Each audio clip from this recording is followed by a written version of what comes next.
It was a sunny, beautiful day. A father and son are standing on a hill looking down at the workers cutting down trees. The father asks his son what he thinks about a question. What does he think is the most necessary virtue for a lord? The son looks at his father with curiosity and uncertainty. He is surprised by this turn of events. Why this question? He answers uncertainly that it is probably generosity. The father says that this is not a bad answer. The son then asks, what is the right answer if he is wrong? The father replies that the most important virtue for a lord is a kind and warm heart. The father is Richard Valencia, Lord Leshill. The son did not understand his father's answer and asked him if he thought he had a good heart.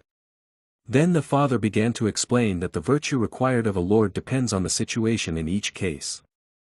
A lord must be able to be a friend, a part of the family, and sometimes a villain.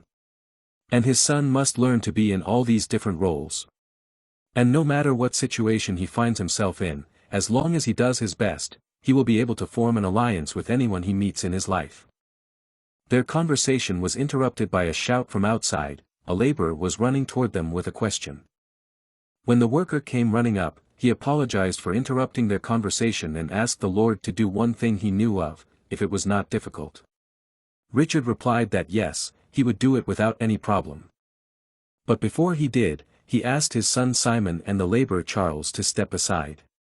The tired laborer breathed a sigh of relief. And the Lord stretched out his hand and began to say the spell. Simon watched his father's magic with admiration. Richard summoned a portal from which waves of black magic began to erupt, covering the ground in front of him. Where the magic hit the ground, it began to boil and bubble. From this boiling liquid, skeletal hands began to appear. And in a second, almost a dozen full-length skeletons rose from the puddle with the characteristic sound of bones clattering. The skeletons began to stare at Simon and the worker. With a smile, the worker pointed to the skeletons at a pile of large trunks that the workers had cut down earlier. They looked at him carefully, and then at the trunks that were pointed out to them, and walked over to them. In a moment, they began to move them to the joyful applause of the worker, who was glad to be able to take a break. The worker was very grateful and thanked the foreman loudly. He replied that he had no problem with that, as long as the worker continued to work hard. Simon was proud of what a great necromancer his father was, that he could provide his workers with additional labor using skeletons. A small digression follows, which tells the story of necromancers. In this world, necromancers are special magicians who use black and dark magic. With its help, they can summon and revive long-dead creatures. Once upon a time, an emperor lived in this world who wanted to destroy necromancers so that they could not influence his empire in any way. He ruled the empire of Thalhern, and for this task he sent 50,000 soldiers. This army was called the Rose Brigade. The headquarters of the necromancers was in Kizen, and they knew what the emperor was planning against them, so 10 necromancers opposed the emperor's army. Only 10 necromancers, but all 50,000 soldiers of the Rose Brigade were destroyed and turned into the undead. Thus began the destruction of the empire. The destruction of the Rose Brigade eventually led to the surrender of the remnants of the Thalhern Empire. In order to take revenge on the arrogant emperor, necromancers turned him into the undead. And the emperor met his miserable end in the form of a rotting corpse, permanently sitting on the throne of the empire. Thus began a new era of necromancers' rule. They were able to conquer half of the entire continent without meeting any worthy resistance. But another force stopped and threatened the dominance of the necromancers, ruling the other half of the continent. These were the priests. The only antagonists of the necromancers who served and worshipped the goddess Devi. But for now, there was a fragile peace between the two opposing forces on the continent. But this did not apply to our domain, where the workers and the undead worked together. Under the watchful eye of their lord, who also liked the way they worked together. This was the town of Leshill. Here, too, humans and undead worked well together, and the power of necromancers was used for good. If you look at the map, it is barely visible, surrounded by large cities and castles. Not even all the neighboring villages knew about the existence of this town. Our main character's name is Simon. He is the heir to this property, and in the future he is to become its lord. He is still a very young and joyful boy, but his father was sure that he had a great future ahead of him. So, the Academy of Necromancers and a Genius Recruit. This is the title of our fascinating story, which I invite you to dive into. Simon returned home after helping his father. They had a small, but nice house for lords. His mother was already waiting for him at home and welcomed his return. Her name was Anna Valencia. Simon was also happy to see her and told her that he had just been helping with the logs. Simon walked over to the stove. His mother told him that he must be hungry by then, but to wait a little longer. He looked at what she was cooking and asked what it was. It was water infused with leharka mushrooms. They looked dangerous even at first glance. And Simon told his mother that they were poisonous, but she was not at all fazed and assured him that he should not worry about anything. She would make them edible with magic. And she began to use her bright light magic on her brew. Dazzled, Simon was shocked by the holiness of this magic. His mother was a former priest and her power fully proved it. Every time he saw her power, Simon wondered how his parents could have met if they were complete opposites. And he imagined his happy parents together. But his thoughts were interrupted by his mother's voice telling him to stop staring at those mushrooms. She asked him why he wasn't going to eat. Hungry, Simon could not disagree. He walked over to the table, which was filled with various tasty and fragrant dishes. They waited for his father to come and started eating together, but Simon ate very little, and his mother noticed. She asked if he was sick. While his father absorbed everything with incredible strength. In the afternoon, when Simon was about to go to his room, he noticed his mother making his father a cucumber face mask. And looking at them, he thought it was as if they were still on their honeymoon, they were so happy. In the evening of that wonderful day, Simon watched the full, beautiful moon from his room.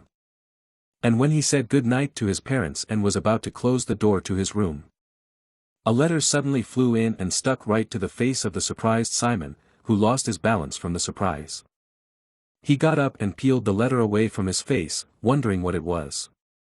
And when he turned to the window, he noticed a girl sitting on it. She had appeared there as if with the rustling of leaves. And now she was greeting him with a smile on her face. Surprised, Simon was a little scared and could not say anything in response. He turned his back on her without answering, as if he had not seen anything. He thought it was a hallucination or a dream. So he decided to lie down on the bed and fall asleep. However, the girl was not going to give up and jumped into the room screaming. She was screaming at him not to pretend not to see her. But Simon just laid down on his bed and covered himself with a blanket, hoping that by ignoring her he could get rid of her. But the girl didn't give up. She said she knew he could see her. She began to pull off his blanket. She asked him to get up now. But none of them gave up, and each of them pulled the blanket in his own direction. Simon realized that they would not let go of him and exhaled tiredly. Then he sat down on the bed and asked who she was. How did she get here? Was she lost? The girl irritably assured him that she was not lost and that he was stupid. She said confidently that she was here to see him, Simon Valencius. She pointed her finger directly at him. He asked in surprise how she knew his name. And she started to explain about the letter, when... Bam! Simon's parents heard strange noises in his room and burst in. They asked what was going on. Wasn't it a burglar who broke into their house? Both of them in their pajamas, armed with a frying pan and a rolling pin, they looked rather funny or scary, but... The girl who was already sitting on Simon's bed greeted them happily, calling them by name. She knew Richard and Anna. And they knew her. Her name was Naftis and she was very happy to see them. Amazed, Simon watched as his parents greeted this strange visitor with happiness. They noted that she had not changed at all and how much they missed her and she missed them. His parents told Simon to introduce himself with all due courtesy. This is the legendary Neftis Arkbold. And she began to look proudly at Simon. And then he began to remember everything he had been told. He looked at her with disbelief. Was it really Naftis Arkbold? No way. Are you sure it was Neftis Arkbold? She was the one who had made the emperor of the Thalhern Empire her dead puppet. Could she be the same witch of death who had lived for over 300 years? And she told him that yes, she was the very same Nephthys Archbold of Kizen. Excited, Simon began to understand what the letter that had come to him meant. Could it be the same one? And he began to open the letter. Nephthys asked for permission to make him a formal proposal. With a trembling hand he began to take the letter out of the envelope. Opening it, he began to read. It was indeed an invitation. The letter informed him that he had been accepted to study at the Necromancer Academy in Kizen because of his great potential. After he read the letter, Nephthys extended her hand to him and invited him to come to Kizen. As she said goodbye, she told him that they would see each other in Kizen. And she was looking forward to seeing him there. And she disappeared into the moonlight. Simon was left to contemplate the breeze that picked up the leaves and the moonlight that filled everything around him. His father interrupted Simon's thoughts by asking to see the letter. He wanted to examine everything in detail because he was worried about his son, although he always knew that this day would come sooner or later. Simon couldn't help but agree, so he quickly gave the letter to his father. Richard began to read the letter aloud. But Simon interrupted him with a question. He asked his father what the letter meant when it referred to Kizen. His father began to explain to him that it was the center of the Dark Alliance and the headquarters of the Necromancers. This place also serves as a school for the education of young necromancers. The chancellor of this school in Kizen is Nephthys, whom he had just seen. Simon asked incredulously, "Chancellor?" And his memory flashed back to her behavior when she was here, more like a child than an adult. Richard noticed the expression on his son's face and told him that she really didn't look like a chancellor, but that it didn't matter at all, because looks can be deceiving. Simon had so many questions. And he didn't know where to start. The first thing he asked was where was Kizen? Was it far from their home? His father, plunging into old memories, answered that it was really far away. Kizen is located on an island called Roke.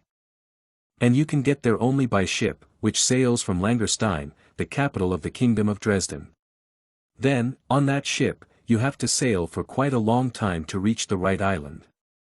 However, his father assured him that he shouldn't worry, there were many interesting and fun things to do in Langerstein, and the island of Roke itself was an incredibly beautiful place. And Kizen is also known for its stylized uniforms worn by its residents. Surprised, Simon repeated, uniforms. Simon asked what was going to happen and how. His mother replied that this would keep him busy until the initiation ceremony began. His father assured him that there was still much to prepare and do to become a necromancer. He should study hard at school to gain the necessary skills. However, first they were going to open his core. The mother asked the father if he wanted to teach his son a little bit of black magic. The father was all for it and said he would be happy to teach him. He also told Simon that he should learn how to breathe properly, so he shouldn't expect to sleep until tomorrow. They had a lot to do. Joyful and confused at the same time, he did not even know what to say to his parents. He was breathless about the upcoming trip. After meeting with Nephthys that day, Simon began the busiest week of his life. There were so many things to prepare for Kizen. His mom and dad had nothing but good things to say about the school and convinced him that he would have fun there and would love it. But the sudden news of their son's departure worried them both. His father continued to teach him.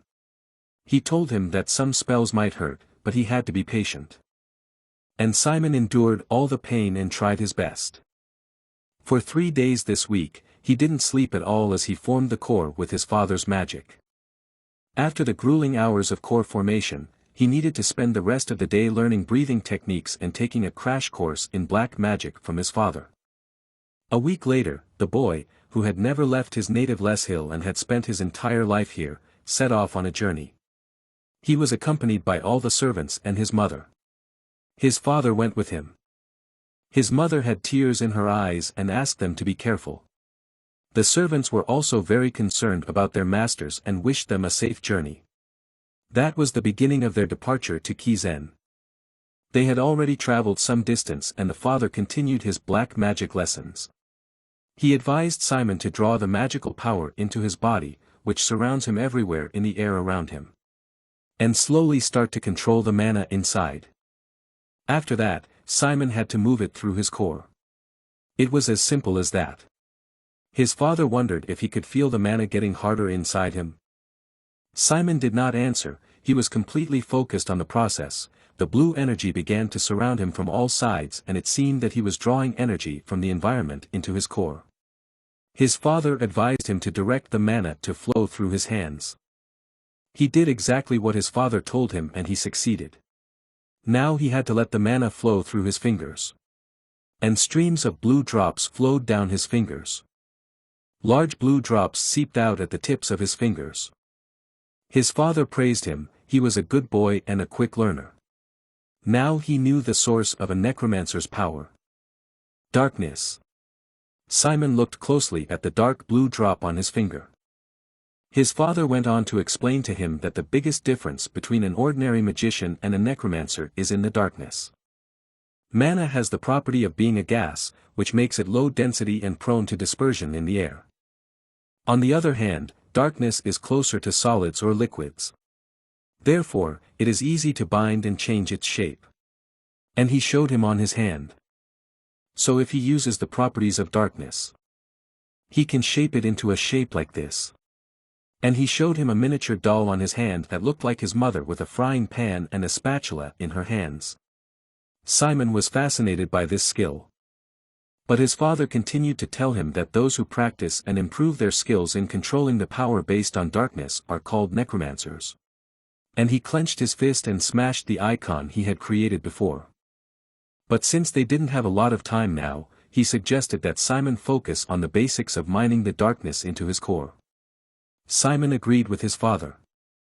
And he began to gather the darkness on his hands. At first, it was just a few drops. But then, thanks to his diligence, he managed to form a whole puddle of darkness. Then he began to form something that looked like a hair from a distance, but his creation was shaking and too liquid. And as expected, in a moment his hair spread all over his hands, not holding its shape. His father watched his attempts with a smile. He thought to himself that he could not believe it. He was very impressed and surprised. It usually takes about 6 months to 2 years to learn how to form objects using darkness. But Simon moved in leaps and bounds and achieved it in just 3 days. After a few attempts, he was able to create a stable structure with flowers and a bird. His father, meanwhile, continued to reflect that he knew his son was talented, but he didn't think he was that talented. Such an incredible talent could have shot him in the back. He didn't put off helping him with the core until now, hoping that he wouldn't repeat his mistakes that he made in his youth. Many dark mistakes that he did not want to remember. But on reflection, he realized that it was time to let his talent explode. He hoped his son would do better than him and not make as many mistakes. In the meantime, Simon was busy making something. Then he showed his creation to his father. It was a dark blue fire.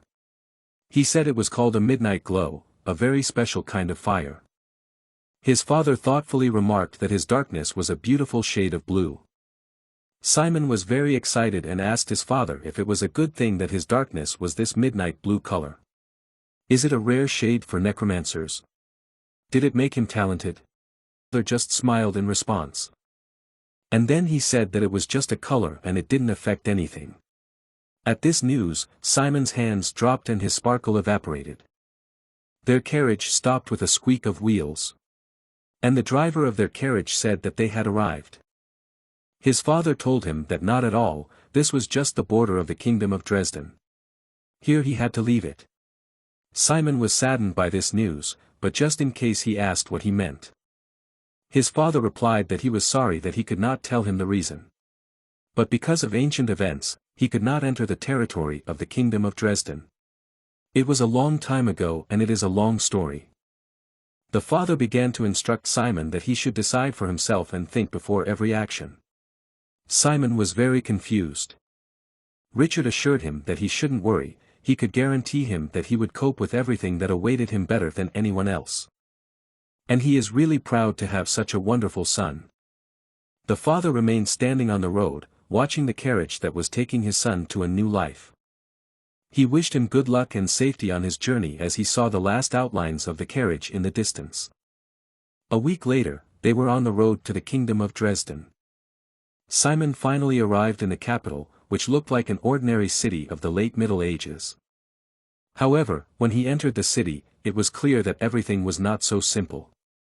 In the capital, in the crowd of people, there were no less skeletons, and perhaps even more. And skeletons not only of people, but also of other creatures. It was a beautiful city, Langerstein. One look at it took Simon's breath away. He had never seen such majestic buildings and lively crowds of people before. He realized that this city was very big and he should be on the lookout for trouble. As he walked through the crowd, he kept looking back nervously and clutching his leaflet with the address of his destination. It read, 239, Kamel Road, Langerstein. The conductor would be waiting for him. But this told him nothing at all. He didn't even know what street he was on. He decided to ask some of the people in the crowd. Simon noticed a beautiful girl in the crowd and approached her. He asked if he could ask her to help him.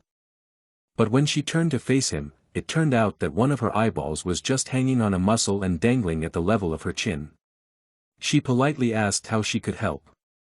Simon was in a very uncomfortable position. He could barely stop himself from running away or pulling away from her, because that would be rude. Restraining himself and stammering, he managed to ask how he could get to the address written on the note. He handed her the note with trembling hands. She leaned over and looked at the note with her abnormal eyes. She made Simon hold back even more, and he was ready to run away. But she quickly replied that she knew where Kamel Road was. And she pointed to a square up the street.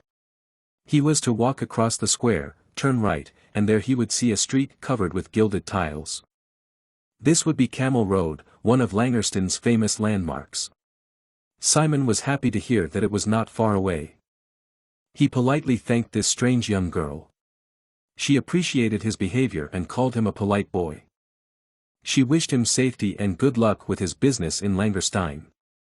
Simon wished her the same and hurried to the square through the crowd. Simon did not notice it, but as soon as he got away from the lady, a man who was secretive and unnoticeable in the crowd approached her. He started asking her questions too. With all his charisma, he asked her for a favor. But Simon did not notice this and carefully reread his note again as he walked to the square. Meanwhile, the person who was supposed to meet Simon could not wait for him and asked herself why he was taking so long. She wondered if he might have gotten lost himself. Simon was in trouble. The man who had been chasing him turned out to be a common mugger who had spotted the rich newcomer as a gawker in town. And now Simon felt very sorry for letting his father down. He was in an alley with a whole gang of robbers, who were now ordering him to throw everything he had on the ground. His bag, his clothes, absolutely everything. They were laughing at such a foolish commoner who was so easy to deceive and trap.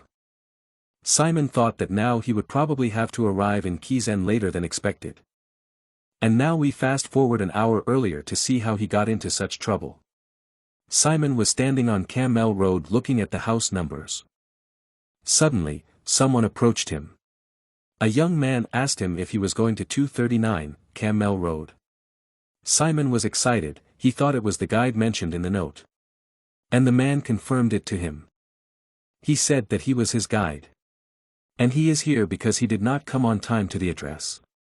He thought that his guest must be lost and so he started looking for him until he found him here.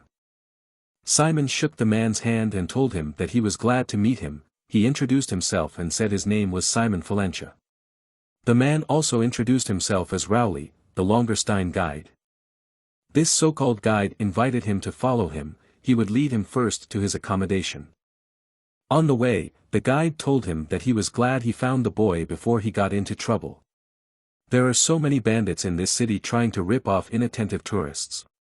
This is when Simon started to have questions. Something was wrong here, and he knew what it was. Seeing his questioning expression, the guide clarified that he meant pickpockets, muggers, overpriced vendors, all those things. But Simon didn't let on, he was watching this pseudo-guide carefully. When they came to an alley, Simon said to this guide, "So that's why you're trying to rob me like this too?" The guide froze in his tracks, not expecting this turn. However, he quickly composed himself and quickly put a smile on his face. He casually replied that he didn't quite understand what the guy meant. Simon then began to explain to him that he was constantly looking down, and constantly holding his lower vest pocket to check if his thing was still with him, right? Then he went on to say that judging by the size of the pocket and the crease, it was a knife. The guide was very surprised by the boy's observation. He started to make excuses again, saying that it was all just for self-defense and that he had misunderstood. But it was already clear that his lie was falling apart. Finally, Simon pointed out to him that Howl was the name of a goat living in Loss Hill. Guide Rowley was terrified. The guide was shaking. He asked Simon why he followed him knowing all this. What kind of a madman is he? And he pulled his knife out of his pocket. This seemed to be a sign to his accomplices, who immediately surrounded Simon. Feeling the support of his accomplices, the pseudo-guide felt more confident. And swearing, he told Simon that in the end it didn't matter who he was. He would beg for mercy in front of all of them. Now he will put everything he has on the ground. His bag, his clothes, absolutely everything. Simon calmly refused, even though he was surrounded by robbers on all sides. Another of the robbers threatened him with a knife and told him that he was a guy from the village and did not quite see the whole picture. Simon made a quick movement and asked if it looked like he couldn't see anything now. The angry robber rushed at him with a knife and shouted that they would kill him right there. But Simon easily dodged his stab. And he calmly looked at the surprised robber, preparing for a counterattack. Then he quickly grabbed his wrist and squeezed it so that he dropped his knife to the ground. A loud crunch of broken bone followed, and the accomplices were frightened and shocked. Simon told them that sometimes he met people like them on his property. He was still holding the unfortunate thief's hand. He called them scum, mixing with good people and then ripping them off in the name of protection fees and other nonsense. And it was his duty as the heir to the Lord to cleanse and destroy all such filth as they were. And when they heard that he was a nobleman, they told him that this was even more reason why they would not let him leave. Their leader, Riley, shouted for everyone to come. And more robbers came out of the houses nearby. Simon thought that unfortunately he was going to have to stay here because of this trouble. Then a beautiful black-haired girl appeared in the alley, wearing gold earrings decorated with rubies. She said with relief that she had finally found him. She walked down the alley, clacking her high heels. Some of the bandits began to pay attention to her. But she was talking to Simon. She had been waiting for him for so long that she had to go look for him herself, since he hadn't shown up. Riley asked irritably, "What else?" The girl with black hair stopped holding one of the locks of her luxurious hair in her hand. She turned to Simon that it looked like he was dealing with some small annoying things at the moment. Riley replied to her not to worry, they were outnumbered and were going to deal with him quickly and get out of here. But the girl advised her to do her math. The wall of one of the houses nearby cracked and began to fall apart, scattering debris. With noise and cracking, bones began to break through the wall of stone and wood. The girl asked if they knew that this building was a skeleton shop. Dozens of skeletons began to emerge from the gap in the wall, banging their bones. The frightened bandits only managed to shout that it was a necromancer. But it was too late. One word from the girl and all the skeletons attacked the robbers. None of them could escape. They did not know mercy and did not pay any attention to the screams of these poor idiots. Riley was speechless at the sight of the skeleton. But the fear for his life overcame everything and he began to shout that he was very sorry that they did not recognize her, begging for mercy and mercy. The girl asked him what clan he belonged to. Riley replied that they were from the Claven clan. She was not impressed by his answer. Why, if he was from such a great clan, was he picking the pockets of a poor tourist? Let me go and explain to the clan leader myself. And then she ordered the skeleton holding him to put his head on the ground with both his hands behind his back, and then make him crawl on his face all the way to the city guard headquarters, where he would have to confess to them and turn himself in. Riley was still begging for mercy. The girl quietly whispered to him that she did not know what mercy was. Then, furiously, she asked if it was an order to her. Then she calmed down a bit and told everyone present that if he did something differently than she told him, or if his face was not wiped enough, she would know. And then his entire clan would be wiped off the face of the planet in the name of Kizen. The bandit asked for nothing more, only that he was sorry and would remember her words forever. Simon just watched this performance from behind the girl's back. When the skeletons dragged the robbers away, the girl turned to him and said that he must be Simon Valencia, right? He answered in the affirmative and immediately thanked her for her help with the robbers. But he still did not know her name or who she was. To which she replied with a smile that she was his true guide. She quickly grabbed his hand and pulled him along. On the way, she told him that her mother was waiting for them. Simon did not understand what her mother had to do with it. When they arrived, her mother was not there. And the girl started looking for her. She wondered where she could have gone again, since she had been told to wait here. Then her eyes fell on an ice cream cart and a girl with white hair next to it. A scream interrupted her as she was about to take the ice cream and was covered in it. The girl with black hair was annoyed and told her that she had told her to stay here. Why didn't she listen? She started to make excuses, saying that she was waiting. But her daughter didn't stop arguing, because she was always getting lost, so she should stop going everywhere alone. She started wiping her dirty face with a handkerchief. The girl's mother kept making excuses that she only went because there was an event with free ice cream samples to try and she couldn't resist. Her daughter replied to her, what if they had lost Simon because of that? What if she hadn't found Simon first, what would have happened to them? Simon watched this family quarrel and was shocked to find out that Nephthys was the girl's mother, not her younger sister, as he had first thought. In the background, Nephthys said that she was not sorry for her behavior, because everything was fine and they had not lost the student. Then, having ended their quarrel with nothing, Nephthys finally turned her attention to Simon. She told him that he was probably tired after the trip and she hoped he had learned something from his father. Simon replied that he had indeed learned something. And then he decided to show what he had learned and lit his midnight blue fire. The two girls stared at him in awe. Nephthys said that she had not seen such a shade of darkness for a long time. But it still had the properties of mana. Because this light was swirling like real fire, which meant that it was still in a gaseous state. She was also sure that he would learn to use his core more effectively. And they would definitely teach him that at school. So everything was fine and there was nothing to worry about. Then Nephthys asked her daughter Lorraine to do something for her. She asked her to be a guide for the new student. And she assured her that she believed in her. Lorraine wasn't thrilled with the idea because her mother always left her with the heavy lifting. But for Nephthys, there was no such thing as a no, so she ran off merrily with the ice cream for more ice cream. Then Lorraine finally introduced herself officially to Simon. Her name was Lorraine Arbold and she was a student at Kizen like him. And she unceremoniously grabbed his hand again. She asked him if he was ready to go now. When he asked where they were going, Lorraine happily told him they were going shopping for the new semester at school.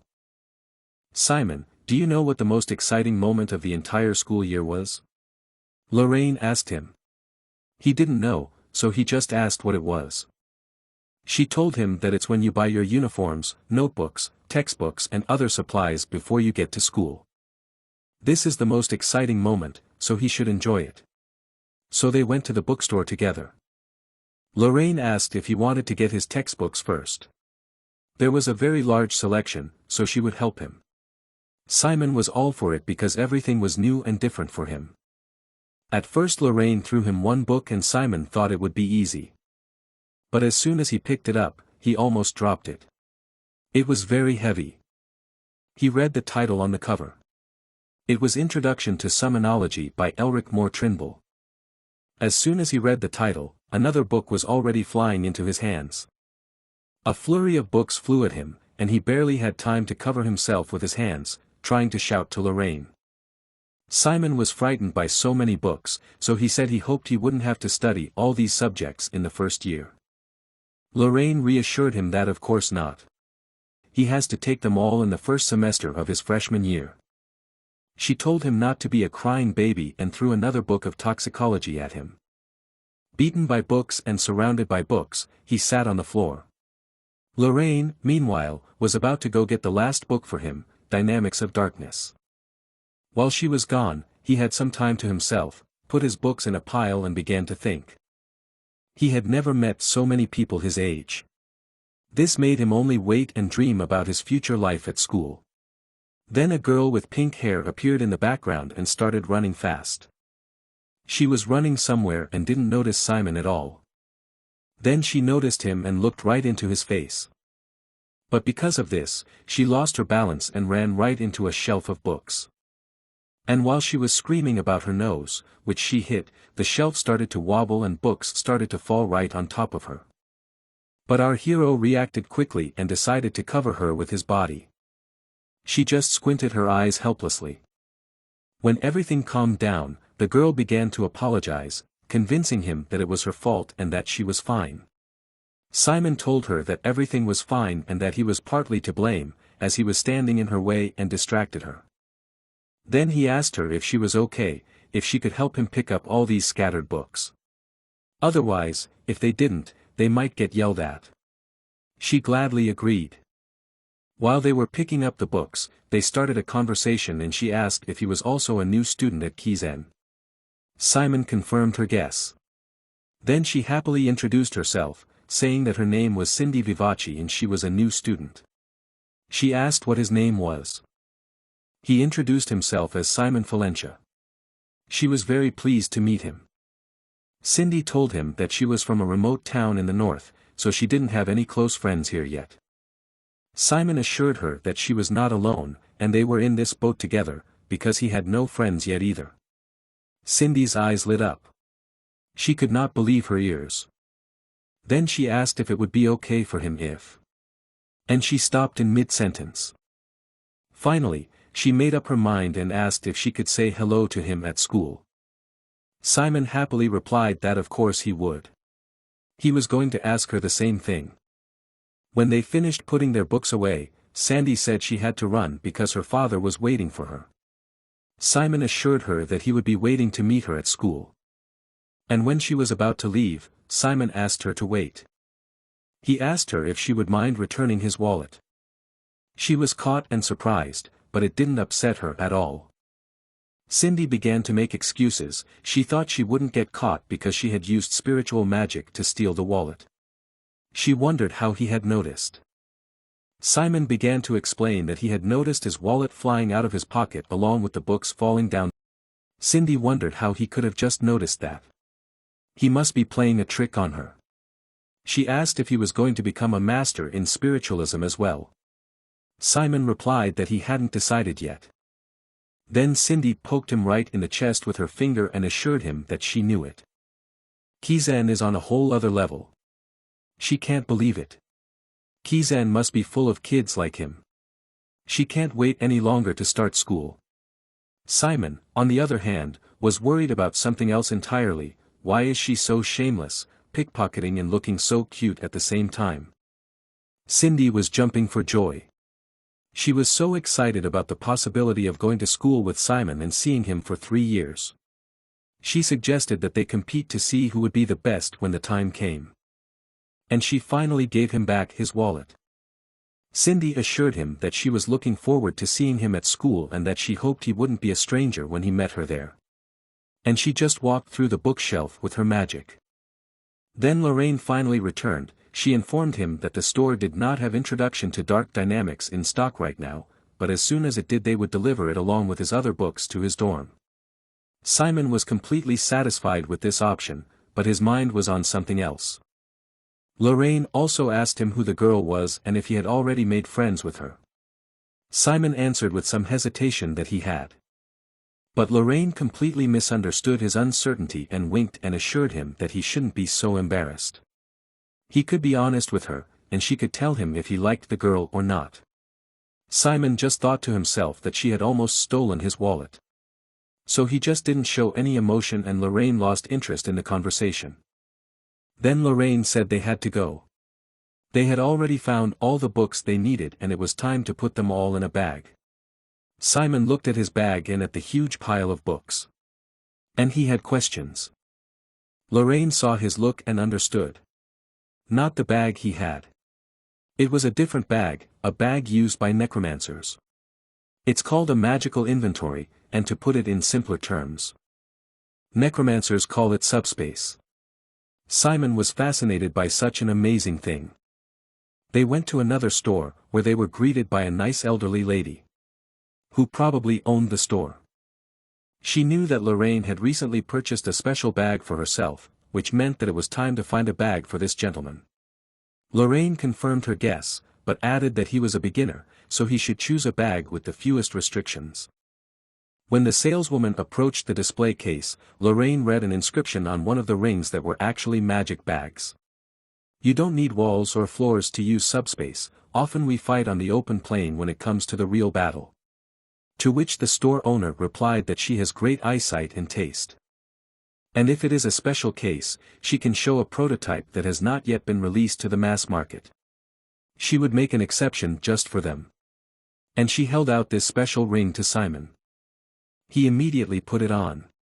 Lorraine told him that he should feel the darkness flowing through him into this ring. Then he should feel something like a touch. And Simon felt it as if he had touched a handle or a lever. Then Lorraine told him to pull and imagine it was a lever. And when he pulled it, a huge rectangular hole appeared on the floor. The salesperson explained to them that this was the latest product from Gelen Eclipse, a young master craftsman of the next generation. This subspace can withstand a load of up to 4,000 pounds. And it can open on any surface, even on slopes and uneven surfaces. The subspace itself is enchanted with 7 spells, including level 1 preservation and temperature control. And more importantly, using this bag activates invisibility to hide your location from enemies. Lorraine asked about the function of releasing the contents. And she was told that it was also included. Simon was delighted. Lorraine asked if he liked it and Simon said that he was thrilled, but he wasn't sure if he could afford it. This bag must be very expensive. Lorraine didn't understand his question. Maybe. And she loudly asked the saleswoman Stephanie how much it cost. She answered 5,000 gold coins. Simon's jaw dropped at the price. It was the amount of Lasho's budget for several years. But Lorraine didn't seem to be embarrassed by this amount of money. She said she would take it. Simon was shocked that she was going to buy it for him. But Lorraine told him that he had nothing to worry about, it was not her money, it was her mother's. Lorraine then explained to him that she didn't know all the details, but that Naftis owed Simon's parents a lot of money. And so it's like she's returning the favor. So he shouldn't turn down the offer. But Simon knew that this was a big gift for him. How could he ever repay Neftis? Lorraine advised him not to even think about it. If he wanted to repay her mother, he should just study hard and behave well at Kizen. Simon was sure that he would try his best and do his best. And they left the store together, thanking him for his services. Now that they had everything they needed, they could have some fun. Lorraine was very insistent on it, but Simon was not sure. But Lorraine assured him that it was part of their routine and dragged him along. She took him to a shooting range where toy skulls of skeletons wearing helmets were lined up in several rows. Lorraine put a crossbow in Simon's hands and told him to shoot at the stuffed skulls. He started to try and as it turned out he was very good at it. It was evening and as they walked up one of the streets of the city, Lorraine said it was the highest point in the city. Around them were many couples lighting flying lanterns. They also lit one and sent it flying. Lorraine said that this city is one of the most popular among tourists and is called the Square of 1,000 Lanterns. She asked him what he thought. Simon simply replied that he wondered if there were really thousands of fools here who wanted to spend 200 silver coins on a piece of flammable, oily paper. Lorraine, after this answer, said that he would be successful in Kizen. Simon thought it was a compliment and thanked her. But it turned out that it wasn't. And Simon continued to stare at the lights in the sky, a little embarrassed. Then they went to dinner. They chose a nice place on the waterfront. And as they began to eat, Lorraine noticed something. Simon's manners were very different from hers. She asked if he really came from a noble family. Simon replied that his father was very strict about etiquette. Lorraine noticed that he had learned well from his parents. But he should know that 30% of the population of Kizen are ordinary people. Therefore, he should not show his superiority over them by using his status. She started to explain to him that in Kizen there is a strict system based on merit, not on origin. Simon promised to remember that. Lorraine also asked him if he had any more questions, since tomorrow was his first day at school. And he remembered that girl, Cindy, whom he had met in the bookstore. She said something about majors. Lorraine beamed. Majors, a tough question for a newcomer. She began to explain that he would have 9 courses in the first semester of freshman year. 7 majors and 2 minors. From the second semester, he will be able to choose his own electives. And when he reaches the second grade, he will have to declare what specialty he chooses. He asked how the girl he was dating was doing. Lorraine said yes. Then Simon realized that this meant he had to quickly figure out what subjects he was good at. And choose one of them. Lorraine supported him that he was absolutely right, and that she advised him to focus on his core courses and put all his energy into studying them. Also, students with clear strengths are more popular among students when it comes to group homework. Simon's imagination was unstoppable. And he definitely remembered this advice. Lorraine asked him if he had any ideas about what specialty he would like to choose. He replied that he was interested in summonology, a little bit. Simon was grateful to Lorraine for helping him with the bandits and was impressed with her skills. Lorraine appreciated his potential choice. She also thought that summonology was great. This science is imbued with the mood of orthodox magic.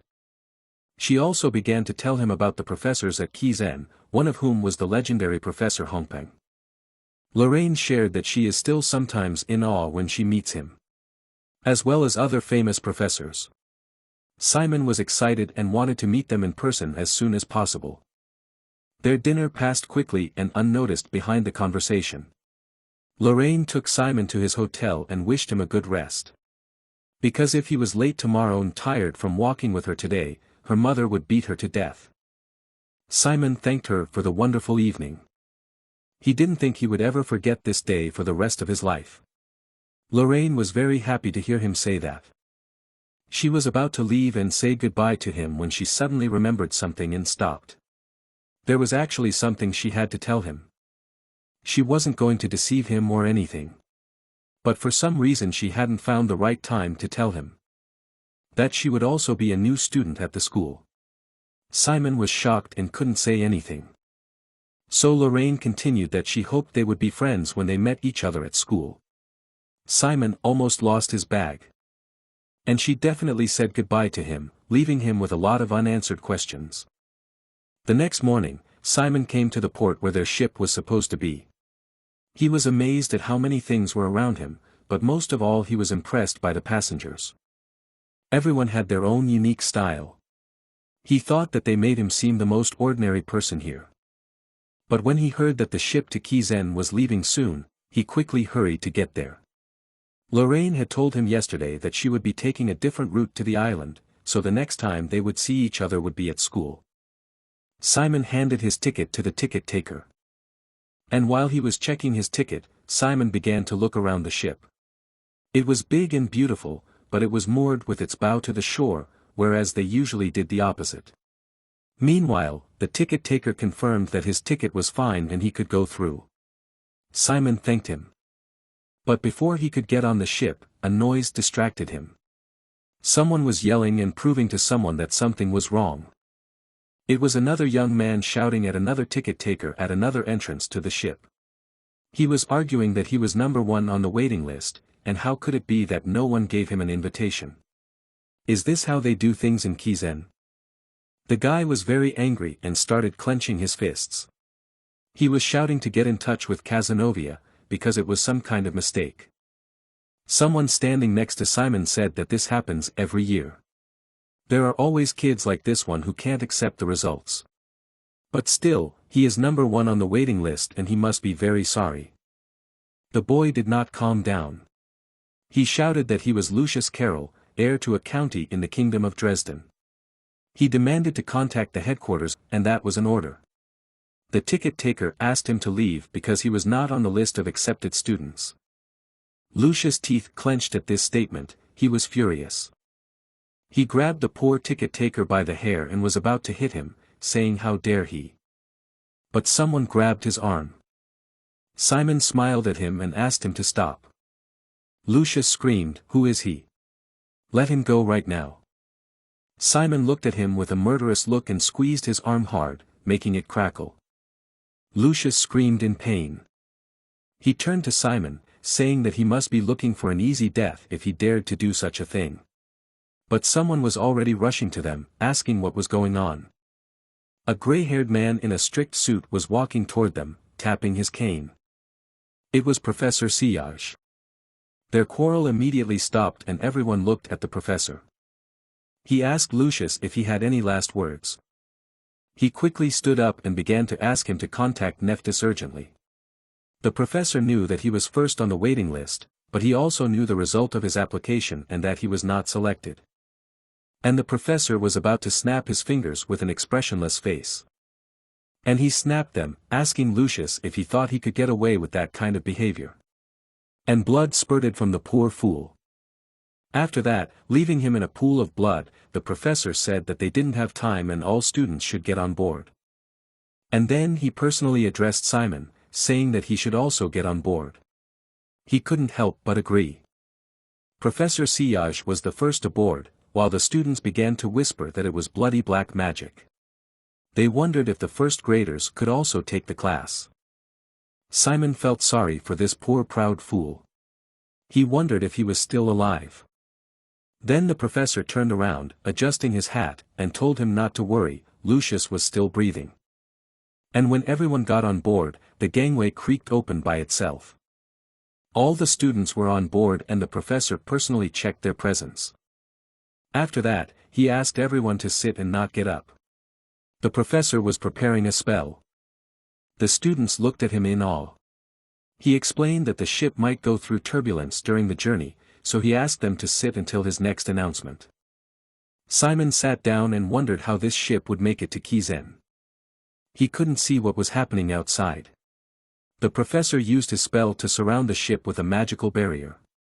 Simon thought that they would need to reverse somehow to be able to sail out to sea. The professor said to keep going. All the students heard something plop into the water. Someone suggested that it was just a big wave hitting the ship. But he was told that the sound was too loud. And then a huge whale jumped out of the water, right above the ship. Everyone was shocked. Where did the whale come from? They thought it was about to crush them. But the whale opened its mouth wide as it flew down on the ship. And it completely swallowed the ship with the frightened students inside. This giant whale was an underwater undead creature that obeyed Kizen's orders. It was a whale from the underworld. And if you look closely, you can see that it is a huge skeleton with a shell. It had a large amount of debris and other garbage in its stomach. The students wondered if they were inside the whale. And it seemed so. It was a monster that traveled the oceans around the world and attacked any port that Kizen pointed out to it. And only once a year. It transports the new students of Kizen to school. He was the high-speed transportation of Kizen. Their ship docked at a floating island.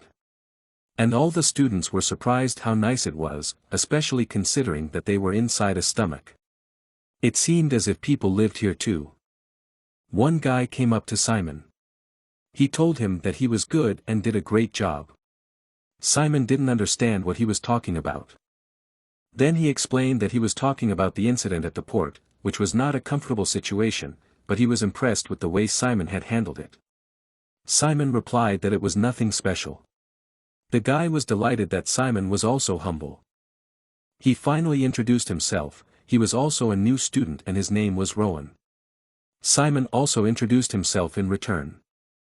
And then a question from Rowan took him by surprise. He asked what kind of entrance exam he had. Simon didn't know what to say. But Rowan insisted. He began to tell him about his exam, how he made the darkness change shape. Simon thought that he hadn't taken any exam, that Nephthys had just come and given him an invitation letter to study and that was it. What if he got in trouble if he told the truth? So when Rowan asked what kind of exam he had, Simon lied and said that he had the same exam with the change in the shape of the darkness. Rowan was happy about this coincidence. An official announcement was made over the loudspeakers above them, calling for all students to return to the ship. They were almost at their destination. Simon could not believe it was so soon. As they climbed onto the ship, Simon noticed something strange. The water around them began to get more violent. All the students went down into the hold, but the professor stayed on deck. The waves were getting bigger every minute. The professor again created a barrier around their ship when the waves almost hit the deck. The students had been warned that it would be a little bumpy before they arrived, so they held on tight to their seats. They were told not to get up under any circumstances. Meanwhile, their ship was being tossed around like a ball with other debris on the waves. Almost all the students with their suitcases were in the air. They were all asked to hold on to the railings to avoid injury. And to be ready for any push. Simon could barely hold on to his seat. Then there was a thud and a blinding flash that blinded him. Their ship popped out like a cork from a bottle and they could see the whole island from above. It was a very breathtaking view. Simon stared mesmerized out the window while his new friend flew in the background all over the hold. Professor Sillage clicked his rallying points, mentally controlling the magic barrier. And the ship began to rapidly approach the ground. Thanks to the barrier, the ship didn't fall as fast as it would have under gravity, but it was still fast enough. Eventually, the ship hit the water with a loud crash, but thanks to the barrier, it remained intact. It docked at the pier and the students were informed that they had arrived in Kizen. The students all approached the metal gate with guards. There they were told to line up in lines of 4. When they were done, they were given uniforms. They were each given a uniform and told that the locker rooms for girls and boys were separate. For boys on the right, for girls on the left. They were given 5 minutes to change, and then they were waiting outside. Simon looked with delight at his new uniform. Simon quickly put it on and began to look at himself in the mirror. He liked the way he looked. The uniform was stylized, just as his father had said, so he could wear it even to formal banquets. Meanwhile, the other students were discussing the properties of this uniform, and it turned out that it had a magic spell on it that made it stronger than ordinary armor in battle. They were being urged outside. They had to hurry. The guys started to come out of their locker room. All of them were kind of crumpled up. They were staring at the girls coming out from the other side, fascinated. It seemed that their uniforms were much better than theirs. Then they were going to be taken to the main auditorium. And as soon as Simon relaxed a bit, Rowan ran up behind him and started shouting at him that he looked great. And without restraint, he began to rejoice that he was finally in Kizen, asking him if this was really happening. He couldn't believe it. Everyone around him looked at him as if he was a weirdo who they felt sorry for. Simon just answered quietly and confusedly, telling him not to worry, that everything was real. After a while, Simon asked him if all these people were new students. There seemed to be a lot of them. Rowan assured him that of course, there were only 1,000 first-year students. Simon's jaw dropped in amazement. 1,000? But as Rowan knew, in the second grade, the number dropped to 300, and in the third grade, there were less than 150. Simon was shocked by this strict selection. For him, it meant that out of 1,000 students, only 30% of the best would be able to get into the second grade. That's how fierce the competition was. And there are already several of them worth watching. For example, there is Sir Nine Dark. Rowan pointed to a beautiful girl with blonde hair. She was the official heir to the Ivory Tower. And also other rising stars, all here. There's that one, Darwin Carradine, and then there's Jay Sanders. And also. But they heard a whisper from the front row. And Simon asked, who is this giant guy? He was really big. He was blocking the stage for everyone sitting behind him. But Rowan knew him, too. Chatelmaire was the name of this guy. And he was a semi-giant. Most likely he was a specialist in magic combat. No one could have beaten such a huge psycho. Then Rowan pointed him across the hall to a girl who was definitely the most capable in the entire class. It was Lorraine Archbold. She was an acquaintance of Simon's. Everyone thought she had been admitted on a special basis because she was the only daughter of Nephthys, but Rowan had heard that she had taken the entrance exam and passed with flying colors. She wasn't listed as the first or second student to take the test, but everyone already knew she was the best student in the class. One of the teachers took the stage. He asked for the students' attention and announced the beginning of the ceremony. The professor congratulated all the new students on their enrollment. And as a proud Kizen participant, he continued his speech inspiring students to study. And finally, he expected the students to do their best. They also warned them to be very careful and not to go to the local forest. Next, they were going to introduce the professors who would teach them in the first class. All of them were legendary masters in their field of necromancy. Rowan could not help but exclaim with joy that he had seen them all in magazines. They were introduced to Professor Bakil. He smiled and waved to everyone. The other professor in the background seemed to be very tired of these ceremonies. Simon applauded the professors who were introduced to him. But he noticed to himself that Nephthys was not there.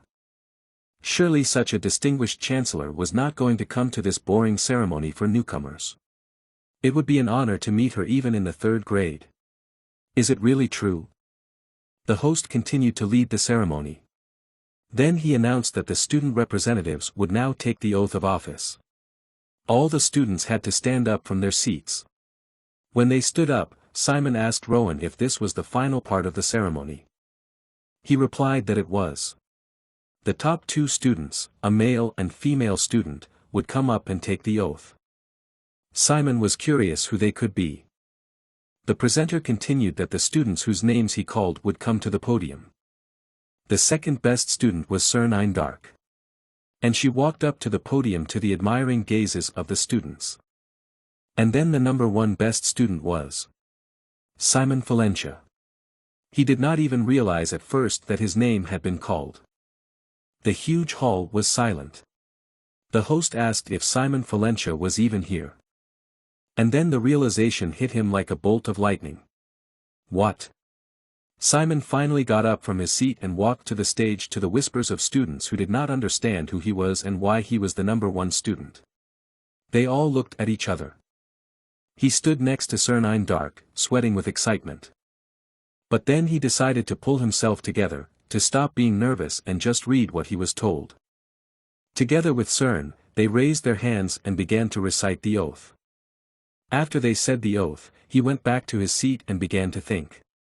It was true when he was told that Kizen was a very intense school, he could never have imagined that they would keep the whole class together all day for the initiation ceremony. There were 14 groups with more than 1,000 new students and every group was full. After everyone found out that he was number one among the freshmen, everyone started whispering about him. No one had ever heard of him before, and no one had ever heard of his family with the last name Valencia either. Simon was very tense because of this. Simon started his first day of school very stressed, he was on pins and needles about how many lessons he had to have. It was a good thing he had written down his schedule in his notebook. Looking through it, he settled on summonology, which was the class he wanted to take the most. Because it was the type of magic his father had used. This meant that he would be able to be like his father if he took this course.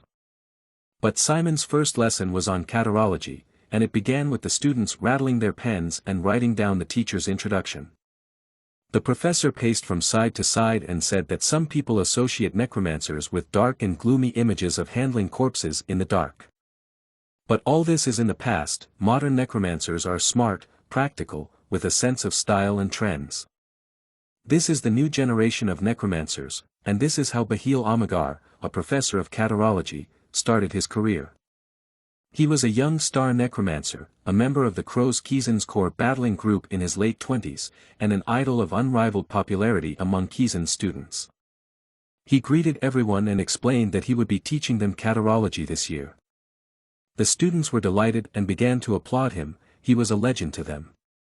Professor Bahil decided to start his class by checking attendance, and since they were probably seeing each other for the first time, he asked everyone to briefly introduce themselves when he called their name. And he called the first name Jamie Victoria, and a girl with green hair and glasses jumped out from behind the first desk raising her hand. She shouted that she was present and it was a great honor for her to meet him. She was going to become a specialist in catarology, following in the footsteps of the professor. But the professor stopped her with a wave of his hand. He advised her to introduce herself to her classmates, not to him, so let her try again. Jamie Victoria tried again, this time introducing herself to the students. Eventually it was de Simon's turn, but as soon as he said his name and where he was from, everyone started whispering about him again. After him, another guy named Hector Moore introduced himself. When everyone had finished introducing themselves, the professor noticed that they were all full of charm, but they should start their lesson. He began to draw a fundamental question on the board with chalk. Why should they study catarology? And he broke the chalk on the board. He asked all the students in the classroom if any of them could say the definition of catarology as a subject, and Jamie Victoria immediately jumped up from her seat with her hand raised. She said quickly and memorized that it is a type of dark magic that retains its power by weakening the enemy. The professor praised her answer. But he noted that some of the students would not quite understand what he was talking about, so he would rather just say that catarology is about weakening the opponent. Then he started drawing them an example on the board. And then he continued, let's say that there are two knights with approximately the same skill level, they start to fight vigorously with swords. They try to tire each other out and wait for the opponent to make a mistake, they exchange about 20 blows, but neither of them gives up. Simon listens to the story with fascination. However, one knight starts shouting loudly at the other and looking at him with a murderous look. His opponent is frightened, trembling and turning pale with fear. Finally, the knight's sword cuts the opponent's shoulder. He begins to bleed and his movements slow down and shake. The other knight realizes that this is his chance to win. He corners the enemy and attacks his leg to make him unable to move. Then he throws sand in his eyes and hits him on the head to distract him and keep him off balance. The battle is getting tense and finally, the knight finally cuts off his opponent's head, which falls to the ground. The professor has put the final point in his scheme. He asked the students whether they now see that even the most primitive and barbaric battles with cold steel are simply a series of actions that weaken the opponent in order to gradually achieve victory. The students were delighted with how the professor was able to explain a complex term in an interesting way. Now he was going to show them how modern necromancers fight. Professor Bahil began to draw on the board again. He depicted a conventional person, and then voiced his rhetorical question, how a modern necromancer would defeat this person. And he began to move the chalk quickly across the board. Then he hit the chalk against the board, death by curse after the first movement. And the necromancer won. The students were delighted, but did not quite understand what had happened. The professor began to explain that a curse is the lightest and simplest structure among all types of dark magic, and its other characteristic is that it is quickly activated. Moreover, it is effective as a low effort, allowing you to completely shake and confuse your opponent. The professor took a few steps and came close to the boy's desk with a smile. He continued to look at him smiling for several seconds. The boy did not understand what was happening and smiled nervously back. At the same time, unbeknownst to him, the professor was cursing him. And in a moment, this student fell helplessly on his desk with a dull thud. The professor took the knife out of the student's bag and made a pretense of swinging. He said that this is how modern necromancers fight, and he pulled the knife towards the student and then put it away. All the students were delighted with the performance, except for that student. They shouted that it was so cool and that catarology was the best. The professor lifted his curse on that poor student with one snap of his fingers and continued his speech that he didn't want to know what subject they would choose to specialize in, but he dared to guess that more than 80% of them would choose his subject for the second semester. Simon was also excited about this class. He believed that catarology had the best compatibility with other subjects. The professor concluded his class by urging them to practice their specializations, but not to forget to curse their opponents whenever they have the opportunity.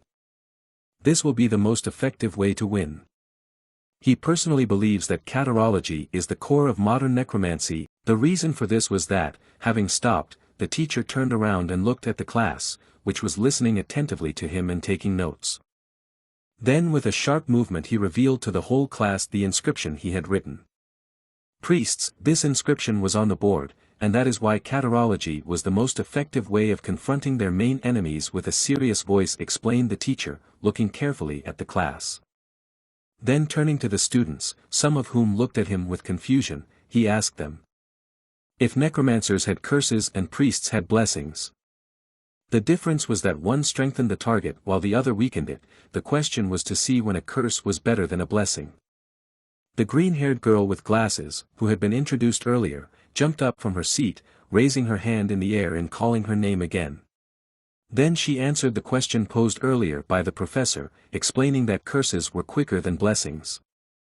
Which meant that curses could accumulate a weakening effect on the target faster, which was a huge advantage in real combat. Hearing the girl's answer, the teacher rubbed his chin thoughtfully, saying that it was an interesting opinion. But then added that it was wrong. The girl who answered froze in place with a raised hand and a bewildered look on her face. Seeing that no one else was willing to answer, the teacher began his explanations. Beginning with the fact that if you consider only the speed of application, the scientists come to a consensus that the curses that are imposed through the resistance of the enemy, a little slower than the blessing of the priest. After finishing his explanation, the teacher asked if anyone had anything to add, and immediately a hand went up. The guy who raised his hand introduced himself as Hector Moore. Turning to the instructor, he replied that there was almost no one who trained in a weakened state. Intrigued by the boy's answer, the instructor looked at him with interest and then asked him to state his name again. After the yellow-haired boy repeated his name, the professor said that he would remember it, to which he sat down in his seat to the applause of the class. The professor continued the lecture, explaining that Hector's words were correct, because weakening spells really can't be blocked by training. Then the professor continued, saying that everyone when practicing is conditioned while in a normal state. And the measure of skills depends on how much and how well a person will train. It is also important to take into account all environmental factors and whether they are under our control. Raising his index finger up, the instructor emphasized that humans were more sensitive creatures than they appeared and could break even at the slightest change. In other words, you didn't need to take your entire arm away from an archer who was targeting you for victory. You just had to load his vision with conjunctivitis, make him nauseous and vomit, confuse his sense of distance and blur his vision, or simply divert his attention to another object while he escaped. With such simple and uncomplicated solutions, you could avoid the arrow flying at you, the teacher summarized. Then turning to the blackboard where the diagram was drawn, he said that necromancers have many ways to disrupt the state of the enemy. He then gave an example, saying that no one would practice to prepare for curses when they had a stomach ache or were tired. The instructor continued by saying that they could just take the day off. Hearing his words, the class chuckled. After waiting for the class to calm down, the teacher said that they should remember one important thing. And that was that they should think how to weaken others instead of thinking how to strengthen themselves, because the best defense is offense. The door opened. And 3 female assistants entered the classroom carrying boxes with the academy's emblem on them. After everyone had a set of what they would need for training, the teacher announced in a solemn voice that they would now have to learn how to cast curses on others. Simon, as you can see, was easily dumbfounded. Because he couldn't believe they were learning dark magic in their first class. The teacher reminded the class that it should be a shame if a Kizen student used a proofreader, but made an allowance since it was the first class and also the first lesson. For Simon it was a shot in the eye, not in the eyebrow, because he was the one who used the corrector. The reason why the teacher didn't want the students to use it was because it was quite useful in mastering, but there was a risk of becoming addicted to it, so one had to be careful. Finished with the theory, the teacher clapped his hands and then turned to the class saying that now it was time to practice the curse of exhaustion. He then began to explain that the students had to hold on to the handles of the corrective device and squeeze their darkness into the patterned shape of the corrective device. He further explained that the key to successfully forming the perfect magic circle was the rune word, which was a set of letters possessing magical power. After that, the teacher raised his hand on which appeared a dark magical sign, around which there were many magical letters. After showing an example, he explained that writing the words of the rune with darkness causes magic. Seeing that everyone had finished creating magic circles, the teacher told everyone to raise them up. On top of the pattern of the magic circle that was on the device appeared another magic circle consisting of darkness. Simon was delighted to see this, as he had succeeded the first time. However, to Simon's surprise and incomprehension, the class was filled with cheers of students who managed to fulfill the teacher's task. In addition, his magic circle looked much more unreliable than the others and threatened to collapse at any second. Which happened in the next moment. Noticing Simon's failure, the teacher explained that this happens if you don't refine the darkness properly or loosen the binding of the magic circle, and then he ordered the boy to try again, to which he nodded in response. Walking up the steps of the classroom, the instructor said that those who could keep the magic circle in the air would move on to actual practice. He added that everyone had to have a plant that was given with the corrective device. Simon went on to create a stable magic circle. To the students who succeeded, the teacher told them to aim at the plant on the table. Then use the curse on the poor plant that was just beginning to enjoy life. To the students who succeeded, the plant shriveled up and took on a sickly appearance. In the next second the plant dramatically fell on its back with its arms spread out, ending its not long but very useful life, which will serve for the formation of a new generation of necromancers. The teacher explained that if the plant had noticeable changes, it meant that the magic circle was working properly. The golden-haired boy saw that the plant had taken a lying position and did not look healthy at all and exclaimed joyfully. The teacher noted that he was beginning to see the difference in skills between the students. At the same time Simon once again tried to stabilize the magic circle, which despite all his attempts did not become more stable. The teacher did not pay attention to Simon, who failed to create a magic circle, turned to the other students, saying that if they succeeded, they should repeat it to practice the speed of creating a magic circle. Simon failed at creating a circle once again. He clutched the knobs of the corrective device in frustration. He couldn't understand what his problem was, and why he was the only one failing. The other students, having successfully completed the first step, began casting the curse on the plants. Simon could not help but wonder what he was doing wrong. But suddenly a phrase he had heard before popped into his head. When Lorraine and Nephthys looked at the clot of darkness that had formed on his arm, they were amazed to see that it also had the properties of mana, and that it was swirling like a flame, which meant that it was in a vaporous state. Nephthys added that this was why he was entering the academy, to learn how to use his core effectively. Realizing that what Lorraine and Nephthys had said about him being very bad at operating mana was absolutely true, Simon decided to start with the basics in order to move from where he was stuck. Putting the device aside, he set his thoughts aside and concentrated only on the task at hand. Remembering Professor Bahil's words that the problem was either a lack of purification or a binding to the circle, he decided instead of sending the mana directly to the core, he would collect it as much as he needed.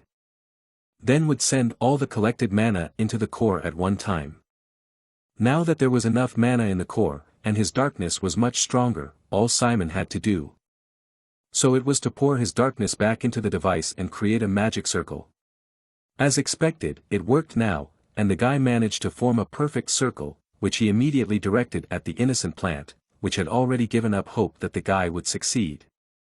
Fully prepared, Simon shouted a curse and activated the magic circle.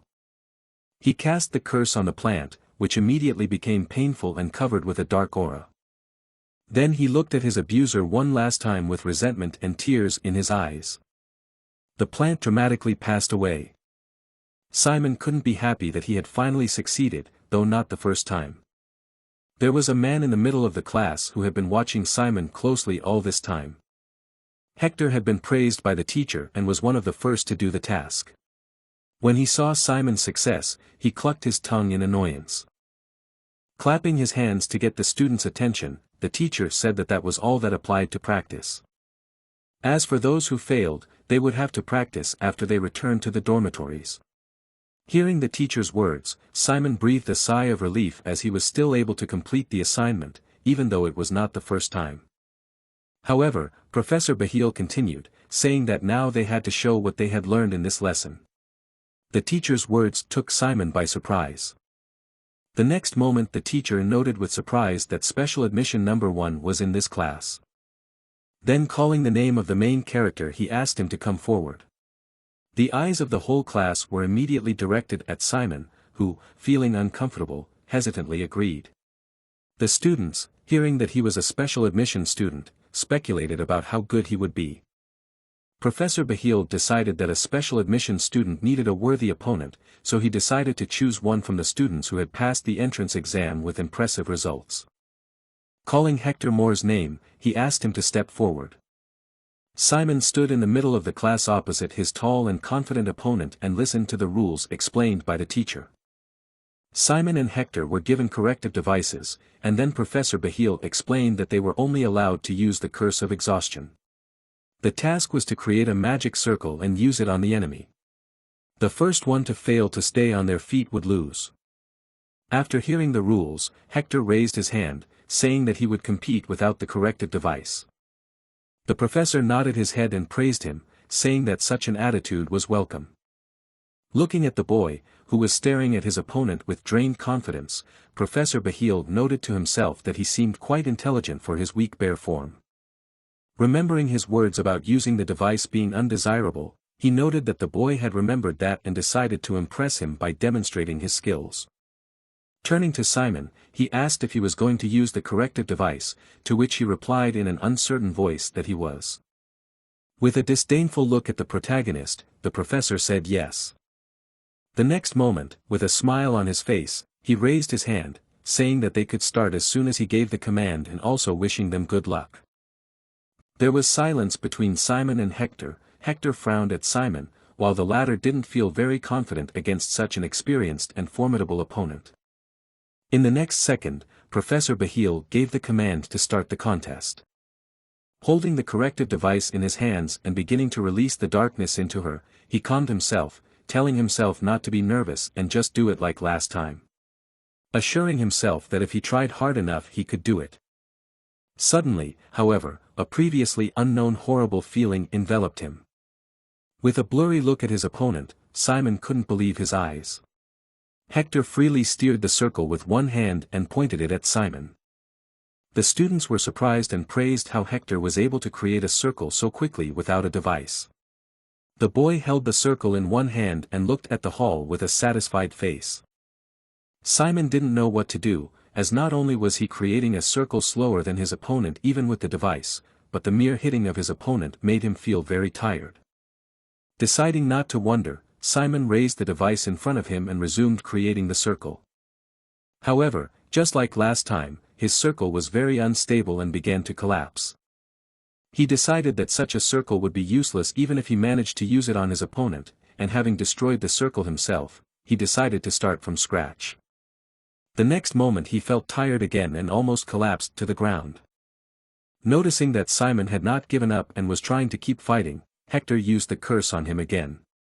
But it didn't end once like last time. This time he continued to use the curse on the protagonist over and over again. The rest of the students looked at this scene with confusion. Stopping at 5 iteration, Hector said that should be enough. Barely able to stay on his feet, Simon could hear the chatter of a student who wondered with disdain if he was really number 1 once unable to start a single spell. Turning to Simon, who was breathing heavily, Hector told him to give up, adding that he was pathetic to look at. Not seeing that the guy was going to give up, Hector asked irritably if he wanted to see how it ended. He used another curse that was noticeably stronger than the previous ones, causing Simon to groan in pain and clench his teeth. As Professor Bahil watched the contest from the sidelines, he pondered the potential of the contestants. Concluding that Hector was a gem that did not lie in the road, besides his talent, he also possessed the mindset of a Kizen student. He would most likely become an outstanding student who could survive to the 3rd grade. On the other hand, a special admission number 1 who had no prior training or basic knowledge of dark magic, let alone any real experience. Professor Bahil couldn't help but wonder why Nephthys had chosen this particular boy. Numbers 1, 2, 3, and 4, who are officially invited into Kizen without passing preliminary exams, are supposed to be talents that are born once every few centuries. Especially number 1, who was always chosen by Nephthys herself and was bound to achieve outstanding results in his field. However, in the guy he was looking at now, he did not at all see the potential that was supposed to be in a person called the most talented. Looking at Simon, who despite his opponent's numerous attacks continued to stand on his feet, Bahil speculated that perhaps his specialty was stamina. Since normal students of his age kneel down after the 4th graduation, but he continued to stay on his feet even after the 9th graduation. Furthermore, he continued to maintain the magic circle while it was incredibly difficult for him to just stay awake, which was a testament to the fact that his spirit was also incredibly strong. But unfortunately that wasn't what was needed to pass the test, as magic combat professors valued physical and mental strength, so his specialty had nothing to do with it. But to his surprise, Simon, despite all the weakening curses placed on him, not only managed to stay on his feet, but also managed to complete the magic circle. After which, he shouted the exhaust spell. He released a weakening curse directly at Hector, who did not expect such a repulse from an opponent who could hardly stand on his feet. Bahil's teacher froze in place with admiration on his face, unable to believe what he had just seen. Simon was also glowing with happiness, even though he was only able to land a single blow. Holding his hand to the floor, Hector couldn't believe what had just happened. Nor could he believe that such an exhaust power could even exist. Not even during the prep session had this happened. Unwilling to accept that he could be attacked at all, he promised himself that he would never miss another spell again, and that he would end this annoying fight right now. Creating a new spell, he furiously shouted an exhaust spell and used it on Simon, who groaned painfully. The next moment, the adjustment device fell to the floor, followed by the defeated Simon, who had no strength to stand. The match was over, and Professor Bahil congratulated Hector on his victory with a smile on his face, but Hector didn't look happy about the victory, even though the whole class was cheering and shouting his name. Then turning to Simon, who was still on his knees, and having removed the effects of the weakening, the teacher also praised him, saying that he had done a great job and was able to show a great match. He then clapped his hands and announced the end of today's class. At the end of the class, one of the students approached Bahil and said that she had some questions about today's lecture. To which he replied that she should come to his office after today's class and he would answer all her questions. Hearing this, the girl glowed with joy and thanked the professor.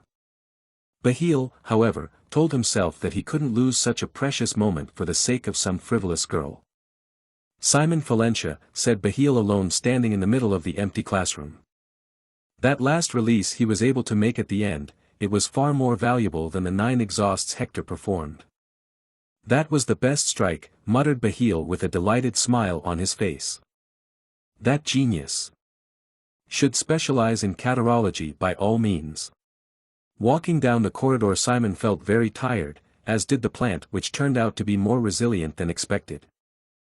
Simon sank down in his chair and sighed heavily, then rested his forehead against the desk. He wondered why all the classes at the academy were so difficult. The blonde guy who sat down at his table said that it was because he was the first special admissions. Simon asked in confusion what that had to do with his classes being so hard. The guy explained that at Kizen there was tough competition not only among students, but also among professors. Incompetent professors could be fired even in the middle of a semester, and there were cases when the monthly salary suddenly changed. But those who show great results have great influence in the academy. Simon asked what he was getting at. The guy continued, saying that it was because of the competition that all the professors were trying to recruit good students, and now they just had to turn on their brains and think about what would happen if there was a student who was rated as the most talented.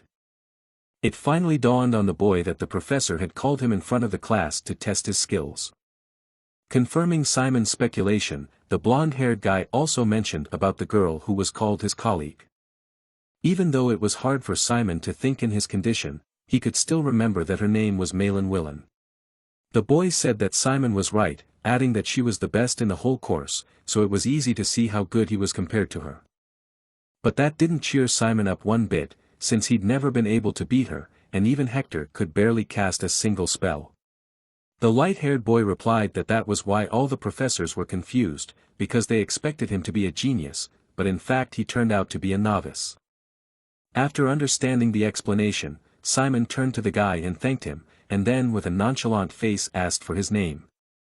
This question made the blonde-haired boy resentful, as he couldn't understand how Simon couldn't remember his name, which he had told him during Professor Bahil's class. Then he added loudly that his name was Dick Hayward, and that he was in the same class as Simon. Standing up from the table, Dick asked Simon about the talk that was going on about him. Realizing what he was talking about, the protagonist replied that they were probably talking about the fact that he was probably not so special anymore. Dick laughed and replied that he shouldn't take it to heart, because it was normal to be himself, and he also didn't understand what all the fuss was about on the first day. Then he noted that even though it was only noon, Simon looked exhausted. He grinned and replied that it was because he had used up all his stamina in Professor Bahil's class. Remembering that his new friend had gotten 10 curses at a time, Dick agreed that it was probably normal to be exhausted after that. It was fun, though. This phrase shocked the blonde-haired boy, who stared at Simon in surprise. The same one glowing with joy said that although it was a bit difficult, the class itself was fun. Leaning over to Simon, who was looking at him in bewilderment, Dick wagged his finger at him, saying that he was strange because it couldn't be fun, then added that that wasn't their main problem right now. Then whispered that Hector had already started forming his clique. Not understanding anything, Simon asked what he was talking about. Dick pointed to Hector, who was being introduced by a boy, and explained that he had impressed a lot of the guys in Professor Bahil's class, so it wasn't surprising that there was a lot of excitement about him. He was also the eldest son of an influential family, which made him popular among the noble children. But all this information did not interest Simon, who indifferently replied that he was not interested. But Dick was not going to be so easy to ask, and approaching Simon he said emotionally that politics was also important. Then he asked Simon if he knew what would happen if the whole class fell under Hector's influence. Those who would lose their favor with him would be outcasts, as well as unable to find team members for the group. Realizing that Dick was well versed in politics, Simon asked him why he had come to him and not to Hector. He scratched the back of his head and replied that he was a commoner from a merchant family. Simon was surprised, for he had heard that everyone was treated equally at Kizen. Dick grinned and replied that it was true. But unfortunately there were still some children from noble families who wanted to show their superiority. Hearing this, Simon replied that at least he was not, which pleased Dick, who was about to offer him something. "Join my group, Simon," said Dick enthusiastically, pointing a finger at himself. Then he assured Simon that whether you lacked skills or were told you had them, he was special admission number 1. In addition, kids who took the prep courses might seem better in class now, but with time, if you worked hard, things would even out. And there was no way Nephthys would pick him for nothing. Then, pointing his finger at Simon, Dick said excitedly that, to put it another way, he was hiding talents that even he didn't know he had. There was an awkward pause. After which Simon replied with a laugh. That he couldn't say anything about joining his band yet. But smiling and holding out his hand to Dick, Simon suggested that they start with friendship. The offer seemed to surprise the boy. He waved his hands and said that in Kizen it was a very awkward word that was rarely heard, adding that it sounded cringeworthy. But seeing that Simon was serious and not even joking, he scratched the back of his head awkwardly. Then, holding out his hand in return, Dick replied that it would be nice to have a friend, and Simon agreed. Dick said that they would soon be leaving again for the next C class. Simon agreed and asked what the next class would be. Dick looked at the schedule and said that it was summonology. This news made Simon very happy, which made him glow with happiness. For now he could summon creatures on his own, just as his father had done. Hopefully, he and Dick headed to the next class. As Simon climbed the stairs in search of empty seats, he heard conversations that mocked him, calling him the biggest failure in Kizen's history. Hector's jackal sitting next to him mockingly mentioned that he was also said to be better than Cerna, Châtel, and Lorraine, mockingly adding that it was bullshit. Hector just stared at Simon in silence, not saying a word. Dick sat down next to Simon and told him not to pay attention to them, because they just wanted to assert themselves at the expense of others. But the protagonist did not care. His only desire and the object of all his attention was the draft class, and all he did was to stare at one point with the look of a fool in love, waiting for the class to begin. Watching this, Dick could not help noting that his new friend was rather strange. Suddenly footsteps were heard in the corridor. At the same time Simon could not understand why his friend called him strange, for no one had ever said such things to him before, to which he replied that from now on he would hear part of it. At the same time a man came into the hall yawning, his appearance did not match the professor's, and the students began to whisper, wondering who it could be. The man walked to the table and put his hands on it.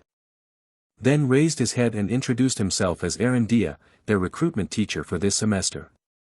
Then without changing his tone he began his lecture, beginning by saying that summonology was the root of all necromancers, as well as their history. Starting to write something in chalk on the blackboard, he continued, telling the bewildered students that even though the scholars did not recognize it, that necromancers were descended from thieves of Thrun, gravediggers, and other similar occupations. Pointing behind him to the blackboard where the single word summonology was written in chalk, he continued, saying that if the students had ears, they had probably heard many stories about summonology. Lagging behind the times, badly treated, hard to learn, lots of flaws and nuances, he said. Exactly the kind of prejudices you might have heard towards necromancers, said Professor Aaron. However, most of them are true, he added, contrary to all the expectations of the students who were shocked by his words, to the last hoping that he would say that they were all just rumors. However, the reality turned out to be cruel. A murmur went through the class, as the students did not understand how the professor of the draft could say such things.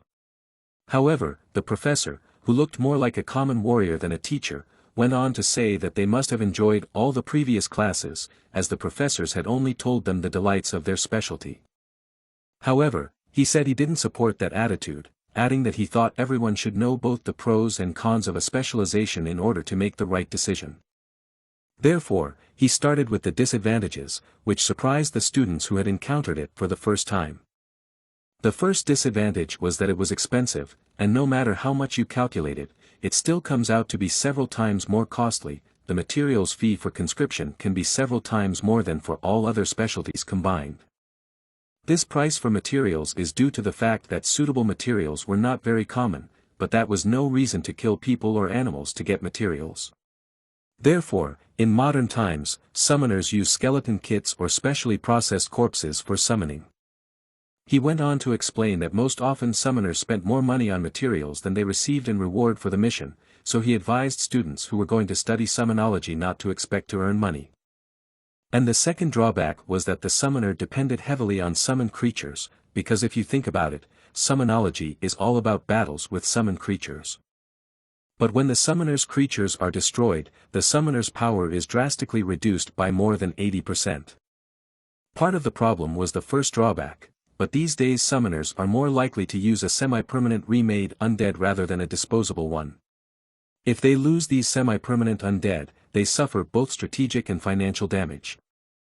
Until they rebuild their summoned creature or replace it with a new one, they can only watch from the sidelines as their counterparts fight. The third and most important disadvantage was that the summoners were weak against the priests, to be precise. Summonology was no match for modern howling, and that was no joke. The time when summonology could fully realize its potential was total war, as during battles summoners get an unlimited supply of materials for summoning undead, because dead bodies could be found literally everywhere. But even after the truce, modern warfare continues in the form of small localized battles. And for such quick and traceless battles best suited mages who specialized in curses, as well as spirit controllers. While necromancy was very weak against priests, who could destroy the entire army with a single holy spell, which was very inefficient, as the cost of recovery would be enormous. After telling the disadvantages, the professor added that there were a few more, but in any case the choice was left to the students. As soon as he finished, Jamie immediately raised her hand, calling out to the professor. Having introduced herself, she asked with interest, "So what were the advantages of summonology?" The professor looked at the girl with a frown. He replied that he didn't remember allowing her to ask questions, which took the girl by surprise, and she confusedly sat down and apologized. Advantages. The number as well as the possibility of applying different tactics in battle using summoned creatures, without enthusiasm in his voice replied the professor, which sounded like he was omitting too many advantages, and in general was not interested to interest the students. Without naming more advantages, he turned to the students and said that only they should decide whether to take summonology in the second semester or not, but added that they should not forget one thing. Don't even dream of setting foot in this field if you don't have the guts for it. After this motivational speech, the professor added that if anyone is going to cry, whine, turn away or consult him about changing their major after the second year for financial reasons or whatever, they shouldn't even consider majoring in that field with such a characterless mindset. As the students listened to his words, they looked at him in confusion. The assistants, who had already listened to these words apparently not for the first time, sighed tiredly. The professor did not stop, saying that if someone hopes to specialize in summonology only because there is less competition for survival, I will personally expel you. Okay, that's it, let's get to class. To which the class tentatively agreed. Simon picked up a box with unknown contents, which was provided by his assistants, and listened to the professor's instructions, who explained that these boxes contained the bones of sharp-blooded rat catchers. Opening the lid, the guy saw a lot of different bones that were signed and sorted into compartments. The choice towards rat bones was justified by the similarity to human body structure, making it cheaper and easier than normal human skeletons. Tossing one of the skulls into the air with his hand, the instructor explained that most beginning summoners start with island rat bones. Pointing to a poster that the assistant was trying to hang on the wall at the time, he explained that it was the Pied Piper's bone structure. Then deciding to start practicing, he ordered everyone to pull out skull number 1. Adding for them the skull was already assembled by default. One of the girls took the skull in her hands and remarked that it was quite creepy, to which the other girl replied that despite that it was very clean. Seeing that most of the students had already examined the skulls, the professor told the students to put their hand through the hole that was located right under the skull. There should be a magical corrective circle inside. He added that it was exactly where they should put their hand and activate the magic circle. Simon held the skull in his hands and followed the professor's commands. Soon the boy managed to find the hole where the magic circle was located, which was supposed to work as a corrector, and then he stretched out his hand, deciding to try. Once the magic circle is complete. But he didn't have time to finish, as the next moment there were squeals and frightened screams from the students around the classroom. Who, without listening to the end, activated the circles, causing the heads of the island rat catchers to come to life and start wreaking havoc around the classroom. While the students, obviously unprepared for such a turn, were frightened, not realizing what was going on. The professor smirked as if he hadn't seen this coming and said that he was going to tell them not to be frightened by the fact that the undead would come back to life after the activation. But unfortunately he was too late, to which there were angry voices from the class saying that it was rather cruel and low. Simon, who had also activated the skull, ordered him not to move, which he immediately did. Seeing that Simon had been able to calm the skull so quickly, and that he was treating it as something ordinary, Dick asked if he had ever experienced such things before. To which Simon replied that he'd just seen them a lot before. With a loud clap on the table to attract attention, the professor told the students to get used to it, as they were necromancers, and then added that once the magic circle was activated, the process of creating undead could be considered complete. Since the head couldn't move on its own, it needed to create a body, and for that, necromancers needed to be familiar with the bone structure of the summoned creature. Unlike the human body which had 206 bones, the body of the island ratcatcher only had 53 bones, which was much simpler. Following the instructions of the professor, who said to take the number 2 neck bone and connect it to the skull, Simon found the right bone and began to carefully bring it to the skull. Suddenly the bone, like a magnet, jumped out of the guy's hand and stuck to the skull. The professor explained that skeletons have a tendency to return to their original form, and therefore, if you follow certain rules, the assembly should not be difficult, to which Simon replied in surprise that it was, while the skull of Dick, who decided that the head of his summoner was not necessary, tried to correct this misunderstanding. The professor continued to explain what to do, saying that now they should move on to bones number 3, 4, and so on up to 11. The students, despite the fact that it was not the easiest thing to do, followed his instructions with interest, and also consulted with each other. But not everyone had a good time, because some of them, before hearing the professor's warning to be careful not to mix up the bones of the upper back with the lower bones, which was very important, had already made this mistake, which again led to incidents with rodents, which, out of control, began to attack the innocent neighbors of those who had managed to mix up the bones. The professor said that if the creature is assembled incorrectly, it will not move smoothly.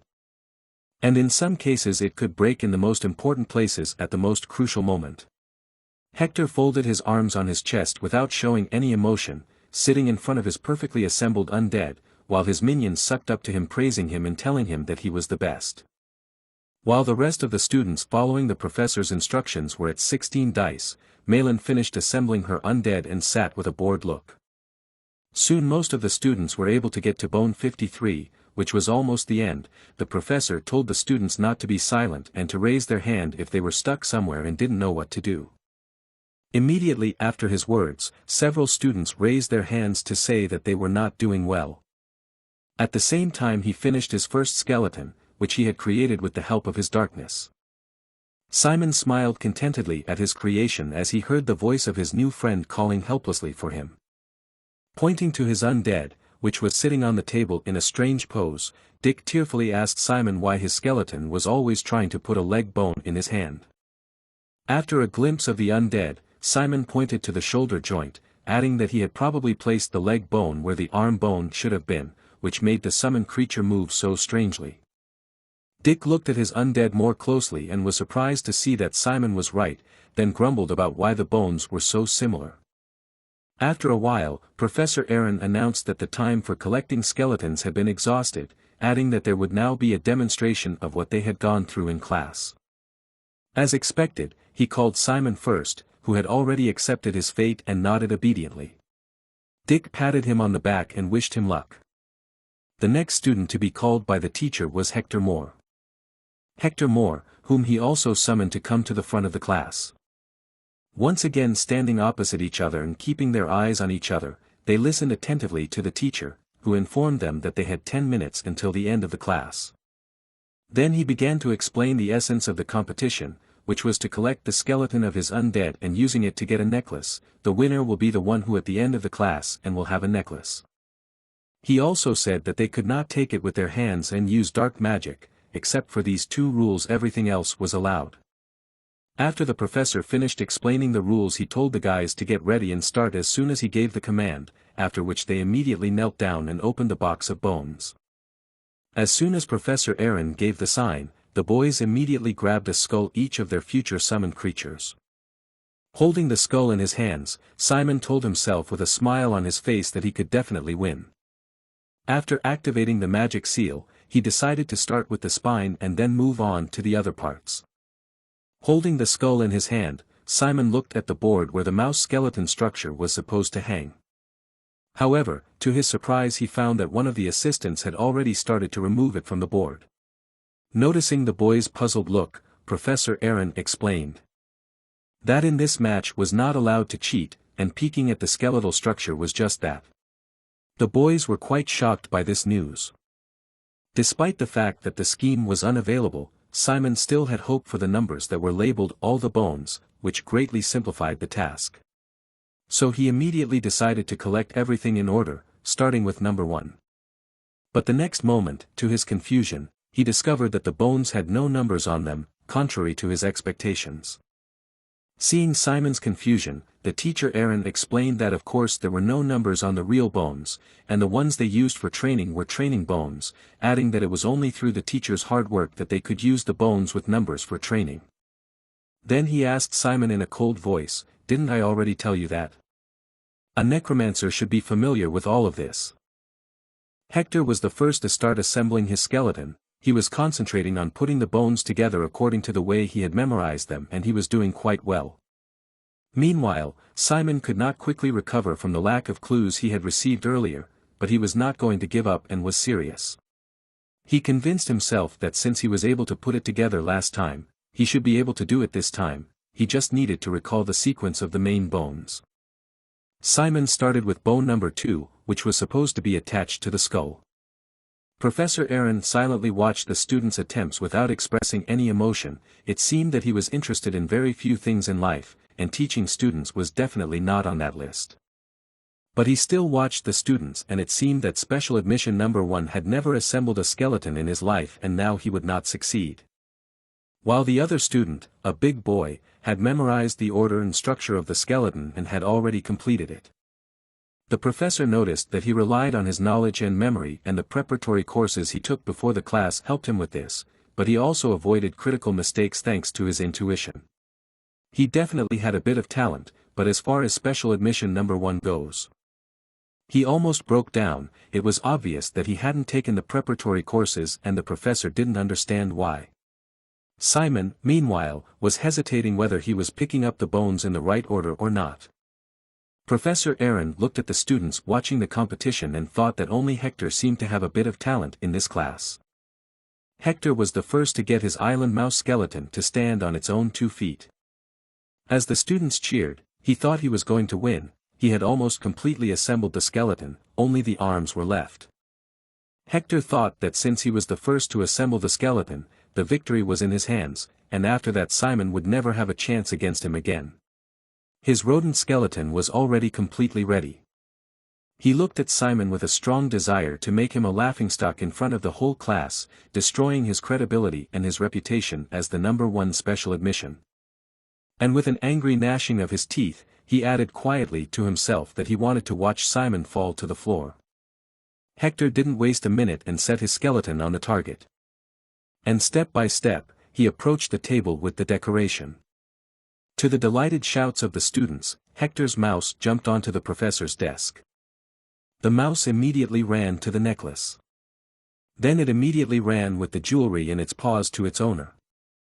Simon saw all this and realized that he had 5 minutes left before the bell rang, and if Hector still had the necklace, he would win. Simon could not let that happen. He continued to assemble his skeleton with trembling hands. Simon thought he couldn't jump in over his head, since Hector was more prepared and he had only assembled the skeleton once before. The chances of winning it were slim. His only way to win was to give up trying in vain to do what he was taught in class. He wouldn't succeed anyway. He just had to trust his own gut feeling, and he smashed what he had tried to put together before without success.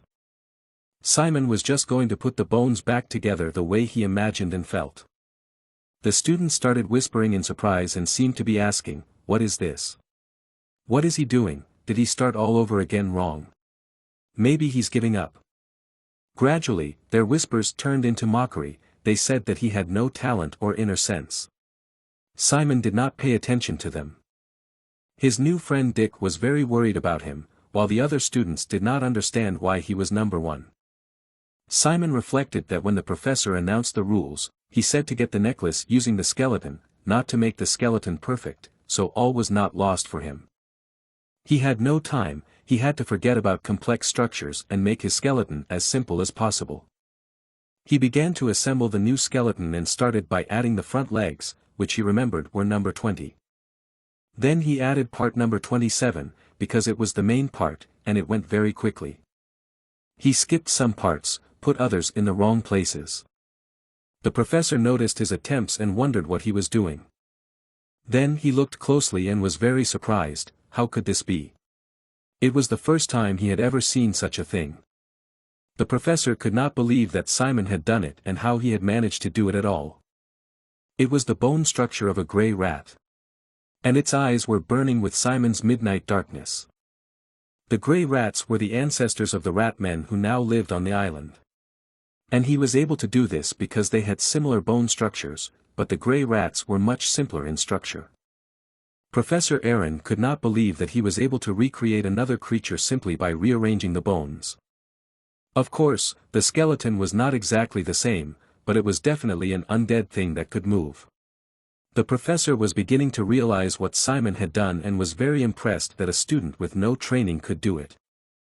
How could he come to this conclusion based on his gut instinct instead of knowledge?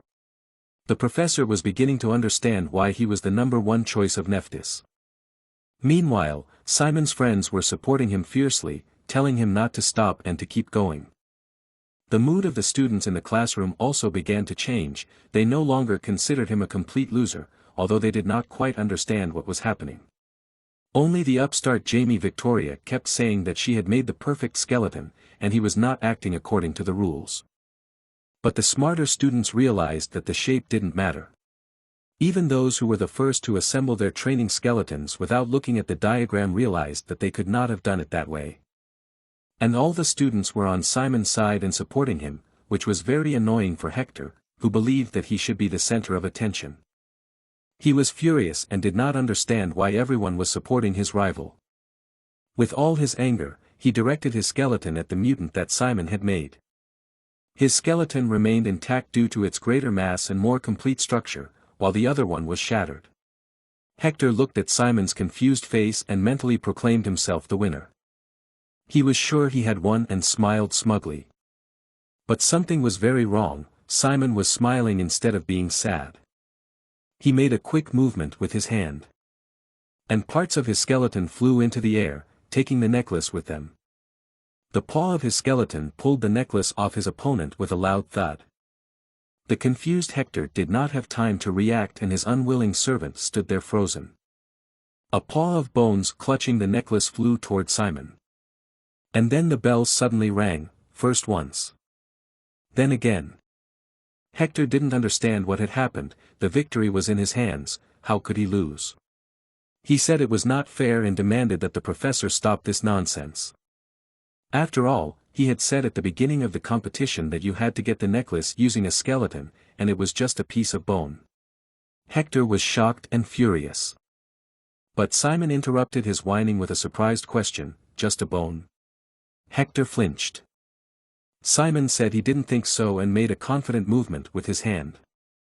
Suddenly, with a crash, the parts of his skeleton began to come together.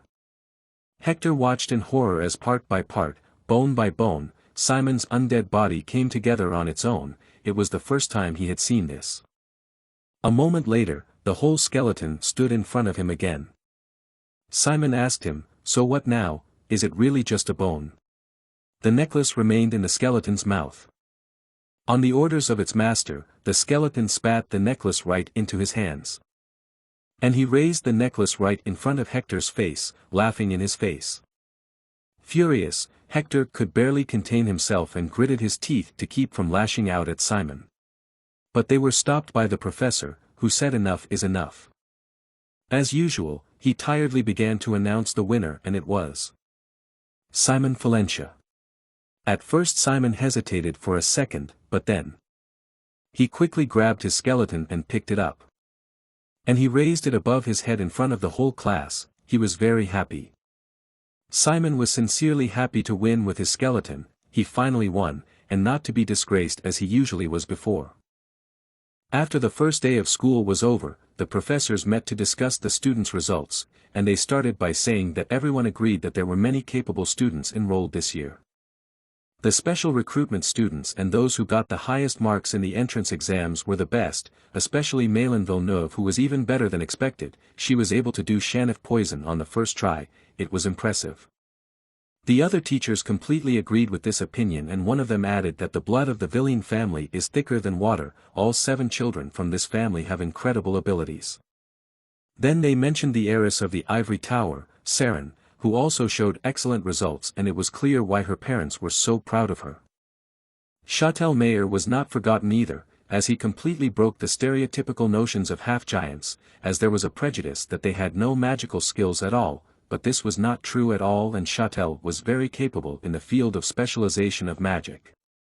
Professor Bahil mockingly asked them if they had already chosen their favorites and reminded them that it was forbidden to force students to specialize during the protected period for newcomers.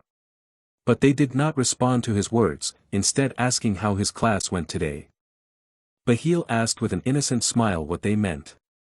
But they told him not to pretend, and that he knew they wanted to hear about special admission number 1, whom Naftis had personally selected. He shrugged and calmly replied that the student had lost 10-1 to another student in the class, and he was not at all convinced that he had much talent. The other professors reacted with some restraint, saying that this was not expected, but he was still special admission number 1, so was he sure that there was nothing special about him. Professor Bahil pretended to think about it and then added that he had good stamina, having endured 9 curses of exhaustion before he collapsed in his first class. The other professors were not at all pleased. 9 times is certainly a lot and stamina is good, but not at all impressive for special admission number 1. While everyone was discussing the students, Professor Aaron, as usual, was bored on the sidelines. Unfortunately for him, Bahil noticed him and told him that he was also teaching a class today, wasn't he? Aaron was in no hurry to answer and calmly poured himself some tea. Then he turned to them and said that yes, he was teaching the class. But this answer did not satisfy Bahil at all, and he asked him directly what he thought about special admission number 1. Aaron realized that he couldn't avoid answering, so he said that in his opinion special admission number 1 is a slow mediocre guy, but he has a little originality to make some creative though defective designs. Bahil's hand with the cup trembled from this answer, although no one noticed. Everyone started whispering and discussing that the number 1 special admission was not so special this year and wondered how that could be, since it was chosen by Neftis herself.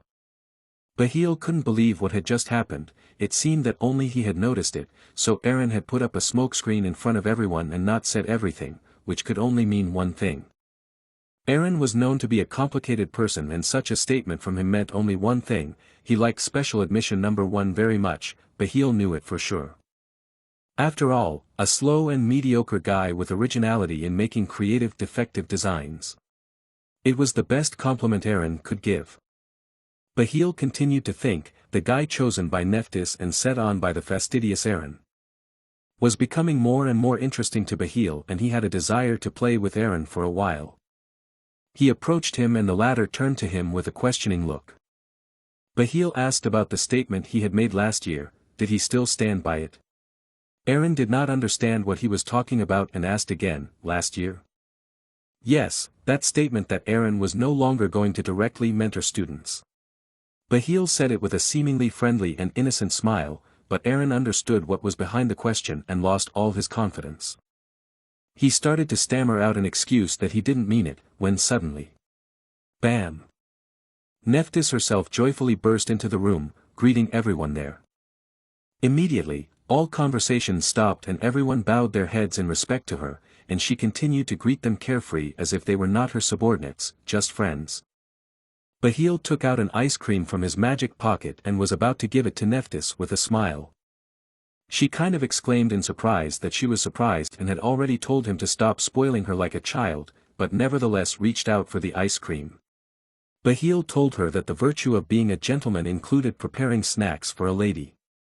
Neftis was pleased, waiting for the opportunity to taste her gift, and said what a smooth talker he was and she just had to take this ice cream since she was given it. The other professors were shocked that he was carrying around a subspace freezer.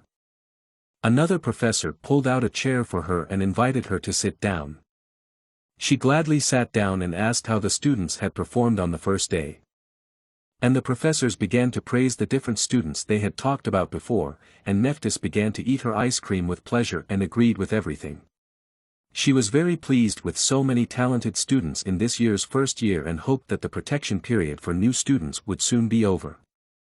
Aaron looked at Neftis and hesitated. Neftis smugly said that it was all great and they could report any problems to her, and if there were none, then because it was the first day of school, they could go home early and rest. Everyone was all for it. But Aaron was not going to leave and asked Neftis if they could discuss something in private. All the professors were very surprised and looked at him questioningly, but Neftis was not at all confused by this question and she gladly agreed. Bahil watched them leave the room. As they left, Neftis asked what Aaron wanted to discuss, but he said he would tell her only when they were alone.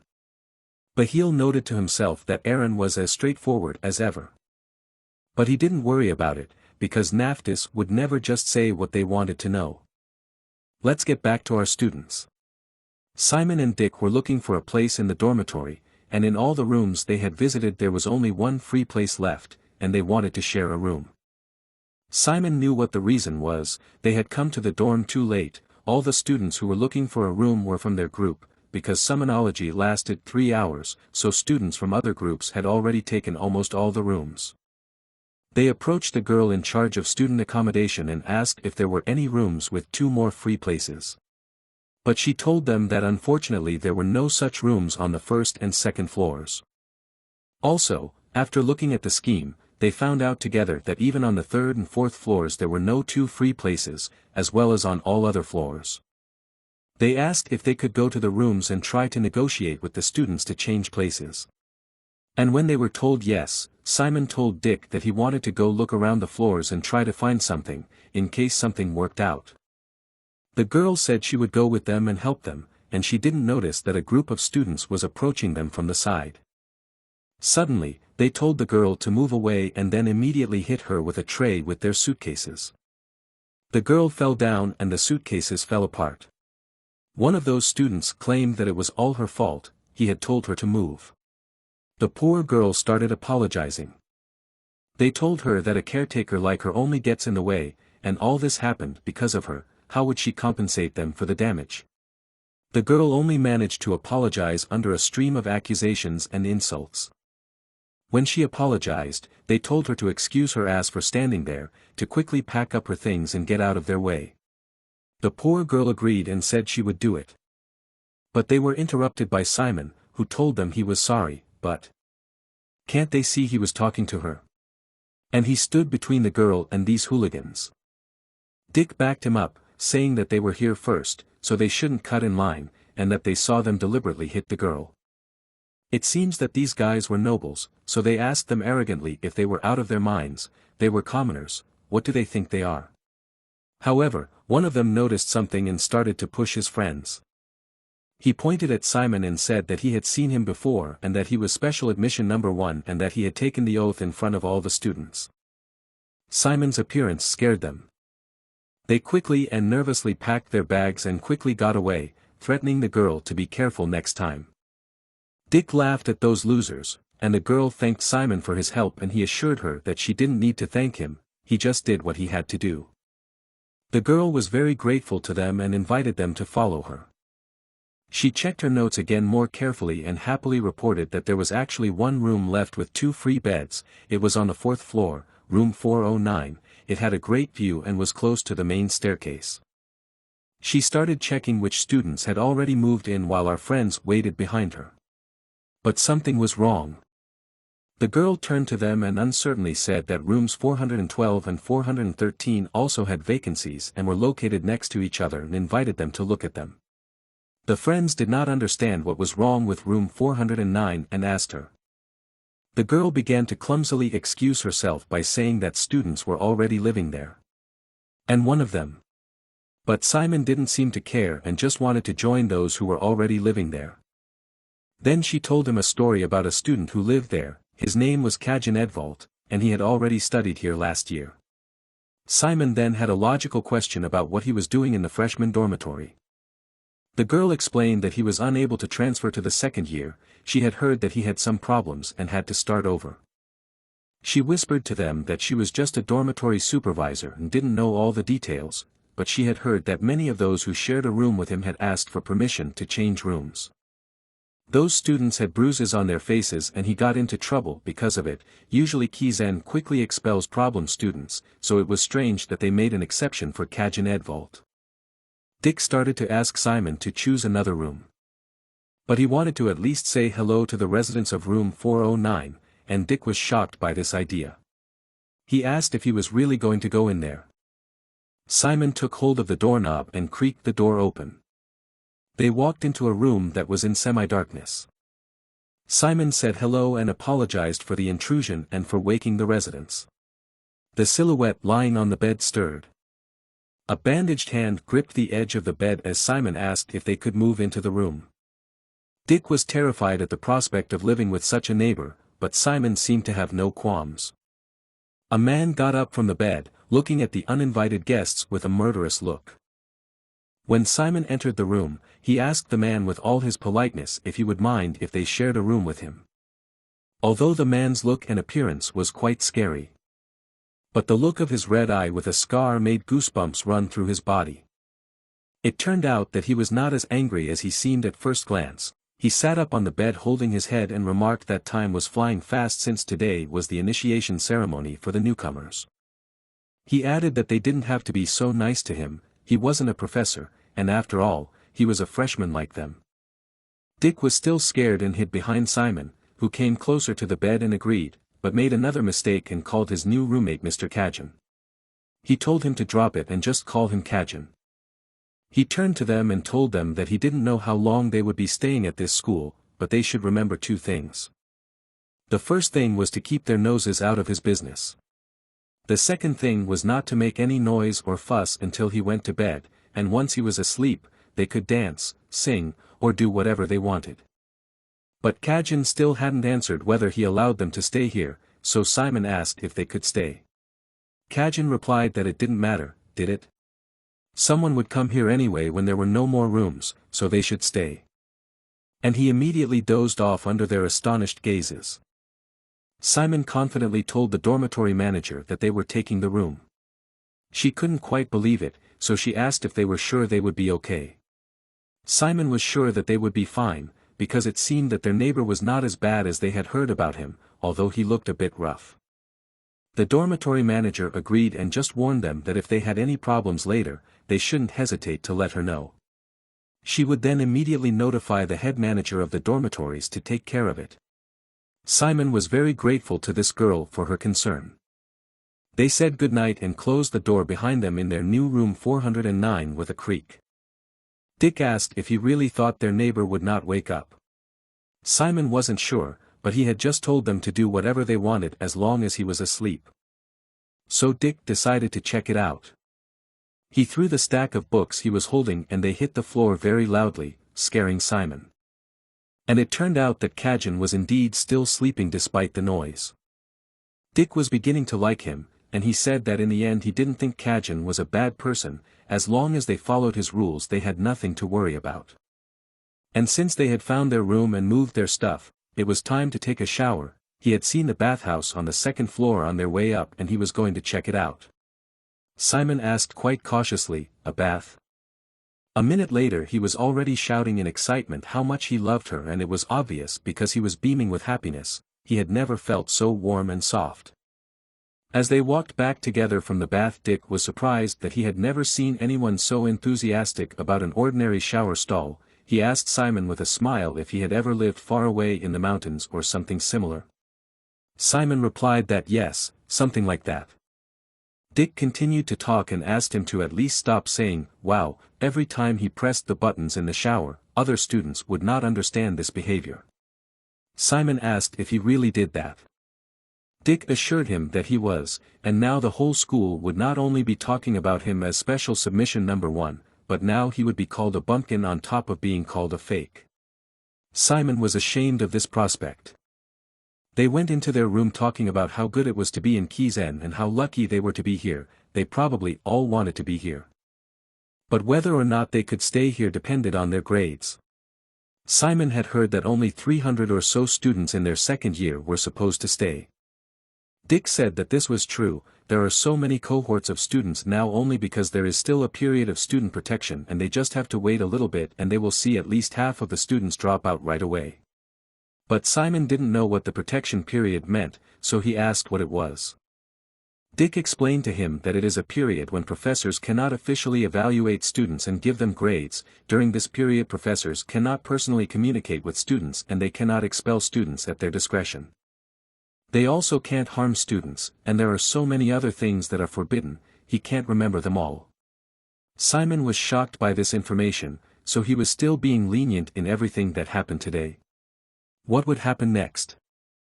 Dick continued that after this period, expulsions would be a constant occurrence due to lack of academic performance, lack of visibility of future success, rule violations, unsatisfactory homework, and other lesser reasons. But, if he can hang in there at least until the end of his first year, he can expect to find a job almost anywhere in the future. And if he can survive the intense competition and officially graduate, then he will be a leader in an era that will move entire continents. And Dick pointed his finger directly at the surprised Simon. Then he added that he would be able to become absolutely anything, except a member of the royal family. Although in fact, some small kingdom might offer him a princess to marry if he could graduate from Kizen.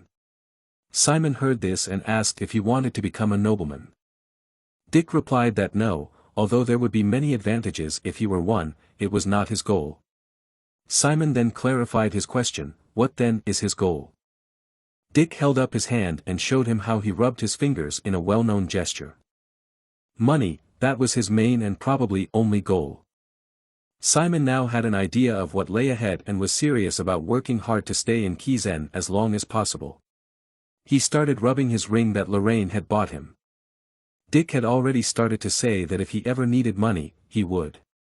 When suddenly Simon opened his subspace and a box with a set of dice flew out, surprising and maybe even scaring his friend a little. The latter was amazed and did not hesitate to show it, he just bombarded Simon with questions. What is this? And how did he just do that? Simon explained that it was subspace.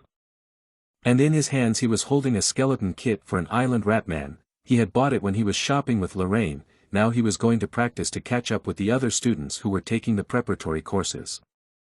Dick couldn't believe that he was going to practice after they had just come from class, and Simon replied that he just didn't want to forget everything he had learned and experienced today in summonology class.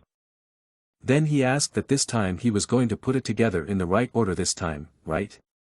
But Simon replied that he wanted to try again to trust his gut feeling this time. He began to assemble the bone by bone, following his gut instinct. Dick watched him fascinated. A few minutes later, another unusual skeleton Simon had assembled was walking across the floor. Dick looked at it and noted that it was the same as the one he had collected in the classroom. Simon replied that yes, in general it was the same, but it should have been better, because he spent more time on it, but one of its legs was wobbly for some reason. Despite the fact that it was a skeleton, it was even somewhat cute. Dick said that despite his shortcomings, Simon had made a skeleton that he probably would never be able to.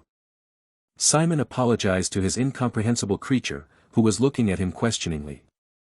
And the next moment he broke it into its component parts with a crunch. His friend was very surprised by this behavior. He asked what was wrong. It was such a beautiful skeleton, why did he destroy it? Simon did not answer, absorbed in his thoughts, and this made Dick worry about him. He was absorbed in the memories of today's summoning class, recalling the words of Professor Aaron, who said that skeletons formed with summoning magic have a tendency to take their original form, and showed how easily two bones can be joined as if by attraction. The official name for this phenomenon is restoring force. Simon also remembered that this phenomenon was also called the attraction in the field. He closed his eyes, exhaled, and focused on his inner sense. And he began to clearly feel every bone scattered around the room, nothing else mattered to him now. Because skeletons have a tendency to go back to their original form, so if he remembers the sequence, assembly shouldn't be hard. With a rattling sound, the bones that had been lying close to each other began to slowly move closer together. Simon looked closely at the skull, which was quietly clicking on the floor, and he had an idea. Instead of manually reassembling each bone by hand, he could simply use summoning magic to make them reassemble themselves to their original shape. So he stood up and pointed his hand at the pile of bones on the floor and said, "Restore." And in a moment, the skull's red eyes lit up and the whole room was filled with the sound of bones breaking. Dick was a little scared as the bones started flying by him with a whistle. A minute later, with the last snaps and clicks, the whole island ratman was on the floor of the room. Dick remarked that it was incredible to see the skeleton put itself together, and Simon was pleased that he could entertain his friend a little. Meanwhile, Ratman was running and jumping around the room. Dick was very sleepy and yawning, but he still wanted to know how Simon could do it even without training. But eventually sleep overcame his curiosity. He told Simon that it was late and he was very sleepy, he should go to bed. Then he asked Simon if he was going to sleep, but he couldn't get enough of his summon. He kept petting his Ratman and said that he wanted to try it out more. Dick didn't mind and he would just go to bed first. But before he went to bed, Simon managed to ask him what time was their first class tomorrow. Dick asked again, tomorrow? And he immediately answered, darkness dynamics. While they were talking, Simon was stroking his skeleton and his eyes changed from red to midnight blue. Dick had long since fallen asleep, and Simon was still sitting on the floor studying the diagram, his skeleton sitting across from him, tapping its bones softly. Simon was wondering how he could connect the bones so that the knees could rotate, although they might be Ratman's bones, but maybe they could move like human bones if he put them in a different order. He held one of the bones in his hands and thought about what to do with it. But after twisting the bone in his hands, he came to the conclusion that it wouldn't. Just putting the Ratman's inverted joint. The other way around wouldn't work. He began to add and correct something in his notes. He wrote the following: the assembly formulas are the standards that necromancers have established over a long time, so there must have been numerous trials and errors to get to this point. Just like he is now. Every task has its reason and meaning, and after repeating the assembly himself, he realized how great the previous generations of necromancers were. After the inspection, he put the skeleton's leg back in place. Then he added another arm, trying to replace number 25 with number 31. He asked his creatures if they were comfortable, to which they swung their heads in different directions. He realized that this combination was not very good and decided to put the bones back in their places. Then he thought that no matter how reasonable the structure is, there is always a more efficient way to assemble a motor mechanism for a skeleton. He wondered how he could learn all this quickly. He picked up the book and decided that he would research this question in more detail. He remembered his father, whose skeletons had helped people with their possessions. And Lorraine, whose skeletons had helped them deal with a gang that had attacked him. He looked at his Ratman, whose eyes burned with blue darkness, and wondered what he was missing compared to his father and Lorraine. Simon just couldn't wait for his next summonology class to learn more. The next morning at the first class, the students were listening to a lecture on darkness dynamics. The professor stood in front of the class and told them how important darkness dynamics was to the students. The professor's name was Eric Ora, and he was the one who was going to teach the class. He was quite monotonous in his talk, which caused most of the students to doze off, but not Simon, who was listening intently. The professor asked a rhetorical question: so then how does this darkness create the miracle that is black magic? And went on to explain that to answer this question they needed to understand the flow of darkness, runic words, and the mechanisms of the magic circle. Professor Eric Ora decided to delve into history and explain to them the origin of runic words, which had its roots in the eternally burning torch of the Temple of Del. Initially, none of the ancient people wondered why this torch never went out, even though no one fed it with fuel. Why?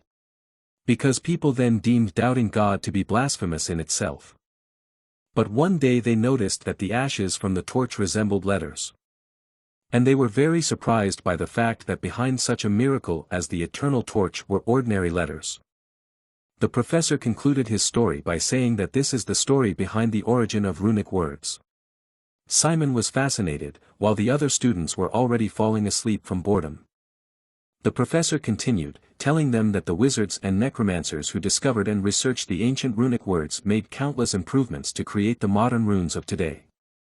He began drawing runes and magic circles on the board, commenting that runic words after all the improvements today look like this, and these two magic circles are examples of how the improved runic words are used. This magic circle on the left that they saw could not have been activated. And the difference between it and that circle on the right, which can be activated, is how the runic words are used. Simon listened carefully and took notes. The professor continued and the students took notes that thanks to the corrective devices they used they had the ability to use the darkness more freely and quickly even without training. Finally, the boring lecture was over and the professor put the piece of chalk back, but before all the students left, he gave them a homework assignment to do before the next class.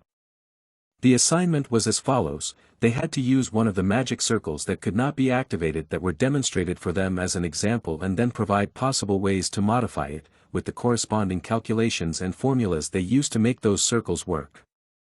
The bell rang to announce the end of the lesson. And the teacher said that in the next class he would call 3 students to present their assignments. And he said goodbye to them, saying that he was looking forward to seeing them next time. After the lesson was over, Simon and Dick went outside on their way to the next class, which was to be held outdoors. They complained to each other about how difficult darkness dynamics was. Dick compared it to the arithmetic he learned with his father, wondering why he couldn't just memorize a formula, but had to understand the principles. However, Simon noted that it wasn't so bad. Although he didn't understand more than half of it, he liked the way the professor described everything in order, starting with the principles. Dick countered that he just loves everything about Kizen. Even this morning, when he was admiring the soap in the bathroom. Simon hit his friend on the shoulder for this remark. The island looked incredible in the sunshine as our friends walked farther and farther away from the school buildings. As they walked across the dandelion-filled meadow, Dick asked Simon what class they were going to. Simon replied that they were going to a magic combat class. When they arrived at the clearing where their lesson was to take place, the professor was nowhere to be seen and they were beginning to have doubts about whether they had come to the right place. When Jamie Victoria pointed somewhere to the side, attracting the attention of everyone present. A cloud of dust was approaching them with a thud and they did not understand who or what it could be and why the ground was shaking so much. A flock of creatures was running toward them. It turned out that it was a whole flock of hippos running right at the frightened students. The frightened students gathered in a circle and trembled as the pack of hippos surrounded them and ran around. The students did not understand what was happening and where the hippos came from. But suddenly someone from the middle of the pack greeted them. A guy was sitting on one of the hippos and he told them that Professor Homping would be teaching his class today in the Roque Mountains. So they all had to get on the hippos to get there quickly. The students and our 2 friends were not at all excited about the prospect of riding these animals. Dick said that he was not surprised at all, because the professor of magic combat is known in Kizen for being a weirdo. He had even heard that she camps in different parts of the Roque Mountains. Simon couldn't quite believe it. Some of the students began to resent the fact that they had to ride it, even though the hippos looked friendly enough. But the noble students demanded that they put a rug or something on the animal's back before they got on. But the man who brought the hippos here was not at all happy with this attitude and began to gather darkness around his feet. And then he jumped incredibly high with a flip in the air under the admiring gazes of the students. And he began to land directly on that disgruntled nobleman who was shocked by this turn of events. And the man landed right on top of him, driving him into the ground. The others began to complain about what he had done. How could he stand in their way? They were Kizen students. How dare he be so brazen? The man asked again, a servant? He angrily told them how uneducated the new students were these days. He told the already frightened students that they should call him Ta, not servant. The students began to nervously apologize, especially the one on the ground. Simon, watching this scene, commented that they don't change, do they? Dick completely agreed with him and added that he was an exception to the nobility. After dealing with the impudent nobles, the man told everyone that they were a little behind schedule, so everyone had to get on the hippos quickly. One hippo could carry 3 students, and our 2 friends immediately chose one and began to get on it, some more successfully, some less. Dick finally managed to get on the back and sit behind Simon and whined about how big these hippos were and how difficult it was to climb them. Simon noticed a little girl trying to climb on their animal as well. While she was trying to climb, their guide saw that almost everyone could see and was about to give the animals the command to move.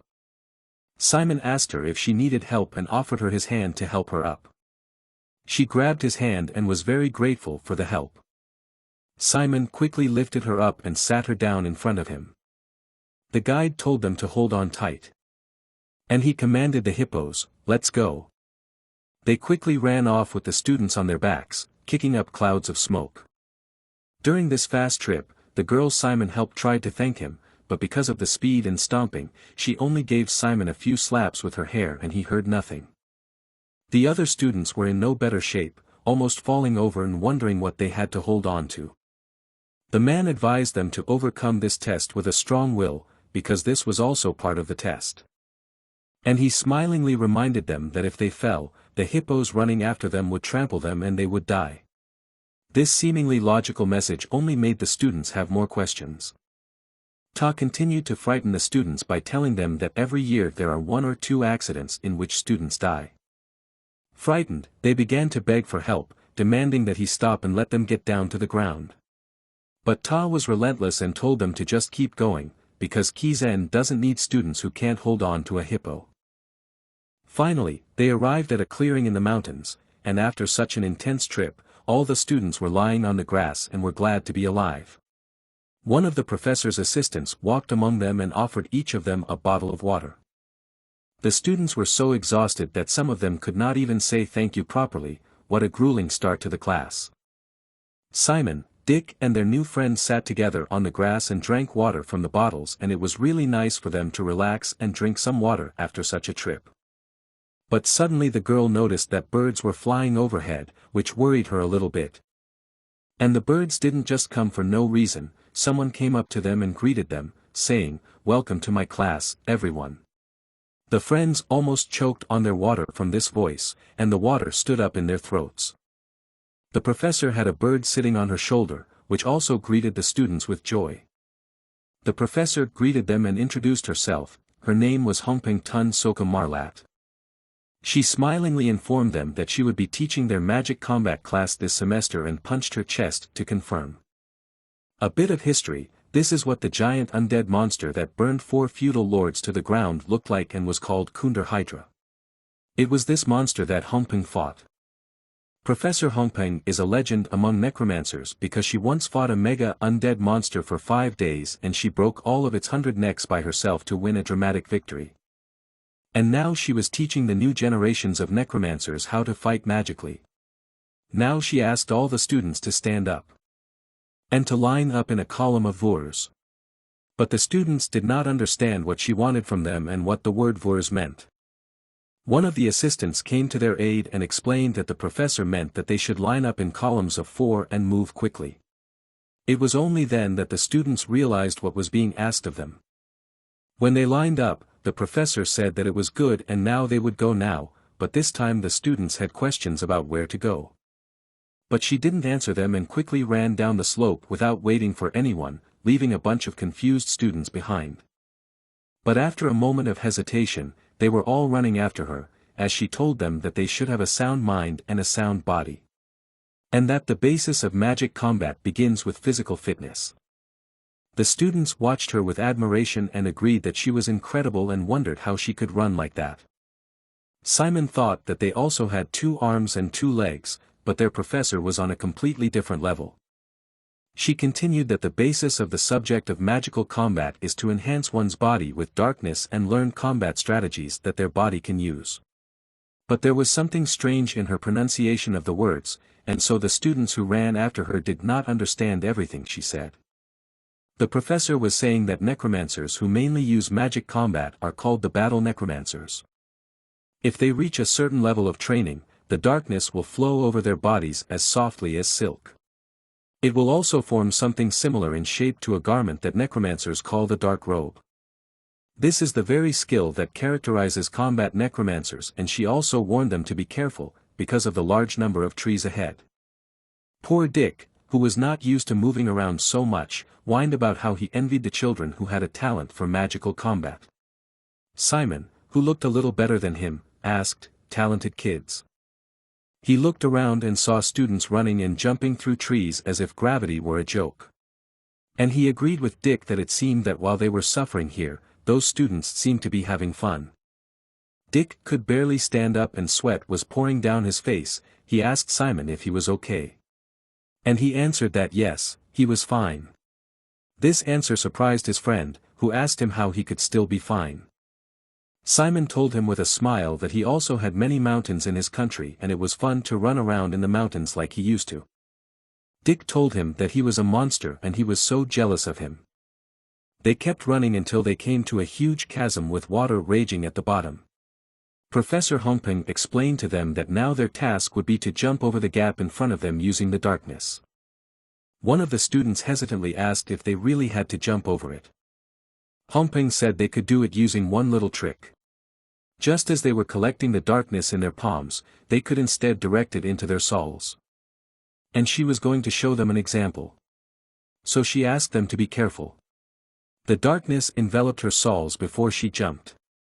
And she jumped vertically high up the hill under the astonished gazes of the students. But that wasn't all, she added that if you direct the darkness to your soles several times, you can do this. She moved like a shadow and did somersaults and several sideways movements, as if gravity did not affect her at all. She asked if they could see everything, but there was only silence. Simon and Dick were mesmerized by her movements and just stood there with their mouths open in amazement. She continued, emphasizing to them that as they jumped, they should direct all the darkness they had gathered to their feet as if they were going to spray it from their feet.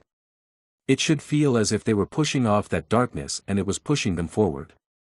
And they jumped from one edge of the gap to the other seemingly without effort or problem, landing on the other side and stopping. She invited all the students to jump with her, but there was not much enthusiasm among them. But some students were brave enough to run to the abyss first. They jumped confidently, as if they had already practiced and had the ability to do so.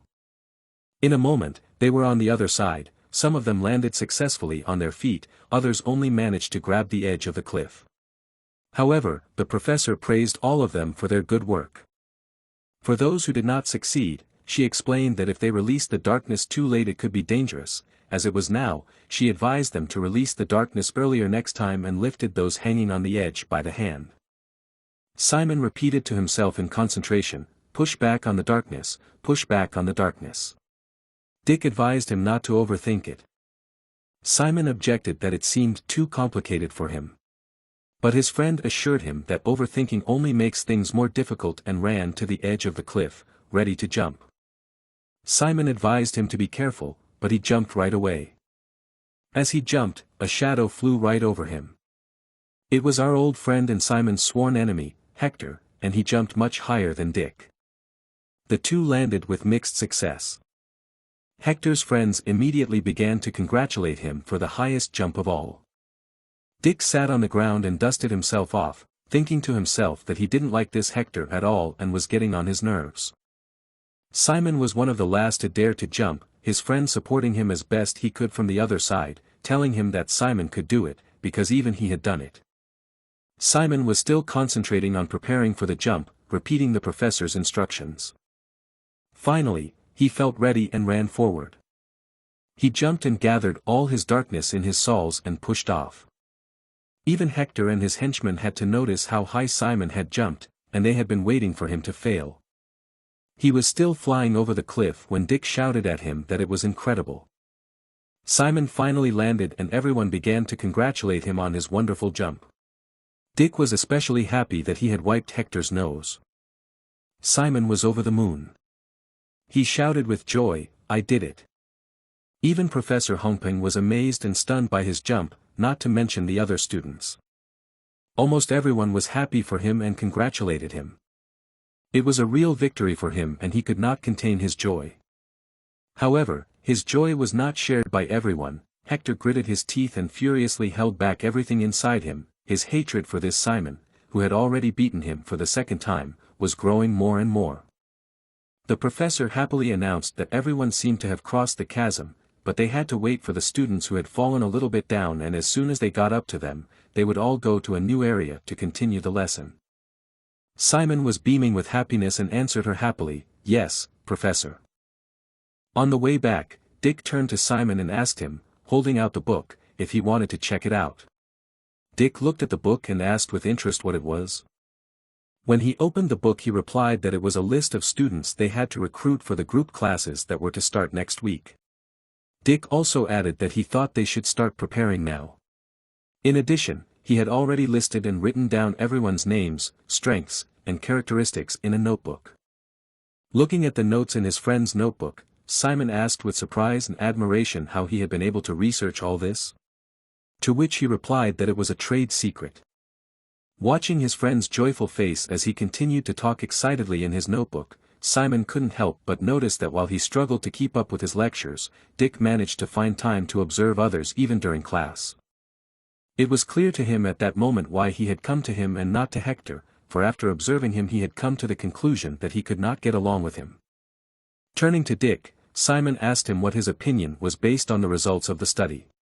He hid his notebook and replied that most of the students in their class were highly qualified, and all of them were pretty good, but... Pointing to the pink-haired girl who rode the hippo with them, Dick noted that she might be expelled as soon as the protective period expired. Adding that there were only 2 kids in their class who couldn't jump over the abyss, and this girl was one of them. She was also very shy, which could lead to bullying. Suddenly, a loud voice was heard from Professor Hongpeng, who started running and shouted to the students to follow her as they were already delayed. The tired students who were hoping for a break sighed pitifully. Simon, saying that this class was so fun and dynamic, followed her with eager eyes, while Dick, who did not particularly share his enthusiasm, marveled once more at his friend's fervor. The next instant, however, something caught Simon's eye. Suddenly a pack of hippopotamuses appeared in the distance and rushed toward the students, creating dust and vibrations on the ground. When some students saw this, they immediately reported it to Professor Hongpeng, hoping that she would be able to help them. However, to their confusion, it was as if the professor had fallen underground and she was nowhere to be found. Realizing this and seeing a herd of hippos running straight at them, the students panicked. Realizing the pitifulness of the situation, Simon noted that it was very bad and something had to be done. Standing in front of the hippos that were about to reach him, he gathered the darkness in his legs. Then at the last moment he jumped high into the air in front of the hippo. Remembering Dick's words that they would not be in any danger during the students' defense period, he was confused, for he could not understand whether it was all a setup or not. Still in the air, he concluded that if someone could not dodge, he would probably be badly hurt. However, as it turned out, his worries were in vain. The students were able to avoid the bull's attack without any problems. Some cast a curse of exhaustion, others blocked the attack with a shield or simply climbed into trees where they were out of range of the behemoths. Dropping to the ground near Simon suddenly appeared Cindy, who greeted him with a smile on her face. As he landed and realized that it was too early for him to play hero and worry about others, Simon heard someone call out to him. It was Dick, hanging from the pole, who asked him if he was all right, to which Simon nodded affirmatively. There were some worries, however, that he had underestimated his classmates, and now he realized that in the future he would have to compete with thousands of them. Seeing his friend's downcast look, Dick told him not to worry too much about anything, for all these behemoths were under the control of Professor Hongpeng. Adding that she was a master of magical combat, but could also use the druid bloodline. When he was on top, he saw the hippos running around the guys who had fallen to the ground. Simon was a bit surprised by this information as he thought things had gotten out of hand. The instructor arrived and said that the guys had no time to sit around and should get up and start moving. They sighed with fatigue and started to rise to their feet. The instructor kept pushing the students, motivating them by the fact that the hippopotamuses were going back soon, and also adding that the professor was waiting for all of them downstairs. The pink-haired girl staggered to her feet with tears in her eyes and stood up abruptly, saying excitedly that she understood. A light breeze blew between the trees. The students ran out of the forest and into a clearing, the beauty of which took everyone's breath away, and with wide open and amazed eyes, they all stared at the picture before their eyes. In the middle of the clearing dotted with flowers stood their Hongpeng professor, who said that there were no more obstacles and called them to her. With delight, all the students rushed to run to her through the incredibly beautiful green meadow, the beauty of which overwhelmed everyone with excitement. When everyone had arrived, the professor said that now they could rest. Then remembering something added that despite the fact that they were supposed to eat only after a glass, she considering how tired they were had contacted Kizen in advance. The students were puzzled, but everything became immediately clear after the professor pointed her finger at something. It was lunch, which was delivered to the students right there. When the professor asked what her idea was, the students broke out into joyous shouts saying that it was the best. Sitting in the lotus posture and holding the tray of food on his lap, Dick noted that Professor Hongpeng was not like the others. Feeding students in her own class was not what one would expect from all the other strict teachers. However, Simon had a question about this very thing. Even before entering the academy, he had heard a slightly different opinion. Namely that Professor Hongping was one of the most typical professors at Kizen. To which Dick contemptuously asked where Simon had heard this nonsense. He answered nothing, thinking to himself that Lorraine would probably not have deceived him. Their conversation was interrupted by the professor, who turned to the students and told them that they had to finish. Some of the students were surprised to be leaving this beautiful place so soon.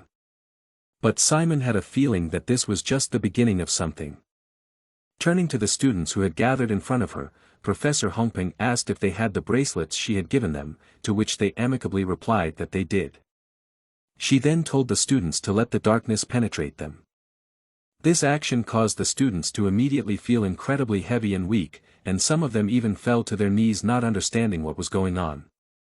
The professor, with a smile on her face, pointed to the man with the flag behind her and asked the students if they were all familiar with the curse of exhaustion. She then informed them that their assignment would be to climb the hill with the curse of weakness on it, adding that everyone should be prepared. Then, with a devilish smile on her face, she turned to the students and added that she would be watching them closely. Unable to believe Professor Hongping's new assignment, the weary students didn't want to do another assignment so difficult. Unfortunately, however, they didn't have much of a choice. The next moment, the professor ordered everyone to take their seats. The slumped students, being under the curse of weakening, lined up in a row, barely able to stand on their feet. After the students lined up, Professor Hongping started counting down. The very next moment, she commanded to begin, and the students immediately rushed to run up the mountain towards the flag. After a while, however, the run turned into a very slow walk, each step of which was very difficult.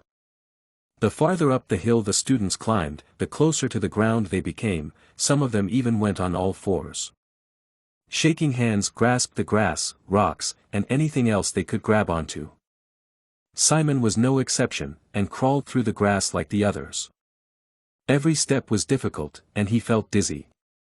But it was nothing compared to the preparatory training, and it was all about endurance and willpower. So he could not give up now, because then he would no longer be able to catch up with the pace of the next classes and would be left behind forever, and that was the decision he made. I will do it no matter what. Simon said to himself in a firm voice as he prepared himself for the challenge he had to overcome. Hector, who was also climbing on all fours and who was only a little taller than Simon, saw him catching up with him and snorted irritably, as he could once again prevent him from taking the first place. He was angry and surprised that even though he had weakened the fatigue spell with his own techniques to get ahead, Simon had managed to keep up with him even without any tricks. But Hector wasn't about to give up. And with more speed he decided that this time he would definitely win. Standing at the top of the mountain, Professor Hongping cheered up the guys telling them that they were almost there. Hector and Simon were ahead of them, crawling on all fours, and they were crawling to the finish line with all their might. And each of them was not going to lose to the other, holding out their hands they said to themselves that this time they would definitely take first place. But their hopes were not to be realized.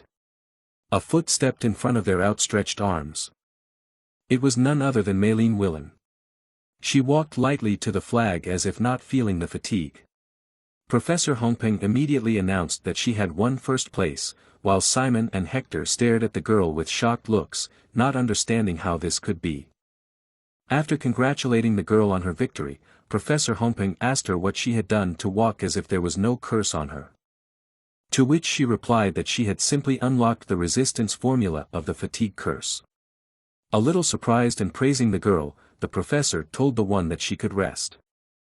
Hearing this, Simon and Hector were even more shocked, as they didn't know that breaking the curse wasn't forbidden by the rules.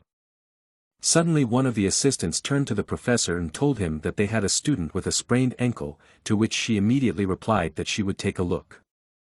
She waved goodbye and congratulated them on being almost there and headed off to help, leaving Simon at a loss. With an annoyed sigh, Hector got to his feet and headed up the hill, saying irritably that he must be being bullied. After he climbed the mountain, the professor's assistant immediately informed him that he had won second place. Simon was left sitting on the ground not knowing what to do. Hector approached Maylin, who was sitting under a tree. He asked her in an annoyed voice why she had broken the curse even though they were in a magic class, adding that she wasn't the only one who could do it. However, the girl looked away and said she didn't care what he said. But Hector didn't want to be ignored and said that she really didn't know anything about the world, since she lived like a princess imprisoned in a tower. Maylene looked at him and asked him if he wanted to fight her. He replied that he had no intention of doing so, but was only telling her the truth, saying that professors don't evaluate them during the defense period. However, during that time it's important to show that you're doing well to get attention. Adding that what she just did will most likely only take away Professor Hongpeng's trust. Not intending to be lectured by him, the girl mockingly asked if he was so hurt by the defeat that he decided to take it out on her. He replied that he was just telling her to stay out of his way.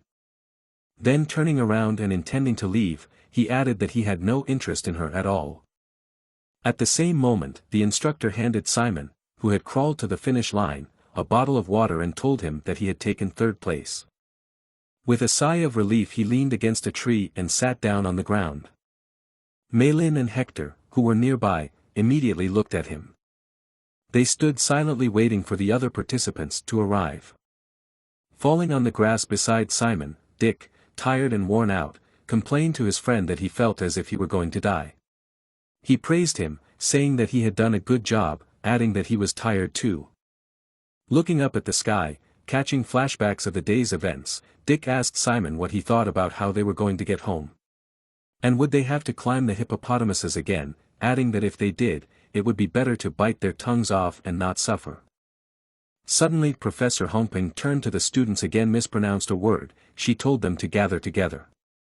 There was a magic circle on the ground in front of the students gathered in a pile.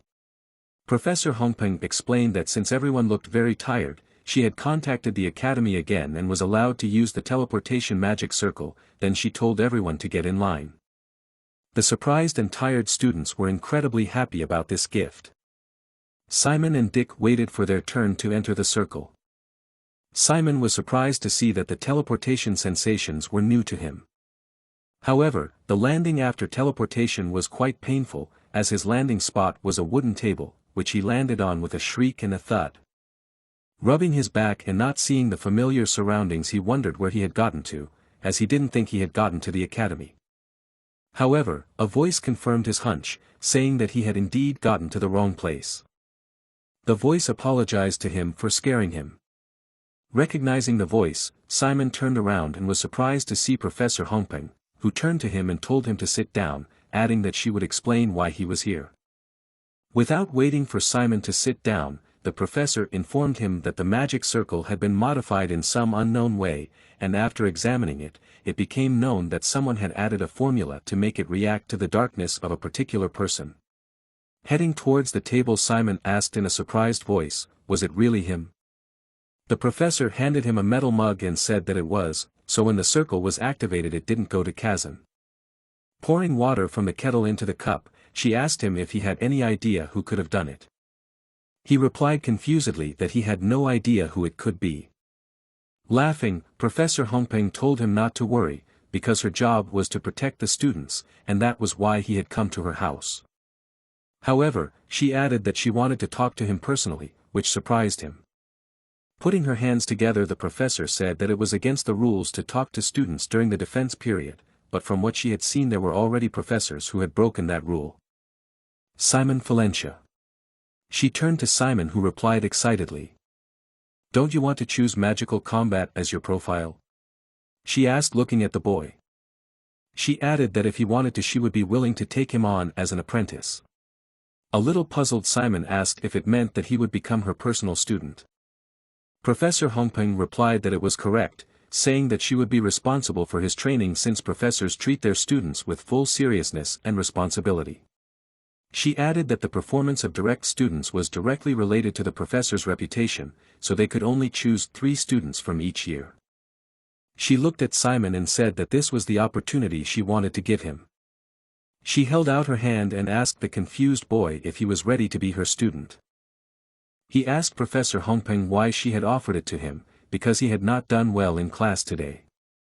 He could hardly keep up with the other students, and he could only come third on the hill. Besides, today was only the second day of school, so he was sure that her decision to offer him such a thing was not well thought out. The professor, however, folded her hands in front of her with a smile on her face and told him that rankings might be important to students, but professors looked at talent. Then she reminded him of the moment when they jumped over the river using darkness and asked him if it was the first time he had ever used darkness. To which he replied that she was right. To which the professor replied that even though it was the first time he had used darkness, he had jumped higher than all the students in the class, which was no longer a matter of talent or coincidence. In addition, when climbing the hill he only used his stamina and willpower, unlike those two. Then she added, looking at the confused Simon, that even if he thought he hadn't demonstrated anything, he was mistaken, for it was enough for her. When she finished she asked him with a smile if he wanted more compliments. Without waiting for an answer, she continued, saying that his stamina, thinking and incredible talent in using darkness were the best for choosing magic combat. Adding that they were so good that he would surpass even her in a couple years. But even that wasn't the limit, the professor said with confidence in her voice that if she trained him she could make him stronger than anyone. Simon sitting on the chair listened to Professor Hongpeng's words carefully. He turned to her and thanked her for her generosity in offering to be his student. However, he bowed low and said that he would like to decline. She immediately asked him the reason. Simon replied in a slightly guilty voice that he would like to study another field more deeply at the moment. Upon hearing the answer, Professor Hongpeng smiled and said that it was fine, adding that she was grateful to him for telling her right away so that she wouldn't have any more questions. However, she added that her agreement did not mean that she would give up on working with him. Hearing this, Simon asked in surprise what she meant. The professor replied that she had already told him about the profile, so she would try her best to change his mind. Simon was surprised at her determination, so he asked her why she was going so far. She replied that it was just personal curiosity, adding that she just wanted to see how strong he could grow. With a wave of her hand that left a blue magical glow behind her, she said that it wasn't just about him becoming her apprentice. Adding that he could come to her for help whenever he wanted. Illuminated by the bright magical glow that made him squint his eyes, Simon thanked the professor. Having finished creating the teleportation circle, Professor Hongpeng turned to Simon and told him that she didn't want him to tell anyone about the dialogue. She added that the circle had transported him to Kizen, to which he smiled and replied that he was glad. Waving goodbye, she said with a smile that she would see him at the next class. Stepping onto the teleportation circle and turning to the professor, Simon said goodbye with a smile on his face. She looked at the guy as he walked away and thought about something, but she didn't hear the voice calling her. The next moment the door opened and the professor's assistant came into the room and asked her how it went. To which she replied that he had refused. Hearing this, the man immediately became indignant, asking how the guy dared to refuse her, and then he suggested the professor to take Hector as a student, who in his opinion was more talented in magical combat. But he was interrupted by the professor, saying only 2 words, "He's a genius." The assistant standing at the door questioned what she meant. She folded her arms across her chest and said that she had seen many geniuses in Kizen. But she'd never met one like this. He opened the bathroom door. Simon walked in and met Dick, who was toweling his head. He immediately asked him why he'd come in so late. Simon replied that there had been a problem with his teleportation. Realizing that he was all right, Dick said enthusiastically that Simon had no idea what had just happened to him. Not understanding why his friend was so excited, Simon asked what had happened.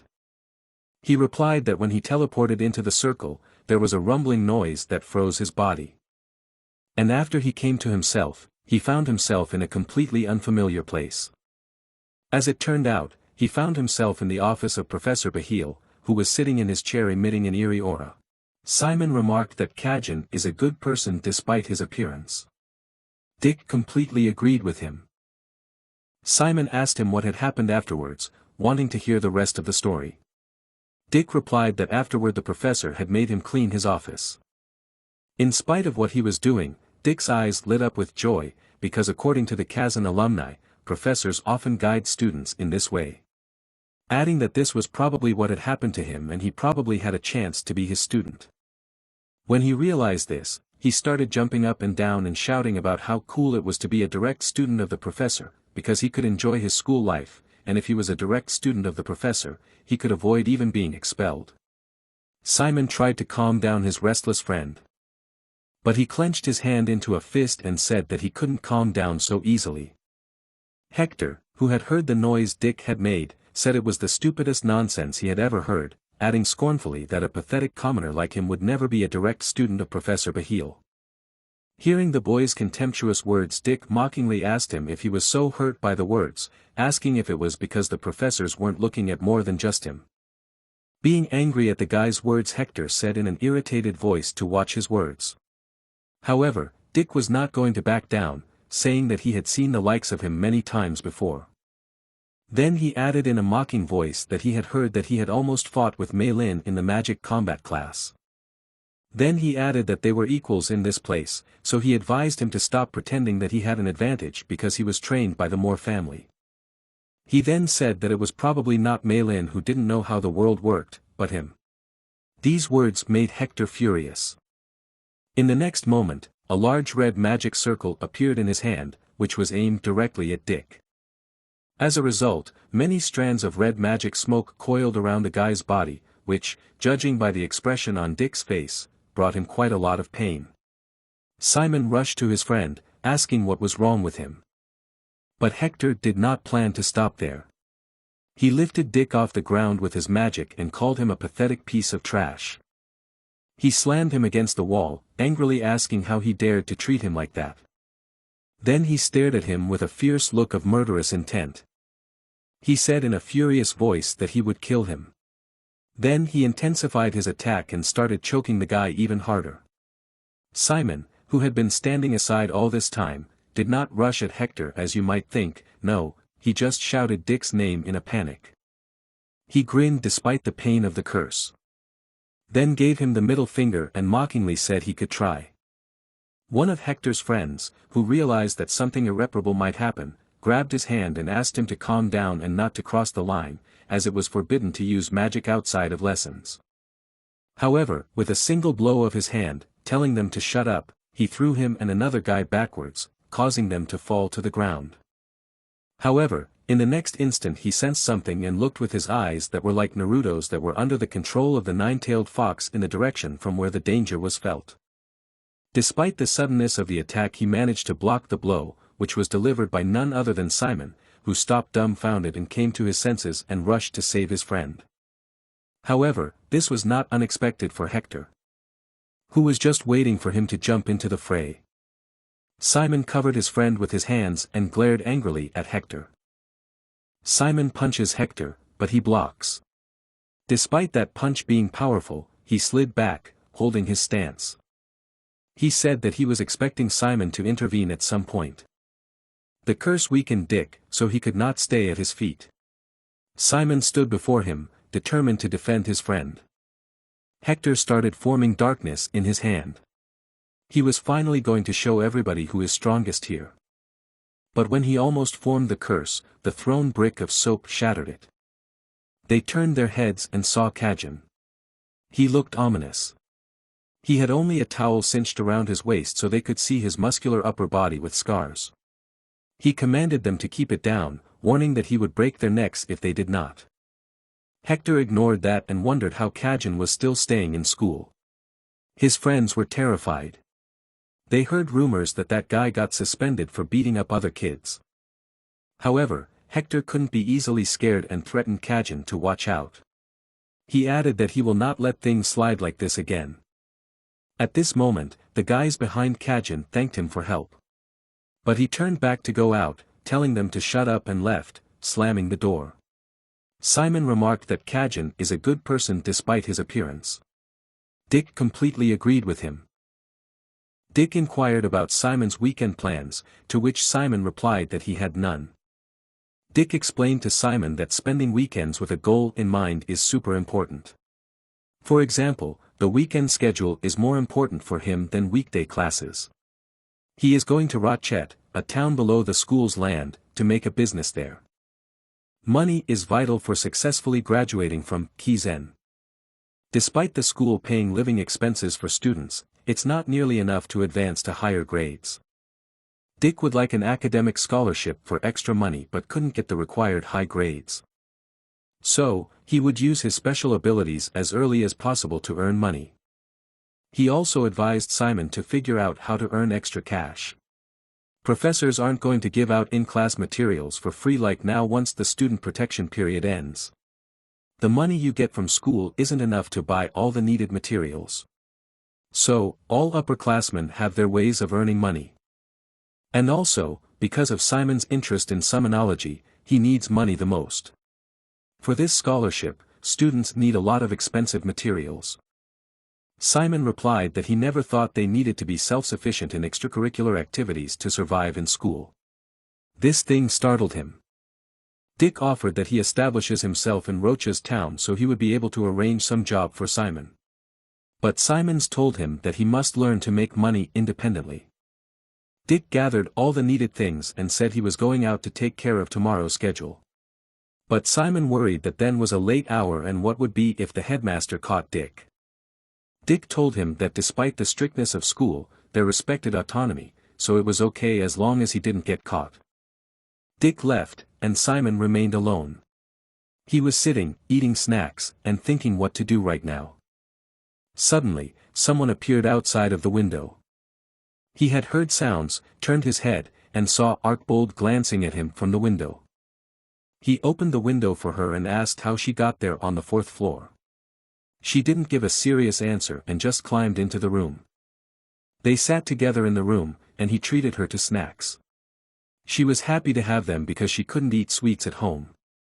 She asked how his first time at school was. He told her it was fun because the professors were incredible, everyone was nice, and the classes were fun. He thinks that he is well suited for this school. Despite a bit of struggle at first with help from friends, he got used to it. She light-mindedly replied that she thought he might suffer a lot because he arrived at school without learning anything beforehand. Nephthys told him their conversation reminded her of when Richard studied at the same place. Simon couldn't believe that his father was also a Kizen school student. She said that Richard was no joke and that although I seemed very mature, he was quite the troublemaker and a walking disaster. On top of that, he was too clever for his own good. He used to get himself into trouble by mocking the professors and attempting to skip classes. On several occasions, he had to be physically brought back to class to ensure he didn't miss out on important lessons. Simon couldn't believe what he'd heard. Father, who he knew was completely different. So he asked Nephthys Archbold if his father graduated from school and was shocked to hear that he dropped out. She said that the school was too small for such exceptional student. She described him as a special case in many ways. Being young at that time, she couldn't handle him that well. Nephthys plopped down on the bed on her back, remembering her youth. And then she suddenly got up from bed while saying that his father practically turned the whole Roke Island upside down. So, if Simon looks closely, he might find traces of his father. She advised him to pay close attention to that for a more enjoyable school life. And then she told him she should leave because she had a schedule. When she climbed out the window, she thanked him for the snacks and left him origami. Unfolded origami turned out to be a map with his location and skull drawn as a destination by a dashed line. He remembered what she told him about his father's deeds and decided that this map somehow connected. He walked in the forest at night. It was filled with owls' hoots and other scary sounds. Simon already wasn't sure that it was a good idea. But still, his confidence won out over his fear and he thought that since he had permission to go out that night, it would be a waste of a chance if he turned back. He cautiously walked on, nervously looking around and constantly swallowing the lump that was coming up his throat. As he walked along the path he noticed a sign on the side that warned him to beware of monsters in the forest. Simon thought that there were monsters in Les Hill as well, but he didn't know what kinds of monsters lived here on Roke Island. He knew he had to be careful. He walked on in his mind checking the route from the map. There was a stream to the east and the outer walls of Kizen to the west. He was definitely on the right track. A howl from the woods startled Simon, and nervous sweat broke out on his face. He decided to check out who was making it and went deeper into the forest, hiding behind the bushes, wondering if it could be some big animal. A moment later he saw red eyes watching him closely from the bushes, waiting for the right moment to attack. A second later, a huge werewolf jumped out of the bushes at Simon. It moved so fast it was like a flash trying to kill its prey instantly, but our hero was ready, though scared. He quickly pulled out his big knife and clattered off the werewolf's claw attack. He didn't know what kind of monster it was too fast to get a good look at in the dark. But after stepping back a bit, he had a moment to look at his opponent. It was a werewolf, a giant humanoid wolf whose goal was to kill anything that moved. Simon went on to think that judging by its size, it hadn't fully grown yet, but still, if he had met it before he came to Kizen, he would have just run away from it. But now, even after a few days of training, he had something to show for it, and he cast a spell after which skeletons of ratmans appeared from the ground, which were gathering themselves together with the sound of bones. Then he pulled two swords out of his subspace with a roar, and they flew upward. And his skeletons grabbed and squeezed these swords with their bony paws. And now he no longer had to run away with such power, because his two ratmans were now standing in front of him with swords in their hands. In response, the furious werewolf only growled. And with a dash, he rushed at Simon and his summons. Simon ordered his skeletons to get ready. And when the werewolf almost reached them, Simon sent his skeletons to attack, and they fearlessly jumped on the enemy and made several cuts. But this was not enough to stop the werewolf, and with one blow he threw one of the skeletons away and smashed it to pieces. Simon felt the blow as if he had been hit, and his eyes blurred, and he screamed in pain. But this did not stop his summon, which continued to attack the werewolf, stabbing and cutting him from all sides. Simon noticed that the enemy was already quite wounded and exhausted, so he shouted, "Now!" He cast a restoration spell, and now again the two ratmans flew in a leap to finish off the werewolf. They took turns one by one stabbing their swords into the monster's back. And they continued to hold it like that. Then Simon ordered them to stab the monster again from the other side. One of the skeletons was able to nail the werewolf with his sword and crush it directly to the ground. And Simon, as if in some anime opening, made an epic leap and ran to finish off the werewolf who was already on the ground. He tried to get up but couldn't. Simon accelerated and jumped to plunge his short sword into the creature's head. He did so in a moment, and the werewolf's blood splashed the ground. He sat down on the ground next to the defeated enemy and exhaled with relief. It was close. Simon noticed that this was his first battle in Kizen, and thanks to the fact that he practiced putting together the ratman skeleton, he was able to win this battle. A few weeks ago, if he had met such a monster in Les Hill, he would have run away as fast as he could. But now he could defeat a werewolf after only 3 days of training in Kizen. How strong he could become if he could last 3 years at Kizen. But then he came to his senses and realized that he didn't have time to delay. He had to clean up the place before the other monsters started to gather here at the smell of blood. There was also another problem. The skeleton that had been hit by the werewolf was now completely out of shape and was falling apart. And in a minute it was completely broken, and Simon was very upset about it. When Simon took a closer look, he noticed that the skull of the ratman was too badly damaged, and he praised his fallen skeleton as he said goodbye.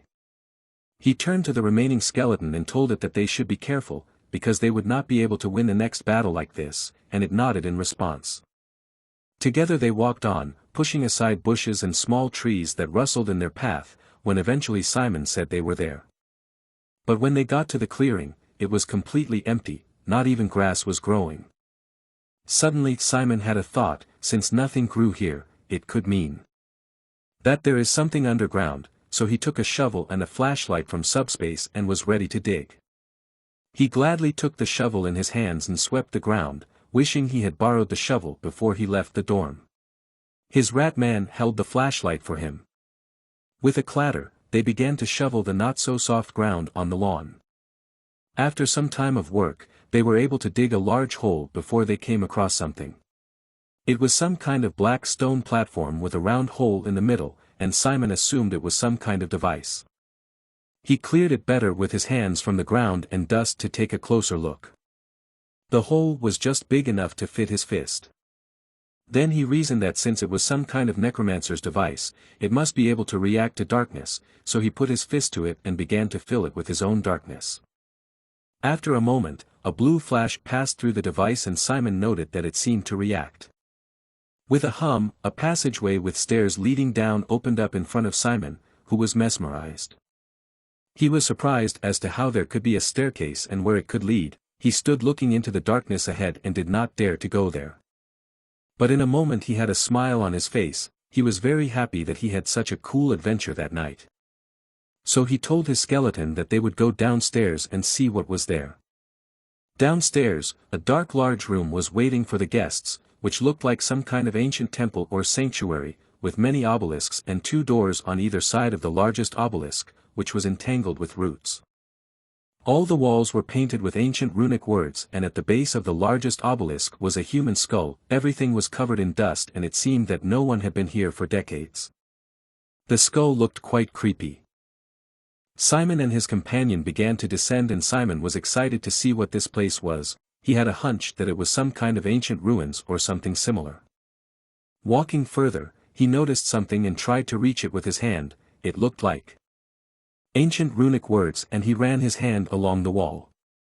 He wondered what it was for, but he had an idea that so many ancient runic words all over the building must have been there for a reason and served a purpose. Perhaps this building was some kind of giant magical device. Simon finally reached the main hall and was now looking at the obelisks. Suddenly, his skeleton started knocking its bones to get his attention. Simon asked it what was wrong and if it had found something. The skeleton led him to a skull with a hand-shaped notch in front of it, and Simon wondered what the skull was for. He touched it and felt as if someone had stung him, although the surface of the skull was smooth. Simon was surprised. Even with his little knowledge of the undead, he could tell for sure that this undead thing was extremely old and terribly dangerous. Looking at it he wondered what such a disgusting thing was doing here. Suddenly, with a thud, a whole pile of human bones fell to the floor from somewhere from the top and scared Simon. But when he realized that it was just bones, he went over to take a closer look. They scared him quite a bit, but the question remained, what was it? He picked up one of the bones, turned it around and realized that it was the number 2 bone, which is needed to bring the skull back to life. Although he had never worked with human bones before, he began to attach bone number 2 to the skull. He wasn't at all sure how this undead thing would react when it woke up. It might even try to harm him, but he wanted to try to put this skeleton back together anyway, his curiosity overcoming his fear. He placed the skull on a stone pedestal and decided that now was the time to boldly try something new. Simon gathered the darkness in his hand and prepared to begin. And in a moment, he put his hand to the notch, which shone with a blue glow at his touch. The flames of its darkness grew around the skull, reaching the ceiling of the hall. For some time the skull showed no signs of life. But eventually its eyes glowed with flames and Simon shouted joyfully, "It worked!" He was very happy because he had managed to wake up the skeleton and now the only thing left to do was put it together from the pile of bones on the floor. Simon began to assemble the skeleton, bone by bone against the wall, and as it turned out it was not quite easy, but he was gradually getting better at it thanks to the fact that he had been focusing on studying summonology for the last few days. If he hadn't done that he would not have been able to put the skeleton together even overnight. He wasn't 100% sure he had it right, but it was a human structure, so he knew enough to be able to put it together without any missing parts. Fatigue was gradually showing on his face. But what surprised him the most about this skeleton was its size. It was incredibly tall. If only he had known this at the beginning, he would have definitely attached everything else first, and the arms, and lastly the legs. As he was finishing assembling it, he noticed that this skeleton looked really cool when all the parts were in place, and it was definitely taller than 2 meters. When he finished assembling it, he wondered what he should do now, but a moment later a small star shone over the skeleton. With a blue flash, the skeleton came back to life. And began to laugh ominously. The walls of the building began to move, and the skeleton continued to laugh eerily. Simon did not understand what was happening. Everything around him was shaking. The floor of the building also began to move and began to lift him up. There were flashes of blue light around him and rune words everywhere.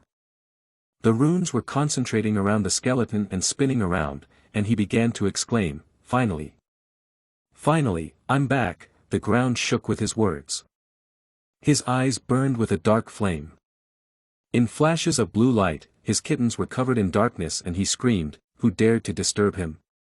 Simon could barely stand on his feet, such was the power coming from that skeleton. Finally, the skeleton looked at Simon and said to him, "You there, human? Was it you who woke me up?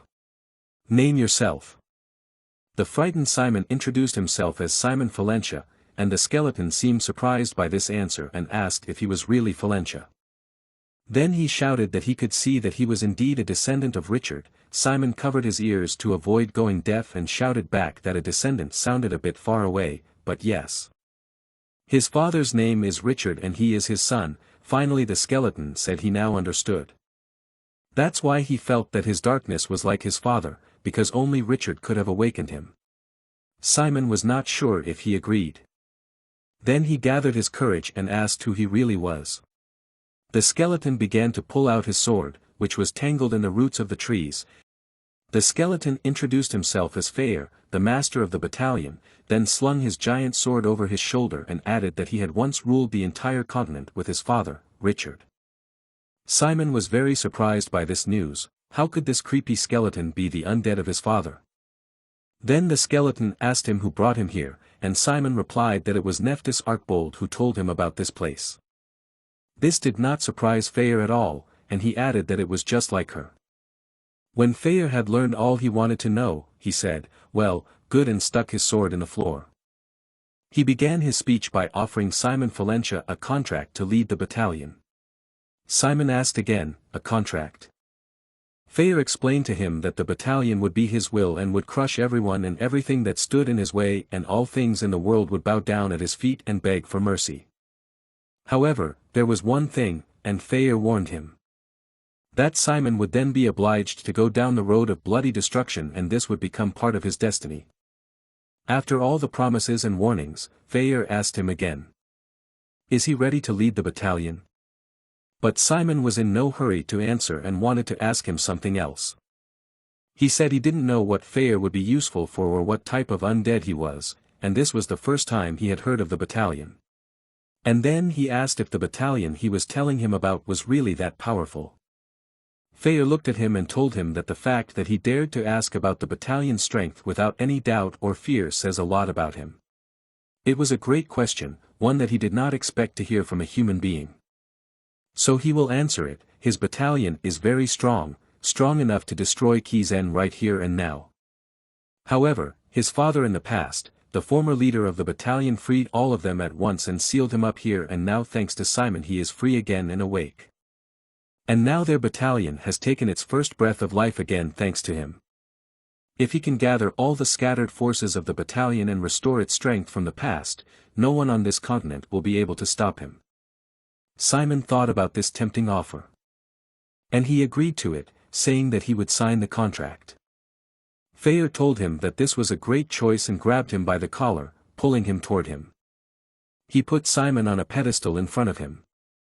And he opened his chest in front of him with a blue core in the middle, then told Simon to put his hand on the core. For the last time he warned him that once the contract was concluded his life would change completely, and he now had one last opportunity to back out if he was scared. But Simon told him that there was nothing to be afraid of if Fair and his brothers were really his father's army. And it was the only right thing for him to do to accept it. Faye hummed in approval, accepted, and thought that although this guy seemed polite at first glance, he had the qualities of a supreme ruler inside. He grinned and told him loudly that he liked his spirit and Richard had raised him well. Faye then proclaimed that he would commence the contract, and a bright blue flame blinded Simon. Finally, engulfed in flames, he shouted, "Don't die, Simon Valentia." Simon was shocked by the news and only managed to ask what. Shrouded in darkness, he began to ask Fair to wait a moment and explain what he meant. When he told him not to die, but it was too late, the darkness was pulling him in. He began to lose consciousness. In a moment he was lying motionless on the pedestal, and Fair only managed to say, "Oops." Then he asked the Ratman if he thought the master was dead, to which he vigorously began to deny, shaking his head. Suddenly Simon came to and shouted, "What?" He stood up under the astonished gaze of Feyre, who already thought he was dead. Simon had a bunch of questions that he was not afraid to ask. What happened? What about the contract? To which Feyre simply told him that the contract had been successfully concluded. And he should feel some changes inside. It was true, and Simon put his hand on his chest to get a better feel of how he was. He felt that his core was not the same as before. Feyre asked him how it felt, if it was bigger and more stable. Simon said yes. Before, the darkness overwhelmed his body even if it stayed in it for a while, but now he felt so comfortable, as if he were in warm water. Feyre then congratulated him on becoming one of the 7 battalion commanders, to which Simon responded with an uncertain thank you. He tried to get to his feet, but immediately lost his balance. Feyre warned him not to overexert himself as his body had gone through a transformation. Simon grabbed his head and said that his head hurt a lot and he would probably have to stay here for the night and rest. Feyre laughed and added that it would bother him for a while.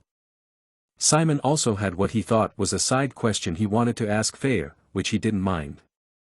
But it turned out that he was not at all prepared for such a question. Simon asked him what a battalion was.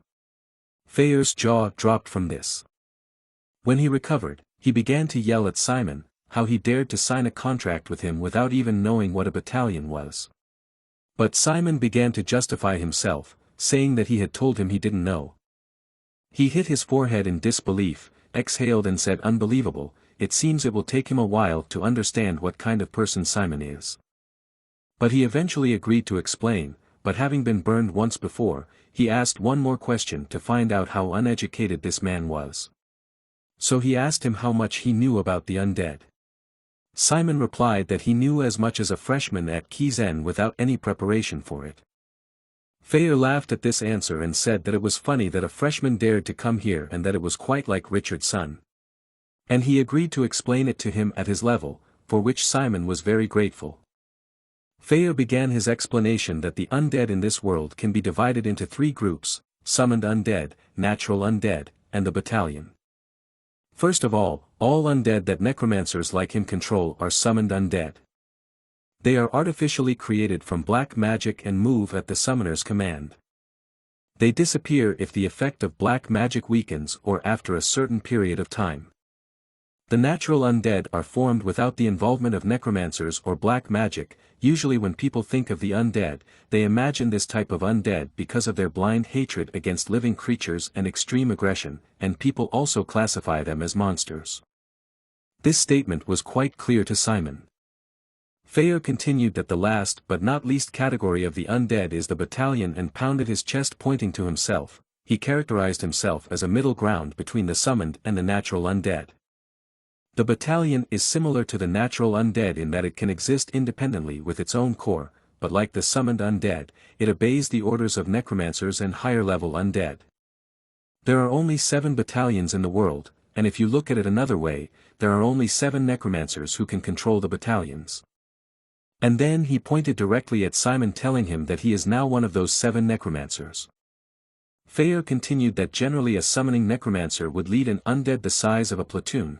As their summoning skills improved, the size of their undead armies also increased, but there is no direct proportionality. He had once seen it as big as a squadron, but in general they are not that big. Simon wondered what about the necromancers who had graduated from Kizen. He was sure that many of them must have been highly skilled masters. Feyre confirmed his assumption that those high-level necromancers can operate an army of the undead the size of a corps, but he often finds them inefficient. Simon doubted his words and asked why he thought so.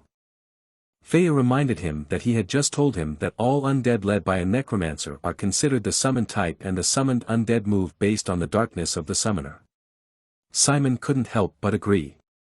Continuing his story, Feyre explained to him that both summoning and controlling the undead consume darkness and mental strength, so it's obvious that it burdens them when the size grows large.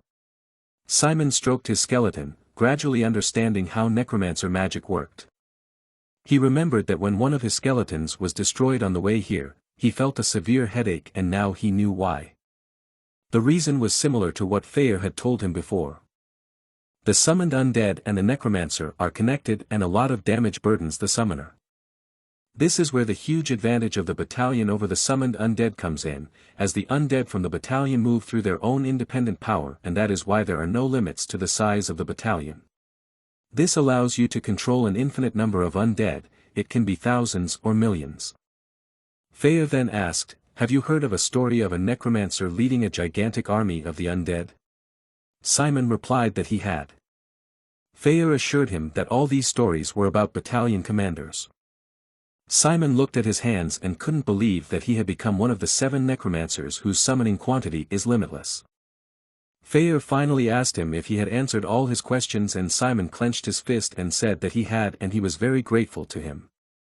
Then Feyre, pretending to be reasoning, said that now that they had successfully concluded the contract and were now in the same boat, like it or not, should they talk about plans for the future? Simon didn't have anything against it, so they started the discussion. Feyre said that they are both under special circumstances because Simon is a student at Kizen. And then he asked if he was going to leave his studies there. Simon replied that, at the moment, no, because it would be against his father's will and he still has a lot to learn there. Feyre did not agree very happily, that Kizen has some value that Simon can leverage. Seeing his companion's mood, Simon asked what special circumstances he was in. Feyre corrected him, clarifying that he was referring to the special circumstances of his battalion and himself. Simon asked if it was the fact that his battalion had been dissolved that made Feyre feel a little uncomfortable. He replied that it was, but that there was something more necessary than that. Simon asked what that was. He explained to him that his battalion is currently a public enemy of the necromancers and that it was easier to explain it to him. They're a wanted group. Simon was shocked by this news. Feyre began to explain why, because of a crime committed by the former battalion commander, his father Richard.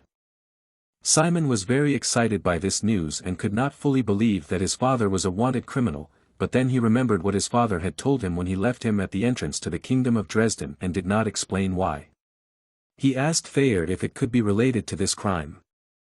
He replied that it was most likely the same reason. Then Simon asked what kind of horrible crime it was. Feyre took his time answering and looked at him.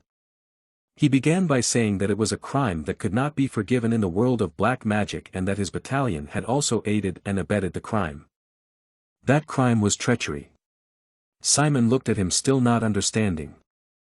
Feyre continued the story. Richard fell in love with a priest, while the centuries-old war between necromancers and priests was still going on and the entire continent was engulfed in the flames of this struggle. And even at the most sensitive times, Richard made an order to the battalion to protect his lover no matter what. Even when other necromancers came to kill her, his battalion had to kill many of them, and it was only natural that they gave the order for his battalion to be exterminated. And this order is probably still in effect even after his battalion was disbanded, which is why he cannot openly appear in the public eye. Then Simon had a logical question: does Feyre resent his father? The latter asked in indignation if he was. Such a weak emotion did not exist in the battalion, and he punched the floor to confirm. Of course, if his son did something like that, it would make him very angry, and he began to glare at Simon in earnest.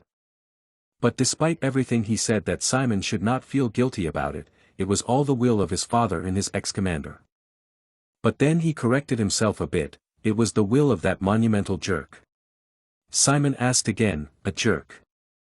And Feyre told him that he was not going to hide it and would tell him everything about him. That bastard was the lowest of scum, the worst. He made girls cry every day, annoyed professors, and skipping class was the least of his deeds. Simon felt a sense of déjà vu with what Nephthys was telling him. Feyre shook his head at those memories and said he could see that the scumbag now had a son. But then he realized something and said, wait, his son, why didn't he think of that before? And he was horrified to ask if he was really Richard's son, and did that mean? Simon smiled, and with the sweetest smile he could muster, said that Feyre had guessed correctly and that his mother's name was Enrolls. This news caused a piece of Feyre's skull to fall off. He jumped away from Simon in horror, screaming, "What did you just say?" Clutching his head, Feyre couldn't believe that he had made a contract with the son of his friend and enemy. Looking at the guy who was clearly up to something smiling, he couldn't believe how it was possible. Making facial expressions like his mother, Simon said, "Honey, dinner's ready." Such a blow irreparably damaged even the battalion head, who upon imagining this grabbed his head and shouted desperately. "Or do you want to take a bath first?" Not wanting to stop there with the same expression said Simon. However, for the commander of the strongest battalion that used to rule the continent, this was the last straw. Unable to bear it any longer, he shouted at the guy, telling him to stop already, as he would now be haunted by terrible dreams. Rolling on the floor, the battalion commander tried to forget what he had just imagined, while Simon sitting on the ground laughed loudly. Then with a happy smile on his face he said he couldn't wait to work with Fayer, to which he called him a scoundrel and told him not to smile like that woman. Fayer finally calmed down and came to his senses and sat staring at the floor with a sigh, then said in a resigned voice that since nothing could be changed, he should return to their conversation. Simon agreed. Pointing his finger at the boy, the battalion commander said that from now on he should choose a profile in Kizen and get stronger, besides he should not tell anyone that he owns the battalion. When Simon asked why this was so, he replied that he was not just an outsider, but the son of Richard himself. So the elders might be angry with him because of their blood connection, but that wasn't the only reason. Poking the stupid boy in the forehead with his finger, he asked what he thought about what would happen if the other necromancers found out that a novice student at Kizen owned a battalion. Hearing this, Simon asked Fayer if he meant that the necromancers who were stronger than him would come after him.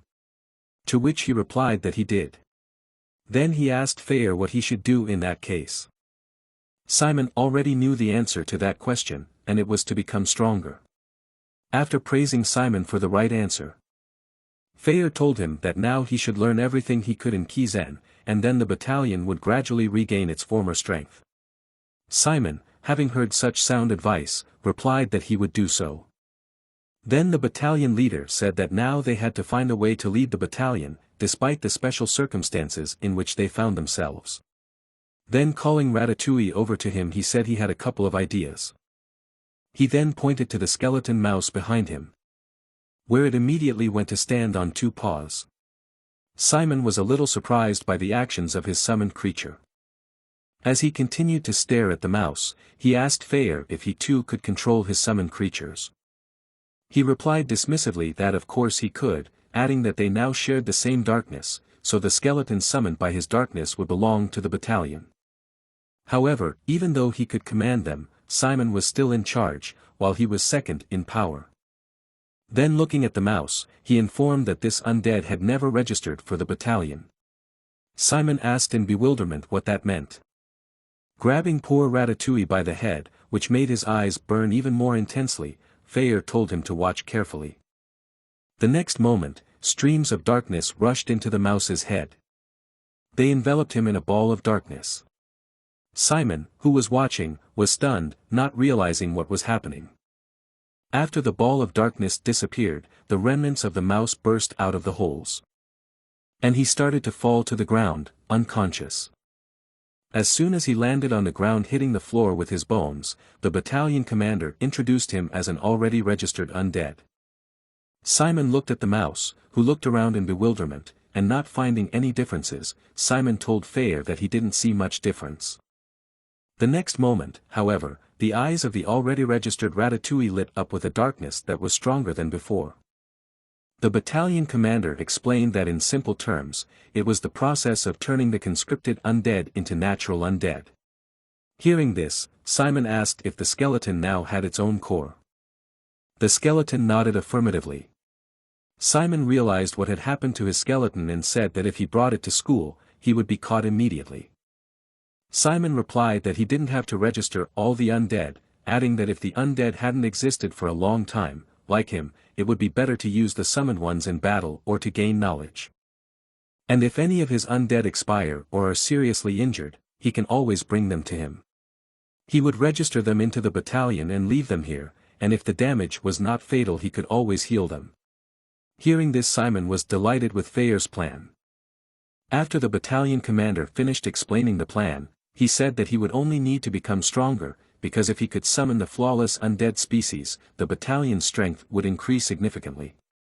The enthusiastic Simon pounded his fists with fire and replied that he would do his best. However, noticing something, he turned to the battalion commander, informing him that his skeleton, who had passed the registration, was acting more like an animal. He explained that it was because it had adopted some of the characteristics of the natural undead. However, that didn't change the fact that the power still remained with the owner, which was the guy, so he would come at any time if he called him. Then turning to Simon, Fayer asked how long he had been studying at Kizen. He replied that it had been 3 days. Hearing the guy's answer, he said that in a few days the first-year students will be able to get their first assignments, and then he will be able to travel all over the island of Roke and the entire continent using teleport. Hearing such great news, Simon's face lit up with happiness. Fayer continued, saying that as soon as the time comes he will go with him, as this way he will have the opportunity to manage the battalion and gather forces that were scattered across the continent. Surprised by the battalion commander's knowledge, Simon asked him how he knew so much. He replied irritably that it was because he had been with his father throughout his time in Kizen, and he was also responsible for the management of his battalion. Then, taking his hand to his chin and leaning toward the boy, he asked if he wanted to know about it. Simon, with his eyes burning with excitement, enthusiastically replied that he wanted to know. Then he asked with interest why the summoned undead sometimes disobey the necromancer. Fayer drew a diagram on the ground and explained that it was because the interrupter lacked understanding of the summoned undead. That was why it was impossible to judge the undead with little knowledge of them. Then he added that the undead were driven by a strong belief in the underworld. Not quite understanding what the battalion commander said, Simon asked what he meant. He replied that in simple terms, the most similar concept was willpower. To give an example, it could be compared to the fact that if you hate someone very much and dream several times a day to kill that person, the undead that will be near him will memorize his will. And so if the undead internalized his will, it would kill that person while he wasn't around. And it didn't matter whether he thought so now or had forgotten about that man, his undead would still remember his will to hate forever. Hearing the battalion commander's words, Simon had a hard time believing it.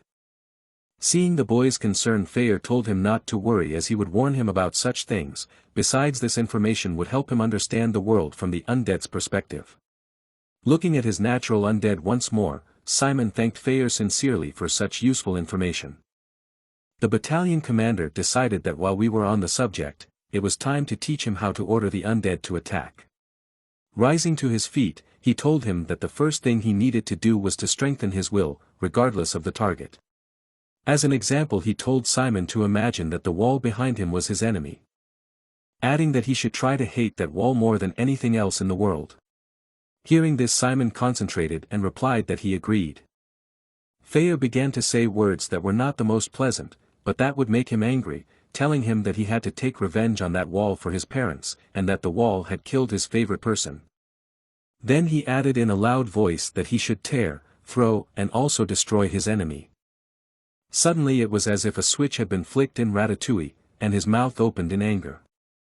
Then he rushed at full speed and crashed into the wall, driven by the battalion commander's words that he should kill him, creating a massive explosion in the process. He then furiously continued to strike the wall while Fayer continued to motivate him by shouting curses towards the wall.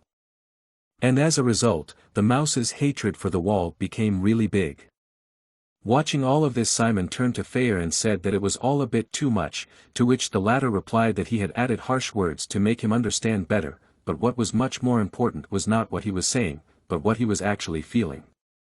Since high-class necromancers must be able to fake their will even in not the most important situations, as well as plausibly think rage, hatred, and the desire to kill, as these negative emotions were the most powerful and effective. Finished with his explanations, he suggested Simon to stop the skeleton by taking control of it. He replied with an uncertain face that he would try. Simon shouted to Ratatouille to stop, but despite his words he did not stop. Fayer was waiting for Simon, who tried to stop his skeleton without losing hope. But despite all his attempts he did not pay any attention to him, continuing to furiously attack the wall. This situation made the guy furious, and he gritted his teeth in annoyance.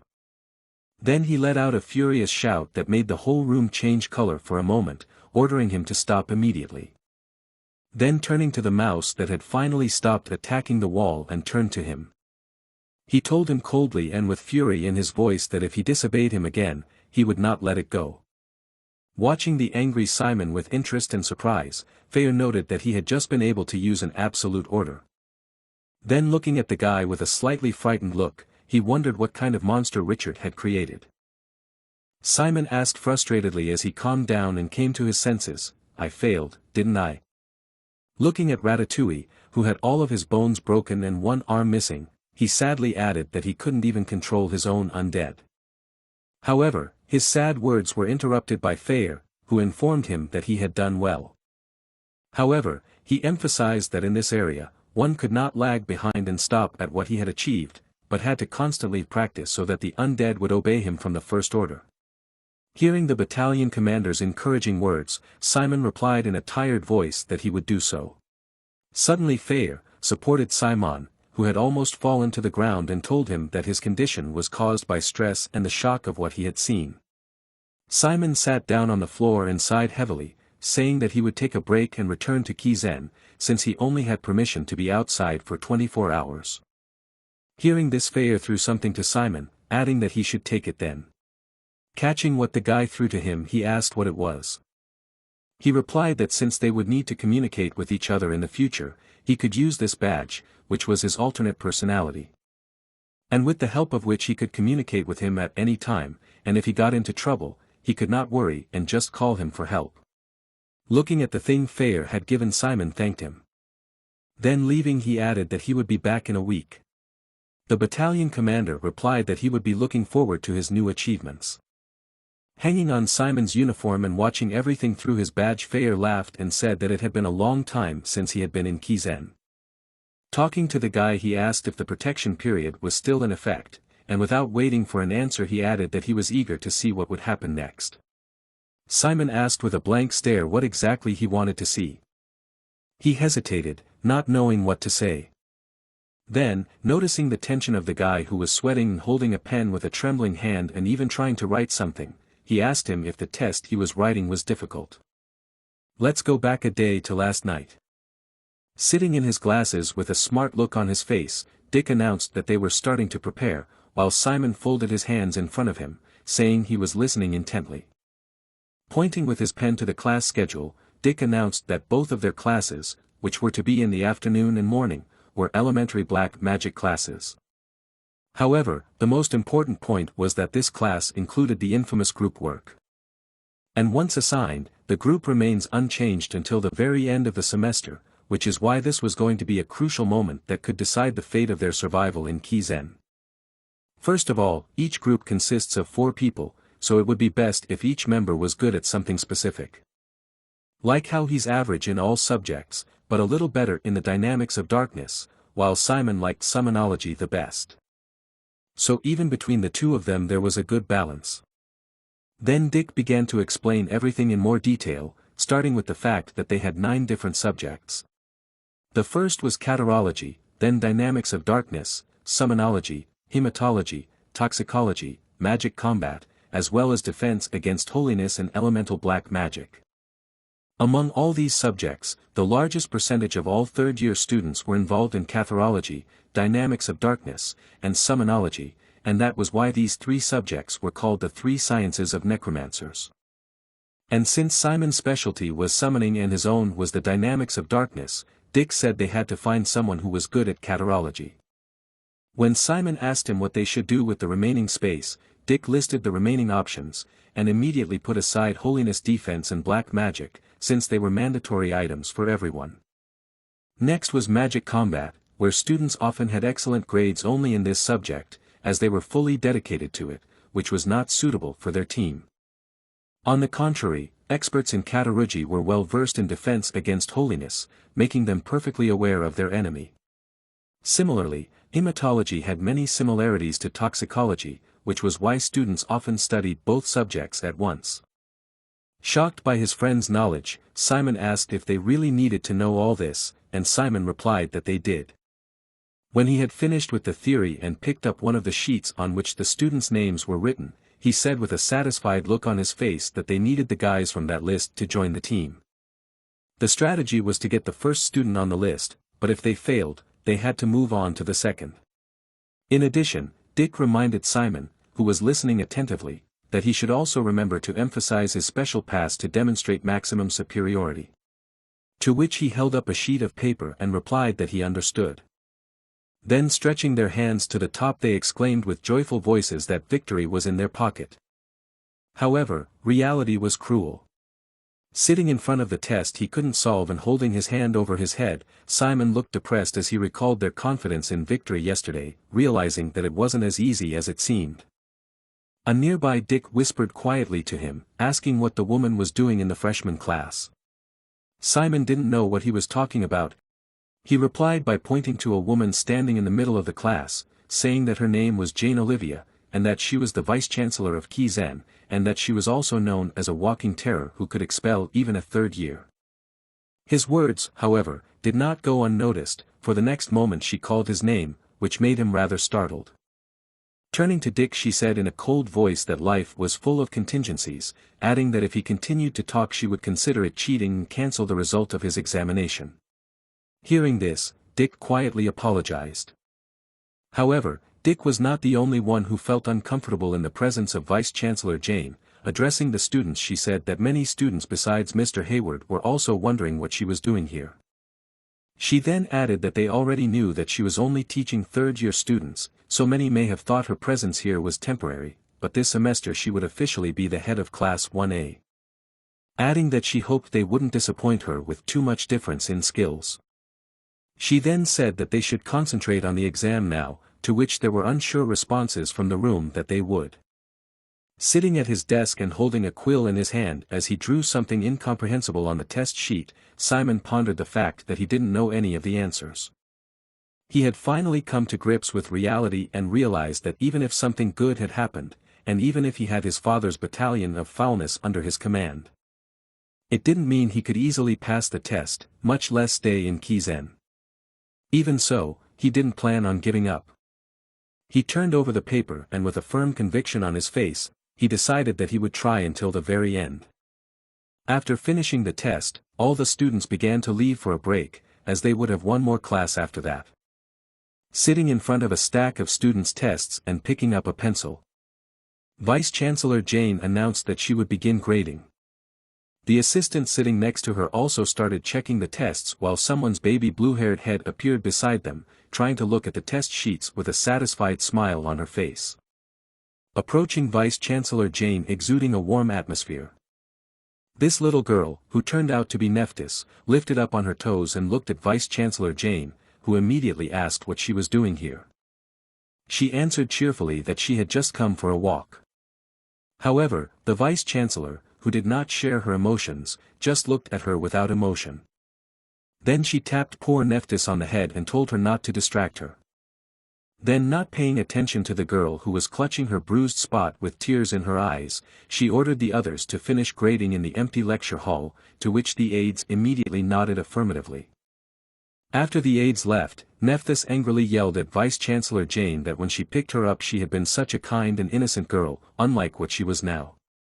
To which she replied casually that the innocent girl had become that way after working and stressing all day and night.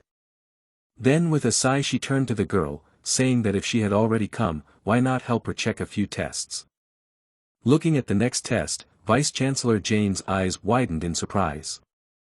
After all, the student to whom the test belonged could not solve a single basic question, but managed to solve the most difficult last problem. Seeing the stickers on the names that did not allow them to be seen, Nephthys asked Vice-Chancellor Jane why she had done it. She replied that it was a blind assessment, as the names could influence the examiners. Hearing that, Nephthys said it sounded pretty cruel for the first test of the semester, adding that it was scary. However, she was not going to give in, saying that although it was a simple test, it showed a lot of interesting things, like the paper she was drawing on, pointing to it and saying that the person had answered the second question about ingredients in toxicology correctly, but was wrong on the next one, which was in reverse order. Hearing this, Nephthys irritably snatched up the test sheet and said that was what she was talking about, adding that the kid was so stupid she was even curious who he was. Taking another test, Vice-Chancellor Jane began to analyze the test and noted that it was the exact opposite of the previous one. Although the student had failed most of the most basic questions, he had managed to solve the most difficult one. However, the formulas he used for the calculations were almost everywhere wrong. This information surprised Nephthys quite a bit. The Vice-Chancellor said that judging by the formulas used, this student had not prepared well for the lessons, but simply combined superficial knowledge based on the lessons of the last week. Looking over the test, Nephthys also noted that he had used a formula from summonology in a problem to calculate the amount of darkness, simply assuming that in darkness, resistance is proportional to loss. This was a rather interesting statement, and the girl asked with interest what the answer was. To which Vice-Chancellor Jane replied that if one uses Theron's theorem one can arrive at an answer of about 1,200,000. However, to the student's surprise he wrote the value of 1,200,146 and although it was not the answer to the question, he was able to calculate using a completely different formula almost correctly. Turning to Nephthys, the Vice-Chancellor said she had something she wanted to ask. She peeled off a strip of paper with the student's name on it and asked her why she had assigned her to the first-year students. Then picking up the test sheet that was Simon's, she added that they weren't just freshmen. It was the class that the boy was in. Nephthys smiled without answering. Then showing her tongue and laughing she said she didn't know what she was talking about. Realizing that he was the one she couldn't get anywhere. The Vice-Chancellor went back to checking her tests and noted irritably that even at 300 years old, she was acting like a child. Standing at the grading board the students were divided into two groups, those who were happy with their grades and others who did not pass the tests well. Dick and Simon were surprised at how quickly the results were posted. There were more and more students near the results, which only increased the amount of noise. Under Simon's full name were the results for all the subjects. Simon sighed heavily when he saw them, saying that although he thought he had done well, it was not so. Dick reassured him, however, and said that despite this he had managed to get a high score in summonology, which was quite impressive, considering that he had never studied or prepared anywhere before. Then he gave Simon a friendly pat on the shoulder and reminded him that, as he'd said yesterday, it was best to have a clear profile and focus on one thing rather than everything. Simon asked Dick, in a dull voice, how he was doing and if everything was all right. He replied that the highest score was 74 for the subject of dynamics of darkness, while the rest varied from 60 to 70 points, so the average was about 70. Simon looked at Dick with a shocked expression on his face when he heard this, noting that he had excelled at everything. But he replied that these were not very good results, and it was just enough to avoid expulsion. He turned his gaze to the grading sheet and said that there was a little problem with their plan now, then answered Simon's question, who asked what he meant by saying that all the students' grades were posted in the first class of the day. However, their plan would have only worked if this information had been made public before they had set up the teams. But now the test scores are available to everyone. Which meant that if they were unlucky, they wouldn't be able to find even one person.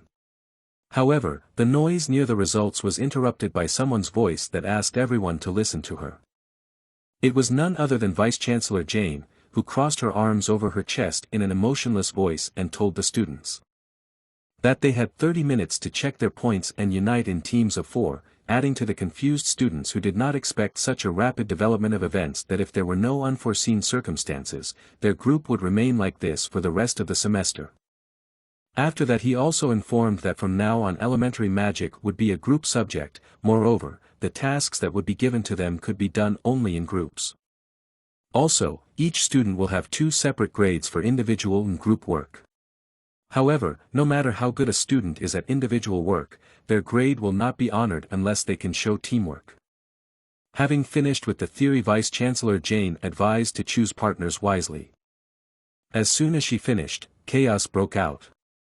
Excited shouts of students could be heard everywhere, either looking for students who were at the top of the list, or those who were just shouting their demands about how many and with what level they needed in the group, or just offering their candidacy by communicating their strengths.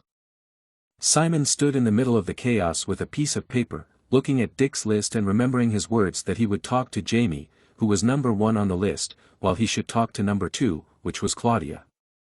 However, looking in her direction he saw that she had already formed a group with the other players.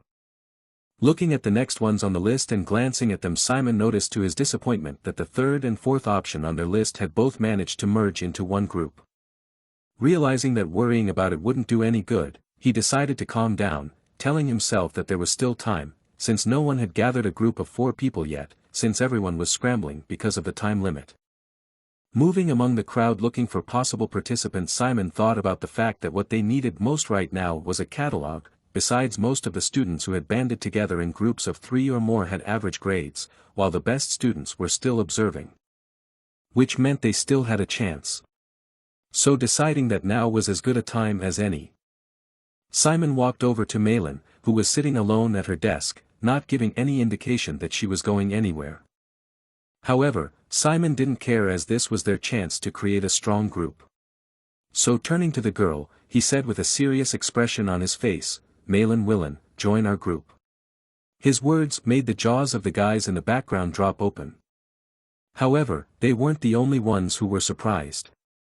The other students also stared in surprise, wondering how he had the guts to just walk up and say such a thing to the best student in the class whose grade point average was above 90.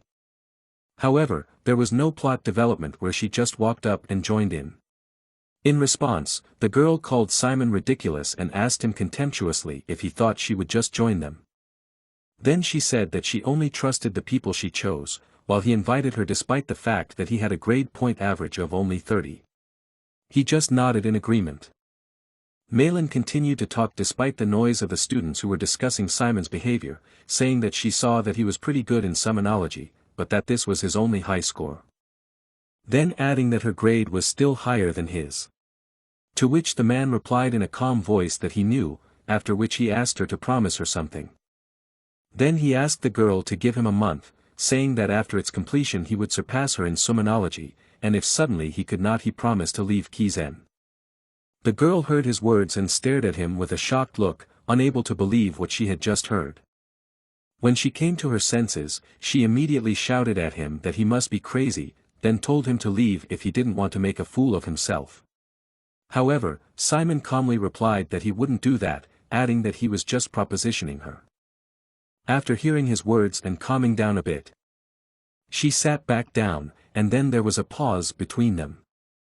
Reflecting to herself, she realized that this semester she had to keep first place no matter what. Her main problem was Hector. Even though she was able to surpass him in the written exams, there would be difficulties in the combat tasks. And to beat him, she had to excel in group classes. Which meant she would have to fill in the gap in summonology, which was the only subject she wasn't as good at. Looking again at Simon, who was the student with the first special pass, and the man who had beaten Hector without a prep course, she wondered if he was a chance for her to stay in first place. To look for another student with a higher score in summonology or to bet everything on him, that was the question.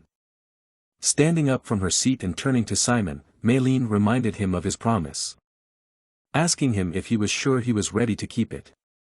To which he replied in a firm voice that he was. Then holding out his hand and smiling, he added that he would keep it no matter what. She looked at his outstretched hand and thought for a moment. Malin shook his hand and replied that she would join them. As soon as they were through with the formalities, a joyous Dick ran into Simon, almost knocking him to the ground, calling him a miracle, and began to ask excitedly how he had managed to persuade Malin. The girl didn't understand what was going on and asked who he was. Simon smilingly replied that he was also in their group and reminded her that he had told her that he was inviting her to join the group. Hearing this, Malin was dejected as she realized who she had joined the group. She called Dick a freeloader and said she would never forgive him if he got in the way. And that was the beginning of a legendary team. Turning to Dick, Malin asked what subjects they already had, saying that she would be in charge of catarology in their group. Then she asked him again how many points he had gotten for Dynamics of Darkness. To which he replied that his average score was 70 and for Dynamics of Darkness 74. When she heard that and calmed down a bit, she said that it wasn't so bad for a dummy. Dick noted with a smile that she was rather picky, but not to dwell on it. He raised his hand to the top and asked her enthusiastically who was the last one they would take in their group, adding that she had only to tell him and he would find anyone. Malin simply replied that she didn't care, to which Dick asked who she would pick if she had to choose. Realizing that she had no choice, the girl, folding her arms across her chest with an indifferent face, replied that if she had to choose, she would choose someone with good hematology, as it saved time and made many calculations easier. On hearing this, Dick immediately replied that they wouldn't go anywhere, adding that he would be back soon. There was silence between Simon and Malin, who were left alone, while the rest of the students, watching them in surprise, were bewildered by such a powerful combo of the best student in the class and a boy with special clearance. The silent Simon was approached by Malin sitting next to him, asking if his name was really Simon Valencia, saying that she had never heard that name before, then asked where he lived. Turning to the girl, he replied that he was the heir to a small plot of land in the kingdom of Baldwin, where his family runs Les Hill. He then asked the girl about her family, which shocked her very much. She couldn't believe that he didn't know who she was, so she asked him if he was serious. To which he replied, not surprised by her question, that he really didn't know. Realizing that the guy really didn't know who she was, Malin introduced herself, saying that she was from a highly respected family with deep roots in Ivory Tower. Hearing the girl's answer, Simon was surprised and asked if Ivory Tower was that magic tower. The girl answered that it had been called that 300 years ago. Suddenly remembering something, Simon said that that was where CERN, who was the second student with special clearance, was from. However, his last words seemed to have hurt Malin, as she asked him to be quiet with a fake smile on her face, exuding a murderous aura. To which he, seeing her mood, replied that it was fine. Again sitting in silence, Simon pondered why the girl had such a reaction to the mention of Cerna. Still unable to understand it, he sighed, concluding that noble families were too complicated and he just didn't need to think about it yet. Suddenly Dick returned with someone behind him, apologizing for the wait, cheerfully announced that he had found them a team member who excelled in hematology. Adding that she was an excellent hematologist with an 87 grade in the subject. Then pointing to a shy girl of short stature with pink hair and small wings that moved most likely from excitement, Dick introduced her as Ursula Camabares. The girl excitedly folded her hands in front of her excitedly and a little stammering sincerely thanked the guys for letting her join the group. Then she bowed and in the same excited voice repeated that her name was Camabares Ursula, adding that they could call her just Cammy and promising that she would do her best to help the group. While Malin looked at the girl with interest, Simon marveled at her wings, which he thought looked very unusual. After the girl was done with her introduction, Simon told her that she didn't need to be so formal since they were in the same class. When she heard that, Cammy replied excitedly that she was only 16, but Dick smiled and reassured her that age didn't matter, because there were 20-year-olds in the class. Hearing this, the girl replied that she would be sure to remember it. The next moment, however, she was approached by Malin, who had been silent all this time, and after repeating her surname, asked if that was what she was thinking about. As it turned out, Ursula was a great vampire family. Hearing this, Dick remembered that it was indeed true, adding that now the distinguished lordship of the Ursula family should be in Kizen, but he had never heard from her in all this time. However, Malin angrily ordered him not to say so, to which he replied that he couldn't do so as he was very shocked. At the same time Cammy looked at the guys confused, not knowing what to say. After that she came to her senses and said that it was all because her mom was an ordinary person. This information confused everyone, from which there was an awkward pause. When Dick came to his senses, he apologized immediately, saying he hadn't known about it, to which the girl replied that it was all right. Simon realized that she was the illegitimate daughter of a vampire family and realized why she wasn't talked about as much as he was. Dick, on the other hand, decided to apologize by talking about himself. Starting with the fact that, he was a commoner, however his father was the owner of the White Cow Trade Group. Hearing this, Cammy asked in surprise that wasn't it one of the largest trading groups. Dick went on to say that he was the third of 8 sons, so the heir was his older brother, who would get everything, but because of that he could do whatever he wanted. Cammy clenched her fists and looked at the boy confused. He added that although he was ashamed to say it, he had been sent to Kizen only because his family saw some talent for black magic in him, but he was on a mission to find out what the necromancers needed and to report on the market. A surprised Simon asked his friend if that was why he had said it was important to go to Rochester. He replied that it was, but added that it didn't mean that he did whatever his father told him to do. Then, in an enthusiastic voice, he raised his hand in the air and said that he would graduate from Kizen and start his own trading group in Rochester, so big that even his father would think differently of him. Seeing Dick's attitude, Simon exclaimed that it was cool. Cammy wished him luck, while Malin just snorted that she didn't care. Suddenly the assistant came over, surprised to note that their group was even talking to each other already. Handing them a sheet that had the number 7 written on it, which was the same as the number of Naruto's legendary team, he informed them that they should write down the names of all the members of the group, as well as the subject they planned to focus on. After the examiner left, Simon turned to Malin, who had already started to fill out the sheet, and asked her if she wanted to be the leader of their group as the best student in it, to which she contemptuously replied that she would. The next moment, however, the question of choosing a name for the group came before them.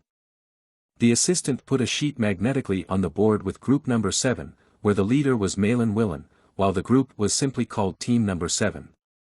A tired Dick stretched out on his desk frustratedly, adding that he liked the name Everything Malin Does, while Cammy shyly said she wanted the team to be called Pink Bunny Girls. However, their words were suddenly interrupted by someone shouting angrily, asking his interlocutor what he should do if he had such a bad combination. Simon turned around and looked to where the sounds of quarreling were coming from. As it turned out, the blonde-haired boy and his friend were suggesting that the two girls team up, while one of them replied that those two had two toxicologies, which didn't suit them. Elsewhere, someone was discussing a group where 3 students with the dynamics of darkness were gathered together, which in their opinion was not a wise decision.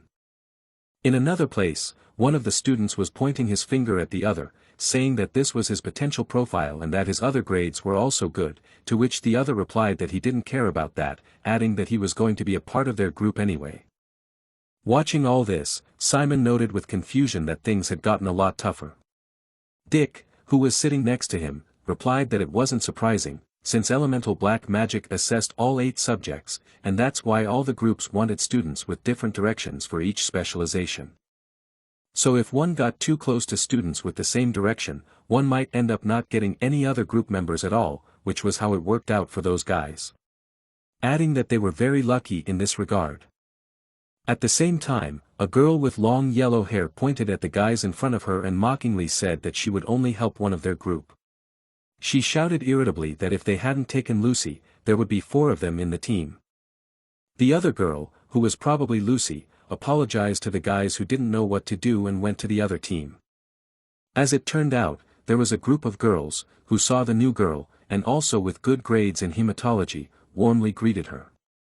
Simon, who was observing all this, once again noted that life at Kizen was pretty brutal, but Dick, who turned to him, said that they didn't have time to worry about the others. Since this always happens during student defense, so if they can't do well now, they will continue to fall behind. And falling behind in Kizen meant only one thing, and that was a ticket home. Malin on the other hand couldn't understand what was so cruel about it at all. Saying that they just didn't have enough effort, preparation, and skills, then dismissively asking what they'd been doing all the time since they'd started school. Adding that even if someone's grades were bad, they should have been attracted to the group in other ways. Simon listened to her words and thought depressedly that even though this was happening, there was nothing he could do about it. The next moment Vice-Chancellor Jane came to the middle of the class and told the students who had not yet found a group to go to the front of the class. Immediately there was whispering around the classroom that they would probably not be in Kizen next week, with some saying that they would be finished after just one question on catarology. Vice-Chancellor Jane turned to the students who had failed to form a group and asked them if they were angry. To which one of the girls nodded her head frustratedly. The Vice-Chancellor continued by saying that a difficult start does not mean a bad ending, adding that they should remember this and try harder in the future, and also adding that they will see hope if they try in specific subjects and not all at once. She then informed them that they could return to their seats, which they did in a downcast state.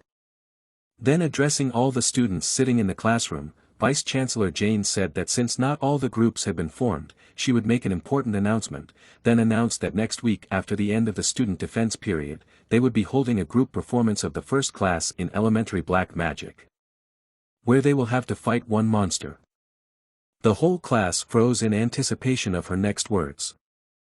And that monster will be a Cyclops, Vice-Chancellor Jane announced.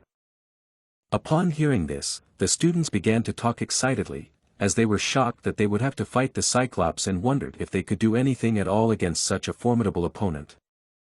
Telling the rambunctious class to be quiet, Vice-Chancellor Jane said she would explain the rules. It was to begin with them going into the dungeon with their group to defeat the Cyclops together. However, only one student would personally fight the monster, while the others would have to stay behind and support the one who was fighting. The supporting students were also allowed to weaken the monster.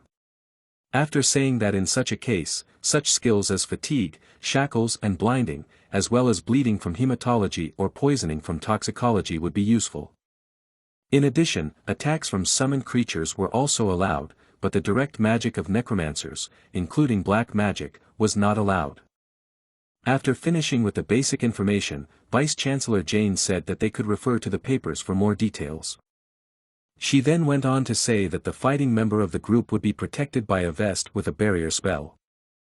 The grade would depend on the success of their fight, but speed, stability, teamwork, creativity, and the degree of completion of black magic would also be taken into account.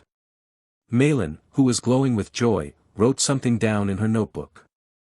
At the end, she added that in order to successfully defeat Cyclops and pass the test, they would have to improve their abilities as much as possible before the test. After listening to the teacher, Simon's face showed a firmness that he had to do his best. Having finished her explanation, Vice-Chancellor Jane asked if anyone had any questions. A hand immediately went up from the audience. A girl introducing herself as Jamie Victoria excitedly asked if they would really be fighting a real Cyclops, or if it was supposed to be the assimilation fight system that was in Kizen. She replied that they had caught live Cyclops in the east of the continent, then said that she had forgotten to mention something. She added in a grim voice that before the test, they'd have to sign a document accepting all risks, including life safety. After these words, a gloomy atmosphere prevailed in the class. The Vice-Chancellor, seeing that everyone was silent, asked if anyone had any more questions. A boy with bright yellow hair sitting in the front row raised his hand and introduced himself as Scott Schneider and asked excitedly what would happen if they could not induce the Cyclops. To which Chancellor Jane replied that they would then have a minimum grade on all grading standards. Losing would count in 3 cases. In the first case, if the fighting team member can no longer fight; in the second case, if the professor or instructor prohibits the continuation of the fight; and the third, if all members of the team surrender. Hearing Professor Jane's words, Meili with a serious and thoughtful face said that to fight a real Cyclops, they would need to develop a good strategy, while Simon, who hadn't even thought about it, enthusiastically said that it would probably be so cool that his heart was already pounding.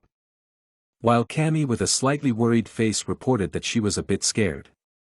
Dick turned to the guys and asked who was going to be the fighter, to which Malin immediately replied that she was, as she was the strongest in the group. Simon with a serious expression asked his teammates, since only one person would be fighting, if this test would not be too loyal to those who excelled in magical combat. Hearing Simon's words, Cammy leaned over and said that she was thinking the same thing. Then she added that since the Cyclops blows would not be weak, it would not be easy to defend against them with black magic, and besides, it would take a lot of darkness to defend, so it would be best to just dodge the attacks. Malin replied that she was thinking the opposite. She said that students of magic combat would prefer magical attacks to physical ones, but it would hardly work on the Cyclops skin. Dick agreed with the girl's words, saying that the Cyclops skin was indeed very thick. And even if they strengthened themselves with darkness, they would quickly lose their stamina. Hearing their thoughts, Cammy turned to Malin and asked if she had a plan to defeat the Cyclops. With a wink and a satisfied smile on her face, she replied that of course she had a plan. Seeing that there were no more questions, Vice-Chancellor Jane said that there were 3 lessons of elemental dark magic left before the group performance, saying that in each lesson each group would present their battle strategy, and in the second lesson they would be able to experience virtual combat. The third lesson would be a real battle where they would have a chance to show what they were capable of. After saying that now they had time to discuss strategy, the Vice-Chancellor Jane added that they could go forward if anyone had any questions. As soon as the professor had finished giving time for discussion, Dick asked, without enthusiasm, turning to the boys what their plan was. To which Marilyn said passionately, and Em listened attentively. Then she created a magic circle in the palm of her hand, which shone with a bright golden color. And saying that it was elemental darkness magic. She looked at the circle with an enthusiastic smile and said the words, "Flash of darkness," and released a fiery flame from the circle, which flashed with a bright light. Then she asked proudly, "Wouldn't something like that help them?" Dick was shocked to see it, and asked if she'd already learned the spell. Simon shouted in delight that it was amazing. When she had dispelled the flames, she said with a satisfied smile on her face that she was going to tell them her plan, and they agreed.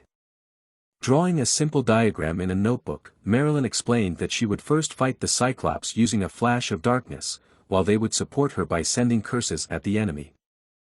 Finishing with the fact that they would have to use fatigue curses on the Cyclops to slow it down, while she would burn it to the ground. Interrupting the girl's explanation, Dick said in an indignant voice that she had forgotten that teamwork was also important to the grade. Even though she would be able to prove herself, the others would remain empty and would not get any points for teamwork. When Marilyn heard this, she turned and asked in a contemptuous voice what he was proposing. But Simon answered for Dick, asking the girl if she could create a flash of darkness while dodging a Cyclops attack. She answered that she could, and asked him why she was asking such a question. Dick replied in a disgruntled voice that they were worried that she wouldn't be able to, adding that she had fallen behind while running and hadn't been able to jump over the abyss. She said that if their curses worked, she wouldn't have to dodge at all. Dick shouted angrily that their specialties were not curses, and she was the catarologist in the group, but she didn't want to back down and started shouting something back. That's how the Second Shinobi World War began. At the same time, Cammy tearfully asked the group to calm down. However, the next moment there was a loud slap of someone's palm on the table, which made even Malin freeze, not to mention Cammy, who was looking out from behind her. Simon, who was the culprit of the noise, said in a loud and confident voice that since summoning creatures was not forbidden, he could use them to distract the Cyclops, while Cammy and Dick could use their strengths to support him. Then turning to Cammy, he asked what she could do with her hematology, to which she hesitantly raised her hand and said that since she specialized in attacks that changed quickly, she could provide support with curses. After listening to the girl, Simon turned to Dick, who was lying on the desk, asking what he could offer. He sighed and replied the same as Cammy, adding that he would be practicing fatigue all week. At the end of the lesson, Professor Jane informed everyone that for the next lesson they had to prepare a 10-minute presentation of their strategy against the Cyclops, adding that it was necessary to specify the role of each member as well as the types of black magic used. When she was finished, she announced that that was the end of it. Walking out of the classroom and behind Simon, Dick thought to himself that Simon, despite his poor knowledge of necromancy, sometimes said really clever things, and that he could deal with any problems and also guide the members of his team. He was actually a little jealous of him now, and now he understood why he had the first special clearance. When he caught up with Simon and gave him a friendly hug on the shoulder, Dick smiled happily and said that he'd heard they were serving steak in the mess hall today. Simon said cheerfully that they had to hurry then, and Cammy replied excitedly that she would go with them, while Maylene, who was trailing behind, didn't know what to do since she hadn't been invited. Immediately after lunch, Malin came to the next class and resented them for leaving her alone, saying it was their fault she didn't get steak.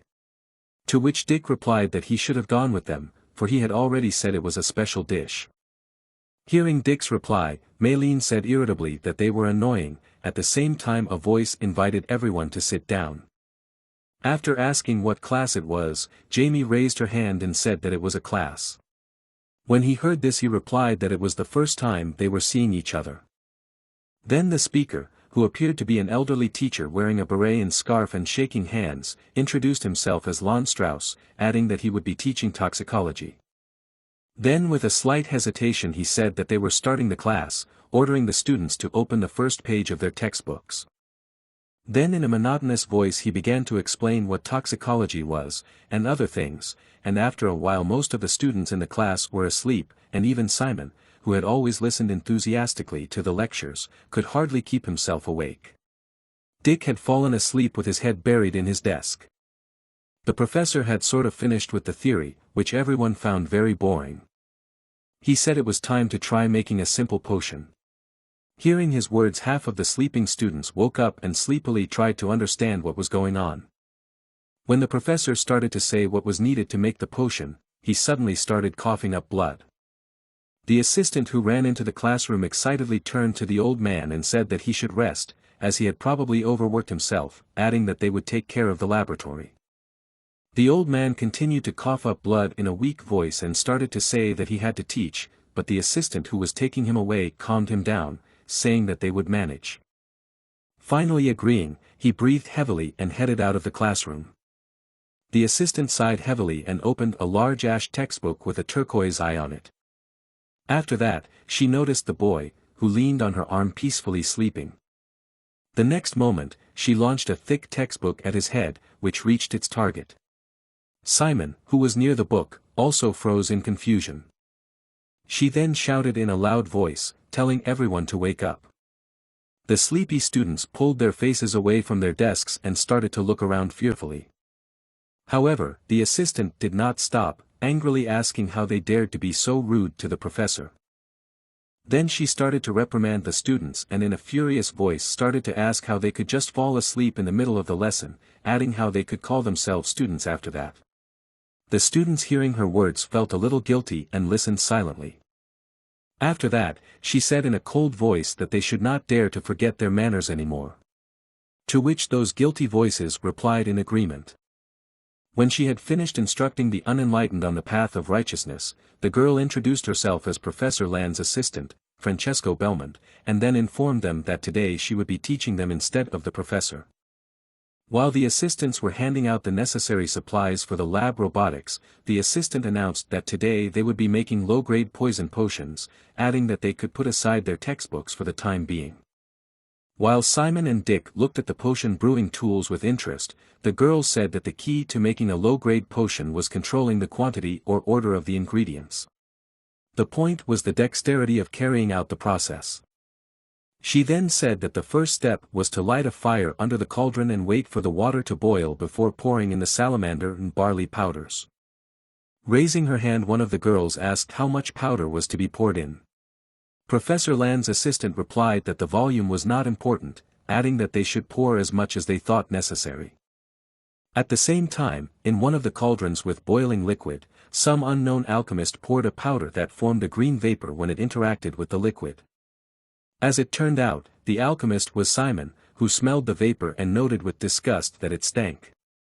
Dick, who had stopped by to look at it, was surprised to see that it had turned green, unlike his. At the same time, seeing that most of the students had completed the first part, the professor's assistant, who was replacing him, asked for a show of hands for those who had blue smoke rising from the cauldron. Dick, who had blue smoke, raised his hand. Then the girl said that they would make a poisoning potion with neuroparalytic effect. Then she asked the rest of the students who had green smoke, and immediately after her words several hands went up in the class, including Simon's. She told the students who had green smoke from the cauldron that they would be making a poisoning potion that gave them headaches and hallucinations, as well as the ability to deal with other mages and necromancers in battle. Looking at the smoke that became more intense, Simon was surprised. Since the textbooks didn't talk about such a thing, and he didn't know about such a flexible training method either. Then the girl told all the students who had green smoke to hang their jackets on the chairs, as the assistants would give out the necessary ingredients. Then leaning over the cauldron of one of the girls she told everyone to listen to her very carefully, then pointing to the cauldron she said that they had to remove a thin layer of oil that should have been there. This layer of oil was plant-based oxides that were impairing the potion's effectiveness, which was why they had to get rid of them. After that, one had to keep stirring the potion with the ladle until the liquid thickened. In addition, the result could depend on the degree of heat, so one had to be sure to keep an eye on the fire. One of the girls raised her hand and timidly asked if it was normal for her potion to turn yellow. To which the assistant replied that she had done a fine job, as yellow hues characterized the best quality poison potions. Then adding that such a potion could even be sold in Rochester. Hearing this, the girl was very happy, while her friends also started to praise her. Suddenly another girl raised her hand and said that her potion had changed color from blue to green. She turned around and said that it was probably just ingredients from the bottom of the cauldron that had changed the potion's effect, and then advised her to add more ingredients. At the same time, Dick turned to Simon, who had been watching the assistant, saying that he now understood why Professor Lon was still afloat in Kizen, and it was because of a very talented assistant. Simon couldn't agree more. Seeing his friend's overly intense gaze, Dick couldn't help but ask his friend if something was wrong, to which he replied that everything was fine. His gaze rested on a small bottle containing a green potion. After a while, Dick turned to Simon and showed him the bottle of blue potion he had made, and asked if it was worth taking it with him to the fight with the Cyclops, adding that he thought it was worth trying everything. The man said with a smile that he had thought about it too. Hearing their conversation, Mei Lin, holding a bottle of high-grade yellow potion, said that it was a bad idea and their plan wouldn't work, since low-grade potions wouldn't have any effect on medium-sized or larger monsters, and the Cyclops was medium-sized, so there was no way this plan could work. Dick leaned back in his chair and muttered frustratedly that it was unfortunate that he'd been unlucky this time. Simon, on the other hand, was concentrating on the book. After a while, he came across a page about a potion that contained Lihart mushrooms. And they were the same ones his mom sometimes made for him. Turning to Mei Lin, he held out the book and pointed to the page and asked her what she thought of the potion. Looking at the page Simon pointed to, the girl, glowing with joy, asked Simon in surprise what page it was on, to which he replied that it was on 254. Cammy and Dick looked at the book in surprise, not realizing what was going on. After looking at what was in the book, Cammy was also fascinated by what she saw. After looking at it, Mei Lin turned to the guys and said that it could work. Hearing that, they were delighted. Pointing her finger at the potion information, Mei Lin explained that this potion briefly paralyzed tendons and also contracted muscles. It was called Nervier, and it was a neuroparalytic that weakened muscles. It also said that it worked on small and harmful monsters from the 3rd level up, Mei Lin exclaimed happily after reading the information. Cammy also added in a cheerful voice that if they used it against the Cyclops, they could at least slow it down. Hearing this, Dick added cheerfully that it would be a good idea to add such an effect to fatigue spells, while Simon continued to read the information about the potion, saying that for the effect to work they had to make the target drink it or apply it to a wound, adding that they could wound the Cyclops and then throw the potion bottle at it. Gathering around Simon, who was holding the book, the rest of the guys were enthusiastically answering that he was right, as well as talking about how it could be used. When they had finished discussing how to use the potion, they decided to make it first, choosing the lab as there were cauldrons available. However, the problem was the ingredients. They could find the bulk of it at the academy, but Lihart mushrooms, blood slime and silk vines were a problem. However, Dick reported that it wasn't a problem, saying that if he went through Rochester, he could get all the ingredients today. Simon asked in surprise if that was really possible. He gave him a thumbs up and said it was no problem, suggesting that Simon go together. Simon pointed his finger at the mushrooms and said that he could help him find them, as he had seen many of them in his homeland and in Kizen. Hearing this, Dick asked him where he could find them at the academy. He replied that he had seen them in the Forbidden Forest. This information shocked absolutely everyone, even Mei Lin sat wide-eyed with her mouth open in surprise. Dick waved his hands, asking how he knew about him, then realizing that it was not important, he asked Simon if he was going to go to the Forbidden Forest. Seeing his friend's concern, he tried to reassure him that it was all right, and it wouldn't take him long to go, and those mushrooms were growing right next to the entrance. But since going into the Forbidden Forest could get them all punished, Simon volunteered to do it alone, saying he wanted to do something for the group. Hearing this, Dick was touched by the words of his friend, who for their sake was going to go alone to such a dangerous place, promising to pick mushrooms by tomorrow. Despite his confidence, Mei Lin raised her voice and said that it was too dangerous as there were many dangerous monsters that could injure him, which could affect the group performance. Cammy, who had been waiting for her chance to prove herself, raised her hand and loudly announced that she would go with Simon. Maylene turned to the girl and said that she had already told her that it was dangerous, but she replied that that was why Simon couldn't go alone, as two heads were better than one. Simon, on the other hand, also agreed to the suggestion, adding that they would leave as soon as they were in danger. They concluded that Dick was mining blood slimes and silk vines. Maylene looking for basic ingredients in Kizen. While Simon, along with Cammy, went mushroom hunting in the Forbidden Forest. Finished with the division of duties, Simon said that they should meet together with the ingredients in the lab in the evening. To which the others unanimously agreed. At the same time, an unfamiliar hooded man was watching team number 7 sitting in the classroom. Although his face was hidden by a shadow, his sly smile clearly indicated his not-so-good intentions. As soon as the lesson was over, the students immediately headed for the exit of the classroom. Hector, who was walking in the crowd of students, was approached by a hooded stranger who greeted him. When he heard the unfamiliar voice, he turned around to look at the speaker. The hooded man said that he had some useful information and asked Hector if he wanted to hear it. Later that night at the horse barn, Dick showed Simon and Cammy a secret passage that only a few people knew about that they could use to get to the Forbidden Forest safely and unnoticed. Dick warned them that the guards near the Forbidden Forest had just finished their patrol, so they had some time until they returned, but they could never be 100% sure of safety, so they had to be quick. His friends were very grateful for his concern. They told him that they would see him later and also advised him to be careful. And they left without delay. As they were walking through the night forest, which was filled with the sounds of night creatures, Simon noticed that Cammy looked excited and asked her why.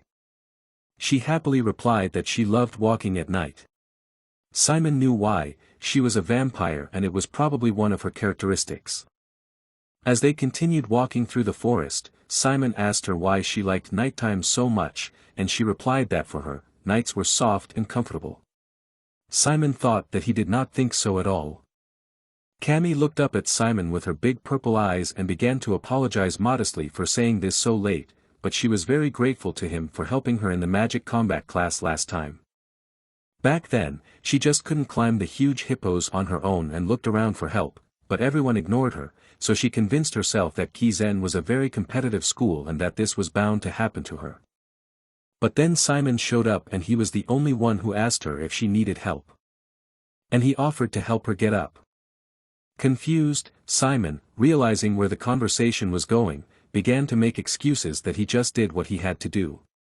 But Cammy sharply closed the distance between them and told him to his face that what he was doing was what he had to do and made him incredible. In an attempt to move the conversation away from such a dangerous topic, he quickly raised a lantern over his head and told Cammy to look up there because he had found something. What a wonderful coincidence it was for him that they had just reached the place where Lehark mushrooms grew. He told her that it was indeed them and there were quite a few of them. Simon added that since they didn't know exactly how many they needed, they should take them all. A few minutes later, they had a basket full of mushrooms, and Simon put it on the ground to rest for a while and noted that they had done it faster than he thought. Cammy took advantage of this short pause and asked Simon what brought him to Kizen. He didn't quite know what to say. And not knowing where to start, he started at a distance. He believed that the initial reason was that his parents sent him here, both of whom were very concerned about Simon and believed that he would make it. But as soon as he started studying, he had his own thoughts and goals. And as soon as he learned about summonology, which he was extremely fascinated by, he seriously started to want to become a necromancer. Simon asked Cammy what about her. Why is she here in Kizen? But before he could finish his question, he heard rustling and distant voices, approaching quite quickly as if they were looking for someone. Simon quickly grabbed Cammy's hand and pulled her to hide. A minute later, the friends were hiding behind a large rock and heard the voices of the guards talking to each other. They had found a place where they had been picking mushrooms and were going to focus their search in that area. They were guards from Kizen, they had dogs and flashlights and were vigilantly searching this part of the forest as if they knew someone must be here. Simon didn't understand what brought the guards here. Cammy was shaking with fear, but she found the strength to explain to him that the guard's job is to protect the area around the school and usually they watch the forest and hunt for monsters. If the guards catch them, they won't be able to get off the hook, even during the period of student protection. Simon emphasized that Dick said that there shouldn't be any patrols here anytime soon, but their presence here meant some kind of emergency and it wasn't a regular patrol. What kind of problem could there be in the Forbidden Forest? A frightened Cammy with tears in her eyes was panicking and starting to regret being here and asked Simon what they had done. Simon decided to calm her down and took her by the shoulders and told her to look at him and listen, they could get out of here. He had an idea and she just needed to trust him, and when he started running right behind him and asked if she could do it, she said yes. Simon, using the device Fayer had given him a few days ago, asked him if he could hear him, and Fayer, from his hiding place, said that yes, he could hear him and asked what was going on. Simon replied that he was in trouble and he was afraid that he would not be able to cope without the help of the battalion and he had to act. He had a plan to solve everything. After some time Cammy informed him, she had put all the nearest stones into his subspace, for which Simon thanked her and said that he had done everything he needed as well. He asked if she was ready and that they should use everything they could. Cammy agreed with that completely. Simon said, "Okay, then. Let's go." And his rat man jumped out of the bushes and ran towards the guards. The guards' dogs immediately started barking and the alarmed guards were about to split into two groups, one to catch up with the fugitive and the other to continue the search. Then another rat man ran by them and the commander of the guards immediately ordered them to chase him and capture him. At the same moment, Simon grabbed Cammy by the arm and shouted to run and they ran as fast as they could. The dogs noticed their movement and perked their ears. And even when the other guards were busy with the skeletons, the dogs rushed at our friends. Simon advised Cammy to use hematology spells on these dogs and that anything would do. She said okay and started preparing the spell. From the magic circle she had prepared, pink fireballs flew at the dogs. They hit the dogs directly. They stopped and howled in pain and now could not continue the chase. However, several guards came to the noise with other dogs and were going to set them on them again. The guards saw that they were going to run further into the forest and were going to shoot at them with their bows. Within moments, a barrage of arrows began to fly at the fugitives, who were trying to hide between the trees. Cammy panicked again, asking what they should do now that they were being shot at with real arrows, but Simon reassured her that they had seen their uniforms. And since they are Kizen servants, they aren't going to shoot them. The guards shouted at them to stop. Simon clenched his fist and told them that only when they stopped. He was about to open his subspace filled with stones. In a moment, in the place where Simon was running and where the guards were now, a subspace opened from which stones flew out. The guards did not understand what it was and told each other to be careful, because it could be some kind of magic and they were forced to stop and let the fugitives go. Our friends managed to run to the edge of the abyss and behind them they could hear the voices of the guards shouting to each other that they couldn't have gotten far and they needed to be found. Simon asked Cammy if she remembered the jumping technique they had learned in the magic combat class and if she could use it now. She shook her head and told him that no, she couldn't, and that he should jump first. And she would be fine anyway. She was exhausted and drenched in sweat, but she was smiling nonetheless. She told him that even if she was caught she would never tell them about him. Simon was amazed at her self-sacrifice and was not about to give up and leave her there.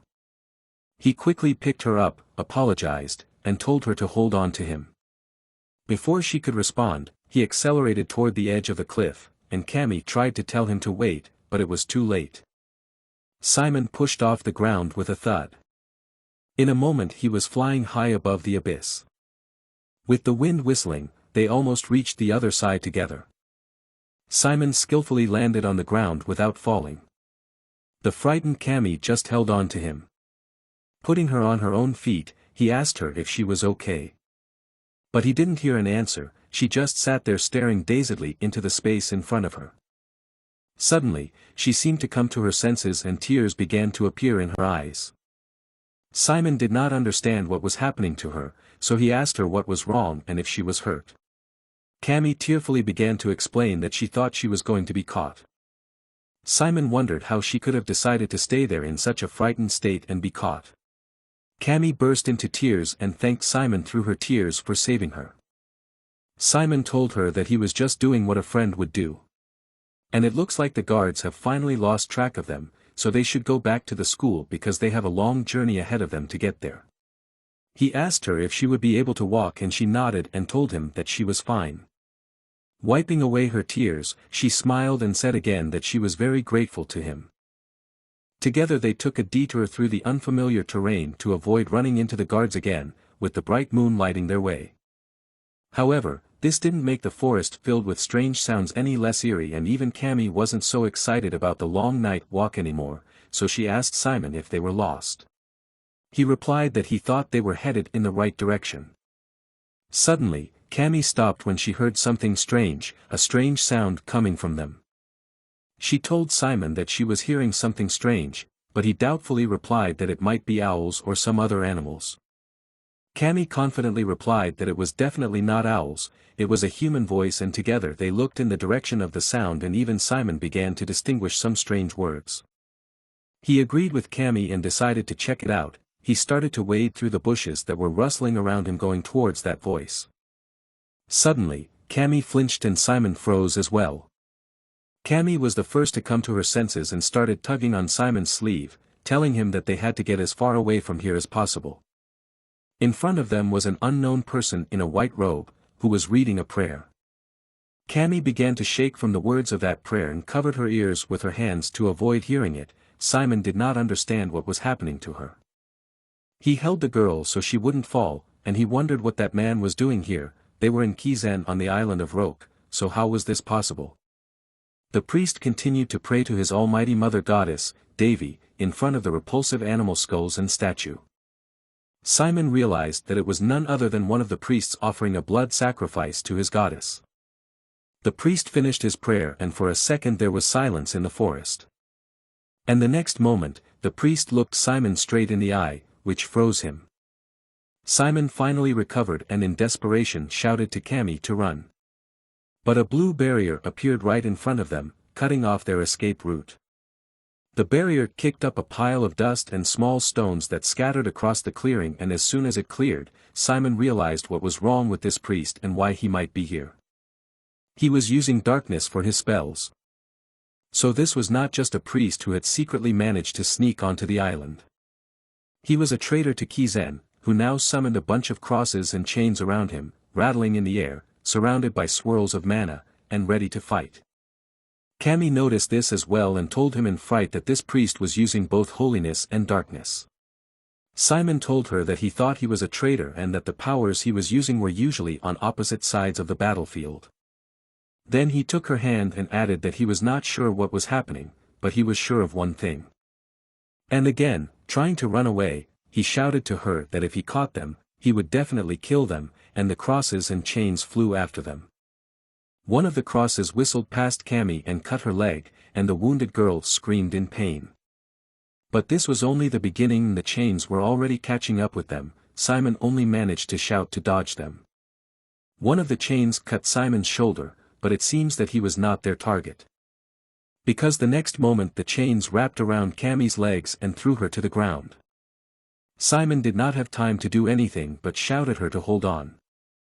The chains were dragging the unfortunate girl toward the priest with a clang, and she could not resist, only asked Simon for help.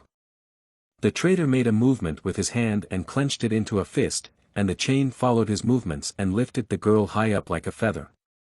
And with a loud thud, he sealed her to the tree, tying her with chains. The priest was in full control of his chains, which were his weapon. Having dismantled and immobilized Cammy, he then took on Simon, trying to get him as well. However, he turned out to be much more agile than his friend and didn't get caught easily. But he couldn't keep dodging and running away, and one of the chains flew right at him.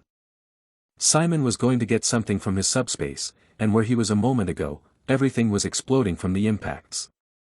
He pulled out a sword from his subspace and was going to use it to deflect one of the attacks. But after the first strike against the cross of darkness, the sword broke. It was a bit unexpected for Simon, and his hand trembled from the impact and the chains whistled towards him. However, Simon managed to recover at the last moment and dodged the blow. The chains hit a tree behind him as he landed on the ground. He grabbed what was left of his sword and began to fill it with darkness. And then he threw it with all his might at the enemy, hoping to at least see his face as he dodged, but Simon's attack was no surprise to him. He simply turned his head slightly to the side to dodge it, but the priest was surprised to see the tree that the sword fragment had hit explode. They stood there looking at each other for a second, assessing each other's options. After a moment of hesitation, the priest created dozens of dark crosses around him with a creak and a stomp. But then it turned out that this was only the beginning, and in a moment Simon was surrounded by a weapon of apocalyptic proportions, thousands of crosses that were ready to fly at Simon at any moment. Now he knew for sure that he could not cope with this, so he decided to urgently call for help. He took up his communication device. The priest did not understand what was happening and why this crazy student was smiling. The next second there was a powerful blow that demolished half of the clearing. Simon came to the rescue of Fayer, who was now laughing ominously while holding his sword, which was smoking after the blow. Fayer, with his sinister smile, asked Simon if he was okay. Simon replied that he was, but when the dust cleared it was clear that the priest was alive and almost unharmed. Somehow he had managed to conjure a shield that protected him from the blow. Fayer told Simon to retreat and stay away, because this battle was too difficult for him right now and he would definitely not be able to handle it. Simon completely agreed with him. Having dealt with this, Fayer laughed ominously again, saying that it had been a long time since he last fought in battle. And once again he struck at the priest's shield. Each blow was like the explosion of a small bomb. Meanwhile, Simon was able to free Cammy from the chains and tried to bring her to consciousness, asking if she was okay. Although she was still unconscious, Simon was glad that she had not been seriously injured. Simon lifted her onto his back and carried her away from the battlefield. Through the device, he asked Fayer how the situation was on the battlefield. He told him that it would not be easy, as this person was outrageously strong in terms of mastery of darkness. He was roughly at the level of a professor. He also added that his strength would be the same if it were not for the seal. He laughingly launched another attack on the priest. Simon turned to Fayer and said that he had an idea and wanted to ask him to follow his orders. Fayer smiled to himself as this reminded him of something. So he replied that he understood, since Simon was Richard's son, he must have some smart ideas. And Fayer struck another blow so hard that the whole forest shook, and even Simon, who had already moved far enough away, felt its power. Simon was happy because his plan worked. The Kizen guards heard this noise and vibration and were now running to where the priest was. He even heard them shouting to chase someone and let the dogs down. He told Fayer not to pursue the priest, to leave everything to the guards and to return to him. Simon knew that the priest would escape, but it didn't matter, as long as he survived and saved his friend. Fayer quickly turned to him and told him that he was proud of the way Simon had used the guards. Simon looked at his battalion commander and noticed that he was a little wrinkled and asked him if he was okay. He replied that he shouldn't worry about him, he could take a lot more, but this girl seemed to need more urgent help than him. And then he picked them both up and told Simon not to worry because he would help them. Simon thought he was going to heal her wounds and said he didn't know he could heal wounds. Fayer put Simon on his shoulder and took Camus in his hand and said he could not heal wounds, but they were going to get out of this place right now. Simon started to ask how he was going to do it, when Fayer ran away with such speed that Simon could not finish his question and almost fell off him. Now Simon was helplessly crying out for help as Fayer ran, laughing and telling him to hold on tight. Only a cloud of dust remained behind them. After a few minutes, Fayer brought them to the edge of the forest and set them on the ground and told them that they should go on their own. Since he smells some kind of fishy odor, it seems it might be a similar long-range detection spell and so he definitely can't go any further. Simon still hasn't recovered from such a quick trip, but he sincerely thanked him for saving their lives. And Fayer left saying that he had just signed a contract with him and was not going to lose him so quickly and wished him to be careful for the rest of his life. Now Simon had to decide what to do with Cammy. He could take her all the way to the school, but what to do with the girl and how to take care of her without harming her or himself. If he just went to the hospital, the doctors would definitely have questions about how she got those wounds, and he would get into even more trouble with her if he told them what happened today. And that priest could see their faces, and given that he was a traitor and Simon could not see his face, he was also a danger to them and could be waiting for them somewhere on their way back to finish the job. Simon came to the conclusion that Cammy had to be treated by someone he could trust, there was no other way. So he carried her to his dormitory, specifically to the dormitory manager he had once helped deal with the arrogant nobles. He knocked on her door and she told him to come in. With a creak, he opened the door and she calmly began to ask him what brought him here at such a late hour.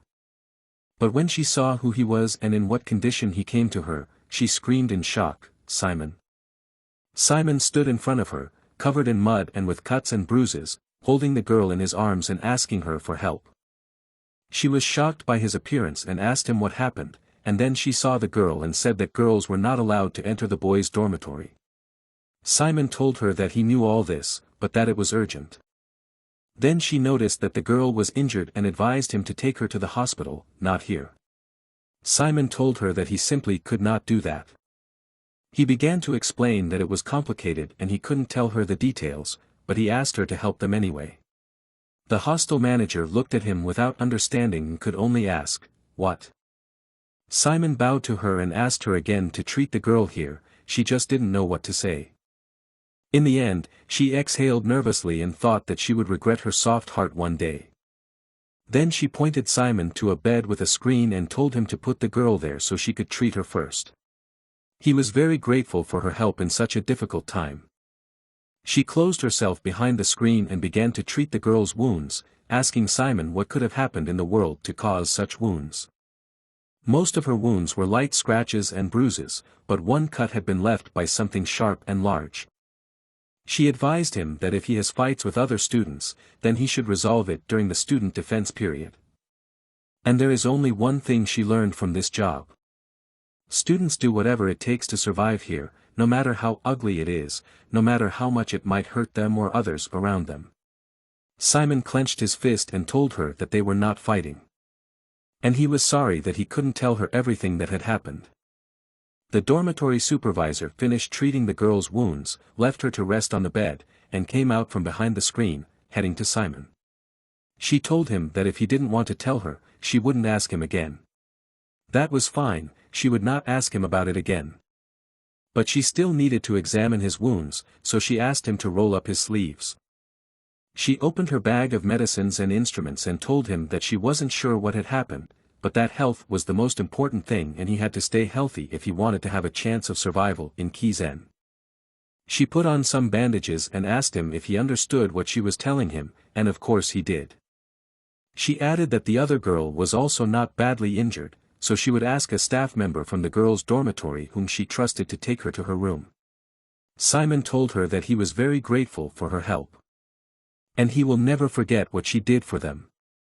The girl told him that it was okay and she was always happy to help him and then added that he should also go back to his room.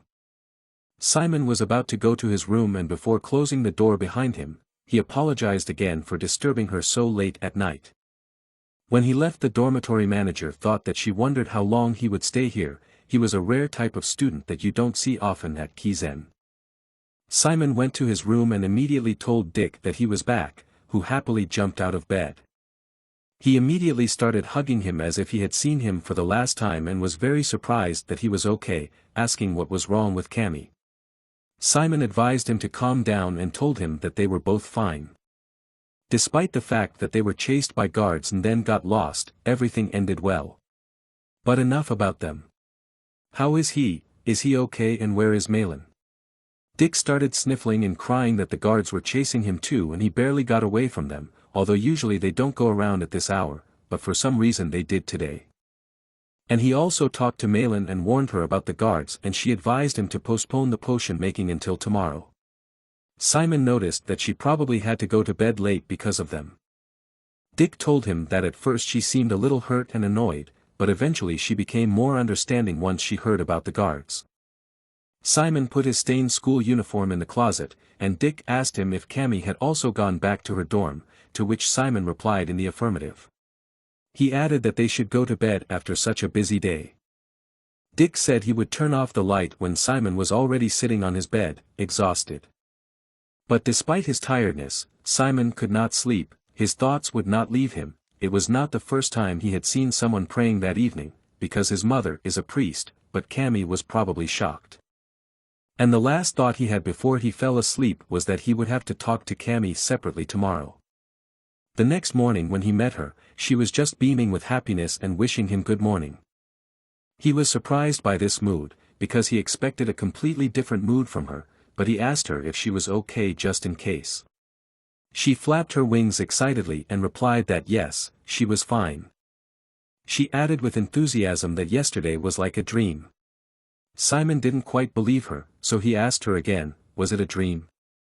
She happily began to tell him that yesterday they had a night walk, mushroom picking, chasing, some scary things happened too, and it was exactly the type of dream she had in mind. But Simon didn't share her enthusiasm for nightmares, so he told her that it was a good dream at first, but then it started to turn into a nightmare. Maybe that was why the night before didn't feel real. He wondered to himself if she really believed that everything that happened last night was a dream because she was too shocked, and that was not a bad thing if it helped her cope with the shock. Simon took her by the shoulder and told her to listen to him.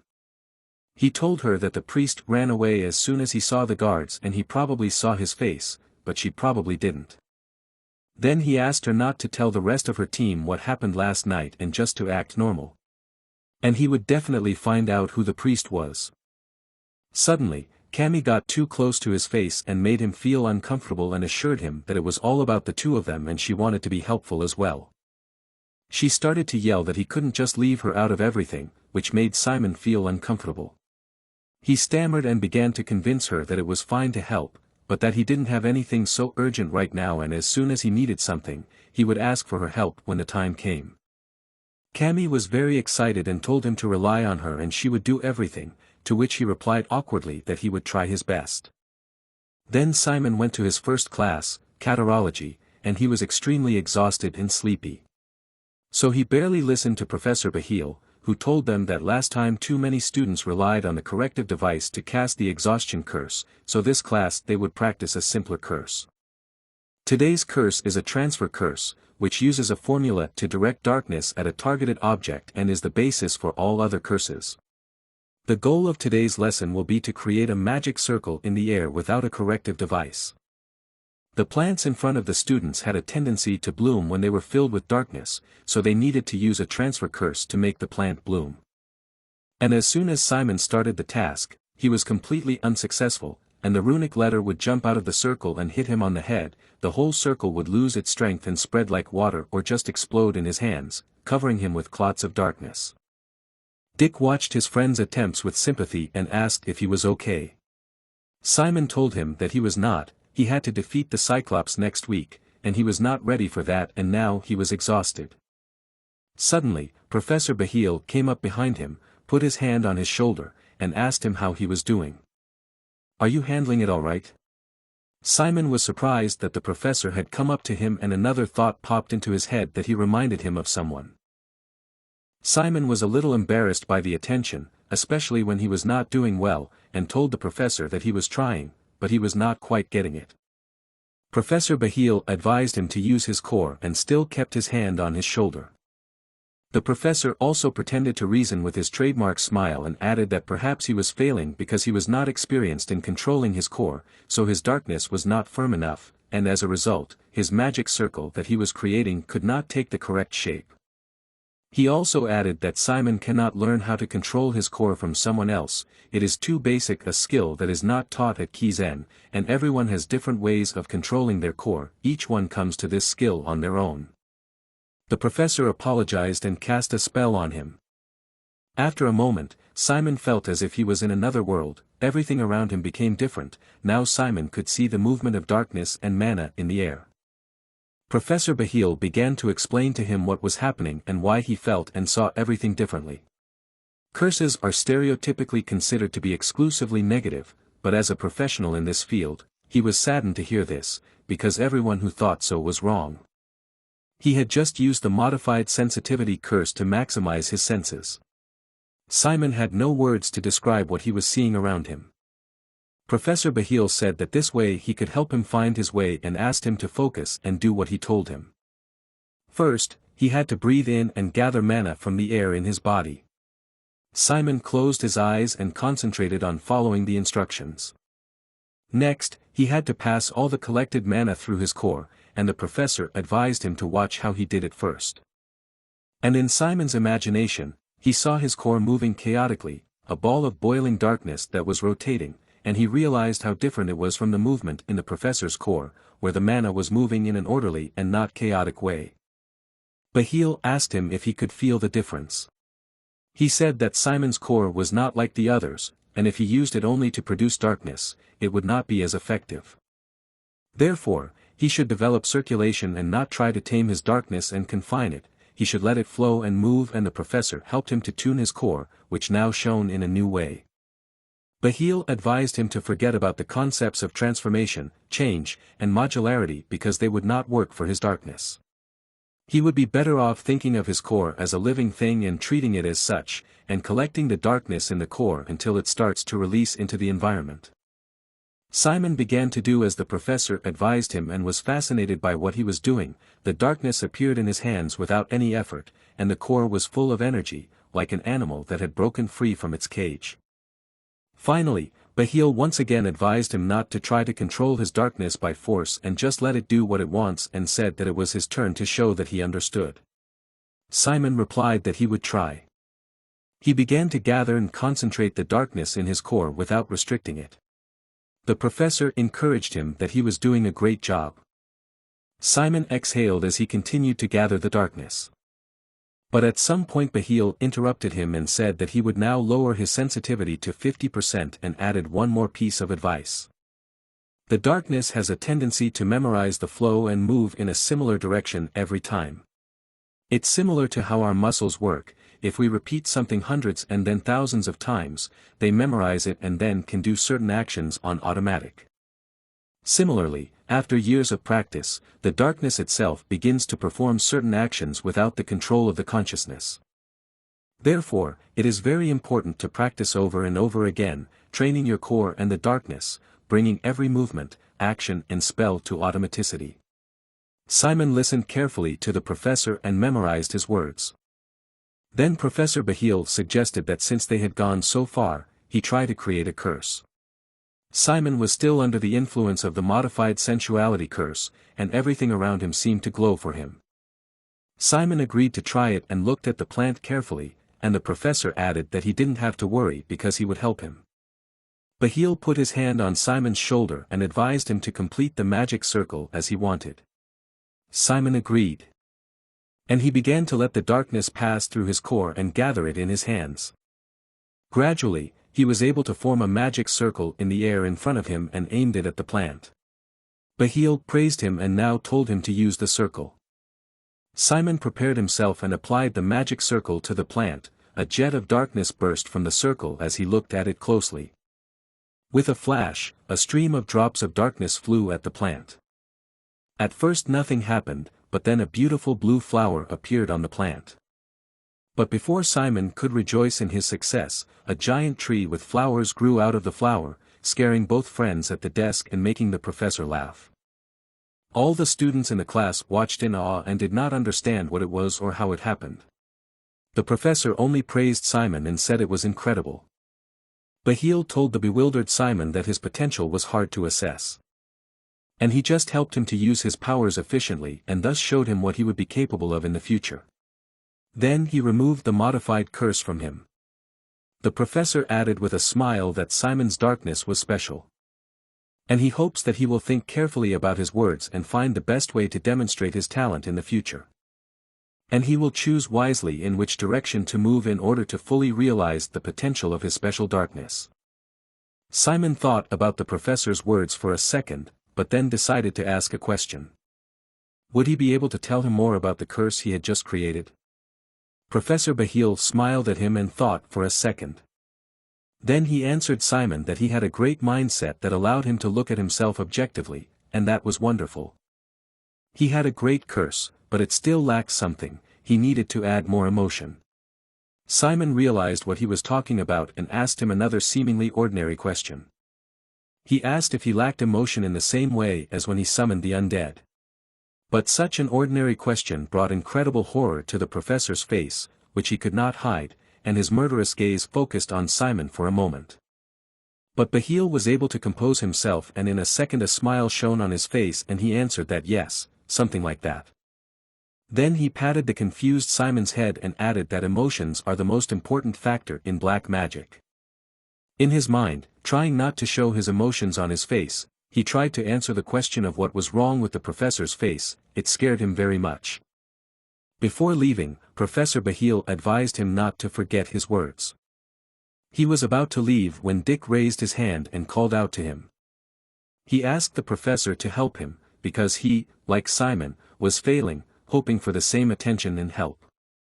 But Bahil smiled at him with his trademark smile and told him that hoping for luck and waiting to be spoon-fed is the attitude of lazy beginners and advised him to keep trying. Cammy didn't notice that she had hit Malin on the nose and started apologizing to her. Simon was sitting at his desk looking at his hands and wondering what potential they had. And with enthusiasm and self-confidence, he was going to fully master how to cast a curse by the end of the lesson. At the next lesson, Dick and Cammy sat in the shade of a bamboo tree with other students. Dick asked his friend if it seemed to her that all the professors singled out Simon in a special way and paid more attention to him than to the other students. Cammy asked incredulously, "Do they?" Dick continued to insist that it was true. For example, today Professor Bahil was very kind to him and Simon was definitely able to create the transmission curse only because of that. And now there's also Professor Hongpeng, who at this moment was telling Simon how to do one of the physical exercises correctly and told him to tighten his stomach by pressing on it with his hand. He was also holding his leg wrong and she was correcting his stance with her hands. Simon stood in a kind of heroic pose and could hardly hold back a scream from the tension, and from the outside it looked like he had an individual lesson with the professor, which other students were very jealous of and did not understand why the teachers paid so much attention to such a loser. Cammy heard all her friends' arguments and really wondered why the teachers were doing this. Professor Hongpeng, having completed all the corrections and tips for Simon's movements, said that it was time for him to try a pivot kick. But for this kick, he had to use the darkness, which he did by gathering the darkness in his leg.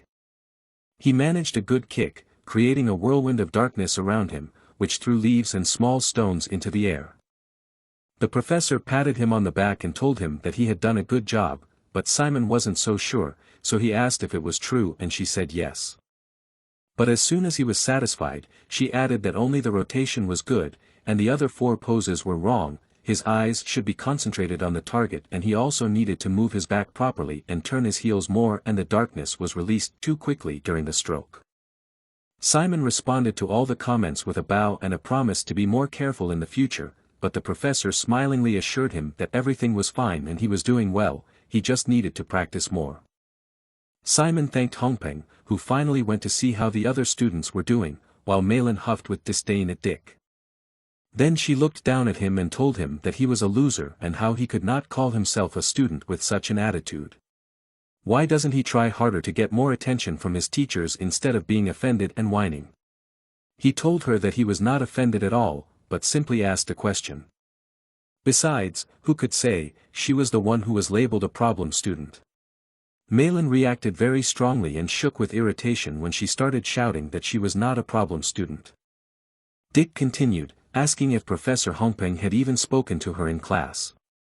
If not, it definitely means she is a problem student. Malin denied everything and started threatening him that if he said something like that again, she would put a curse on him. Neither of them paid any attention to Cammy, who tried to calm them down and asked them not to fight. They stopped fighting only when Simon came over and Malin, spitting on everything else, was going to throw something at him. She asked him to come over and teach her, to which Simon was surprised to hear her ask if she was really talking to him. Malin herself was not comfortable asking him, but he was not a bad magical combatant, so since the professor did not pay attention to her, she asked him for help. She mumbled to herself that she had to fight a Cyclops in a group presentation, so she needed his help in developing faster moves and then she would get higher grades. Simon told her that she didn't have to explain all this to him and he would be happy to help her just like that, and that she should strike a pose to start with. She thanked him and got into a fighting stance. Simon sat down next to his friends to watch and give her some pointers. But as it turned out, her stance and movements were quite awkward and all her friends felt uncomfortable watching this spectacle. Malin knew what it looked like from the outside and warned them that she knew she was doing very badly. Simon had a few ideas on how to help her and advised her to relax her body and take the most natural pose possible, which should help her get rid of tension and insecurity. Cammy was watching Simon with admiration, wondering how smart he was. Malin, on the other hand, still couldn't get her body under control. Her movements were more like a cow dancing on ice than the fighting moves of a necromancer studying at the most prestigious school on the continent. Simon tried to correct the situation a bit with his advice, telling her to clench her fist a little and pull it forward and that her feet should not move but remain in the correct position. Malin had never felt so uncomfortable in her life. When she was more or less able to manage the movements of her arms and legs, Simon encouraged her and told her that she should now gather the darkness around her waist and hold it there. At the time, Dick couldn't believe his eyes and asked Cammy how Malin could be so bad at this. Simon went on to tell her to gather the darkness under her foot and make a turn around her axis. Malin tried, but she didn't get it right. Annoyed, Malin started yelling at Simon that she was doing everything right, but she was not getting it right. Simon exhaled tiredly and tried again to explain to her that she shouldn't just spin on one leg, but try to make a kick with all her strength and move the darkness by the hip while spinning. Malin still didn't understand what he was telling her, so Simon had to come over and point to where she needed to concentrate the darkness with his finger, but even so, she still had questions. Finally, she lost her patience and yelled at him that her legs were not naked, but in sweatpants and he could come over and show her, not point his finger in the air pointing in the wrong direction. And let him just come over and touch her. Suddenly, after her cry, silence reigned over the entire clearing, and her last line, "Touch me," echoed across the clearing. Everyone around her froze. And only now she realized what she had said. She stuck her tongue in her mouth and blushed, but the girls behind her had already started whispering what was going on. She had told him to touch her. Were they dating or what? But while she was trying to recover, Simon came over and started touching her to show her where she should concentrate the darkness and where she should move when she turned and hit, which only made her blush more. She was about to resist and tell him what he was doing at such an inopportune moment. But he calmed her down and advised her not to think about unnecessary things if she didn't want any misunderstandings, to which she nodded uncertainly and said okay. Then he advised her to gather the darkness where he showed her and try again. She swung and seemed to make a good hit and Simon was about to praise her when she suddenly lost her balance and fell to the ground under Simon's astonished gaze. He immediately asked her how she was doing and praised her that even though she had fallen, she had done well this time, but she still had a lot to learn and needed to practice. She didn't say anything in response, just looked at him with a displeased expression. However, he was immediately surrounded by other girls who had already realized that he was just helping her learn the stance and now asked him to teach them. They all praised Simon for his cool kick at the beginning of the lesson and wanted him to pay attention to them. Meanwhile, Malin remained sitting on the ground, darker than the storm clouds, wondering who he really was. She couldn't just accept that someone was better than her.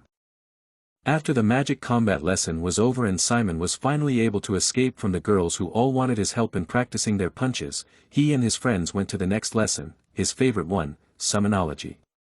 And the topic of today's lesson was recovery. Professor Aaron began his lecture by telling him about the biggest advantage of skeletons, which was that they can regenerate their strength and structure. Simon, who knew this well, sat at his desk and looked at the bones out of boredom. To prove his point, he wagged his finger. And in a moment, the bones that had been scattered around the classroom by the assistants before the class were now flying past the students, scaring and surprising them. And in a moment, the professor had a whole rat man by his side, and he began to explain that the principle of restoration is very simple. Even when a skeleton's body falls apart from a strong shock or impact, darkness remains in its bones, and he separated the arm from the rat man to demonstrate to the class. Professor Aaron held out the skeleton's arm in front of him and began to explain that they just needed to activate the darkness in the bones and maximize its attraction characteristic, which would bring all the bones together into a single original structure. And then he suggested that they start practicing. As it always happened in summonology classes, the practical part began with uncontrolled skeletons running around the classroom, jumping everywhere and scaring the students. And many of them had no luck with the bones, which refused to obey them and barely moved despite their efforts. Malin noticed that Simon, instead of trying to put his skeleton back together like the other students, was just sitting there reading a book. She asked him if it was okay for him to just sit there. Simon, in order to prove the meaninglessness of her claims, assembled his skeleton with one wave of his hand, which surprised Malin. She had little to say to this and only noticed that he was really good at it. But she still haughtily told him not to get too excited just because of the recovery and asked him if he had forgotten his promise. Simon told her that he hadn't forgotten anything and that she didn't have to worry because he would definitely score higher than her. Malin gave up and replied that if she remembered, then it was fine. She turned away from him and muttered that she would have gotten 90 points on summonology if she had solved the 20th problem. Simon heard her words and noted that if she was talking about the exam in Professor Jane's office, and the 20th problem was on the last page, it was easy for him. Malin pulled away from him and replied ironically that of course he had solved that problem without even attending the preparatory classes, and what kind of answer did he get? She did not believe it. That he could have done it and thought he was just pretending. But Simon remembered the answer and said it right away, 1,200,146. This made Malin's jaw drop in amazement. They did not notice that the teacher's shadow was already hovering over them and had been listening to their conversation for some time. Malin was about to ask how he could have gotten that answer when they were suddenly interrupted by the professor's voice, which called out the name Simon Valencia. He asked what he was doing now. Simon was startled by this unexpected appearance and immediately realized that he had been caught red-handed. While Malin froze, Simon began to make excuses that he had restored the skeleton and began to review the material in the next class in the book. Professor Aaron did not seem to be satisfied with this answer at all and met it in silence. And then he added that Simon should stay after class. The friends were upset by the news and Malin began to apologize, but it was too late and nothing could be changed. After the lesson, Simon and Professor Aaron were left alone. Simon sat not knowing what to expect, and the professor read a book sitting on a chair. After a few minutes of silence, the professor slammed the book shut and told him to follow him. They left the school grounds and approached the edge of the forest, and when they were almost there, the professor said that he could not tolerate only a few things. And one of them is students who don't attend his classes even if they want to. Simon did not understand what he meant. The professor told him to take his skeleton. Simon clenched his fist to activate subspace and get his skeleton. As soon as he took it out, the professor snapped his fingers and it shattered into pieces. He then asked Simon to reassemble it in front of him, which he did. And in a moment, there was a whole skeleton standing in front of him again, but he had seen this thousands of times before, so it didn't make any impression on him. He continued casually that Simon really has a talent for restoration. And he added that he would teach him another skill. This surprised Simon, who was expecting anything but an extra lesson. He asked the professor if he was going to punish him for not paying attention in class, but the professor looked at him in disbelief and then asked what he was talking about. And then he said that this was an extra lesson especially for him. And he just said it in class so that other students wouldn't misunderstand him. He was not going to punish him at all, but rather the role of a professor is to give students who are more capable than others additional chances. This news made Simon shine with happiness. But the professor didn't want to take too long, so he told him to get into a fighting stance. The first thing that Professor Aaron showed him was a skeleton made of bones of a demon in armor, and Simon could not contain his admiration for its coolness. The professor began to take it apart and warned Simon to pay attention, because he would not show him twice. Then he confidently raised his hand and pointed his finger in the direction of the tree opposite, an aura of power surrounding him. At his command, the bones began to stir in such a way that the sharp parts were separated from the rest. In a moment, only the sharp parts of the skeleton were hanging in the air in front of him, pointing at the tree with the squirrel. The professor explained that this is an attack skill that uses the recovery skill. And he fired those bones, which flew to the target with a whistle. All of them hit the target with a bang, scaring the squirrel sitting in the tree. Aaron explained to Simon, who was fascinated, that this skill is called piercing bone. The frightened squirrel ran away from the tree in tears. Aaron wasn't going to let it go far and wanted to use it as an example, so he waved his hand. And the squirrel was surrounded by a cage of bones. The professor explained that this is another skill related to recovery. And it is called bone prison. The poor squirrel did not understand why he deserved such a fate. But the professor continued that finally. And he made a rotational movement with his hand.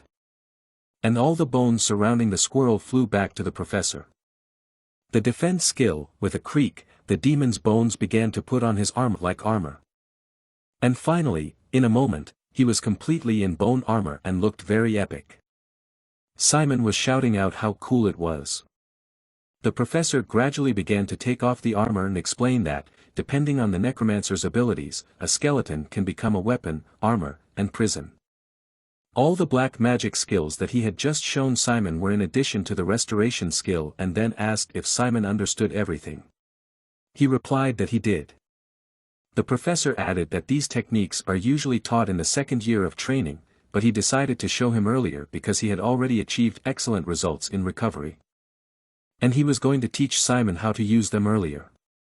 He was very grateful and excited about this opportunity. Aaron advised him to train the piercing bone first, but before that he needed to get rid of one bad recovery habit. Simon didn't know what he was talking about. The professor explained to him that the essence of recovery is to send the skeleton back to its current location. And his recovery instead puts the skull in the center and rebuilds the skeleton around it. In other words, instead of moving the fully restored skeleton, he has to set his will from the beginning so that the skeleton is restored immediately in the right place. Simon thought that this was similar to what Feyer had told him, and he might be able to do something similar to ordering the skeleton. Simon looked at his hands surrounded by darkness and thought, well. And pointing to a spot on the surface in his mind, he ordered the skeleton to gather in front of him. For a moment, the skeleton hesitated with creaking bones, not understanding what was being asked of it. However, after a few seconds, the skeleton began to gather in front of him, though not in a hurry and waving at him with its paw. But eventually it fully assembled and stood up in front of Simon.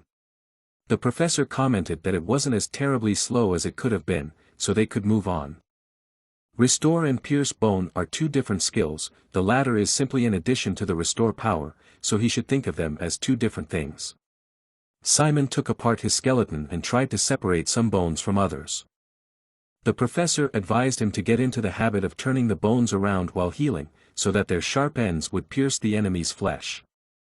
And if he also focuses the darkness in the bone in one direction, he can make it sharp as a blade, and he took one bone in his hand and showed how the darkness concentrated at one edge sharpened it. And for those parts of the skeleton that do not have elongated sharp edges, he advised to make them into motion limiters and said that they would have a good effect. To confirm this, he used the tail as handcuffs and pulled Simon's arms down so that he fell to the ground. Then he released him and told him to try it himself and pointed to one of the trees. Simon pointed the bones of his skeleton at it, which crunched and wrapped around him like a bone snake.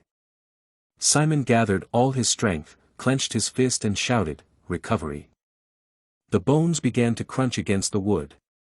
And at some point, with a loud crunch, they broke it in half. Simon was happy that it worked, and now the whole lawn was littered with pieces of rollers and wood. The professor praised him for doing a great job. But he noted that so far he was basically just strangling his opponent with bones, but since he was rebuilding the collapsed skeleton into an attack method, it gave him a new trick. And if he continues to train, he will be able to use this skill in real combat. Simon was happy that he was getting the hang of it so quickly. Then Aaron told him that he had heard that Professor Jane had chosen Cyclops for the group test and asked if he would fight. Simon told him that he would not be fighting, his partner Malin would be fighting instead. The professor said that this was a smart move and it was important for him to focus on supporting his friends, he still had a lot to learn, so he had to do his best. And as he was about to leave, he added that it was just an extra lesson and nothing more. Simon only managed to thank him, looking at his back as he walked away into the shadows of the forest. Simon returned to the school and went to the laboratory where his friends were about to make a poisonous paralytic potion. He walked in smiling and apologizing for being late. Immediately, his frightened friends ran up to him, who were very worried about him and now bombarded him with questions. What happened? Was he beaten? And how could the professor dare to punish him? Because it was the period of student protection and it was forbidden to use physical punishment. Especially Cammy was screaming and worried. Dick said that he had heard that this is how physical violence starts at Kizen. And Malin was beating herself up that it was her fault for asking him that stupid question. Simon just tried to calm them down. He told them that the professor did not punish him, but gave him an extra lesson. His friends were very surprised and looked at him questioningly. And then they immediately pretended to lose interest in him and went back to their potion, saying that the professor probably just confused the extra lesson with a punishment and that since he was not injured, they did not care. They were doing this to show that they didn't care about him and were only worried about him because he was on their team and they needed him to be healthy. Malin was stirring her golden-colored potion and her friends praised her for making the highest quality poison. To which she huffed and replied that it could only be so because she was the one who brewed it and the amount of water, the measurement of the ingredients, the boiling time and the separation of side substances, in short. Everything was done perfectly. She added, smiling, that all that was left was to simmer for 20 minutes and it would be ready. Her friends enthusiastically replied that they knew they could rely on her and that they had all worked hard to prepare it and hoped it would be effective. Malin replied that she knew it would, and with this potion they might even do well in their next lesson of elementary black magic. Dick added that since they were all here, they should prepare for the presentation. Everyone supported his idea. Later, late at night, someone asked if they had gone through all the possible questions. He was told that yes, more than 300 questions and they had an answer for each of them. They all sat around the table exhausted, trying to encourage each other that they would succeed and that tomorrow's presentation was in their pocket. But their joy was very sleepy. The next morning in class, the professor looked at the text version of their presentation and slammed it down. Summarizing, she said, 1 damager, 1 support, and 2 on curses. She stated that the members of their group had different profiles, but not roles. In addition, their black magic combo lacks creativity. She also added coldly that their idea of putting the main damager in the support position was not very good. At the same time, the professor was thinking about what the members of this team were thinking. And they were all disappointed because of the time they had wasted and the sleepless night and the fact that she had not asked any of the 300 questions they had prepared for. Vice-Chancellor Jane, ignoring the students' confusion, turned to the students and asked them why they had assigned roles in the way they had. Speaking up, Malin replied that she thought it would be best for them to have a clear division of responsibilities as the most important goal for them was to defeat the Cyclops. Upon reflection, Vice-Chancellor Jane asked if that was the best division in their group. To which the girl replied in a confident voice that it was. Simon, meanwhile, was nervously clenching his fist behind his back, trying to look calm. The next moment Professor Jane turned to Simon and asked him what he thought of their strategy. He understood that the professor must have been expecting a different answer, but in any case it was about protecting the team members. Besides, the purpose of today's presentation was to evaluate their strategy, and that was why he had to show how good their teamwork was. Making up his mind, he turned to Vice-Chancellor Jane and said that he knew that their team lacked ingenuity in terms of combining dark magic.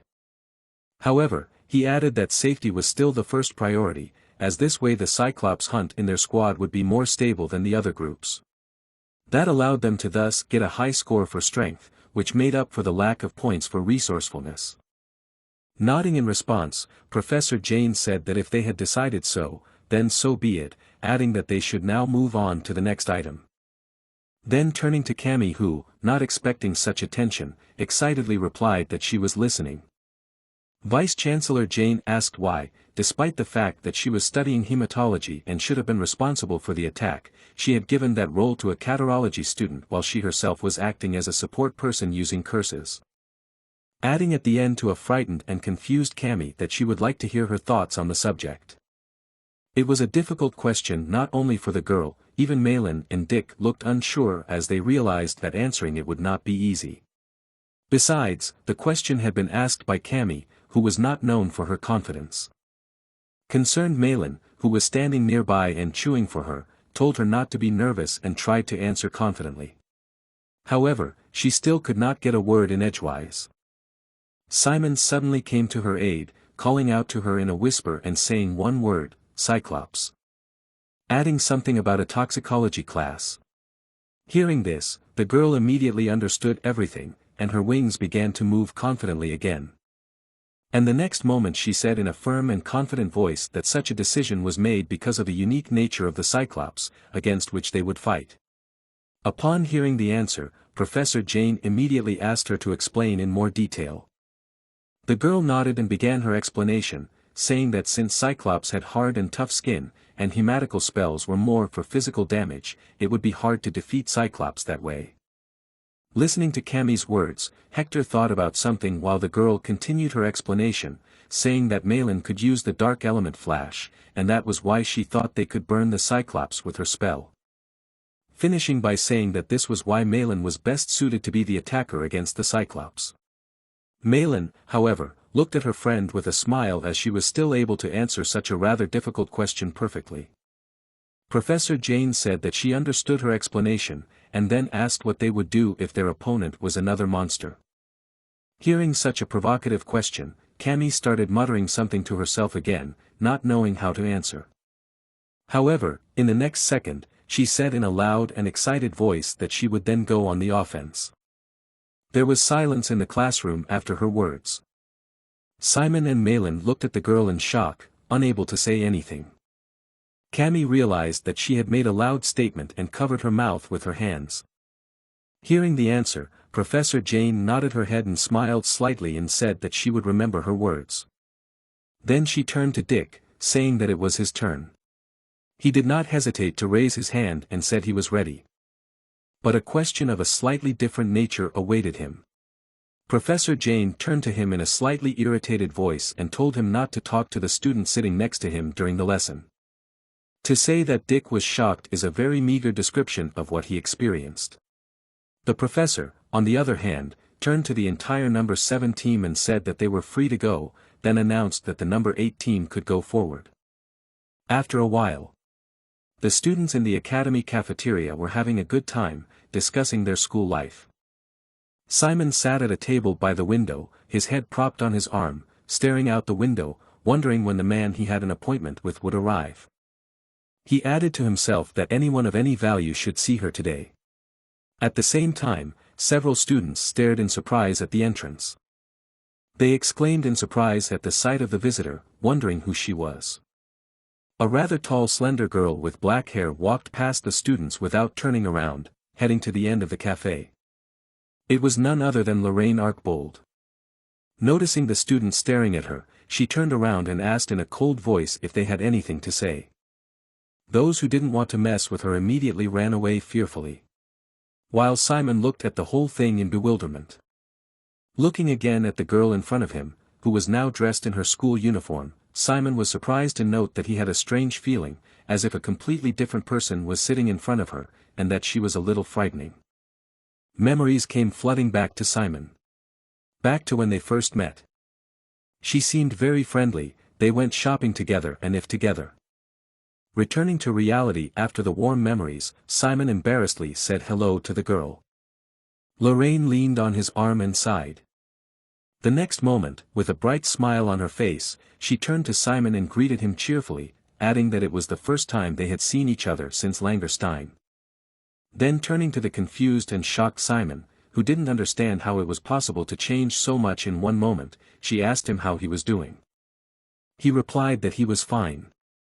Remembering the joy of the girl who had given him the letter, Lorraine asked him in a dissatisfied voice what he had said to the girl who had made a big fuss about it. He replied that he had just asked her to give the letter to him, not understanding what had happened. Simon turned to Lorraine and said that she looked great in her school uniform, even better than he'd expected. She misunderstood his words and asked in a disgruntled voice if he thought she looked old. Simon, realizing that he'd misspoken, apologetically replied that he hadn't meant that. Then he nervously started gesticulating with his hands, pointing at himself, trying to explain that she seemed a little unusual in her school uniform in Langerstein. The girl laughed and replied that everything was fine and she was just kidding. She added that he shouldn't have been so nervous. Then folding her hands in front of her, she asked him with a serious expression on her face why he wanted to see her. Deciding not to drag it out, Simon immediately told her that Kizen had a traitor. After asking her if she knew about Professor Jane and her assignment to fight the Cyclops, he told her about a situation that had happened to him while he was hiking in the woods. After listening to Simon's story, Lorraine sat silently thinking about something. Simon decided that she found it hard to believe what he had told her, but she interrupted him and said that she believed him. Then she asked him to tell her more about the cross he had seen. Simon replied, remembering with difficulty, that the largest cross seemed to be in the center. Then he added, after a moment's thought, that there was a woman on it, tied to it with a vine. Hearing his words, Lorraine replied that it was obvious that the woman was the goddess Dave, who was the only goddess the saints of Ethnol believed in. Not understanding what the girl was talking about, Simon asked who were the saints of Ethnol. She replied that it was a holy college that was run by the Holy Father himself. While Kizen trained necromancers, Ethnol trained priests. The holy maidens were considered the strongest in the Holy Federation. They only took Ethnol girls to them, and they also kept the entire power of the Federation with them. Lorraine, on the other hand, clutched the innocent glass that had cracked. She screamed furiously how a reaper could dare step into Kizen. The girl turned to Simon and asked who else knew this information, but he said that it was only him and Cammy, who had gone into the forest with him. Lorraine replied that she would immediately report everything to her mom. Hearing this, Simon thanked the girl.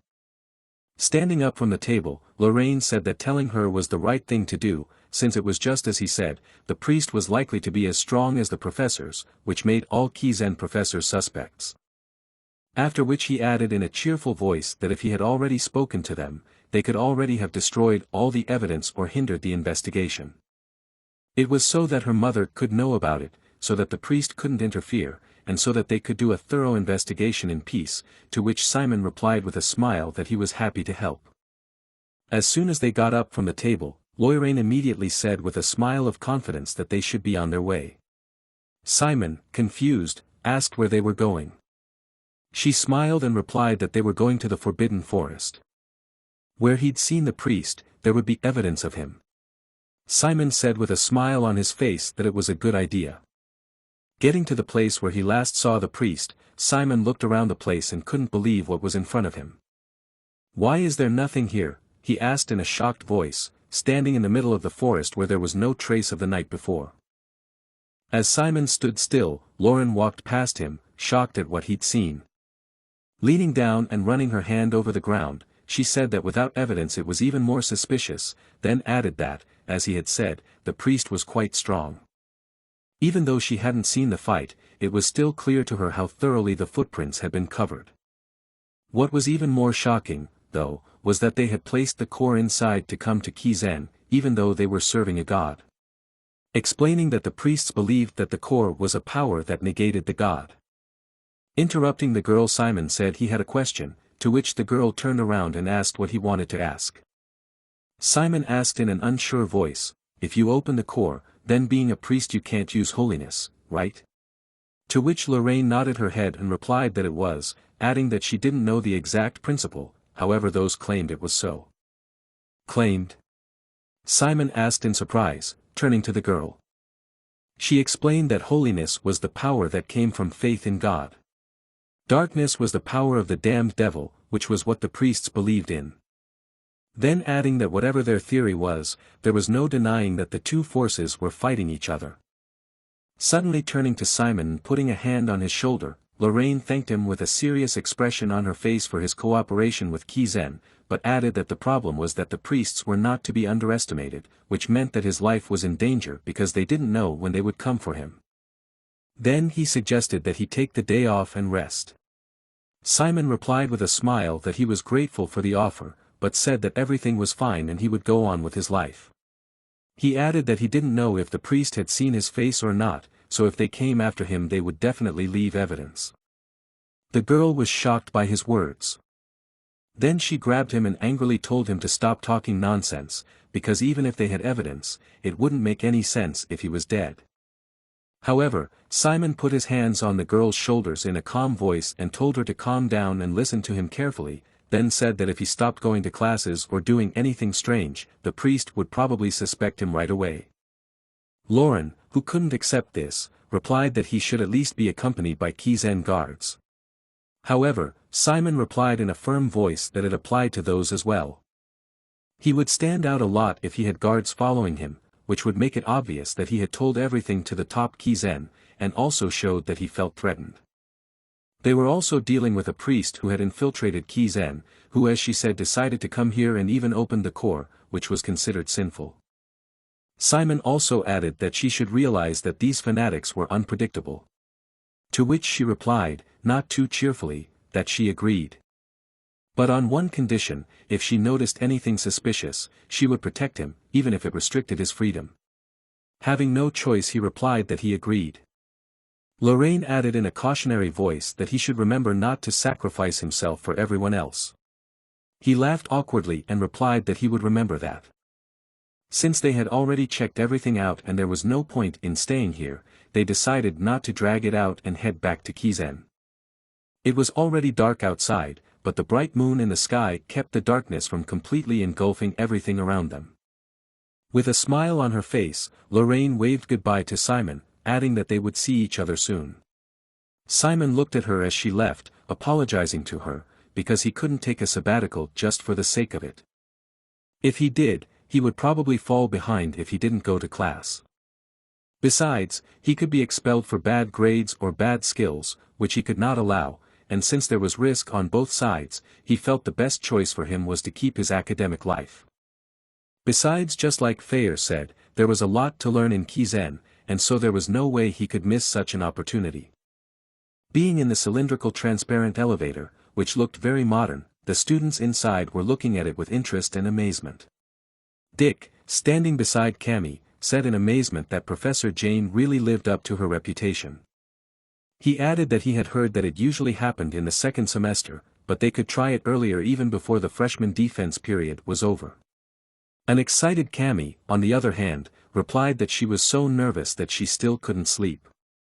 Suddenly, a bright blue light flashed, causing the students to cover their eyes with their hands. Then someone's artificial voice sounded, which said that it was a virtual battle system. And it was called Avalon. It was a system that was the only one on the entire continent. It could recreate any monster in the form of a magical creature for virtual combat. After descending into the very room of the system, the students looked around in admiration. Standing in the middle of the room, which was made in the form of a cube, Professor Jane said that this system was the result of the relocation of Galiatsson, which was an ancient fortress of illusions and hallucinations, which was already in Kizen modified for the needs of the academy. Finished with the explanations, she decided to move on to the evaluation briefing. The rules were the same as in practice, at most they could face 3 virtual battles before the real match. Also, the virtual Cyclops would only consider the fighting group as enemies. After that, showing all the students a black vest, she said that they would all wear them since those had a barrier spell cast on them. The training would end as soon as the barrier dropped to 0, then the dropout could wait for their next turn in the waiting room. After saying that in this virtual battle they were to evaluate how well their strategy worked, as well as experience what real combat was like. Finished with that, Professor Jane ordered everyone to go to their assigned waiting rooms. Standing in their waiting room in front of the screen that displayed everything that was happening on the battlefield, Simon and Cammy looked at the screen with interest while the voice of the system informed them that they would mark their auxiliary positions. Looking at the screen, Simon noted that Cindy was in the 5th team, then looking at what their team specialized in, he concluded that they had a good balance. The next second a voice announced that the 5th team's fight was starting. At the same moment Cindy and her team were standing in their positions. Right before their eyes the world around them began to change. Suddenly a foot stepped on the ground, making the ground around them shake slightly. As expected, Cindy was a little confused when she saw the huge Cyclops, because even though they had prepared for it, seeing such a monster even in virtual reality was a challenge. But in the next second, Cindy came to her senses and jumped back a little, pulling out her weapon at the same time. She said with confidence in her voice, pointing her finger at him, that she would definitely defeat him. However, reality was cruel, and despite her fervor and confidence in victory, Cindy lay unconscious on the ground while her comrades ran to her worriedly. The simulation failed at 1 minute and 16 seconds, while the damage done was 22%. Dick, who had been watching the fight through the screen, said thoughtfully that since the Cyclops strike had removed half of the barrier at a time, they would have to use curses sooner than they thought. Kimmy folded her hands together worriedly and said that many of the boys were nervous, even though the fight was virtual. Walking up to Malin and turning to her a little abruptly, Dick asked if she was going to be okay, to which she replied in a firm voice that she was fine despite being worried. After the last fight was over, the system voice announced that the next groups to fight were 7 and 8. Simon and Hector looked at each other. Simon, who was about to leave, was called by Hector, who asked him if he was an attacker in their group. Simon turned around and said that Malin was their attacker. Hector was furious and called her the stupid girl from Ivor's tower and asked Simon if he had changed his mind about protecting her pride. However, he answered without even turning around that it was not so, and then said that she was simply the best fighter among them. Hector was furious when he heard that. Simon, Malin, Dick and Cammy walked down the corridor towards the exit, which was glowing with a bright light. A system voice addressing their group reported that they had marked their auxiliary positions. Then 3 yellow circles appeared on the ground in front of the group. One of the assistant professors turned to the guys and told the support members to take their places. Reminding them that Cyclops would not be able to see them, he added that they could relax, but they were immediately disqualified if they left the circle. Then turning to Malin, the assistant asked if she was ready. To which the girl replied a little excitedly that she was. Seeing the girl's nervousness, Simon together with Dick and Cammy wanted to support her and told her to try not to be nervous as it was just a virtual fight, adding that she would succeed. Thanking the guys for their support, she sighed and went back to her seat. Then the system voice announced that the simulation of Group 7 had begun. And the next moment their group stood in the middle of a virtual forest in front of a huge Cyclops. Cyclops gave a loud roar when he saw Malin. Malin immediately told everyone to get ready in a firm voice, reminding them to stick to their strategy, which they had developed especially for this fight. Simon clenched his fists and tried to calm down. Since Malin was fine, they didn't need to worry and just followed the plan. Standing in front of the huge monster, each of the guys said to themselves that they had to concentrate 100% on their role. However, in the next moment, something lightning fast struck in front of them. And in the next moment, Malin disappeared. Not realizing what happened, all 3 of them turned their heads in bewilderment in the direction where the girl was supposed to be. Malin was lying motionless on the ground, listening to the concerned cries of her companions, who asked her if she was all right. Then the system voice announced that the first virtual battle of the 7th group was over. Praising them for their excellent work, he noted that they had done everything as planned. However, for the tired and broken guys, it was not a very nice praise. The system also noted that they were most impressed that the summoner was able to distract the Cyclops with the skeleton. Hearing the praise, Simon thanked the system voice. However, to their surprise, the system continued, concluding that the rest of the squad had performed much worse. Saying that the strategy of holding the enemy by attrition and winning by darkness sounded good in theory, but in practice, as they had already realized, it was much more difficult. Their biggest problem was their lack of skill. Advising the guys to reduce the number of misses, the system finished analyzing their fight, saying that that was all. The guys realized their mistakes and thanked the system voice. After that they went to the waiting room, where the other students crowded around the screen and watched something admiringly. As expected, the screen showed Hector standing on a defeated Cyclops with his lower body missing. Some of the students admired him enthusiastically, talking about how tough and strong he was. But praise Hector was really for what he was able to kill the monster on the first try, and in addition, for all this time, the Cyclops has not once hit the guy. The students continued to marvel, thinking about how hard they had to work to get the highest score, and wondering if it was even possible. While Simon's group watched the screen with interest, Hector, already back from the battle, walked over to them, attracting Simon's attention. who looked at Hector and saw only a gloating grin on his face as he walked past. Simon didn't have time to pay attention, however, because the next moment Meilin turned to them all. With fierce determination in her eyes, she firmly stated that they should try their best to win the next fight. A short while later on the second attempt, the huge Cyclops swung his huge club, intending to strike, while Dick, who saw that even 2 curses of exhaustion were not slowing the monster down, shouted to Meilin that she should dodge, telling her to remember what they'd learned in magic combat classes. Hearing his words, Meilin used all of her strength just a second before the blow hit her, and she dodged it. At the same time, Dick turned to Cammy, who, like him, was using the exhaustion curse on the Cyclops, and told her that they should use the persistence formula, as it was very important to combine the effects of their curse. To which she nodded affirmatively. The new unified curse then hit the Cyclops with renewed force, causing it to cover its face with its hand and roar furiously, while Meilin, who landed on the ground unluckily, cried out painfully as she fell on her back. At the same moment, the Cyclops recovered from the curse and swung his huge club at the defenseless and unsuspecting girl sitting on the ground. One of the guys shouted for her to dodge, but it was too late for that. As soon as she raised her head, the only thing she saw was a huge baton at a great speed flying towards her. The screen displayed the result of their second attempt. Their final score was E, while the damage dealt was 42%. Walking beside Meilin, Cammy said with a concerned voice that this attempt was pretty close, then added that the next one was the last one. To which Meilin replied that she knew. At the same time, Simon stood pensively, turning to the guys. Said with a happy and confident face that he had an idea on how to beat them.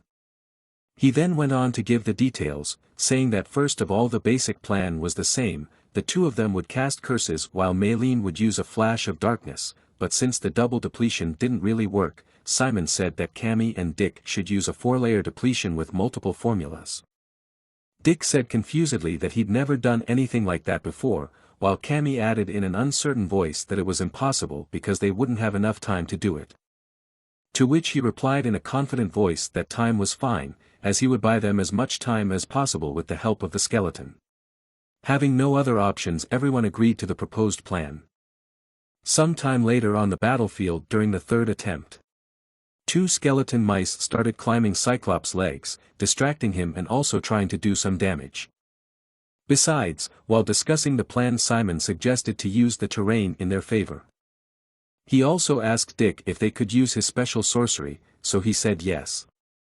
At the same time on the battlefield, Cammy, having created a magic circle, reported that she had created the first curse of exhaustion. Dick also reported that he was already moving on to the next stage. While Simon's skeleton was destroyed by the Cyclops' fierce attack, Marilyn reported that the dark flash was 80% complete. Simon, realizing that he needed to keep distracting the monster, summoned 2 more skeletons again. He sent them into battle against the Cyclops. Even though they couldn't do much damage, they still did a good job of distracting him.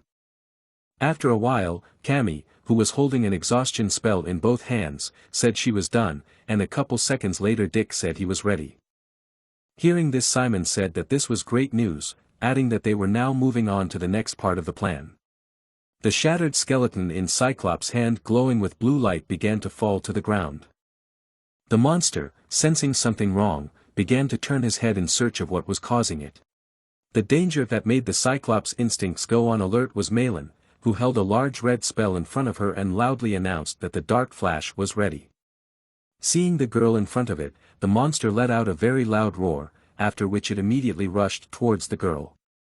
As soon as the monster was within the radius of the exhaustion curse, Dick along with Cammy simultaneously used it on it. At the same time, Malin shouted furiously and applied a dark flash. The monster's frightened gaze reflected the combined attack of all the guys. In the next second, the monster was hit by a huge stream of fire created by the dark flash. Turning to the girl, Simon said that with 4 attrition spells, she should have been able to deal with the monster's blows. Hearing his words, Malin asked in an uncertain voice if he wanted her to go after the monster herself, but Simon said no, adding that he would tell her when it was time to follow her lead. The girl agreed with Simon and said she would try, then concentrated the darkness in her feet. The next moment the monster struck, but thanks to Simon's timely warning the girl managed to dodge the attack. Despite the fact that the monster had been attacked so hard, it was still on its feet, and even continued to try to attack Malin, who had risen to her feet and was running away. Dick used another curse of exhaustion, trying to keep the monster from chasing the girl. Simon shouted to Cammy to block the Cyclops' vision with a game-tick spell. The girl shouted that she understood, then she put her hand forward and used the blood to form a red spell on the end of her finger. After which it formed into a red streak and shot towards the monster. The next moment it wrapped itself around its head, limiting its visibility, giving it a chance for a successful attack. At the same moment Dick shouted to Simon to begin. Seeing that the monster had not yet regained consciousness and was quite close, Simon ordered his 2 skeletons sitting in the tree waiting for the right moment to begin the operation. The next moment a metal chain was slipped around the neck of the Cyclops, who, unable to see anything in front of him, stumbled against it. As it turned out, the skeletons stretched it between the trees, pulling it down without giving the monster a way forward. The furious monster growled angrily and grabbed the chain, trying to break it. When Simon saw this, he shouted to Dick to use sorcery to strengthen the chain. To which he agreed to use it to amplify the chain. The next moment the chain glowed with a blue magical glow, and the Cyclops, sensing that he could not break the chain, roared furiously. However, it did not intend to retreat and continued to move by tightening the chain. However, at the same moment, Simon turned to Malin and shouted to her to finish the monster off. Shrouded in the red aura of the magic circle, she clenched her teeth and angrily told the monster to just die. Then with a fierce and confident expression on her face, she raised the magic circle above her. She unleashed the full force of the attack on the monster, which plunged into the red flames and roared painfully.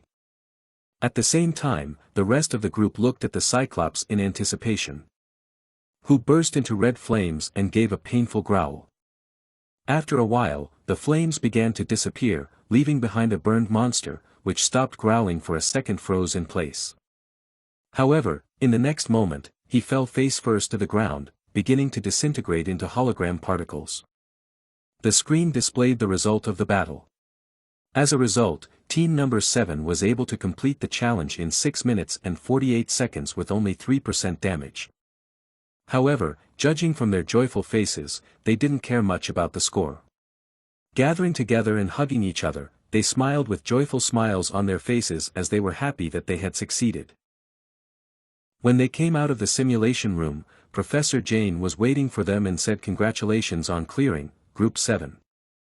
She then went on to comment on their battle and said that it was commendable that they were able to turn their strategy, which was good in theory, into a realistic plan after the experience they had gained in their previous attempts.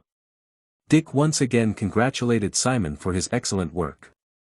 But the professor also pointed out some shortcomings. She pointed out that there was a strong tendency to rely on the ability of one summoner, and the length of fighting time was too long, but overall, she had favorable comments. She also advised them to raise the mastery of Dark Flare and Curses as much as possible during the rest of the time and the weekend, as spell boosting through spell duplication was a good solution, but they had enough mistakes and needed to practice and make their dark magic stronger. Cammy was enthusiastic about improving her skills so that she could show better results next time. That was the end of all the advice and comments from the professor, and the whole team happily thanked her. When they left the training room, some students applauded them, but there were also many who looked at them with envy. It took them a long time, but they finally managed to defeat Cyclops. Cindy praised Simon, then came over and raised her hand. As Simon also spread his fingers with a smiling face, she high-fived him loudly. Simon asked Cindy how her group had dealt with the Cyclops. She told him how she turned into a ghostly state that was immune to any physical attacks, dodged the Cyclops attacks, and then returned and repeatedly slashed with the jet black scythe that her teammates had made. While everyone was exchanging stories in a friendly atmosphere, only Hector, who was taking a break after finishing the simulation, had a turbulent glow light up in his eyes and gritted his teeth in anger. After all the teams had used up all their attempts, they were all let go. It was their last class for the day and tomorrow was finally the weekend. Malin said that during the simulation everyone realized their weaknesses, but when she heard how other students were planning to spend their weekend at Rochest, and it annoyed her. She wanted their team to practice on the weekend, not rest. Dick asked her what the real reason for her irritation was. And then he immediately answered his question that Maylene was so angry because Cammy was asked out on a date and her the ace of the ivory tower was not. This did not sit well with Maylene at all. Cammy told her what it was like, but she turned down the offer. Cammy continued by saying that she wanted to practice with Simon because she realized that she had failed during the simulation. After answering like that, Cammy moved her eyes and looked at Simon's face. But our hero was a real dumbass in these matters and skillfully pretended not to notice the girl's sympathy. Then, when she met Simon's eyes, she was startled and quickly looked down. Dick said he'd have to pass, he had his own business schedule. Maylene glared at him, but she didn't say anything more than that. For Dick, who aimed to become a merchant, the weekend schedule was as important as a class. Maylene stared at Simon with a murderous expression and asked him what excuses he would have. He felt a pang of conscience with Maylene's question. He would have a busy day tomorrow and personal training to make up for the lack of preparatory courses, so he would have to decline. He tried to explain it to her gently. There are only a few days left until the actual battle. Simon was going to train really hard with Pierre this weekend. Actually, he didn't tell the other members of the group, but Simon's goal this time wasn't at the level of buying time with the undead. Simon was planning something that none of the summoning aspirants of Class A could even dare to do. Simon headed to the ruins to train with Pierre. He was a little afraid to go back to the Forbidden Forest, but Pierre was kind enough to pick him up in the forest. As Simon rode on Pierre's back, they reached the ruins in minutes. As Simon entered, the conscripted skeletons approached him like puppies greeting their owner. Simon greeted them, smiled and patted their heads. Before that Simon had bought a lot of different weapons for his skeletons, and when he opened his subspace Pierre wondered if he really came to train or if he decided to move here to live and brought all his stuff. When Pierre was repairing the skeletons, he was surprised by their poor condition after the battle with Cyclops in the simulation. The skeletons that were injured during the simulation needed time to recover, so Pierre suggested using a human-type skeleton. It is quite difficult for a beginner to control such a skeleton, so he had to be careful. Pierre wanted to teach Simon how to control several skeletons at the same time, so before the training session, he asked him how many he could control at the moment. Simon replied that he could not control more than 2 at the same time. If he tried to control more than 3 units simultaneously, the thoughts in his head got entangled, and the command system fell into disarray.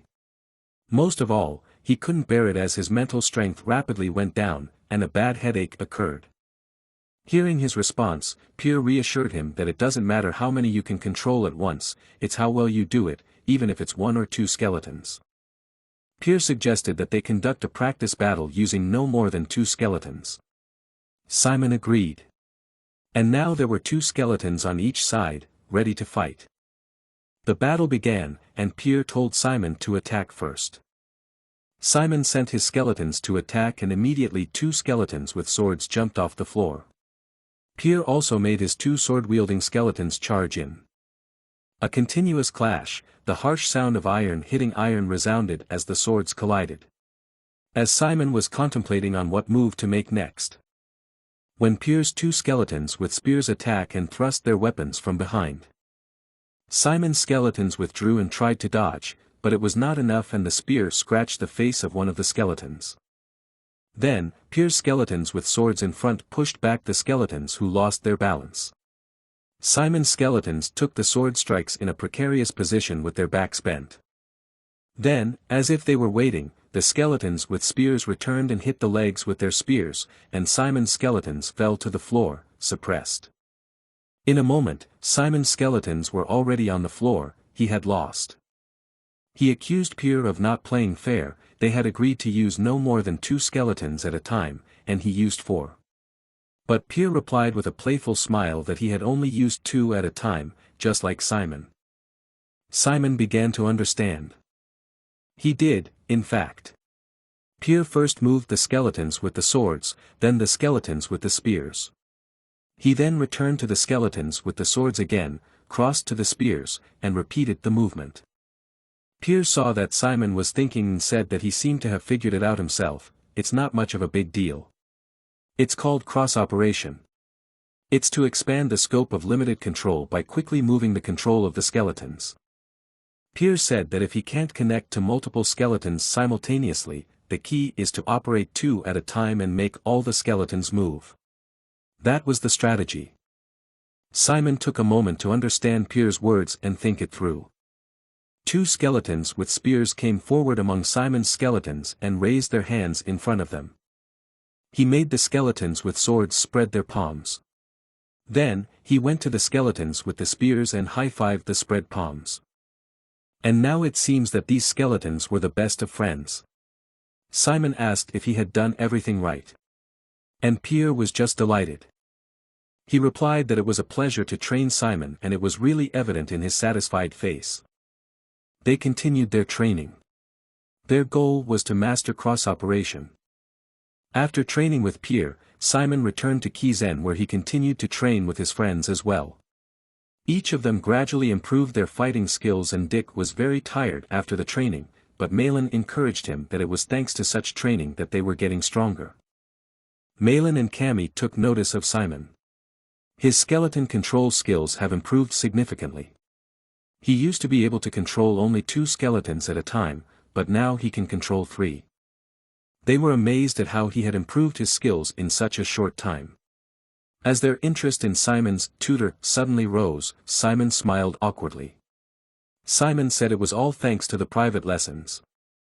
They were just beaming with curiosity and admiration and asked him who was coaching him. Maybe it was some first-class necromancer, or someone from Kizen. Simon began to frantically justify that his father had introduced him to him. The girls really wanted to learn from him, because he was able to help Simon so much in one day, which meant that he was a great master of dark magic. Pierre's clone hanging on Simon's school uniform as a decoration grinned as if he enjoyed the situation. He felt popular among Simon's friends and didn't hesitate to remind him of that, and Simon mentally asked him to be quiet because he had a headache. But he did not want to be silent and asked him to tell them that he would be happy to give them a lesson, but on the condition that they die and become part of their battalion. This was forbidden in Kizen, as Simon reminded him. Simon forced himself to put a smile on his face and opened his mouth. He apologized and said that this is a person who is really reluctant to reveal his identity. And he's really busy too. A disappointed Malin told him that he was just being greedy and didn't want to share because she wanted to take a couple of lessons from Simon's teacher too. Malin made a sullen face. Dick giggled while leaning back into his hands behind his head. He said that Simon had every right not to name his teacher, because the competition in Kizen was very high and if anyone was better at summoning creatures than him, he would have to leave because of their stupid agreement. Jumping to her feet, Malin shouted that she would outperform Simon even without private lessons and added that they should all get up and continue training. The weekend had passed, and a new week came with the scheduled Cyclops performance evaluation. At the same time, there was one big change in Kizen's school life from this week on. That the student protection period had completely ended. The professors could officially evaluate and grade the students now, and they could also punish or take disciplinary action. The professors of Kizen revealed their true colors as if they had been waiting for it. Their attitudes had completely flipped, to the point that it almost made the students doubt if they were the same professors who treated them with kindness. Classes became harder, and students who couldn't keep up with the classes were mercilessly deducted. Students who were judged to be underperforming were also expelled from class. The students were weeping at the changed attitude of the professors, but only now could they feel the reality that they were in Kizen where weaklings were not needed. As proof of that statement, 19 people packed their things after the student protection period was lifted for 2 days. Despite the midterm exam, performance assessment, and dual assessment not yet being conducted, the dropout rate was this high. Simon also had a hard time adjusting to the changed atmosphere during the 2 days when the student protection period was lifted. Professor Bahil was especially unbearable, looking at students' homework and calling it garbage. And the students with the worst ones were immediately expelled from Kizen, saying that they were not worthy of being students and he did not want to see them again. And already 20 students were expelled on the first day. The students resented the little things that some professors took off their points for and how their classes changed after the defense period was over. If there was a professor who treated students the same as before, it was Hong Peng. To speak the truth, she didn't really care about the student protection period at all, as she made the students hang on a running hippo and climb a hill with a curse on since the beginning of the class. She even recklessly bumped them into a herd of hippos. So, unlike other professors' classes, where their difficulty jumped, Hong Peng's classes were the same. The students came to a point where they felt relatively comfortable with the combat magic class. Of course, Hong Peng wasn't really a professor who nitpicked students and gave them deductions or put pressure on them mentally either. Dick, who was running next to Simon while breathing heavily, said that still, it's way better to run thoughtlessly like this. Simon and Dick turned their heads. And they were surprised to see Malin, who usually was always behind in every running session, was catching up with the two today. Simon asked her what had gotten into her and when she had learned to run like that, and advised her not to overdo it. Instead of answering, Malin bit her lip and ran past the two of them at the end. Dick's eyes shook. He breathing heavily said how desperate she is to run like this, and by the way, what's wrong with her even if tomorrow is the Cyclops performance evaluation. Simon remembered his conversation with Cammy, who had told him something about Malin.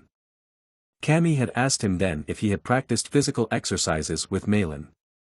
And then added that when she was practicing the curses of exhaustion, Malin had been practicing physically all day. As she said that she has no problem being able to apply the flash of darkness, but she can't rely only on the words of her friends to dodge Cyclops blows. As the leader of Group 7 and a member, she felt more responsibility to evaluate Cyclops' performance than anyone else. Malin's biggest disadvantage was her lack of stamina and slowness, which made it difficult for her to properly dodge the Cyclops attacks. So for the rest of the time, she focused more on endurance training than on dark flare. And then in the evening after practicing hard, she would sit down to study. And all night long, she never once got up from her chair. Simon was very surprised to hear that then, because he always thought Malin was just a genius, but she was actually a very hard worker.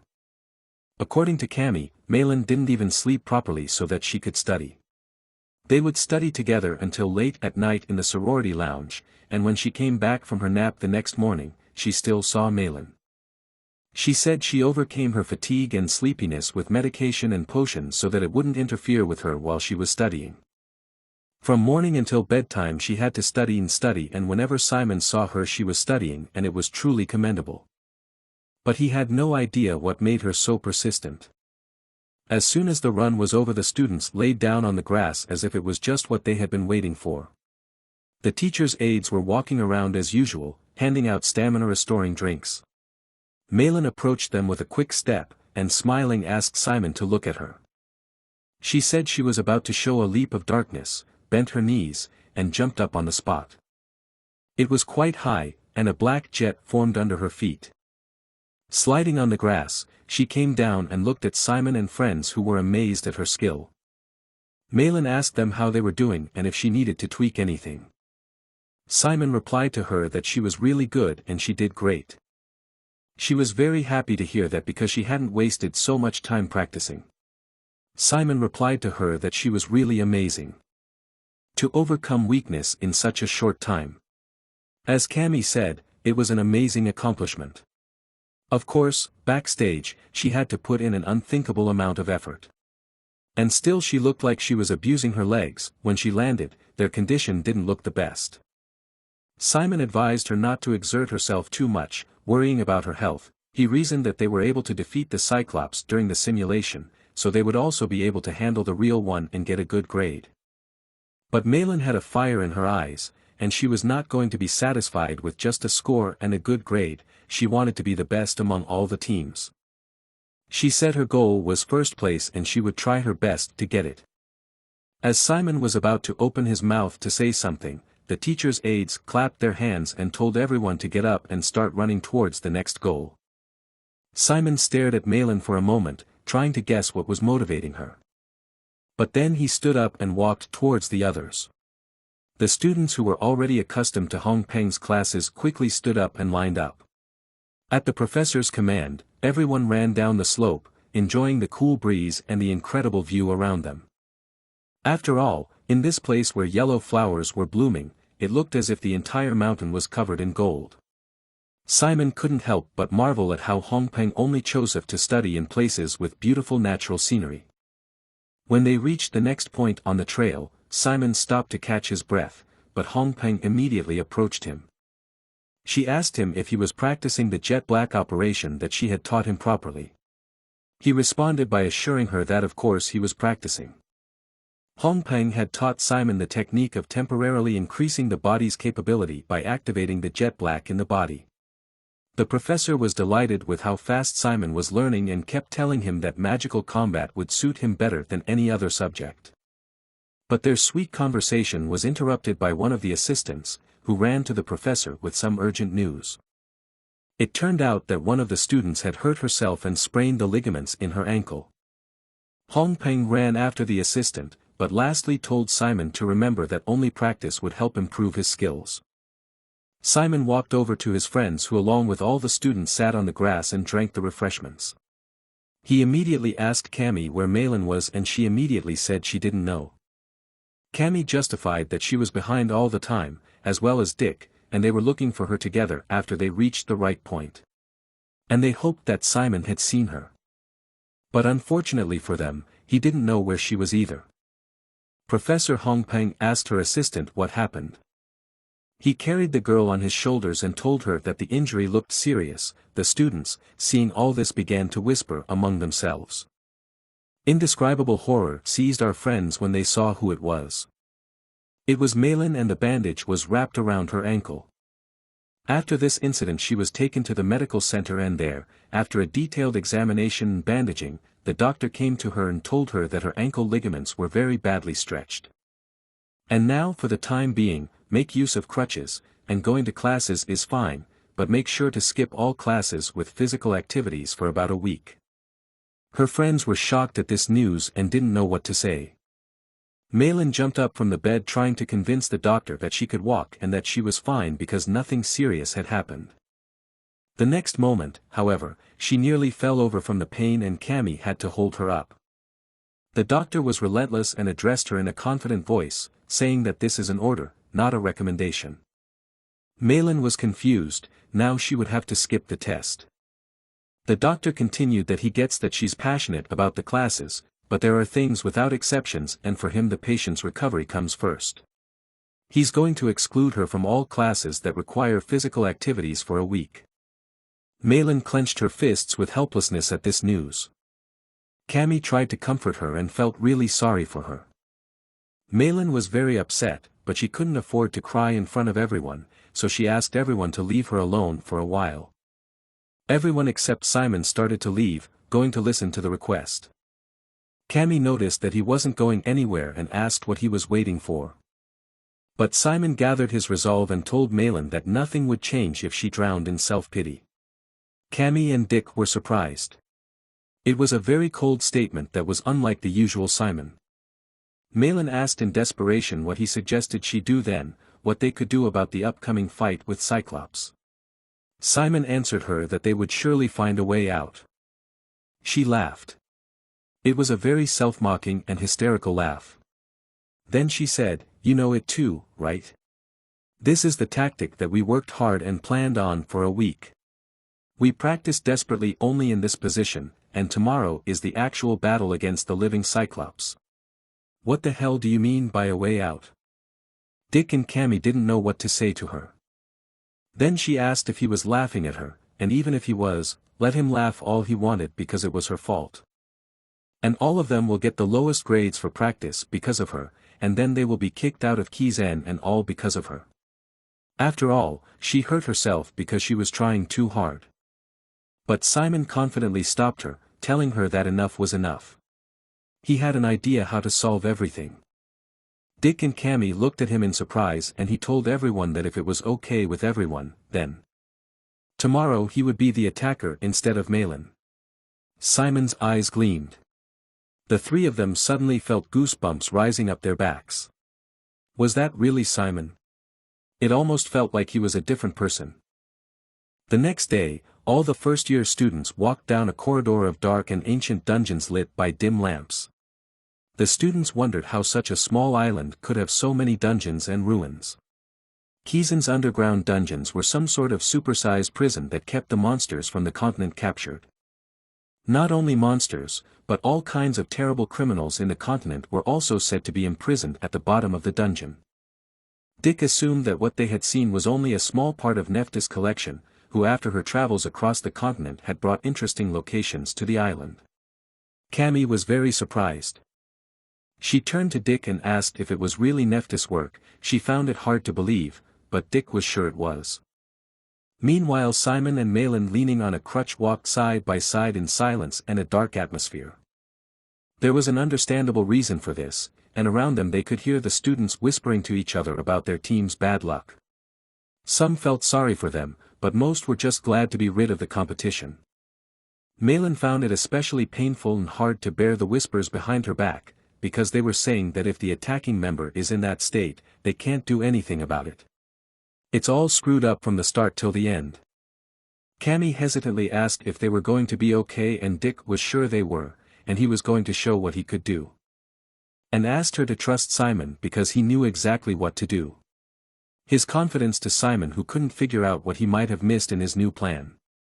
When they arrived at the venue, they had to wait their turn until one of the assistants called their team forward. When they stepped forward into the arena, the other students didn't understand what was going on. Why were they still participating with the injured contestant? Hadn't the doctor forbidden her? But then they saw that Simon would be in front, which created a new wave of whispers and talk among the students. Someone said that they wanted to show that they were trying their best until the very end to get extra, where even if they couldn't defeat the Cyclops. Watching everything from the back rows was Hector. From the look on his face, it was absolutely clear that he did not wish the number 7 team any good. Before the test began, Simon addressed his team and assured them that everything would be fine. Even though the situation was a little different, it didn't mean that they had tried in vain to prepare. And he asked them to work hard until the end. To show everyone what they can do. At the command of one of the assistants, a Cyclops was released into the arena, who was staring at them furiously with his unseeing red eyes and breathing heavily. He was chained and under a restraining curse. Its size was gigantic. It seemed to be bigger than in the simulation, and there was something else that was different from the simulation. It was the smell. The Cyclops stank incredibly badly, so that tears came to my eyes. Suddenly the shackles fell off the Cyclops with a clatter. And there was the voice of Professor Jane, who warned them that now their test would begin, but they did not need to force themselves too much. And if they felt that they couldn't handle it, they were to immediately ask for the trial to stop. After the last warnings, a curse was lifted from the Cyclops, which dissipated with a small explosion. The very next moment, the professor's words were heard that the trial had begun. And the Cyclops ran to attack without delay with a shout. Simon's skeletons ran forward to distract the Cyclops, while Simon told his friends to do everything like in training, because only their formation had changed, but the plan remained the same. First they had to distract the monster's attention. But as it turned out, Cyclops just ignored the skeletons and continued to run straight at Simon, crushing one of the skeletons on the way. And ignoring the other skeletons, he tried to attack Simon with his club. Simon barely had time to bounce aside, and the Cyclops' powerful blow hit the void. Something was wrong with his behavior. Dick became indignant. What was up with that? During the simulation, the Cyclops was primarily aiming for the skeletons. Malin tried to explain it away by saying that reality and simulation were different and he was just hitting everything he saw. But what was happening in the arena was not like that at all. Cyclops was purposefully pursuing Simon. And as soon as he dodged one blow, the next one followed. Each blow was so powerful that it scattered the rocks it hit. Simon managed to recover one of his skeletons and tried to use it to attack the Cyclops from the back. But to his surprise, the sword not only did not do any damage, but broke against the Cyclops' skin. Dodging another blow, Simon thought that this was much harder than the simulation.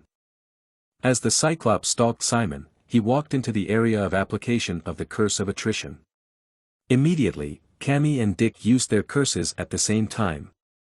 The Cyclops stopped for a moment and cried out in pain. This moment was used by Simon.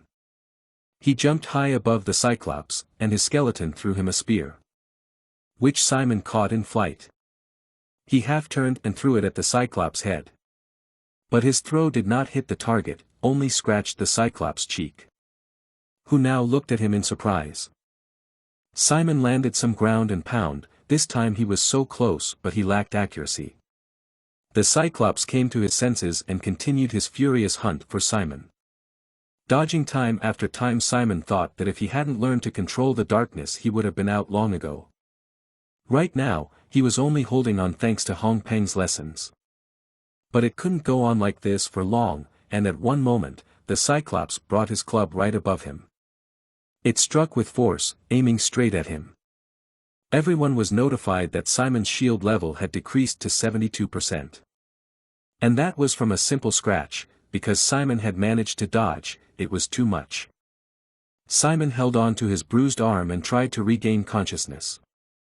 Meanwhile, in the observation room, one of the assistants came up to Professor Jane and said that there seemed to be something wrong with the Cyclops, because it was much stronger than the other teams. Even strong curses didn't work on it.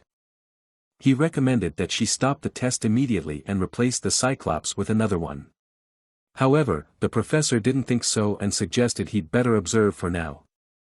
The assistant started to protest that it wasn't fair, but she paid absolutely no attention to him and continued to watch the screens. Then she added that honesty is not an important quality in Kizen. She continued to grade them as if nothing had happened. Then questioned her assistant, do they only choose weak opponents for real combat? Do warriors surrender immediately after it turns out that their opponent exceeds their expectations or when unforeseen circumstances come up? The assistant could not find anything to answer her. But then he did answer her that this was not a real battle, but a simulation, and these students were too young and inexperienced for real battles. The professor still stood her ground. She thought that age didn't matter. What was important wasn't the numerical values such as tests or scores, but what a student could learn from a particular experience. In other words, what was important was that they were from Kizen and should be able to get out of any situation and learn from it. So she advised the assistant to trust them and just see what they can do. And added that from the looks of it, they had already guessed what they needed to change in their strategy. Meanwhile, Simon was hiding behind one of the ruined pillars, trying to catch his breath. Simon realized exactly what was wrong, and after a little breathing he was going to act in a new way. Dick meanwhile couldn't understand why there was absolutely no effect from the 3 simultaneous curses of exhaustion. He looked at this Cyclops and didn't realize how many more times they would need to use attrition to stop him and what would be left of Simon in that time. Simon advised them to give up trying to use the attrition curses since they didn't seem to have any effect on the monster. Malin was indignant that this couldn't be the case, since they had all seen how all the other teams had succeeded in using attrition. Simon replied that he didn't know why that was. Maybe they were just unlucky in that they had gotten a Cyclops in good shape. But they needed to change their strategy and attack differently. But the question remained, how? The attacking member, the drawing of attention with the undead, and even the cursing didn't work. Everything they had planned was in vain. What more were they supposed to do here? Simon rose from his hiding place and said whatever they had to do, just do what they want and can do.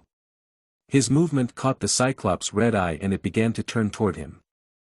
Simon, standing right in front of the giant, advised them to forget about the tactics they were developing, and ran towards the Cyclops, telling them to help him as much as they wanted. He ran as fast as he could and dodged the Cyclops' club. Hearing his reply, Cammy immediately attacked the Cyclops with a spell of blood silk, which immediately blocked the enemy's vision. She smiled happily and said that she could help Simon as much as she wanted. At the same time, Dick tossed Simon 2 blades with blades covered in darkness, telling him he could use them. The skeletons jumped high into the air and caught the darkness-enhanced swords, then rushed at the unsuspecting Cyclops, intending to strike him from the back. In the next moment, the skeletons armed with blades struck at the Cyclops' unprotected back. The Cyclops roared painfully, then tried to remove the bloody silk from his head. At the same time, Simon told himself to focus. There were still too many different thoughts in his head. The fierce battle continued. Perhaps it was madness, but he closed his eyes. The noise on the field instantly subsided. His consciousness expanded and his spirit strengthened. The sound disappeared and time slowed down. This was the world Bahil had shown him in his curses class. With a single experience, Simon was able to partially replicate that image. Thanking Professor Bahil to himself, Simon opened his eyes. A large number of armed skeletons burst out of subspace onto the ground. Following Simon's orders, they immediately attacked the Cyclops, who had already freed himself from the red silk and raised his cudgel in the air with a menacing roar. But the skeletons did not care about the size or strength of the enemy, because they obeyed the will of their summoner. Simon split them up and sent 3 skeletons at a time to the Cyclops with a cross-action. Some furiously attacked the leg, while others tried to do damage to the giant's back. A few more warlike skeletons at the same time threw several spears at once at the Cyclops, which were reinforced by a spell. The Cyclops covered himself with his arm, but the pain even from a hit to his arm was very strong. Yes, so much so that the next moment he opened his eyes wide in pain and let out a very loud painful roar. The students watching from the waiting room, seeing a strategy that was not in the introduction, began to wonder if Team Number 7 had come up with a new plan. Someone answered that since they had changed the formation, the plan must have changed as well. Hector, who was sitting behind the others, smirked as he watched the fight.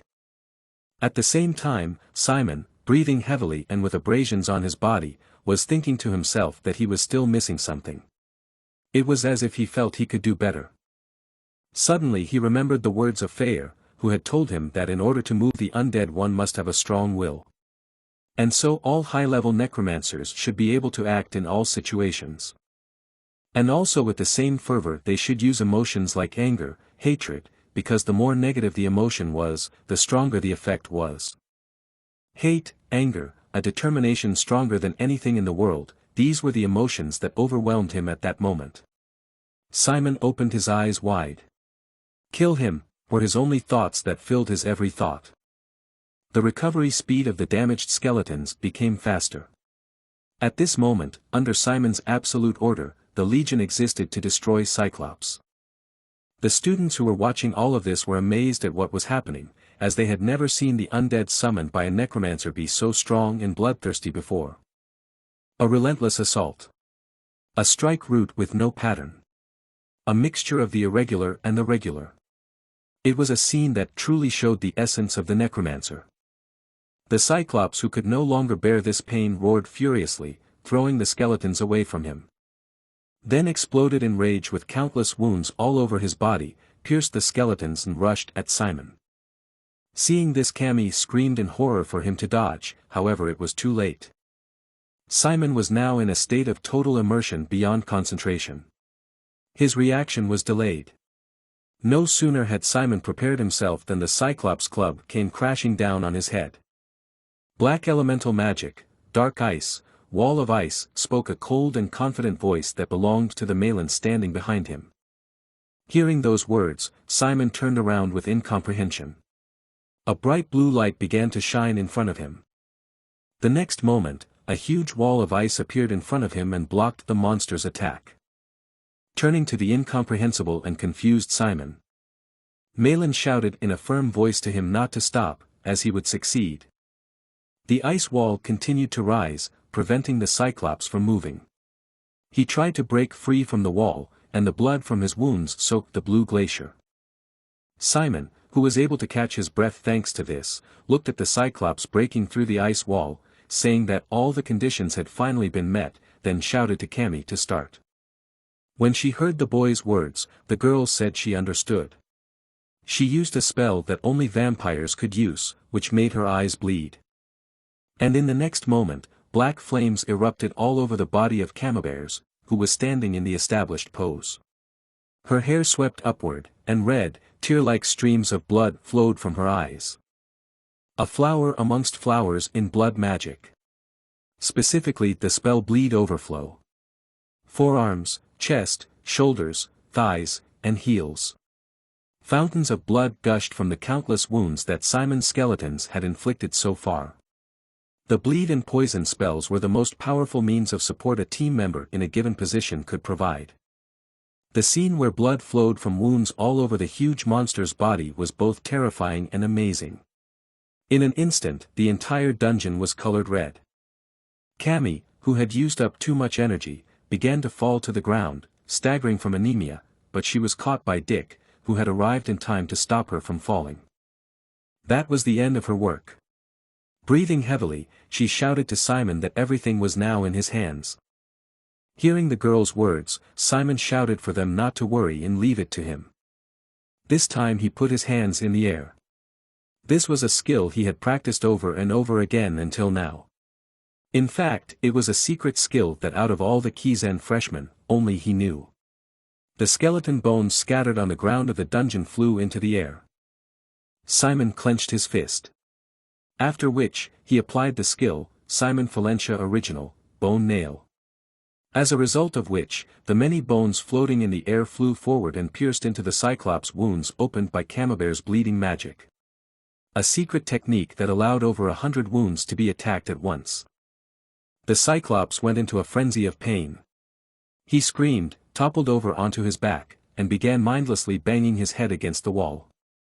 Simon clenched his fist and twisted his right arm to the side. The bones penetrated the wounds and began to gather toward the center to execute the restore order. They severed blood vessels, tore organs and penetrated through muscles. The development also caused a storm of emotion among those watching, who exclaimed in admiration at how cool it was. No one could have imagined such a stunning scene from Group 7. There was something about Simon and Group 7's performance that warmed their hearts as necromancers to the point where they completely forgot that they were competing against each other. However, on the battlefield, things were not as rosy as they might seem. Simon's right arm had gone stiff. It was impossible to order further recovery as he had used up all the jet black remaining on his bones. Realizing this, he shouted to the guys to throw potions. After listening to Simon, Dick and Malin took out the nervy potions and threw them at the wounded Cyclops. After the hit, the Cyclops' muscles could be seen twisting and contracting as the liquid from the potion entered the wound. Which was a sign that everything was working. However, that alone was not enough. Looking at the badly wounded but still alive Cyclops, Simon with hope in his eyes asked himself not to get up. However, contrary to all expectations, the miracle did not happen. And Cyclops, covered in blood, and also emitting a fierce roar, began to rise to his feet. No one could not believe what was happening, because usually after such wounds he should have already died. Breathing heavily and with an angry look, Simon looked at the Cyclops, who despite the fact that the bones of his body were twisted, blood sucked out, and organs smashed, he was approaching him like a living corpse.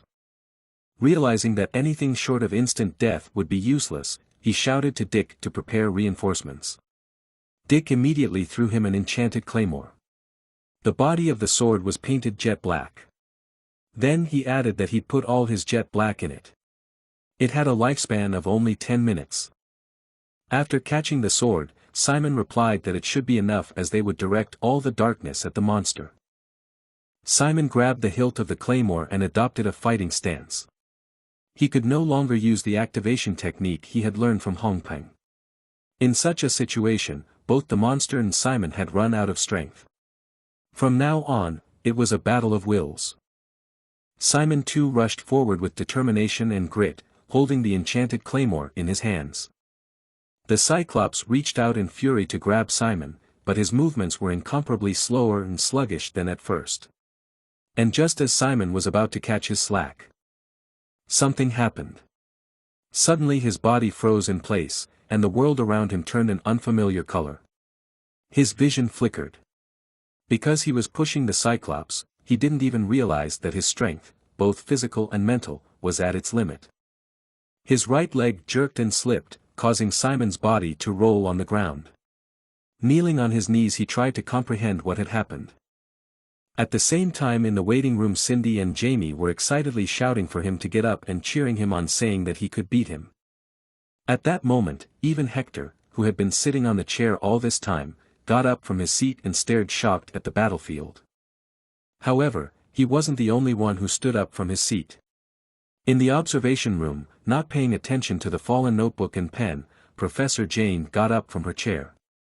Seeing her stare as she watched the unfolding events, the assistant was shocked, as she had been his boss for 5 years, but this was the first time he had seen her behave like this. At the same time, Simon, who was kneeling and unable to move, was staring at the huge club that was approaching him at breakneck speed. The next moment, however, a blue magic circle lit up beneath him. It was followed by Malin's voice, shouting at him to jump. Clenching his teeth, Simon rose to his feet with firm confidence and prepared to jump. The very next moment, he pushed off the ice that had thrown him, and Simon found himself high in the air. He dodged the Cyclops' attack, which immediately hit him where he had just been. However, Simon's problems didn't end there, as he began to fall right onto the Cyclops' back. This could have been a great chance to deal with the monster, but not in Simon's case, because in the next moment his eyes reflected a huge club, which flew straight at him. In the next moment Cyclops struck a strong blow, which launched Simon like a rocket into the nearest wall, which he crashed into, creating a loud explosion. The screen in the waiting room showed that the resident had only 7% defense left. As Simon leaned away from the wall he had crashed into, he began to fall forward under the shouts of his comrades for him to hold on. Eventually, however, he managed to stay on his feet.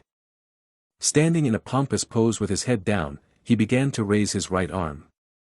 Then clenching it fiercely into a fist, he told himself with determination in his eyes that ending things like this was unworthy of a necromancer. Continuing to hold his hand in front of him, he began to pick up the scattered and broken bones, gathering them together, the bone hands that held the sword. The next moment, the hands raised the sword intending to strike. The next second a red line was drawn across the Cyclops' neck, his eyes widened in pain.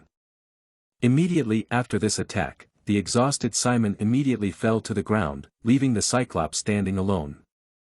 However, the Cyclops didn't stay on his feet for long, as his head was cut off by the guy's attack and rolled on the ground in the next moment. Just then, a report was heard that Group 7 had defeated Cyclops. Hearing this, Simon kneeled down and shouted with joy that they had succeeded.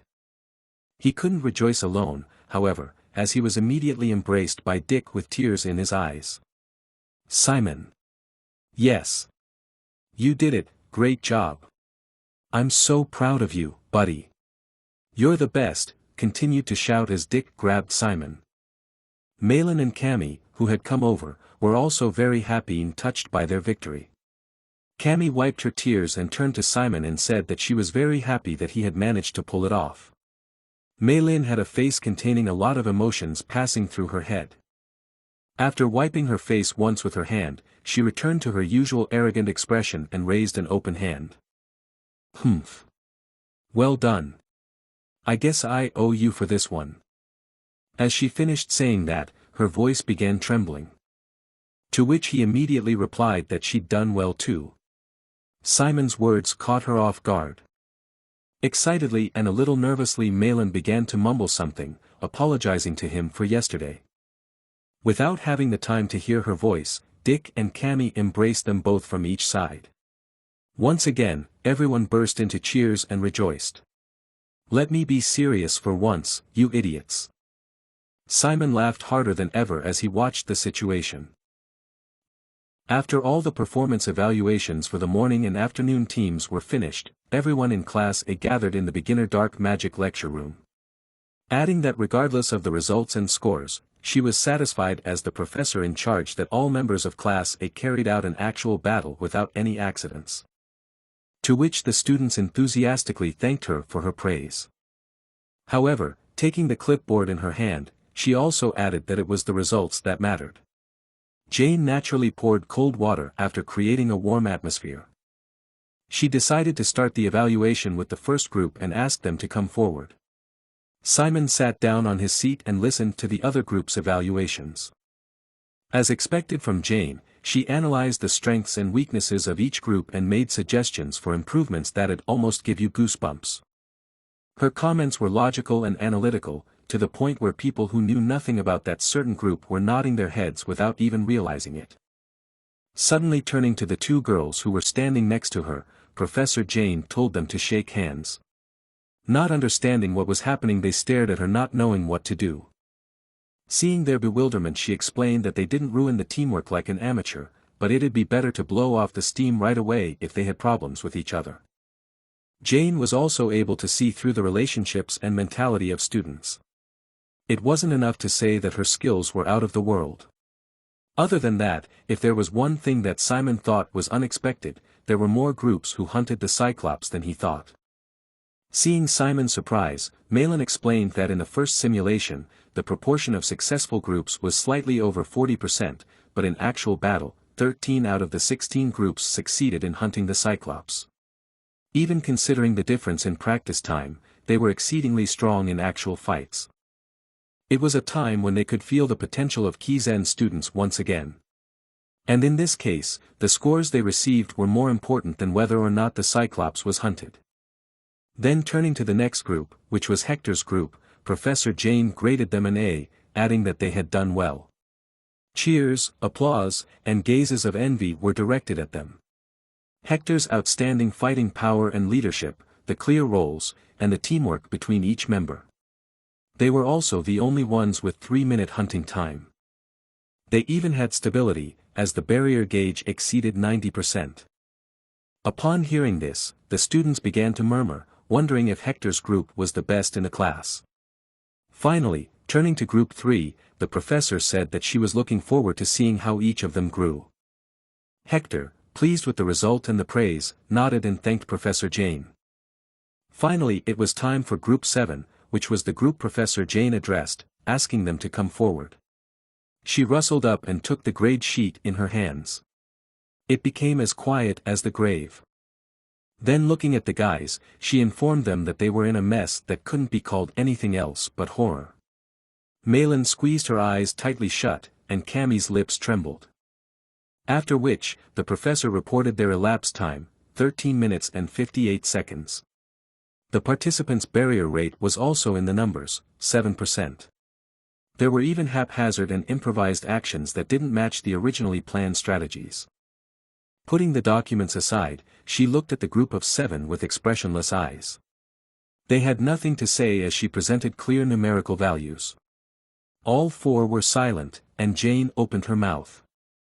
Having said that their grade for the task was D, groups with a grade of less than F were the ones who failed in hunting the Cyclops.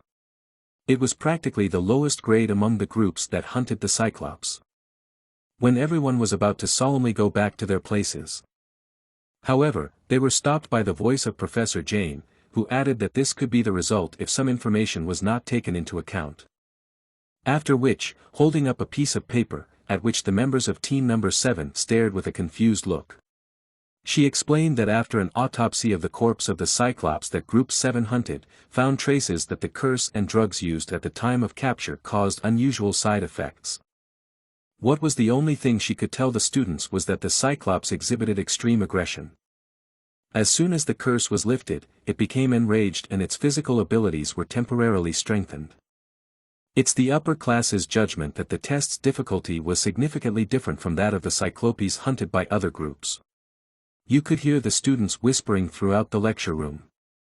Jane waved the report bearing the seal of Kizen headquarters to the student and saying that as a result of comprehensively judging the Cyclops' aggression, physical strength, and curse resistance, they'll apply the new scoring rubrics on the premise that Group 7 hunted an upper-rank Cyclops, one with the level of a red Cyclops.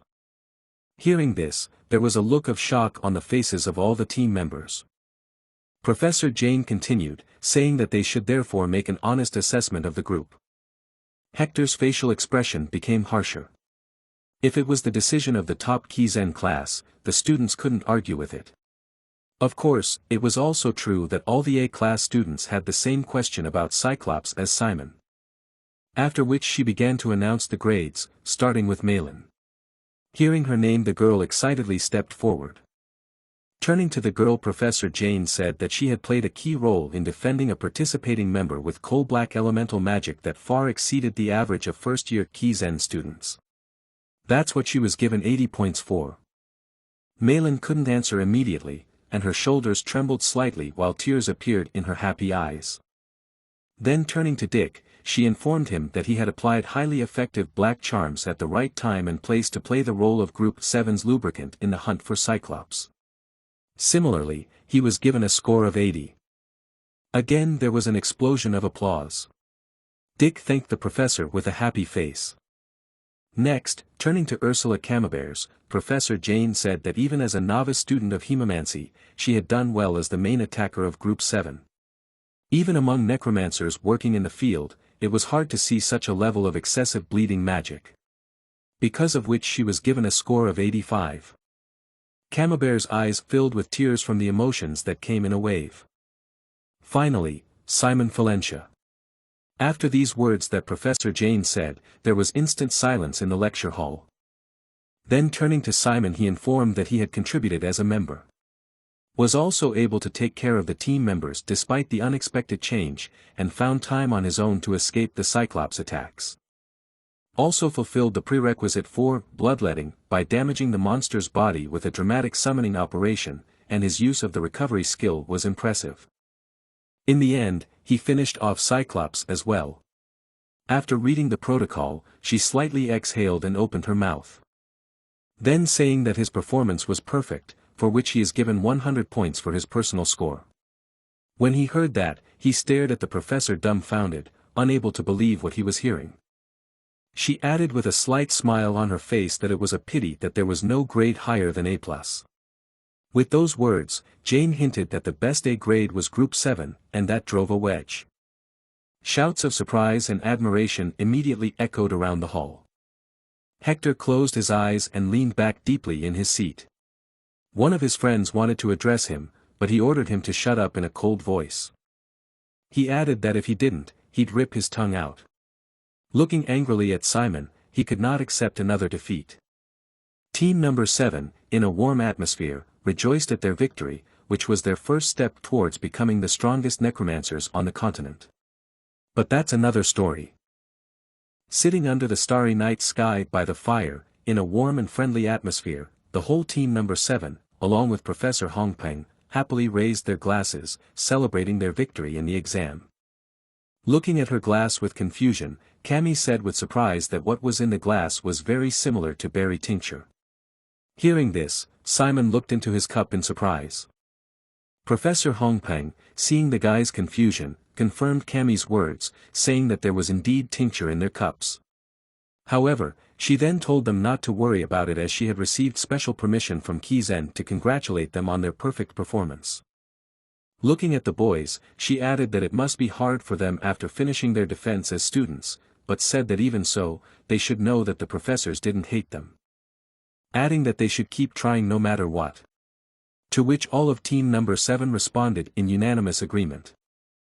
As soon as she finished, Dick, who was already a little cheerful, leaned slightly toward Professor Hongpeng and said in a provocative voice that since they were enjoying this rare opportunity to drink with her, he wanted to ask her something. To which she replied that he could ask. Not wanting to miss such an opportunity, he said in a cheerful voice that it was only his assumption, but doesn't she make Simon stand out among the other students? Hearing her comrade's provocative words, Malin immediately intervened, telling him not to ask such things.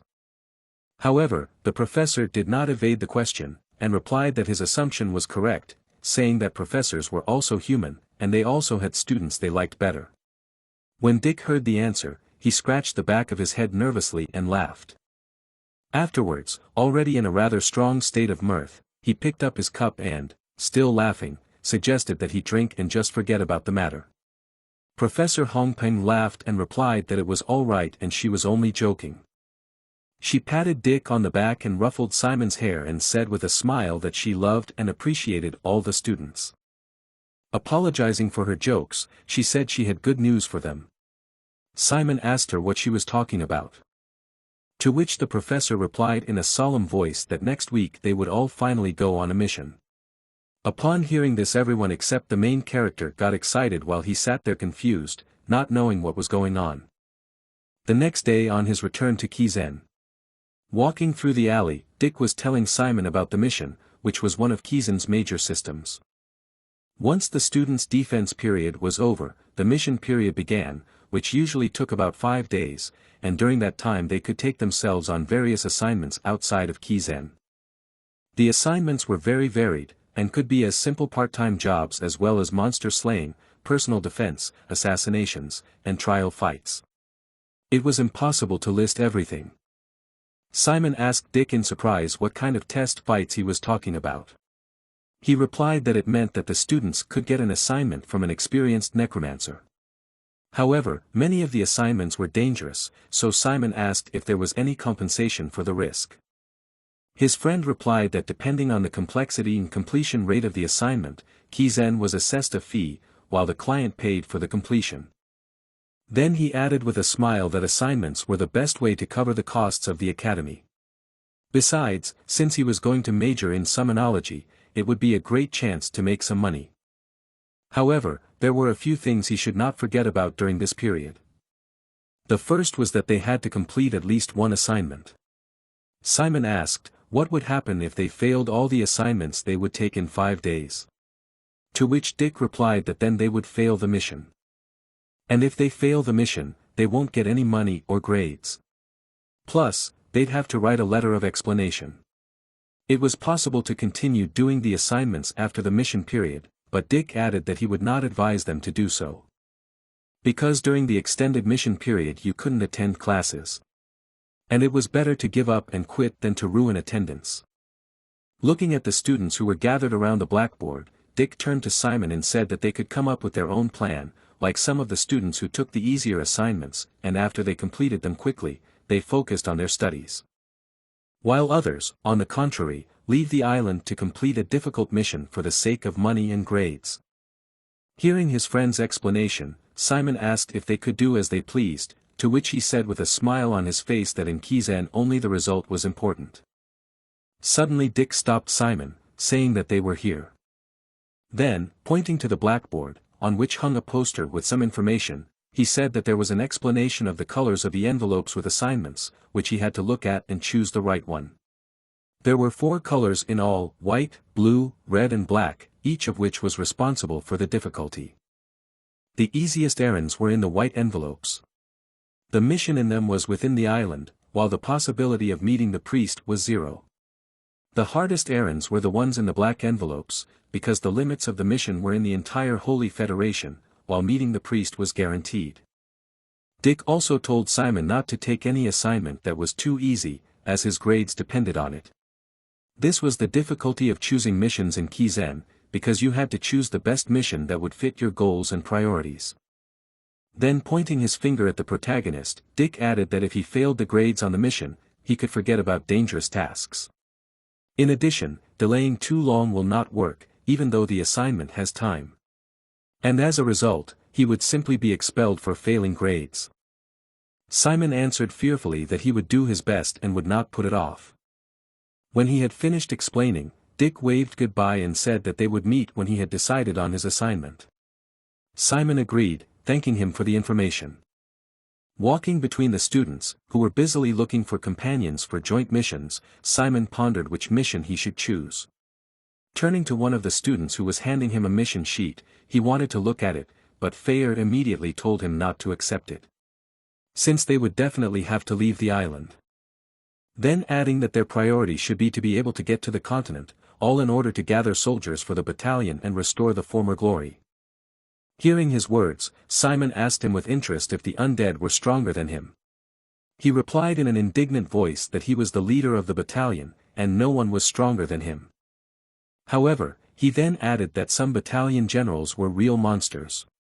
Hearing Fayer's words about generals, the protagonist was surprised, as he had never heard of anything like that before. Turning to Fayer, he asked him to explain more about battalion ranks. Sighing, he immediately began to explain, saying that the battalion consisted of several undead units, while it was ruled by an ancient undead who had intelligence. Hearing this, Simon asked with his eyes sparkling with excitement and joy, if he thought it was right that their goal was to find the ancient undead representative who could become the general of the battalion. Fayer replied that it was exactly like that. Then when the protagonist asked him where to find them, he told him not to worry, as they were all crazy and were probably making a mess on the continent right now. This news didn't make Simon very happy, but he decided to keep silent. Not wanting to delay, Fayer offered to take a closer look at the errands as he remembered all the characteristics of his former soldiers. Passing by the board on which the missions were hung, Simon thought that the island assignments were out, because if there was one of the undead on the island, that the battalion commander would immediately inform him. Then he turned to him and asked him how the mission went and if he saw anything interesting. To which he replied that there was nothing there, telling him to go to the Reds. Heading towards the board where the red difficulty level missions were hanging, the protagonist suddenly bumped shoulders with someone. It was none other than Hector. He coldly looked at Simon and greeted him. He asked if he was also going to the neutral zone. He answered in an uncertain voice that he just wanted to take a look. Hector did not pay attention to his words. Cold voice reminded the protagonist that in the neutral zone established lawlessness, and the influence of Kizen there did not work, which meant that no one will know if someone gets into trouble. After that, he left and added that he hoped that they would meet during the mission. But suddenly Simon called out to Hector, who immediately turned his head at the sound of his voice. Then, with a slight smile on his face, he told him to watch himself. Hector was shocked and furious. Simon turned around and walked towards his original goal, leaving the enraged classmate standing alone. On the way, Fayer asked him what was wrong with that guy, to which Simon replied that he had no idea either. After glimpsing a few missions, he asked his interlocutor what he thought about the village being attacked by infected zombies. He replied that the infection was too common, even an ordinary necromancer was capable of such a thing, then added that all the missions had nothing to do with the general's abilities. Suddenly, however, Fayer's attention was caught by a blue leaf that was hanging on the board below several red mission sheets. When Simon saw it, he first thought that it had been put there by mistake. However, when he got closer and read its contents, he realized that there was a higher level of difficulty. The assignment was to investigate a missing persons case. The level was upgraded from D to B and the fee was 50 gold. In the details, it was reported that young girls were found in a state of completely desiccated corpses. After reading this, Fayer immediately asked the protagonist to show him the detailed materials of this assignment. Looking at the photos, Simon shockingly exclaimed that they were indeed completely desiccated, while Fayer laughed and said that it was exactly what they needed. He added that it was probably the one he was thinking of. Hearing his words, Simon asked who he was talking about. Fayer replied that the one he was talking about was one of the ancient undead leading the spider squad, and her name was Elizabeth. At the same time, a man stood near the table on which several pictures of desiccated girls were lying, and turned to his interlocutor and asked if he was sure he could handle it. The man in a white cloak with a hood covering his face, respectfully addressed the man and replied not to worry, as it was the will of the great goddess to save the people of the continent from the undead. After which he took off his hood. A teenage girl with medium-length white hair and violet eyes said in a confident voice, in the name of the Holy Father and the Goddess, that she was Ellen Zyle, a sophomore at Ethnal Holy College, who would handle the situation. When he reached the door to Professor Jane's office, Simon paused for a second and exhaled decisively.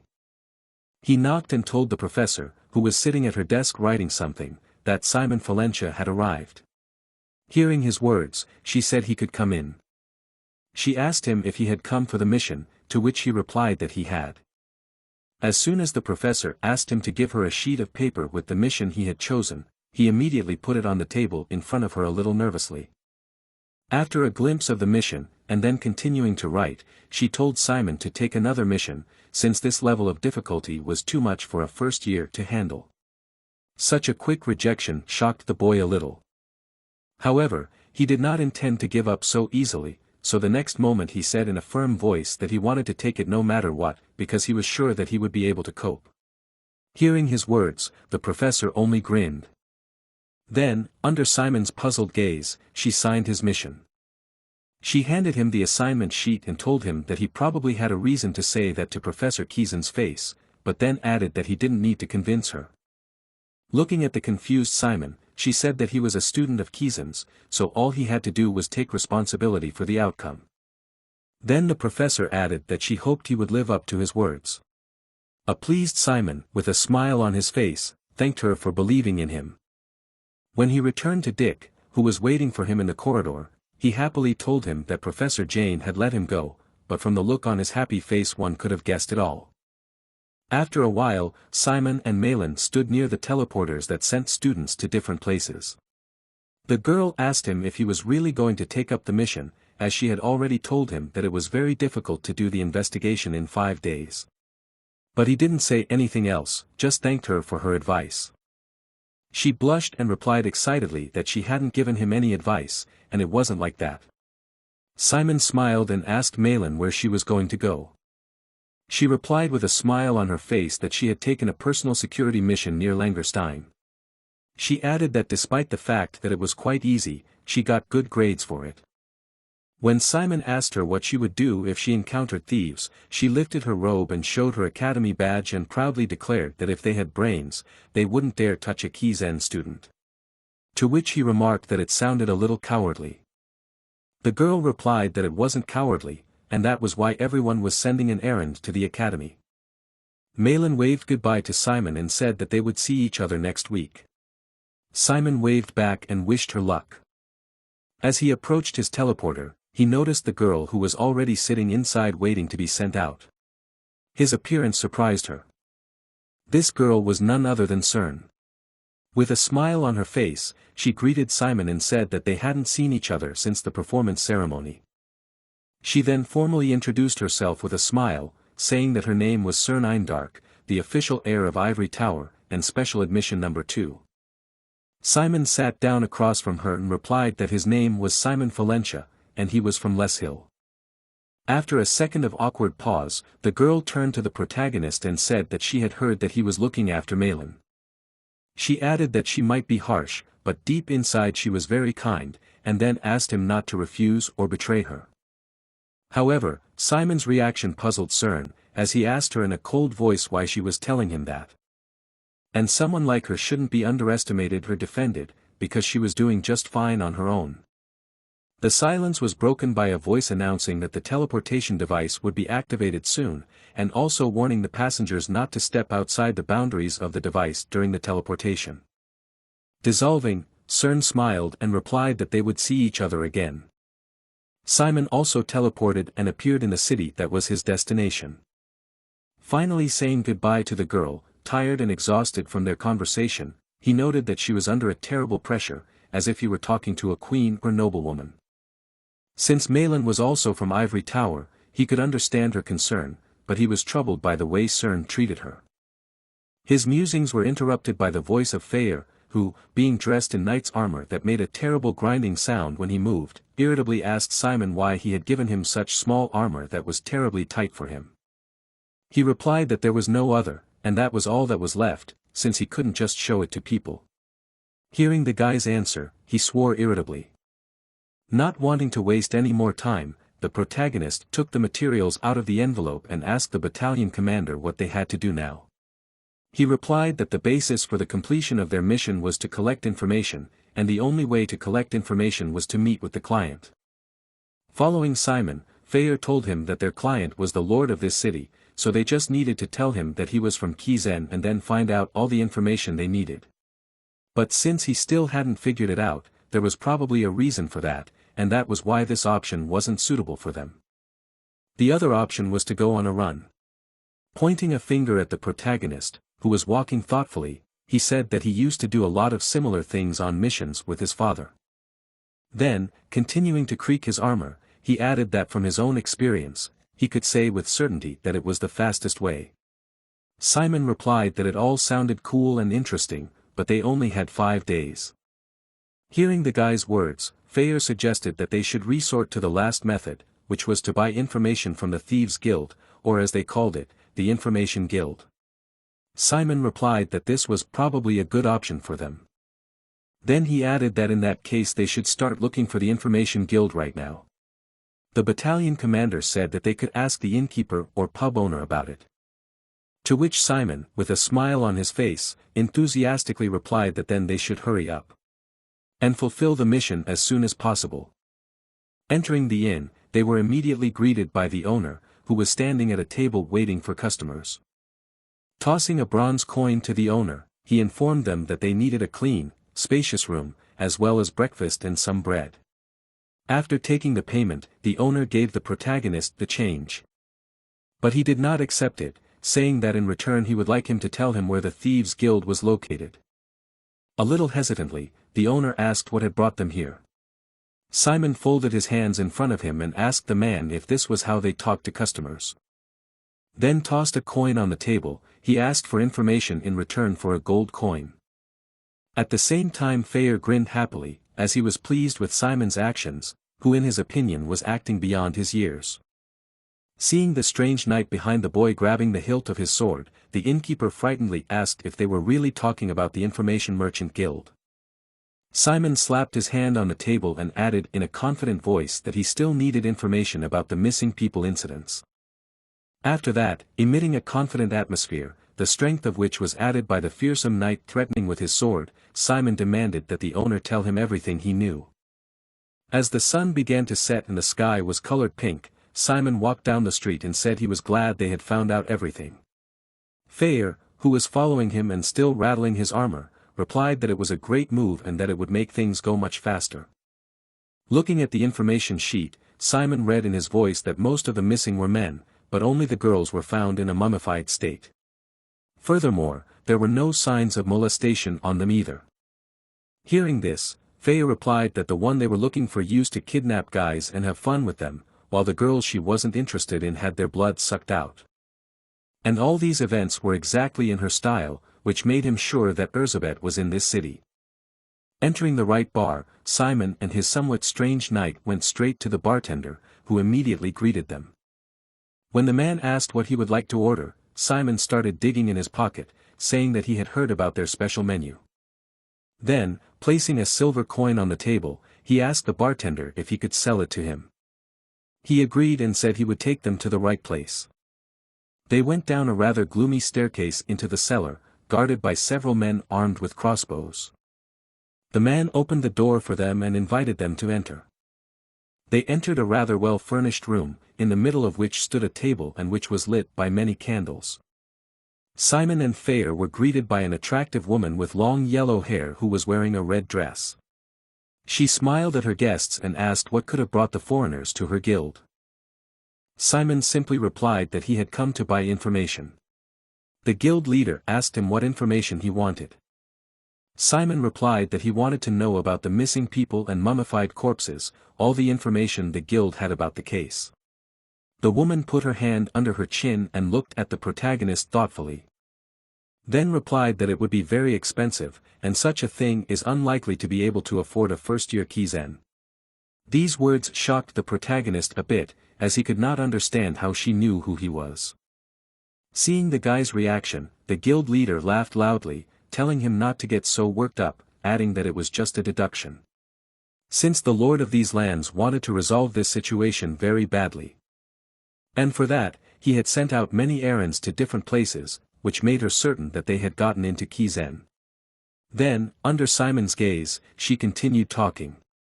She said that as he could see on the way here, there were lands of small areas, so their lord didn't have enough money to hire a necromancer from the main headquarters, so he only had to look for students. She leaned close to Simon and told him that the students arriving at this time were first-year students. But despite the woman's behavior, he remained unperturbed. Then placing his hand on the woman's hand, he said that it was an interesting proposition, adding that he couldn't try his luck in such a case. Taking the guild leader's hand and raising it in front of him, he exuded a cold atmosphere and said that there were dangerous events happening in their area, and just like she said, their lord must have asked many people for help. Then without releasing her hand, he added that many of those people had indeed accepted the errand and came to her guild. However, none of them ever made it. As a result of which, this receipt fell to him. Even though the same thing had been happening for the past few years, no one had even had any thoughts about it, let alone solve the problem. Looking at the guild leader with a cold gaze, he asked if she thought that such a small amount of available information was very suspicious. Adding that he would even say that everyone was confused because of someone's clever lies. However, even despite the seeming accusation in her direction, the woman remained silent, her emotionless face continuing to stare at the guy. Simon continued, saying that in that case it made one wonder about the incompetence of the Thieves' Guild, but adding that he didn't think that was the case. Since if one thought back to all the things they had encountered before, she didn't seem like an incompetent person at all to him. "Am I wrong?" the protagonist asked in a cold voice, putting his hand behind the woman's neck. Then grabbing her head and bringing it close to his own, he demanded that she tell him the truth before he turned the place upside down. But to Simon's surprise, she didn't panic. She apologized with a smile and asked him to let go of her hand, which he agreed to do. Taking a step back from Simon, the guild leader said that it seemed she had no choice if they wanted the truth so badly. But she warned them that the risk for that information would be on their shoulders, and then asked if they still wanted to know. To which he replied that he was ready to take responsibility. When she heard his answer, she told them to wait for a minute and then she left. As soon as she was gone, Simon, pouring sweat and sighing heavily, said that it had been very long and hard for him, but that they would probably succeed now. And if they could find out where Elizabeth was. He couldn't finish, however, because Feyre standing next to him started laughing. And in the next second he burst into loud laughter. Seeing this, the protagonist was puzzled and asked him what was wrong. He replied that he wasn't completely sure at first, but now it was obvious. Adding that he should take a broader view of things. The words of the battalion commander did not help Simon to understand anything, and he asked again in bewilderment what he was talking about. At the same time, the man who stood behind them had his arm in an unnatural position, while his face contorted. After that, spider legs began to emerge from under the skin that had begun to slip off the man's face and struggled to get out, while many red glowing eyes could be seen from the holes that had already formed. "That woman is Elizabeth," shouted Feyre in response to the protagonist's question. The next second, as if out of nowhere, a multitude of spiders began to appear. When Simon saw them, he asked what kind of spiders they were. Feyre answered that they were the woman's children, namely corpse spiders. There was the sound of footsteps, after which Elizabeth appeared. She turned to the protagonist and said that his strong will had impressed her. Then, with a smile on her face, she added in a cold voice that unfortunately they would not see each other again. Her face had undergone some changes, the skin on the left side of her face had partially peeled off, and in place of one eye, 3 eyes had appeared at once. In addition, several spider tentacles appeared from her back. When Simon saw this, he shouted to Feyre to start acting. He grasped the hilt of his sword and told Simon not to worry. Then, with a strong but smooth motion, he swung his sword, and as a result, the crowds of spiders were killed or thrown away in an instant. Hearing the voice of a knight in armor who shouted her name, Elizabeth immediately recognized the battalion commander. Feyre pointed his finger at her and in an irritated voice asked her what she was doing and what her plan was in this petty little town. Then he added that the battalion was back, so she had enough of this nonsense and had to go back. With a playful smile, she listened to the battalion commander. Then opening all 3 of her eyes wide, in a voice of terror and hatred, she replied that she was not coming back. Then turning to Feyre, she said that he was quite stupid. Suddenly the ceiling cracked, threatening to fall. The next moment, the debris, along with countless spiders, fell on Simon and the battalion commander. The protagonist screamed fearfully, while Feyre ordered him not to panic and dodge. Elizabeth said in a cold voice that Richard had used them and threw them away like garbage. Then she asked him, in a voice of resentment and hatred, why he still clung to the battalion after all the shame they had suffered. He replied, after killing another spider, that she was the only one who was stupid, and that her dirty thoughts must have contaminated the affairs of men. Then, in a firm voice, he added that the battalion was strength and will. And how could a general like her give in to such pathetic emotions? Hearing this, Elizabeth replied that Richard had pushed aside his partners, with whom he had fought shoulder to shoulder for decades, sending them into a death trap, all for the sake of some girl. Simon hiding behind Feyre's back, he watched their conversation with a concerned face. Exuding a cold terrifying atmosphere, the spider headed towards our heroes, adding that she despised him to death. Hearing this, the battalion commander sighed heavily. The next moment, a sword flew straight into Elizabeth's face, which she immediately blocked with her spider paws. Throwing the sword, Feyre told her in a cold and angry voice to stop being stubborn, as he was not going to put up with her selfishness anymore. Catching the sword that returned to his hand the next moment, he asked how dare she defy the battalion head. Then swinging the sword again, he asked if she had forgotten the days when she crawled after him like a dog. Sensing the danger, Elizabeth with a tense face grabbed her spider threads, preparing to repel the attack. The next moment, Feyre swung his sword with force, while the Spider-Woman swung her arms and threw a web at him, which, like a net of blades, flew towards her opponent. After the explosion that was caused by the collision of their attacks, Elizabeth mockingly told Feyre that he was a good talker, yet was much weaker than her. Standing on the roof, and looking down at our heroes through the hole in the ceiling, she added that his seal had most likely been broken recently. Seeing her turn around to leave, the battalion commander asked her irritably if she was just running away, to which she simply replied that they would see each other again later. Then turning to Simon, with a radiant smile illuminated by the bright moon, she added that they would also meet him soon. As soon as she left, the protagonist turned to Feyre and told him that the entire Thieves' Guild was Elizabeth's gang, to which he confirmed that it was, adding that it was easier for her to control the information. Feyre swung his sword and chopped up another spider, swearing and complaining about how many of them there were. The next moment he heard a voice, which made Simon raise his head. A girl stood on the roof where the spider had been a few minutes ago, and she said in a frustrated voice that she was sorry she hadn't been able to watch the deadly battle between the two monsters.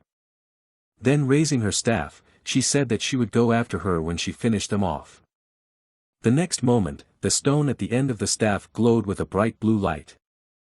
When Simon saw this, he cried out in surprise, while the girl smilingly waved goodbye to them. After that our heroes were swallowed up by the bright light. When the smoke cleared, the priestess saw that there was no one there, but she wasn't too upset about it. She had missed the boy and the soldier, but that didn't matter. She was determined to go after the monster to fulfill the order. Meanwhile Simon and Feyre hid from the priestess' attack in the depths of Elizabeth's lair. They were surrounded by many withered corpses and cobwebs. Feyre was not happy about dragging the priests into this mess. Simon was in agree with them and didn't catch how it had all come to this in the first place. He wondered how they were supposed to find Elizabeth now. Feyre reassured him that she had to be somewhere nearby. After all, after using the skills, her darkness was tangible enough, and for the moment he could track her. If they went after that darkness, they would surely meet her sooner or later. Simon was glad they had that opportunity. But he was worried about something else and asked Feyre how strong was that priestess. Feyre thought for a moment, then answered that she was certainly stronger than Simon. And judging by her white uniform, she was from Ethnol and had probably accepted a mission equivalent to a black assignment from Kizen, which meant she was definitely not a first-year student. Simon thought, then he would definitely need to be outraged that the Lord had sent the errand to different schools twice. This case was getting more complicated than a simple blue assignment, and he had to do everything in 5 days. These thoughts gave him a headache. Feyre ignored it all and said that there was still something else he needed to know, but he shouldn't take it all to heart. Elizabeth loved Richard. Simon's jaw dropped at this news. Feyre told him that once the undead of the battalion had fallen in love with a human commander, when she first joined them she had been through too much emotion. But he never thought she could develop real feelings. Now it was clear to Simon why she had reacted to him that way. Now that Feyre had made it clear to him, he advised him to go look for Elizabeth sooner rather than later, and he himself had nothing against it, but in the corner something among the cobwebs stirred. And when the unfortunate captives noticed them they began to beg for their release and rescue them from the spider monster who had left them for his supper. Simon immediately ran up to them and helped them free themselves. The captives were very grateful to him for this. Feyre, seeing all this, said that he was too soft as a necromancer. Simon asked if he was. What did he think a necromancer should have done? Feyre replied that it sounded like his father's answer. Simon didn't quite understand what he meant and asked again. Feyre only smiled in response and said that it was nothing. After all, if that was what he decided as the head of the battalion, he would gladly support that decision. They set off together on the trail of Elizabeth's darkness, but they didn't have to walk long. Not far from the city in the woods among the ruins they quickly found her. She was sitting and waiting for them. Feyre picked up on the fact that she had decided not to run away. Elizabeth stood up and replied that since he sensed her darkness he would have followed her anyway, so she decided to deal with them here. But before she could attack, Simon stopped her by addressing her formally. Elizabeth, former battalion general. She froze in place, waiting to see what he would say next. Simon formally invited her to join his battalion. But she only laughed in response and said she would never go back to the battalion that had already betrayed her once, even if she had no choice. She came closer and closer to them, tapping her heels. Elizabeth continued, claiming that he was asking her to follow his orders, the orders of a rookie, without favorable terms and chosen only for silly sentimental reasons. Simon responded by asking her if he had said anything about his reasons. He introduced himself to her that his name was Simon Valentia and he was the son of Richard Valentia and Anna Valentia. She was shocked to hear this. Simon started to say that she was his father's subordinate. But she asked him to stop. Her body was twitching and her skin was starting to crack. But he kept saying that he was now his son and the current battalion commander was offering her back. She screamed at him in rage to stop. Simon repeated that he wanted to take her back to his battalion, but she yelled back at him to shut up. She started screaming horribly, remembering that damn girl Anna and everyone else who had betrayed her. Her skin began to unnaturally stretch in different places, ready to tear at any moment. Until it finally ripped, releasing 3 pairs of spider legs. Elizabeth had turned into a huge spider and now wished them all nothing but death. She screamed in rage for them to just die.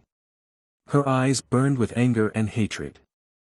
And she immediately took a leap at Simon, who was standing in front of her. And was cocky enough not to dodge. And when her sharp claws almost reached him, Feyre praised him, saying that it wasn't bad.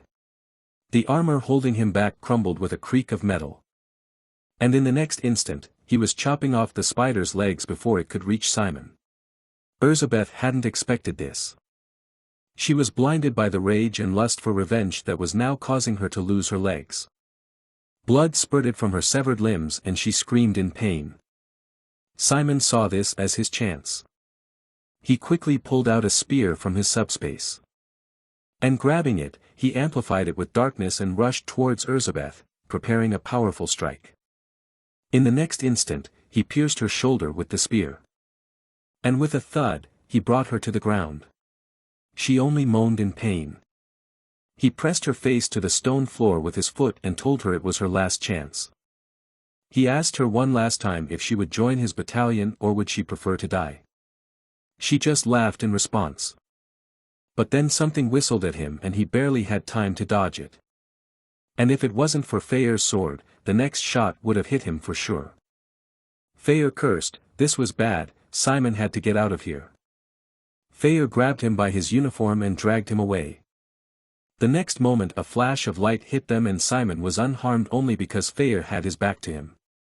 Simon didn't yet understand where the holiness had come from here, but it was pretty clear that it was very close, a perfect timing hit. It was the same priestess again, who was now holding a staff and preparing another spell. She joyfully announced to them that the old evil spirits, the disgusting swarm of spiders and all the others would be banished here and now. She tossed a ball filled with holiness in her hands. And after saying bye-bye to them all, pointed the staff at them, which shone brightly. That light was destroying all the spiders in its path. Simon, seeing all this, asked, what should they do? Feyre advised to attack the priestess first. Elizabeth meanwhile used the commotion to hide behind a nearby rock. Simon meanwhile asked if they could defeat her since she was strong enough.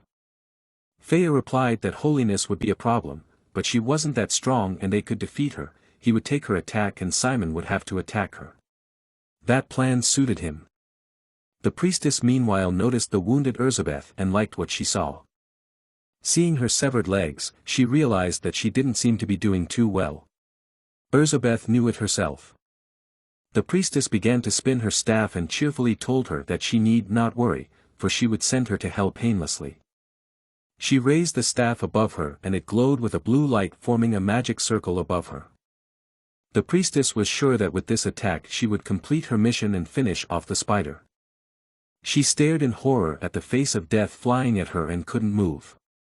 But then suddenly a silhouette appeared in front of her and covered her. It was Simon, who had taken the brunt of the blow. Elizabeth couldn't believe what she was seeing. Elizabeth didn't understand why he had sacrificed himself for her. Simon fell to the ground with a thud, groaning in pain, the energy spear of holiness still in him and hissing as it began to disappear.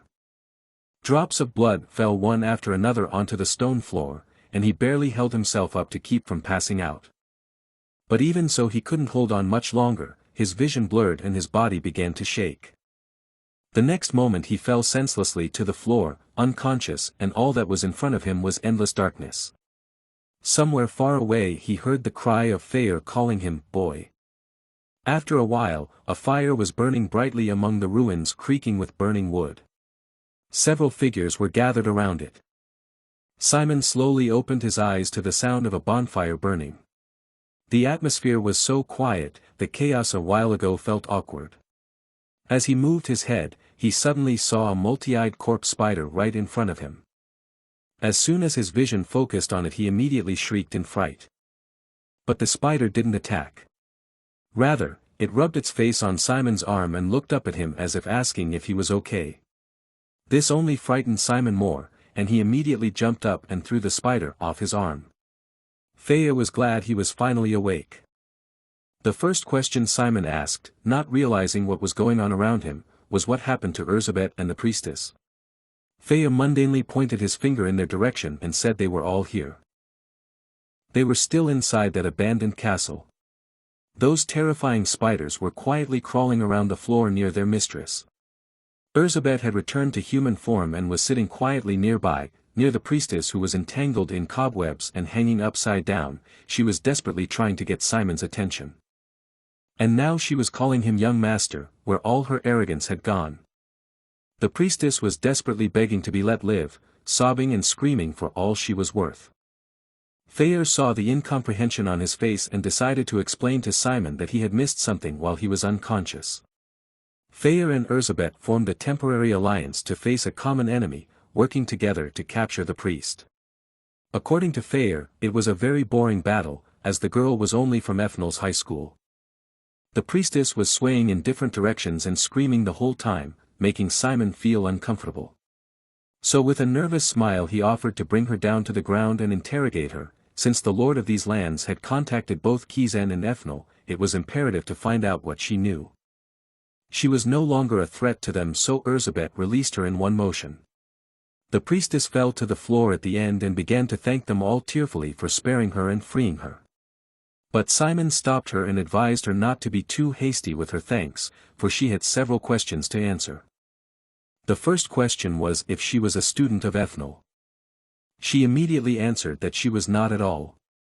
To Feyre this answer was expected, and he noticed that she was lying from the first word she said.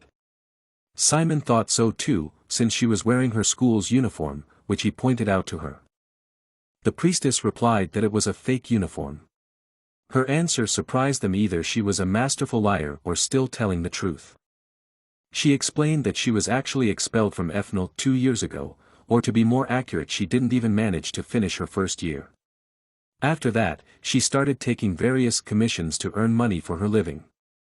That's why she pretended to be a student of Ethnol, so that the customers would trust her more and pay her more. She desperately apologized to them, trying to convince them to spare her. Elizabeth snorted contemptuously and asked if she really thought they would believe that. And then added that she was just looking for an excuse for the situation. She then abruptly walked over to her and yanked the sleeve of her robe, which immediately ripped. The girl shrieked in surprise. It was not the result Elizabeth had expected, and she stared at the torn piece of cloth. It was indeed a normal cloth. But from what she had heard, Ethnol's form was supposed to be as strong as Kizen's. The priestess repeated that her form was not real. It was indeed a confirmation of her words, so Simon walked over to her with his cloak in hand and suggested she cover herself with it and forgive them for this behavior. Simon helped her put the cloak on and asked her what her name was. She replied that her name was Ellen Zyle. Elizabeth was watching from the sidelines, and she was shaking with envy, rage, and the realization that she had seen it before. Simon ignored all this and continued to question Ellen. He wanted to know how she had accepted the assignment without being a real student of ethnol. Ellen replied that she just bought it from the border guards. They told her that there were undead associated with the case, and that it was located within the Dark Alliance and paid well for it. And she agreed because, like Kizen, ethnol offers more money for missions within enemy territory. Simon understood her motivation and asked if she had met the local lord. Ellen answered him that yes, she had personally taken the mission from the lord. Then he asked if she had any corroboration of her words to back her up, maybe some document describing the details. Anything would do. As they chatted so sweetly, Elizabeth couldn't believe her eyes. She didn't understand why she had to go through all this again. She had just forgotten everything and hoped never to remember again. Well, now again before her eyes Simon was sitting and talking to Ellen, and it all looked exactly the same as it had in the past. When Simon's father Richard sat and talked to his mother Anna, she had witnessed it all too. She thought she had long since forgotten everything and would never remember it again, but that was not the case. It turned out that even monsters like her could truly love, and the wounds left by that love were too strong to forget. While Simon continued to talk to Ellen and asked if he could take the contract from her and if she would give it to him, he would handle the rest. Elizabeth clenched her fists at the painful memory. Thayer asked Simon why he wanted to do all this. He told him that he was going to meet the Lord and wanted to get what he could from him. When Thayer heard his answer he laughed and said that it was all very well and that the apple didn't fall far from the tree. Simon sighed tiredly and said that everyone should go. When suddenly Elizabeth asked if his name was really Simon Valencia. She wasn't going anywhere until they had settled one thing. Thayer and Simon looked at her questioningly. She continued by saying that his offer to join the battalion. She was willing to accept it. However, she had one condition. Hearing this Simon shuddered at the thought of what she could possibly want. And then she immediately pointed at Ellen, who shrieked in fright. Elizabeth wanted him to kill that priestess with his own hands. The poor girl was horrified at such a condition. Simon stood towering over them, as if choosing which side to take, and his face showed no emotion. After a moment's thought, he asked if Elizabeth really wanted him to kill Ellen. Upon hearing this question a satisfied manic smile appeared on Elizabeth's face and she confidently replied that yes, it was her only condition. She thought he had already made his choice and was anticipating the show. Simon started from afar and addressed her formally, Elizabeth, former general of the Spider Forces. Tell me why I should kill Ellen. Elizabeth replied that by doing so he would show himself and prove his resolve. In this way she would want to know that her leader was worthy of her loyalty. Simon froze for a moment, then asked in a cold voice, and why exactly? I should deserve your loyalty. Elizabeth had not expected such a question. She looked at him with incomprehension and asked if she had heard him correctly. Pretending not to understand what he meant. Simon continued and said that he thought she was deeply mistaken, and even though she had once belonged to his father's battalion, it didn't change anything because he wasn't his father. Thayer listened thoughtfully as Simon continued to say that he would create his battalion by personal standards and reasoning and based on what he had seen so far. Elizabeth did not fit those standards. For her, such words were like a cold shower and she didn't know what to say back. Simon continued and explained to her that as a member of the undead she was consumed with negative thoughts, too easily given to emotions and not paying attention to the important things. And then looking at Ellen asked what would he prove by killing her. He suggested that Elizabeth simply admit that she does what she wants and only seeks to control it based on her own impulsive and vulgar desires. A shadow enveloped her face and she couldn't find anything to answer. But Simon kept going and finally added that he couldn't trust such a creature. His new battalion didn't need people like her. And without even waiting for her answer he turned and left, calling Thayer and Ellen with him. They immediately followed him, glancing nervously at Elizabeth. Simon said goodbye, that they had wasted their time here. He said it loud enough for Elizabeth to hear. She was left alone in the ruins under the moonlight, shocked by what she had heard and unable to believe that someone else had been chosen instead of her again. They headed back to the city together to pay the Lord a visit. They walked through the dark forest, filled with the sound of night creatures, each of them silent and thinking about something different. The silence was interrupted by Feyre, who asked if he was really going to leave Elizabeth out of his battalion. Simon answered him that no, of course not, it was all to gain power and supremacy in their relationship. Elizabeth is clingy and has a tendency to do things her own way. And so he had no other choice if he wanted to control her in the future.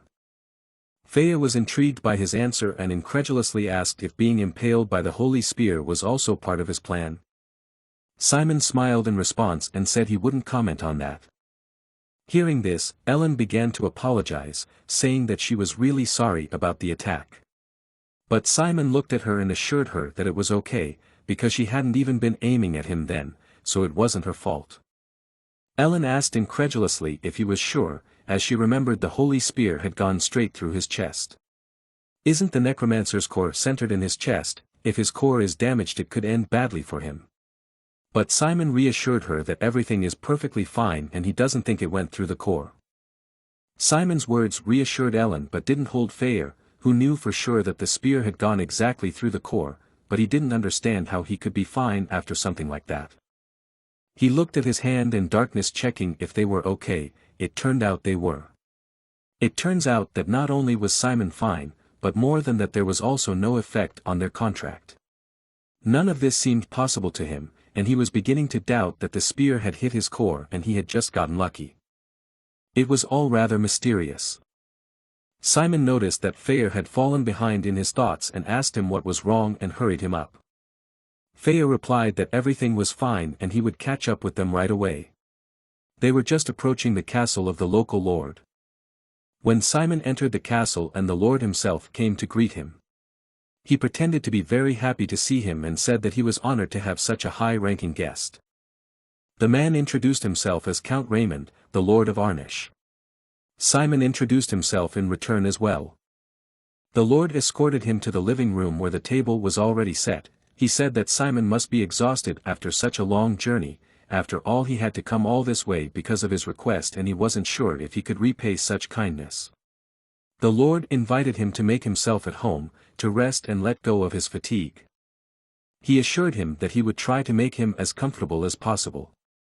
Simon smiled and replied that he couldn't say that he was tired, since he had arrived here through a magical teleportation circle. The Lord pretended to be surprised and said that Kizen did indeed live up to his name. Since that was the case, he offered to serve him dinner and asked him to sit down at the table. But Simon was in no hurry to accept his offer and replied that dinner sounded good, but he wanted to talk about his request first. The Lord sat down in his chair and laughed nervously saying that this was all important business of course, but it was getting rather late. And he had heard that the life of a Kizen student could be very taxing, so why not take a good rest when he had the chance? The Lord's behavior seemed strange to Simon. And when he raised his hand to summon the servants and tell them to bring drinks and food, Simon stopped him by saying no. And imperiously announced that he had important business to discuss with him personally.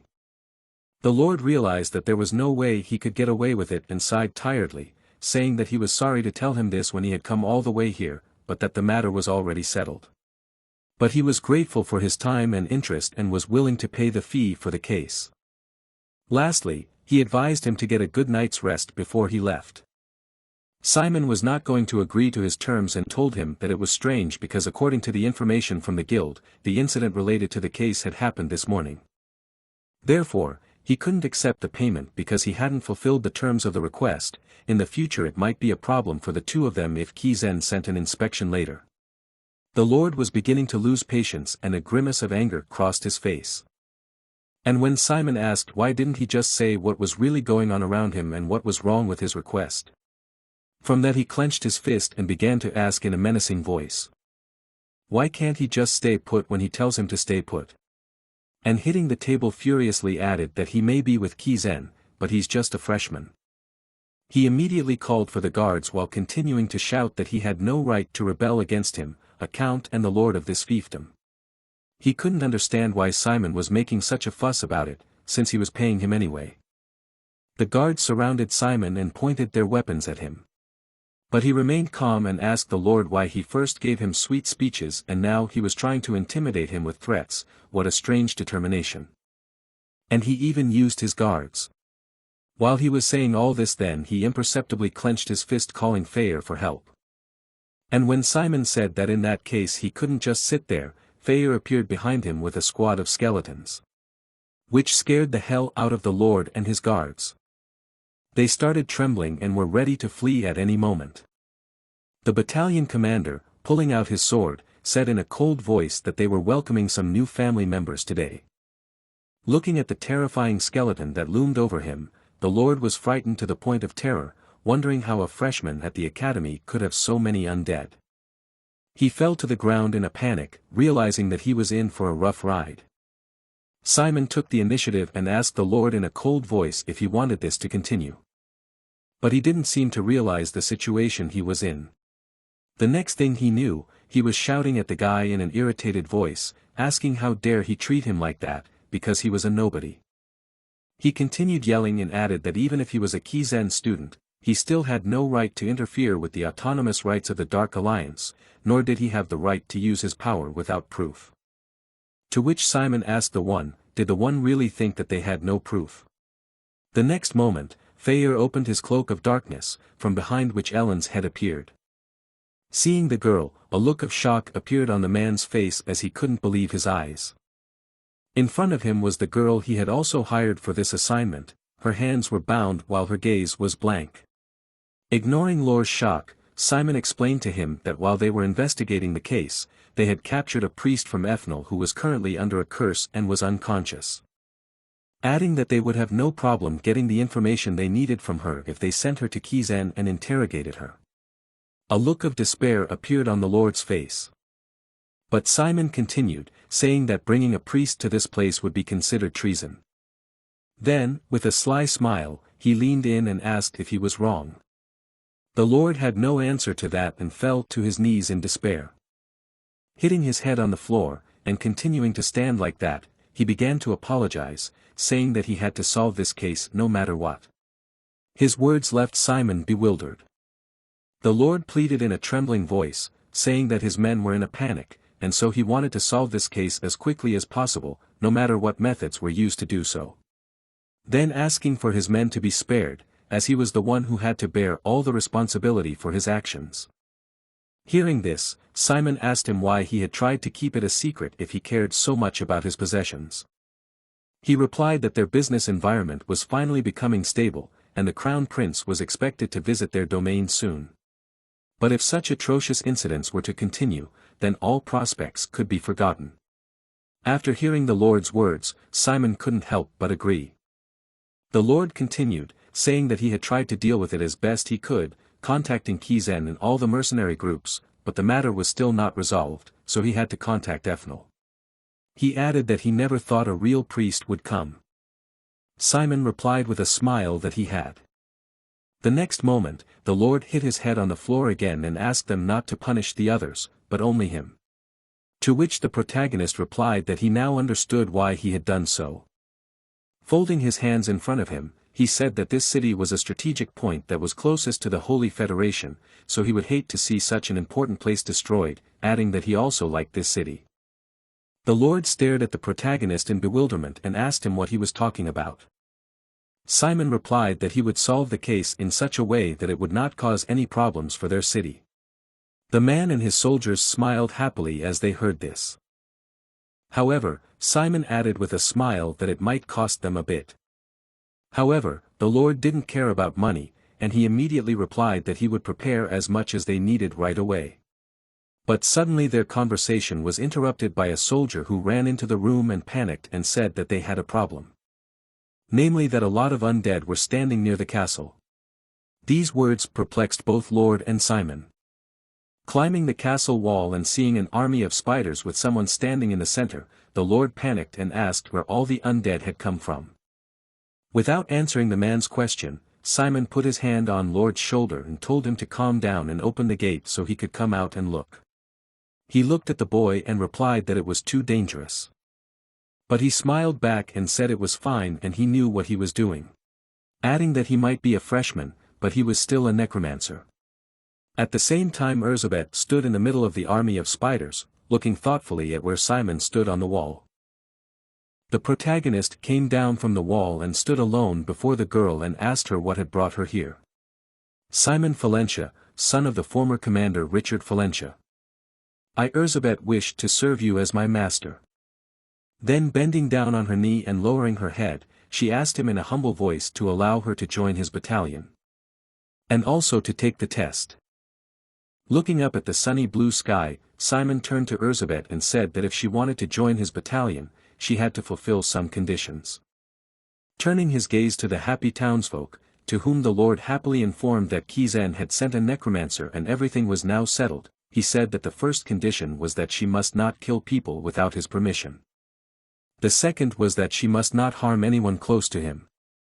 Continuing to look out the window of the building at the square, he turned around and said that the third condition was that she obeyed him no matter what it cost her. Standing opposite him, Erzsébet contemplated going to hell of her own free will again. The contract was unpleasant and constraining, and she realized that she might have an unhappy future ahead of her. Even so, she did not regret the choice she had already made. She would have made the same choice in any other opportunity, for what she had experienced that day would remain in her heart forever. Bowing her head and placing her hand on her chest, she promised that she would tolerate anything as long as she had the opportunity to be with him, and that he could also limit her freedom as much as he saw fit. Adding that her body and soul belong only to him. Listening to all this, Feo shook his head and told himself that she was definitely into him. And he was not mistaken, for the next moment Erzsébet looked at Simon in love and said that for her loyalty she wanted only one thing, and that was his love. She grabbed his hand with her own and said that she would do whatever he wanted, but that she wouldn't force herself on him, because it was enough for her that he simply cared for her. Simon didn't realize what he was getting into, but he agreed. He thought to himself, noting that although she had become obedient, he was now a little uncomfortable. Hearing his answer, she pressed his hand to her breast with a happy face and asked him impatiently why they should not go to the conclusion of the contract. He was clearly unprepared for such pressure, and embarrassedly replied that she was too close. Blushing and closing his eyes, Simon waited for the contract to be signed. As soon as it was done, the darkness was dispersed by a burst of energy. Continuing to cradle his hand to her breast, Erzsébet with a warm smile on her face pondered how he could be so adorable. As soon as they were done, Feo turned to her and welcomed her back to the battalion. Feo looked at her hand and said that she hadn't been contractually bound to anyone for a long time. Then turning to Simon, to whom her words were hitting the sore spot, she said that he was now incredibly weak, and that Feo had become weaker under his influence. But putting her hand on her chest and closing her eyes, she said that despite this, the darkness warmed and soothed her mind. Not wanting to waste any more time, or feeling awkward, Simon said that they should move as quickly as possible, since Ellen was waiting for them. Taking such haste to mean that he was offended by her words, Erzsébet said she would comfort his wounded heart. To which he replied excitedly and awkwardly that he didn't need it. When they arrived at the place where Ellen was waiting for them, Simon greeted her and thanked her for her work. She smiled happily and asked how they liked her acting, which everyone seemed to have bought into, to which he smiled and said that she had done a great job. Opening a wooden chest, he showed her several bags of coins. Seeing them, the girl was surprised, while Feo said in a disgruntled voice that there was much less than he had originally wanted to get. To which Ellen replied that it was still 10 times the original reward. She was more surprised, however, when Simon handed her one of the bags of gold and told her that it was for her. He smiled and said yes, because she needed to help her family too. Taking the bag of money, Ellen tearfully thanked him, saying she would never forget his kindness. When she said she was glad to help, he asked her where she was going now. The girl replied that she was heading back to the Holy Federation, to a place called Locharen. Then with a firm voice she added that if they were ever in the Holy Federation and needed help, they could always turn to her. After smiling and thanking her for the offer, Simon said that he hoped that the next time they would meet would not be on the battlefield. Hearing his words, Ellen replied that he was too cold. Looking at Ellen, who was waving goodbye, Feo turned to the protagonist and said that he not only let the priestess go alive, but also gave her money, and asked why he did so. He waved back at the girl and told the battalion commander that when he was in his later year of training, he would probably take black assignments. He thought it would be a good idea to get some connections by then. Adding that besides, if she was given some money, she would probably make the perfect accomplice. Looking at Simon, Faya replied that he had indeed bought her trust. To which he replied that he knew he would understand him. Elizabeth, standing behind him, continued to look at the protagonist with a loving gaze, thinking that he was the best. The battalion commander said that when he looked at his actions, he couldn't tell if he was a good guy or a bad guy. Simon asked if he had to be good or bad, adding that he got half of his blood from a priestess, so he didn't want to hate someone just because they were a priest. It didn't make sense for him to resort to extreme measures, after all he only had to do what was necessary. Although Faya couldn't fully understand such thinking, he couldn't help but agree with it. Looking at the carefree-looking Simon, he said to himself that it would take him a while to realize what kind of person he was. Then turning to him, he asked if he was going to go back immediately. The protagonist replied that since he still had plenty of time, he would like to train before returning, because it would be hard for him to use the battalion's power when he returned to Kizen. Hearing his answer, Faya agreed with him, saying that it was a great idea, and suggested that he train at Elizabeth this time. Hearing this, she replied thoughtfully that it was a good idea. Calling some spiders to her, she turned to Simon and said that since he was her new master, he should know how to control her children. Then adding that therefore she would teach him the basics of undead spiders, corpse spiders. Hearing the words about the new skill, the one's eyes immediately shone with anticipation, and he happily replied that he was looking forward to it. She began her explanation by saying that the corpse spider's main ability was the web that it threw at its opponents. It was a deterrent skill, but it was also versatile as it helped them move around along with it. Finished with the theory, she suggested Simon shoot the web at a tree. Concentrating, he followed Elizabeth's advice and told the spiders to act. Following his order, they immediately released the web, which the next moment flew straight into the tree. Seeing this, Elizabeth praised him, saying that the most basic strategy in controlling spiders was to limit the enemy's movement, followed by a bite with poisonous fangs. Hearing this, he replied that he understood. Suddenly, their conversation was interrupted by some noise that made them turn around. 2 orcs armed with clubs were wandering nearby, roaring loudly. Seeing them as a great opportunity, the Spider Queen suggested using them as targets to hone his new skills, which the protagonist gladly agreed to.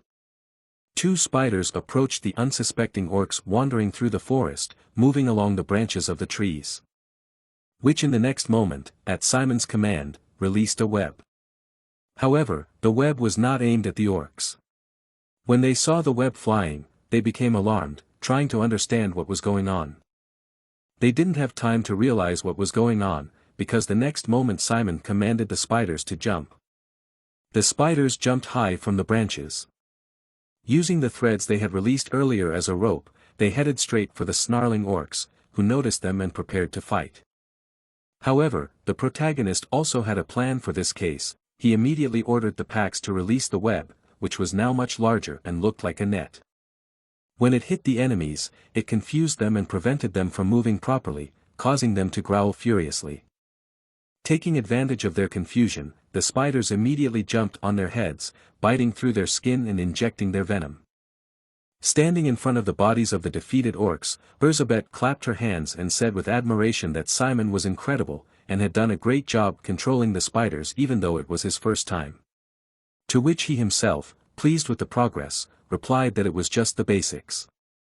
From the sounds of growls that didn't disappear even after they destroyed 2 of the individuals, Elizabeth guessed that there was an orc settlement nearby. Then folding her hands together and smiling brightly at Simon, she said that this place was the perfect opportunity to demonstrate the power of the spider battalion. Simon thought for a second. In the next moment, Simon smilingly replied that he wouldn't mind doing a 500 gold job if they had the opportunity to do so. At high speed approaching the village, Simon shouted to Faya to deal with the boss at 3 o'clock, while he ordered Elizabeth to block escape routes with spiders. In his own head, he repeated the words that he was the commander who should lead the battalion and read the course of the battle. Anticipate the enemy's moves and take them by surprise. All in order to win. Looking across the battlefield, where only his allies remained, Simon clenched his hand into a fist and said, "This is what it meant to be a commander." He finally felt like a true necromancer. Walking up to him, Elizabeth said admiringly that they had won only because of his excellent command. To which he replied that he hadn't done anything special, then calling her Urs, he said that it was her and Fayer who had done all the work. His words surprised and excited the one very much. She grabbed his hand and excitedly asked him what he had just called her, to which he awkwardly replied that he had called her Urs. When she heard that, she shrieked with joy and said she was glad her master had given her a nickname. Simon thought to himself that he had just shortened her name. But judging from the way she liked it, he decided not to tell her the truth. His thoughts were interrupted by Fayer's voice, who said it was his turn. Pointing at the orc bodies, he told the protagonist to turn them all into skeletons. Rubbing his hands in anticipation and chuckling, he added that thanks to them, their battalion would become much stronger. However, Simon immediately brought him down to earth, saying that he had forgotten one important detail, namely that he had not yet learned how to resurrect corpses. The battalion commander froze in place. Afterwards, grabbing his head, he angrily replied that he had indeed forgotten that he was still in his first year of training. However, Elizabeth calmed him down by saying that they could just sell the corpses for money. Then turning to the main character, she said that she had a proposition, to which he asked what she was proposing. With a bright smile and a wink, she said that since it was a shame to throw the orcs away, they could send a letter to the Lord and sell them. Some time later, after returning to Kizen and exiting the teleporter, Simon looked at the letter and noted that the orcs must have caused a lot of damage, as the Lord himself had promised to make a request to give him an extra reward. Sitting in subspace with Elizabeth, Fayer said that this was great news, then asked how far away the ruins were.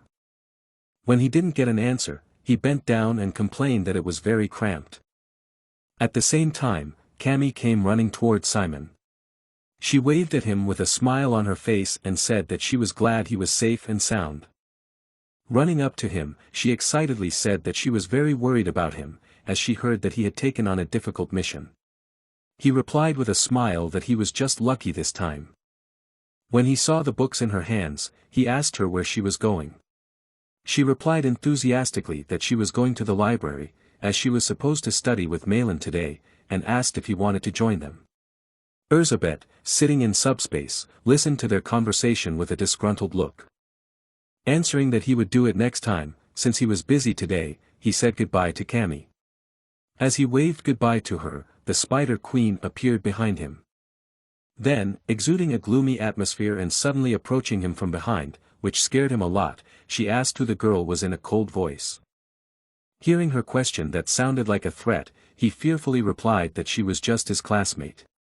Not satisfied with his answer, she replied in the same cold voice that for a normal classmate, she had a too annoying look in her eyes when she looked at him. She added that even though she remembered her oath and wasn't going to touch her, she couldn't help it if she was annoyed. Hearing that, Simon said he was glad she remembered her vow. Elizabeth said that she was only his servant and he could order her anything he wanted. Elizabeth replied that in that case it would be better for her to go back to subspace, because even though the place was remote, there were still people here. She replied that if that was all there was to it, she had a solution. In the next moment, her eyes on her forehead disappeared and her face took on the appearance of a teenage girl. Her clothes, however, changed to the uniform worn at the academy. As she began to spin around, she asked Simon with a smile how she looked. Didn't she look just like a Kizen student? He looked at her and asked if she had been wearing cobwebs instead of clothes all this time. She replied that she had, adding that they were of the highest quality. Then he said that if he had any errands inside or outside the academy, he could always call her to help him. When he heard that, he asked incredulously if it was possible, because he had heard that there were surveillance spells all over the academy. She waved her finger at him and told him not to worry. She then proudly announced that she could not only change her appearance, but also that she had stealth skills that could help her avoid surveillance spells. She also said that her spiders also specialized in ambush and surprise attack, so in an emergency, he could use them. The spiders, meanwhile, circled around the disgruntled Feyre, putting their paws on his head and saluting. When Simon heard about Ur's abilities, he exclaimed in admiration that it was very cool. He thought to himself that he was glad he had recruited her, as she could be of great use to him. Seeing the protagonist's thoughtfulness, and thinking that he didn't like the way her body looked, she asked him what he thought about it. In the next moment, she turned into an exact replica of Cammy. Simon was amazed at what he saw and said that she did look exactly like Cammy. Urs coughed and started to check her new voice. In the next moment, she spread her arms and, with a dazzling smile on her face, rushed over to Simon, saying in a happy voice that she was glad he was back safe. Clinging to his arm, she parroted Cammy, saying that she was worried about him, since she had heard that he had taken on a difficult mission.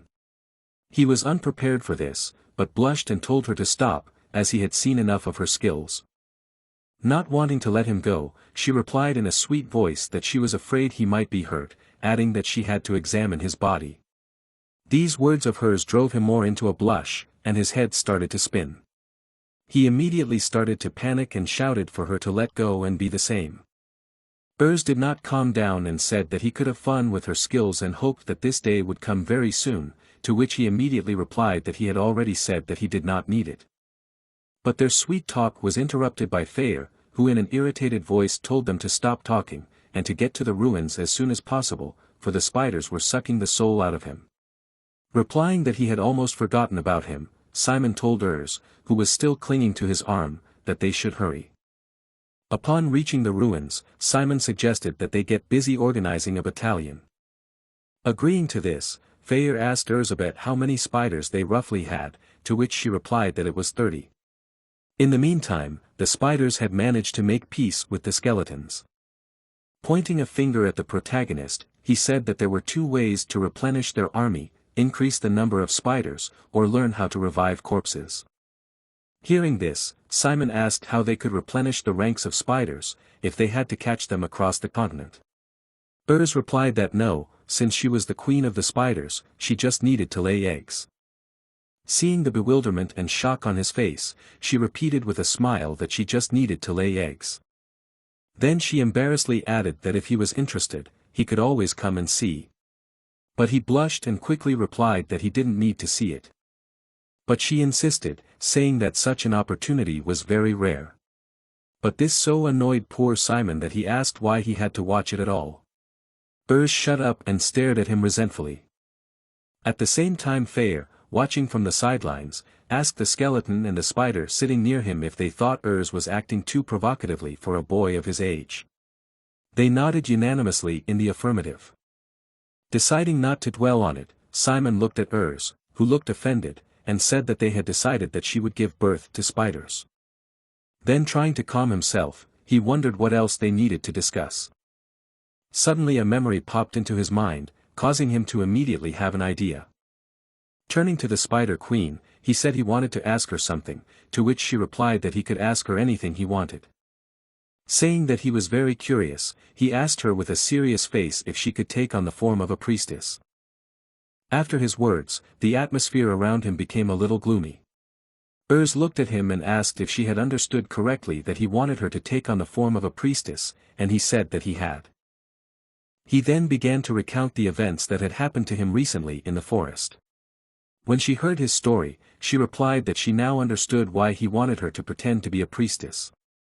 After some thought, she replied that she could do it, but it would be better to send the spiders first, because no matter how good her disguise was, if their opponent was a real priest, it would be useless. Hearing this, Simon asked what the problem was. Urs replied that mages who used holy magic had special skills that could quickly detect the undead, and even if she could conceal what she couldn't use holy magic, she would still be exposed. Hearing that, the one replied that she didn't have to worry about it, saying that that priest had a core in his body. These words shocked her as she found it hard to believe his words. When she came to her senses, she turned to Feyre and said that although she wasn't sure what their goal was, she could tell that they were determined. He replied that that wasn't all, because on top of that, that priest could control darkness as well as one of the professors. Hearing this, she thoughtfully replied that with the core in their bodies, they wouldn't be able to use holiness, adding that they would most likely lose the ability to detect undead as well. Which meant they had a chance. She said that in that case, she would send the spiders out to observe the forest and at the same time study the appearance and demeanor of the high-ranking priest. As soon as they found the priest, they would report it to him immediately, and when Simon heard this, he said that he agreed to this plan. Putting hand on her chest, Elizabeth said to give it to her. Simon smiled and replied that he was counting on her. As he walked into the classroom and looked around, he noticed that there was a happy atmosphere in the classroom. He immediately thought that since they hadn't seen each other for a week, everyone must have missed each other and wanted to share their successes. Suddenly he noticed Malin in the company of two giggling girls, who turned around a little excitedly as soon as he called out to her. While Simon watched them in bewilderment, the girls wished her luck for some reason while she irritably told them to shut up. Simon greeted Malin, who sat down next to him, but Malin merely replied that he had no shame. Then she looked at him thoughtfully and added that it looked like he was just plain stupid after all. He don't know what the matter is, so he asked what she was talking about. She decided not to continue and handed him a pink box. Simon was surprised to see it and asked if it was for him. Malin replied in a serious voice, so that he wouldn't misunderstand her, and that it was only because they were in the same group. Simon didn't care, however, and looking at the box with a satisfied face, he asked casually why she had suddenly given him the cake. Then, looking at her, he added that it wasn't his birthday. She looked at him contemptuously and replied that tomorrow was cake day. Simon asked with a puzzled look on his face what that meant, to which the girl replied that it was the day girls gave cakes to guys. When Simon heard this, he immediately realized and thanked her profusely, saying that it was very kind of her. She looked away, embarrassed, and said that it was nothing like that, and that she had only done it out of pity, because he and Richard had never gotten a single cake. The next moment two girls came over to the desk where Simon was sitting and handed him boxes of cakes, smiling at him as they asked him to accept them. Saying that it was a thank you for teaching them during the magic combat lessons. Simon immediately thanked them with a smile, saying he would definitely eat them later. Malin on the other hand was looking at all of this with wide open eyes. As soon as the girls left, she turned to Simon and grinned, saying that she thought he was popular, adding that only 2 people had thanked him, but their conversation was interrupted by a cheerful voice calling out to Simon. As it turned out, it was Cammy, who with a happy smile on her face and holding a huge gift box in her hands, greeted Simon happily.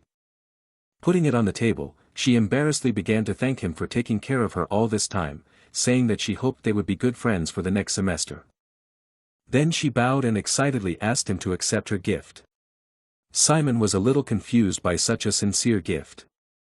But then Malin intervened in their conversation, who looked at the huge box of cake and asked Cammy if she had baked it herself. Excitedly waving her hands, she answered that no, adding that she wouldn't dare to do it herself. Then she said that she just bought it from Rokostov, and also asked to decorate it on top. Looking at the excited Cammy, Simon pondered to himself, thinking that the day of the cake was to be tomorrow, and that she must have gone through a lot of trouble for it. Getting up from the table, and taking something out of his pocket, he called out to Cammy. He took out a handkerchief and wiped the cheek of the confused girl, saying with a smile that she had something on her cheek. After a moment the girl's confusion changed to panic, as she was obviously not ready for this. Her face immediately became like a red tomato. After a moment, she stammered and thanked him profusely, and then quickly ran away, leaving him alone with the gift.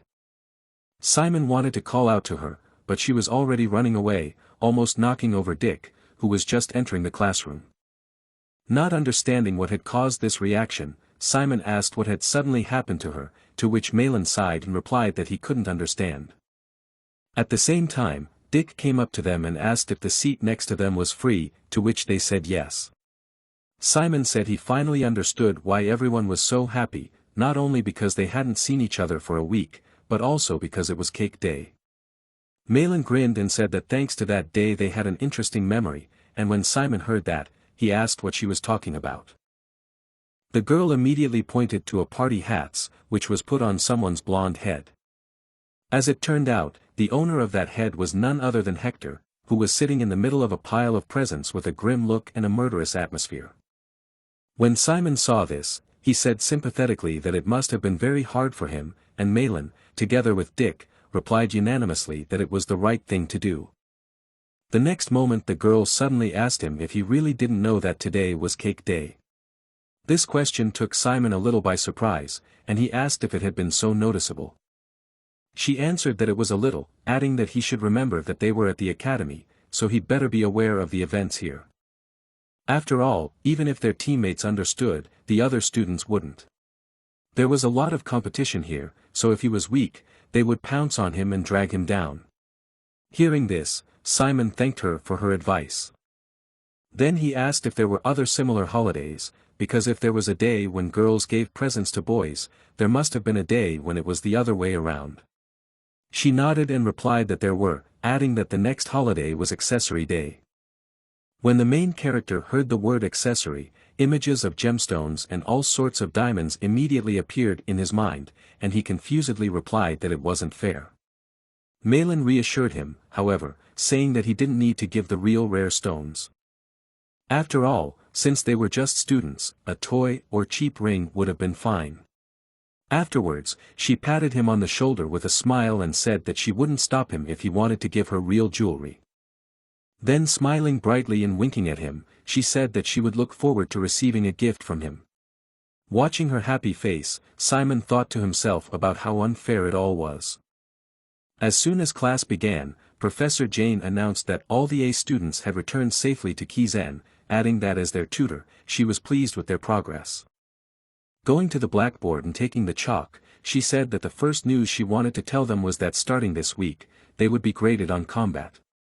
Simon, who didn't know what she was talking about, sat puzzled, while Dick, who obviously knew something, grimaced. The professor went on to say that the grading would be done during the first semester. The rules were quite simple, and they were that they would be going head-to-head against other first-year students, and all 14 Kizen classes would be their opponents. Drawing a diagram on the board, she explained that the winner would go to the top row, while the failing ones would go to the losing squad. The squads will be updated every week, and promotion or demotion depends on wins and losses. Also, each squad has different points that can be earned or lost at the end of the battle.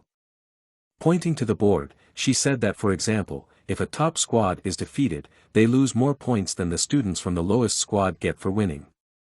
In simpler words, their task was to break through to the top squad at any cost, because the students who would be left in the lowest squad by the end of the first semester.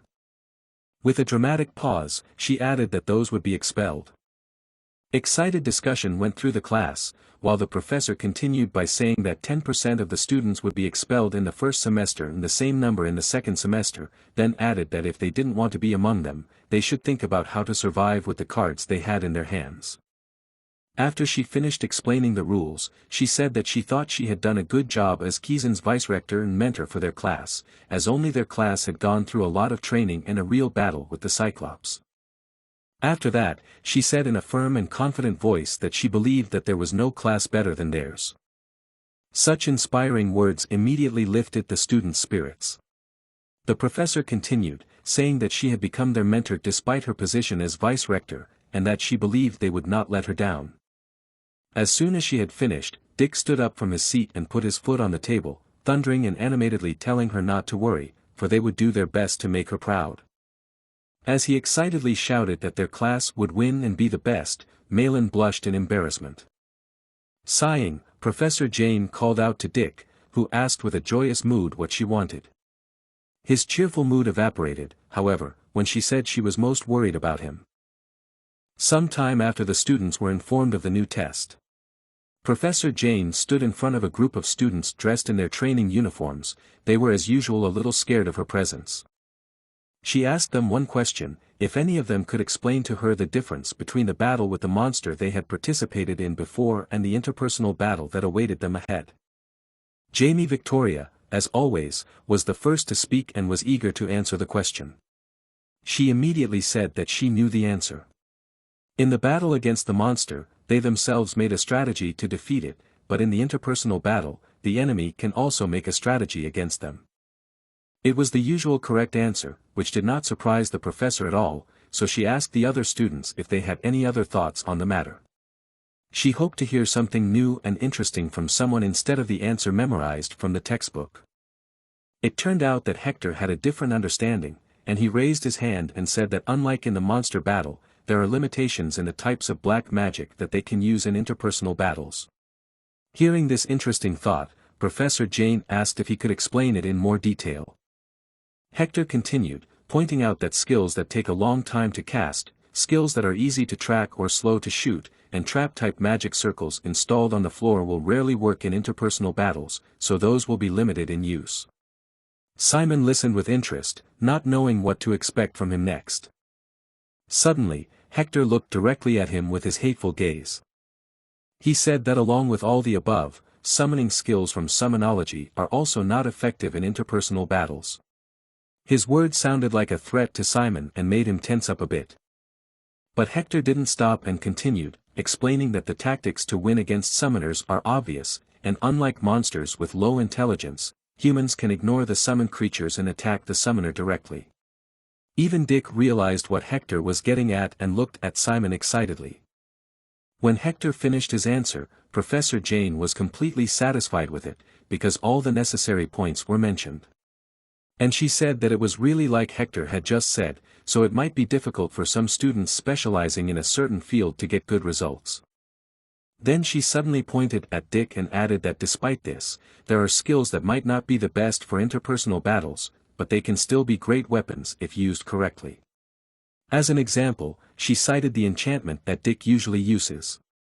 Seeing his confused and uncomprehending face, she explained that if he took a simple approach using the enchantment, it would be the easiest to battle against a magical combat student.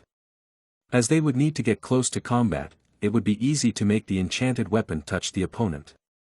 But if he meets a hematology student specializing in long-distance attacks, he will lose before he would know it. But things were not so hopeless and students could get good results if they could identify their strengths and weaknesses and study ways to make up for their shortcomings. Cammy looked over at Malin, realizing that she, as a hematology specialist, would have to prepare herself against close combat. After the briefing was over, Professor Jane told them that they would now train and test their specialties. She also advised them to make sure they were wearing their safety vests before they started interpersonal training. Finally, she advised them to think about what type of black magic would be most effective in interpersonal combat during training. All other questions could be asked by the students to her assistant Taz, who was to supervise their training and help them. Having settled all the organizational issues, Professor Jane told them to start. The training began with the students putting on their safety vests and discussing strategies. Malin was going to try out the darkness arrows first, while other teams were developing their own strategies to win. Everyone around them was actively preparing for the training battle and discussing their strengths and weaknesses with their friends, only Simon was sitting on the sidelines. He was thinking about his dismal prospects in the upcoming interpersonal battles, because as Hector said, summonology is disadvantageous in interpersonal combats. He could not understand how he could get good results using summonology. Simon could have easily defeated all his opponents using battalion, but he just couldn't do that in the middle of class without putting his battalion and himself in even more danger than expulsion from school. The only thing he could do was to use the 3 summoned skeletons, but they had a lot of flaws and since they were quite slow, it would be difficult for them to keep up with human speed. He leaned against the wall tiredly, realizing that the more he thought about it, the more he felt like he was losing. But he couldn't relax for that long, as Taz approached him, and seeing his appearance, commented that he had a lot on his mind. However, he could feel free to ask her questions about his problems, because she had spent about 2 years at Kizen herself, so she would definitely be able to give him some useful advice. Simon explained to her that he was thinking about how to fight in interpersonal combats, since he was majoring in summoning. Taz told him that in her experience, it was much better to just try your hand at it yourself than to spend a lot of energy thinking about all possible cases on the battlefield. Simon didn't even understand what she was talking about at first, but she immediately threw a protective vest into his hands and advised him to put it on. She smiled at him and told him that she would play the role of his opponent. But before they started, she asked Simon if he knew what a barrier gauge was. As he put on the vest, he replied that Professor Jane had explained it to all the students in the last practice session. This answer satisfied her, and she advised him not to worry about their practice battle, since she would only use black magic at the first grade level. Simon was already ready to fight and clenched his fist and summoned his skeletons. Taz also didn't stand still and raised her hand, creating magic circles.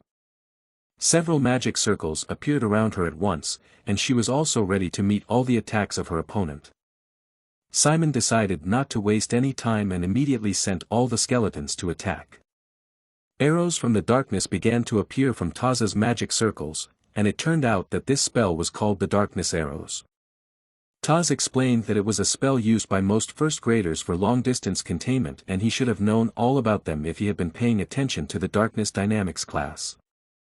Hearing her say that, Simon thought that it looked like she was really only going to use skills that first graders could handle. So he sent his skeletons on the attack again, but changed the tactics a bit, ordering 2 to go forward to attack and protect the other skeleton. The 2 skeletons selflessly accepted their fate and took the brunt of the hail of arrows from the darkness. While the last one was rapidly approaching Taz, who was happy that he could already control 3 skeletons at once. She clenched her fists surrounded by darkness, and it looked like the skeleton would not be a problem for her at all. Taz told him that for a first grader, he was pretty good, and then smashed the last skeleton with 1 punch. With a sweet smile, as if she had just picked flowers in a meadow, rather than ruthlessly smashing a skeleton. Simon watched in amazement as his last skeleton fell to pieces. He had hoped that this attack would achieve more. Taz created another magic circle and began to approach Simon, asking him why he was staring at his defeated skeletons like a fool for so long. She immediately used her magic circle and streams of darkness surrounded Simon. It was a powerful exhaust curse and he immediately felt its full power. It was immediately obvious that she was a very experienced necromancer, even though she was only using basic skills now. But he wasn't going to give up, and he had something unexpected in store for her. Taz, meanwhile, slowly approached Simon, sure that he was barely standing up after her spell. So she told him, in a matter-of-fact tone, that now that she had gotten rid of the creatures and cast the exhaustion spell on the summoner, this is a great chance to get to the summoner itself. To do so, she clenched her fist with the darkness and was about to strike a blow that would guarantee her victory. However, Simon still had a chance to turn the tables in his favor, because he had practiced so much in Hongping classes. He acted with lightning speed and threw a quick kick. However, it did not reach its target and just flew through Taz. She was really scared that he didn't defend himself in such a situation. Instead, he delivered a powerful kick with a reversal, and even the other students were fascinated by his counterattack. Simon was surprised himself, but because he hit the target. He was sure that he had struck her exactly where she was, but he felt absolutely nothing when he hit her. Taz jumped away unharmed and apologized for saying she would only use basic black magic, but ended up using spiritualization before she knew it. So she advised them to end the practice battle now. And although she did her best to pretend that everything was under her control, she realized that if she hadn't spiritualized in time, she would have been dead by now, and that was scary for her. She even imagined a picture of one of the students shouting to Professor Jane that the special admission number 1 had killed Taz. Eventually, she recovered from the shock and coughed up an explanation to the students about why she did the mock battle. It's because some students, like Simon, don't know their own strengths and discover them when pushed to their limits. The thing that he relies on at the most dangerous and important moment. In his particular case, he started the fight using summonology, but immediately changed his strategy in favor of magic combat without any hesitation when he was backed into a corner. But not only that, he was also reinforcing his body for a close as he was sending out the skeletons. Even when no one knew what strategy she had to use against him in close or ranged combat to win. She was sure that Simon was preparing for close combat almost instinctively. Simon shuddered as she read all his movements. Taz walked closer to him and patted him on the shoulder, telling him not to jump to conclusions and not to give up when he had both talent and skills. He still had time to think about it and make his choice. But if she were in his place, she would have chosen magic combat without a second thought. She wished Simon good luck and left to help the other students. Simon began to think hard and remember everything he had heard from Hector today about the ineffectiveness of summoning skills in interpersonal battles. And also the advice from Taz. Gradually, he came to the conclusion that it would be really hard to fight with summonology. Suddenly, his thoughts were interrupted by Hector's voice, who called him by name and threw a protective vest on the ground next to him. Hector told him to put on the vest and get ready for an unforgettable walk through the streets of pain and suffering. At the same time that Simon was training with Taz, on the other side of the training room, Malin and Dick were having a training match. Malin was outraged that he couldn't even hit her once. Dick made the excuse that he was just giving in to her. She looked at him suspiciously and asked who he was trying to fool. After all, she was only using basic spells, and he couldn't even take one step. Suddenly, the sound of a loud thud behind her caught her attention. It was the punch of Simon, who had finally finished his training match with Taz. Looking at him, Malin thought that she hadn't even realized that he was going to go out against Taz. It looked like they had completed their training, but the question remained who had won. It was not clear for sure. Dick assumed that Simon had lost, since he was exhaling exhaustedly, but that was not surprising, considering how hard it is to win against an instructor. Then they noticed Hector approaching Simon and throwing a safety vest next to him. Malin immediately went over to them, not wanting to stand aside. Hector suggested that Simon put on the vest and start a training fight. But Simon knew his intentions and was not going to agree yet. He picked up the vest from the floor and threw it back to Hector, saying why doesn't he look for a fight somewhere else? Because he wasn't in the mood for any of this right now. Hector gritted his teeth at this response and quietly called him a bastard. Suddenly, Malin stood between them and told Hector not to dare. He told her with contempt that it was none of her business. Ivory Tower. Cammy and Dick were surprised at his insolence. However, Malin was not at a loss and advised him to speak for himself and not to behave like a little child, because if he continued to insult her, she would definitely tell the professor about his behavior. But even so, Hector wasn't going to back down, and with a sneaky smile, he told her that she was just CERN's stooge. Malin could hardly contain herself from such an insult. She clenched her fists and was ready to explode from the rage that filled her. Dick and Cammy did not understand how he dared to say such a thing to her. Even Hector's friends advised him to take it back, because even though he was annoyed, it was too much. Malin held on a little longer, but it couldn't last. Because the next moment she exploded with rage and created a magic circle of hellfire in her hand. She was going to teach that bastard a lesson, and no amount of screaming from her friends could stop her. Suddenly, Simon ran up to her and told her to stop. He was going to close the flames with his hand. Because she was blinded by rage, she did not notice how one of Professor Jane's assistants started to approach them. He approached them and asked, "What's going on here?" Hearing his voice, everyone immediately turned to him. Hector immediately began to apologize for disturbing them and pretended that he was completely innocent. When Hector left, Dick, looking at his back, said that he was a freak who always pretended to be nice to professors and their assistants. However, the assistant saw much of what was going on, so he told Malin and Simon that he was giving them a warning. After all, they almost did what Professor Jane hates the most. The only thing she could say in response was to apologize. Seeing that they understood everything, the assistant left, advising them to get back to practice. But Dick couldn't calm down, complaining about how much he was pissed off at the piece of shit who didn't understand that certain things shouldn't be said out loud. Cammy went over to Malin and asked her if she was okay. Malin pretended that everything was fine and nothing had happened, as if she was just a little lost. But Simon, who was standing next to her, couldn't help but ask her how lost. She didn't answer his question, but she did ask when he was going to let go of her hand. Another awkward moment for Simon that day, but not the last.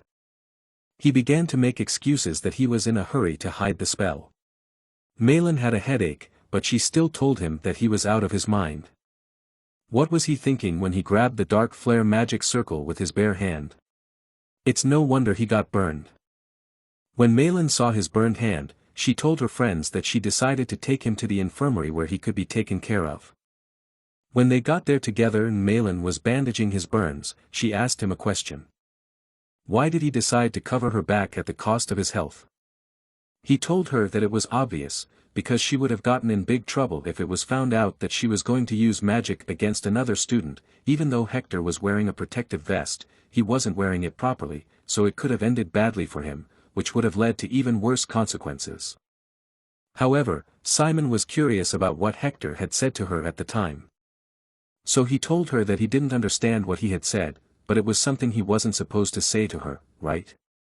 But as soon as she started to try to explain something to him, he interrupted her by saying thank you for coming and standing between them and stopping Hector when he tried to pick a fight with him. And she almost got into a fight with him herself, so it was his duty to save her from trouble, even at the cost of his arm. Malin began to feel uncomfortable and fidget with her legs. She let out a tired sigh and told Simon that this was his biggest problem. Of course, he didn't understand what she was talking about. Then Malin suddenly jumped out of her chair and screamed at him that he was too kind. And he's too gentle that it's almost annoying, but it won't work this time. Simon was shocked and scared and didn't understand what she meant or what she was going to do. Malin got close to his face and confidently said that she was going to tell him this only once, so he should listen carefully. And no one expected such a turn, because then she said, "Thank you, Simon." Immediately after that, she ran out of the room, slamming the door, as if she had just done something indecent and was now running away from the shame. Simon did not fully understand what had happened. But Faye understood everything, and said, "Geez, just listening to those two puts him at a loss for words. Like father, like son." But Simon just told him to shut up. The next day, all the students in Class A were divided into two groups, the attacking and the reserve. Malin and Dick were in the attacking group, and Simon and Cammy were in the reserve group. According to this division, Cammy and Simon were supposed to attend a spiritology class. However, when they came back from the class, they had a shadow of sadness on their faces, as if the experience was not a pleasant one. And when Dick asked if they were okay and what happened to the backup team in the class, Simon could only answer with a pale smile that it was too painful in a completely unimaginable way. Dick did not understand what he meant and asked again, unimaginable. It turned out that the professor of spiritology was going to teach them until they could feel spirits, and until they could do that, they had to be part of the reserve team.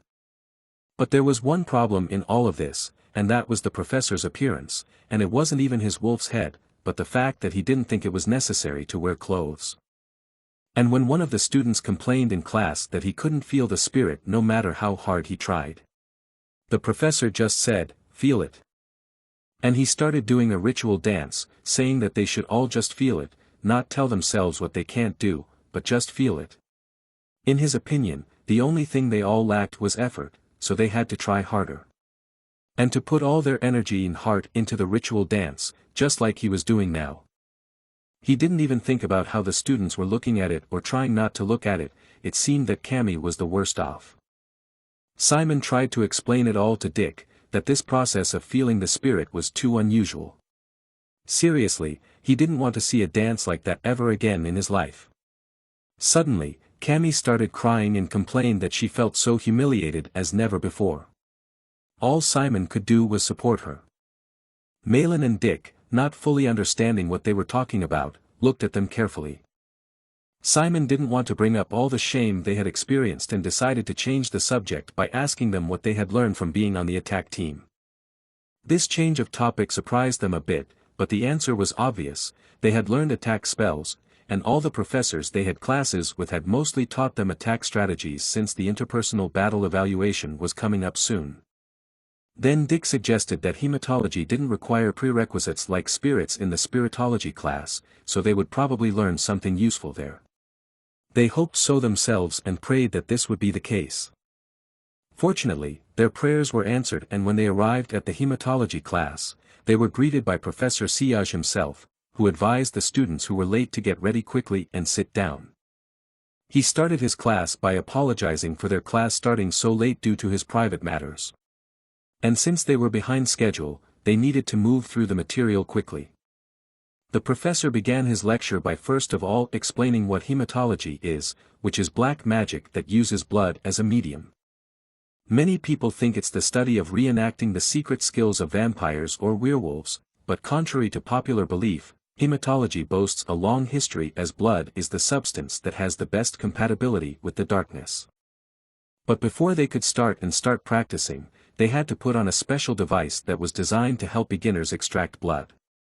The practice was to begin after all students had put it on. The professor also explained that darkness and the caster's blood are as compatible as possible, so necromancers can artificially mix blood with darkness to create various magical reactions. In other words, it's a simple waste of power for necromancers if they don't know how to use their own blood. Since it does not consume stamina and blood can be the fastest and strongest weapon in a critical situation. Cammy was just beaming with happiness and excitement, and it was not surprising at all, since she was a vampire and she always liked talking about blood. Professor Siage announced that today they were going to identify the properties and corresponding characteristics of each student's blood and try to use hematic bullets in real combat. Hearing this, Cammy immediately lost all enthusiasm. She was afraid of battles more than she loved blood. When it was Cammy's turn and the professor invited her to come closer to the shooting range, she was very nervous and unsure of herself. But Simon, as always, supported her, saying that she would do well. She took a concentrated breath and walked closer to the shooting range. But she was still too hesitant and nervous, thinking what if she failed. She was not the first in line, and other students had already shot at regular targets before her. At the professor's command, they had to shoot bullets made of blood. And then, when they tried to hit the target with their bullets, the professor determined the type and properties of their blood. The blood of this particular student was able to hit 3 targets at once, and judging by the diameter of the bullet, the professor determined his blood type as AP5, the diameter of the bullet was 45 mm and his bullet was able to hit 3 targets at once. This type of blood had an interesting property, and he took a vial of the student's blood and decided to demonstrate it. Adding the blood to the darkness, he explained that when AP5 blood meets darkness, a chemical reaction occurs, which leads to an increase in the density of their mixture. As a result, a necromancer can create a powerful ammunition that will have armor-piercing properties and can even penetrate cover. However, an experienced necromancer can control this process at will, which is actually more about creating the desired shape and increasing the size of the bullet than about achieving maximum density. Professor Siage began to demonstrate how to change the darkness mixed with blood by making something similar in shape to a model of an atom. After the demonstration, the professor told this student to take an AP5 token from his assistant and return to the other students. Taking a similar token from his pocket, he told all the students that they would have to wear their token every time they came to his class. Then he told the next student to come to the shooting range. It was Cammy's turn, and despite her nervousness, she was ready to show what she could do. When she raised her hand to shoot, she thought that she simply had no right to disgrace her name and her family of vampires. And when Professor Siage gave the command to shoot, she fired without hesitation, putting all her strength into the shot. When her bullet hit the target, there was a powerful explosion that destroyed absolutely all the targets and almost reached Cammy herself. Malin and Dick watched her shot with surprise and admiration, they did not even think it was possible. At the same time, the professor correctly identified this blood type as KP1, its diameter could not be determined. All the targets were destroyed in one explosion and the other students began to whisper among themselves and envy her strength. Someone said that it was not surprising because she belonged to the Ursula family. The professor explained to everyone that KP1 blood, when combined with darkness, can cause an explosion. And according to the information available today, this type of blood is considered to have the greatest attack power. However, it is quite rare and only vampires possess it. Cammy was shocked by her own strength and blushed at the amount of attention focused on her modest person. Even Professor Siage did not stand aside and addressed her as Camabarez and told her that they would probably see each other often now, hinting that he was suggesting that she specialize in his subject. Hearing this, Cammy beamed with happiness, she was very excited about this offer, it was even one of her dreams to study with the legendary Professor Siage. She happily ran to her friends who were already congratulating her for the great shot, Cammie's wings fluttering so fast as if she was about to fly. Simon was really happy for her and that she had succeeded. Finally, it was his turn, and when the professor called his name, he raised his hand to show his readiness. He approached the shooting range and took good aim, waiting for the command to shoot. At the command, a magic ring formed at his fingertip and a bullet of darkness and his blood gathered. Simon concentrated and fired. However, then nothing happened and his bullets simply disappeared. Silence reigned around him. It was like everything was repeating itself and Simon had failed again at the beginning, so the other students started whispering and wondering where the bullet had gone. Suddenly, his bullet appeared right in front of the target, hitting the 10. Again, for a second it seemed like nothing was happening, but then all the targets to the side and behind the first target were destroyed by an invisible circular shock wave. It turned out that this type of blood was new, and the professor's assistant did not know exactly what to do. She only stated that all the targets had been destroyed by his bullet and that it was impossible to determine the diameter of his bullet. This was the first time she had seen a bullet disappear, then reappear and cause fan-shaped damage. Simon was more upset than happy with the news, especially when the assistant asked him to wait because she could not give him a badge because she did not know his blood type. When he approached her, she apologized for the inconvenience and promised that she would make a special badge for him for the next lesson. Cammie and Malin happily congratulated him. They thought the new blood type was cool. However, Simon did not seem to share their excitement about this news, as he had heard a lot about his special blood since he was a child. Dick agreed with them that it was cool to be special, but on the other hand, he noted that there were downsides to it. Because his blood type was unique, no one would be able to share their experience with him and give him advice on how to use this particular blood type. Malin agreed with him because, according to her, hematology is a special science that requires specialized training for each blood type, even though the general principles are the same for everyone. This is because all people are different. For example, none of the 4 of them had the same blood type. That's why Professor Siage had an army of assistants, each of whom specialized in one blood type and helped students with that blood type. Dick added that if 60 different blood types were found among the students, then 60 assistants would be involved in the class, respectively. Simon was surprised by the number of helpers. But he was much more concerned about what exactly he was going to do with his new blood type. And his friends did not know what to advise him. After the class ended, Professor Siage went to his office and began to recall Simon's shot and analyze everything, and after a few moments of hesitation, he quickly found an explanation for what had happened. He came to the conclusion that the peculiarity of the combination of darkness and Simon's blood was multiplication. When his blood met his darkness, it immediately absorbed it. After that, its strength and capabilities increased many times over. And although it seemed that after the shot the bullet disappeared, in fact it was just the darkness absorbing the resulting blood and it could no longer be seen with the naked eye. But before hitting the target, its darkness would reappear and it seemed that at first it caused minor damage to the target. But then something very interesting happened that he could not explain. Then he thought about an interesting comparison between Cammie and Simon. In the case of the girl, her strong vampire blood absorbed the power of darkness and thus became bigger and more powerful. Simon's case was different. His blood had the opposite effect, it was absorbed by his darkness and strengthened it.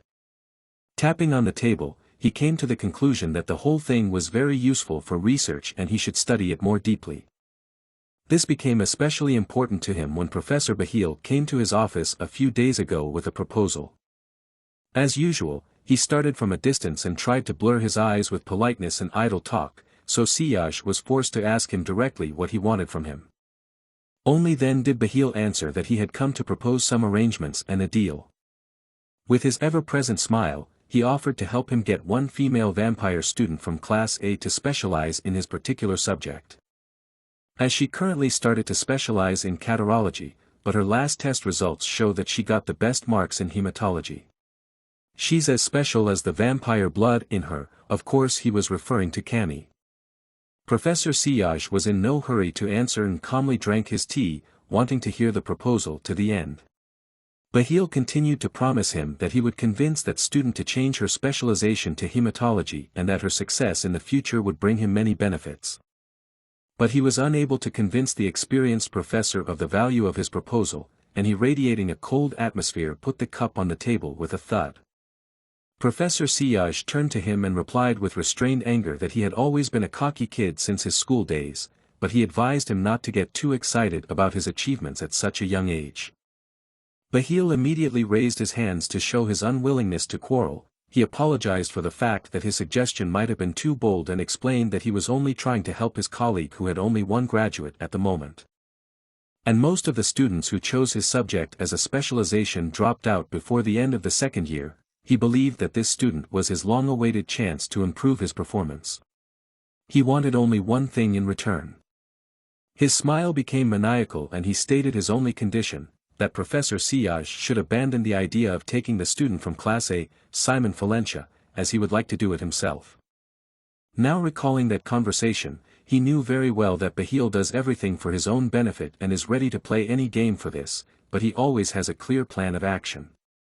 However, all these offers from Bahil did not stop him, they only fueled his interest in this unusual guy. Now that he had seen his abilities with his own eyes, he was beginning to understand why Bahil and the other professors were so eager to have him as a personal student and was ready to join the chase for the prodigy himself. So when his assistant brought him coffee, he already had a game plan in mind. He warned the assistant that he was going to the research room and asked her to come back later to help him sort through his notes and prepare a research paper. However, the assistant had a logical question: what topic would the article be about? To which the professor replied that the research would be on a new blood type. The assistant was surprised and asked him if he was really going to study Simon Valencia's blood. He was going to do exactly that and was in a hurry, worried that someone would beat him to it. Professor Siyaj was going to name the new blood group SM1 and spread the news along with his research as quickly as possible. Because now he was ready to openly join the war for Simon Valencia. The next day at the catarology lecture, Professor Bahil looked at his students and noticed their cheerless and tired faces. Of course he knew what the reason was, it was all about the upcoming assessment battle against the other students. As always, he said with a friendly smile that he understood them all very well, because he was also a Kizen graduate. And he knows that the thought of having to fight other students overwhelms them with anxiety and excitement. So he decided to give them some friendly advice. Such kindness on the part of the professor surprised the students as well as the fact that he was going to teach them a way to quickly overwhelm their opponents. To do this, Bahil suggested that the class split into two groups. In one group would be those who had already decided what dark magic they would use. They would definitely need an extra curse, and he would teach them the limp leg curse, which could be used quickly and easily. The second group, on the other hand, would be those who would mostly use curses and students who had not yet decided what type of magic they would use on the test. He would teach them the paralysis curse. As it turned out, the students had not heard of such curses. Bahil had created them himself and changed them to suit the situation, so he advised them to be careful and do their best in this lesson, because they would not learn it anywhere else. Dick and Cammy were thrilled at the opportunity. Next, Professor Bahil decided to explain each of the curses in more detail. Drawing diagrams, he began with the lame leg curse, which creates a narrowly targeted immobilization and affects the legs, making it difficult to move. This curse can be applied more easily and quickly than a normal immobilization curse. The other curse is a modified paralysis curse, which is less effective than the original, but Bahil has improved it specifically for use in combat so that it takes less time to activate. Having finished with the explanations, the professor asked all the students to choose which skill they would like to choose and to divide into groups accordingly. When the students began to lively discuss among themselves what they should choose, Bahil constantly looked at Simon Valencia. In his opinion, a genius like him should study and use the right magic for the test. In his manic thoughts, catarology was the best way to make the most of Simon's darkness. Bahil wanted him to forget about his ridiculous plan to use summonology as his main skill in the upcoming battle and choose the more appropriate catarology. Suddenly, some student approached Simon from behind and he turned around at the sound. This caused him to notice Bahil staring at him intently. The professor immediately turned away with a frightened face. He didn't want to draw any unnecessary attention to himself. But thanks to the girl who approached Simon, he heard that the group was going to study the curse of the lame leg. When he heard that, he realized that Simon wanted to make catarology an auxiliary magic again. He had a strange expression on his face. It was so noticeable that one of his assistants even came up to him and whispered that he had that face again. Bahil had finally come to his senses, and now he had to excuse himself that he must have lost his temper and gotten too caught up in his thoughts. The professor exhaled heavily and thanked her assistant Chiheko for her help. But she only replied that she was only here to help him and now he had a class to teach. Before she could say that, she was surprised by the professor's next order. He demanded that she send all the assistants away to help the students who would be studying the remodeled paralysis, while he himself would take care of those who would be studying the lame leg. The poor assistant didn't understand what this was all about, because last week the professor had told her that he was going to teach the paralysis himself. Bahil just told her he'd changed his mind. The assistant tried to argue with him, arguing that the other assistants were up all night preparing materials on the limp leg. The professor didn't seem to be paying attention to any of this at all. All his attention was focused only on one student. The assistant clenched her fist in frustration, realizing that he wouldn't change his mind no matter what she told him. So she announced to the rest of the surprised aides to set aside the materials on the lame leg and get ready to teach the students about paralysis. They tried to resent it too, because they had spent all last week preparing for another spell, but Chiheko couldn't do anything about it herself. And only told them that this was not the first time circumstances had changed, so they should get ready soon and listen to what they were told. Chiheko once again thought to herself that Professor Bahil would not listen to them even if they tried to change his mind. The only option left was that she would teach the students herself and the other assistants would only help her.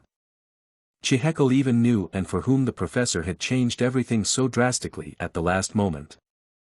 All because of this Simon Falentius, the genius to whom the professor paid too much attention and interest compared to the other students. She realized that it would be harder for both of them now. Finally the preparations began and the professor asked his group if everyone was assembled. Bahil pretended to be glad that they had decided to make catarology their auxiliary skill, so he advised them to study the skill more thoroughly. He believed that there was no dark magic better than a curse to buy time to prepare their main spell. One student immediately had a question about what types of magic take a long time. The professor liked such a question because answering it helped students know more about themselves and their opponent. He pretended to think and started with the dark magic that takes a long time to activate, and the first one on the list was summonology spells. After the lesson, Simon sat alone on the bench and thought about his choice of basic magic, for Professor Bahil's words had only added fuel to his doubts. Now he felt he needed help and decided to seek advice from Thayer. He asked if it was necessary for a battalion commander to specialize in summonology. Upon hearing this question, Thayer realized what he had been thinking about for so long and told him that there was no such rule. Thayer assured him that he could lead a battalion even if he chose another magic as a base. It was up to him to decide how to run the battalion, and his loyal commanders would respect his choice.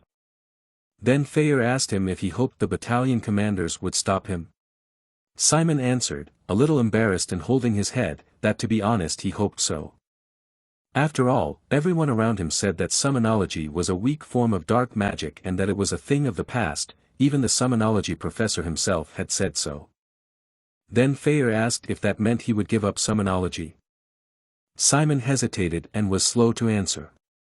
But finally answered that no.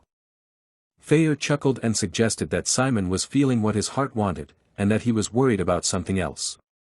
Even Simon himself didn't quite understand what he was talking about and asked again.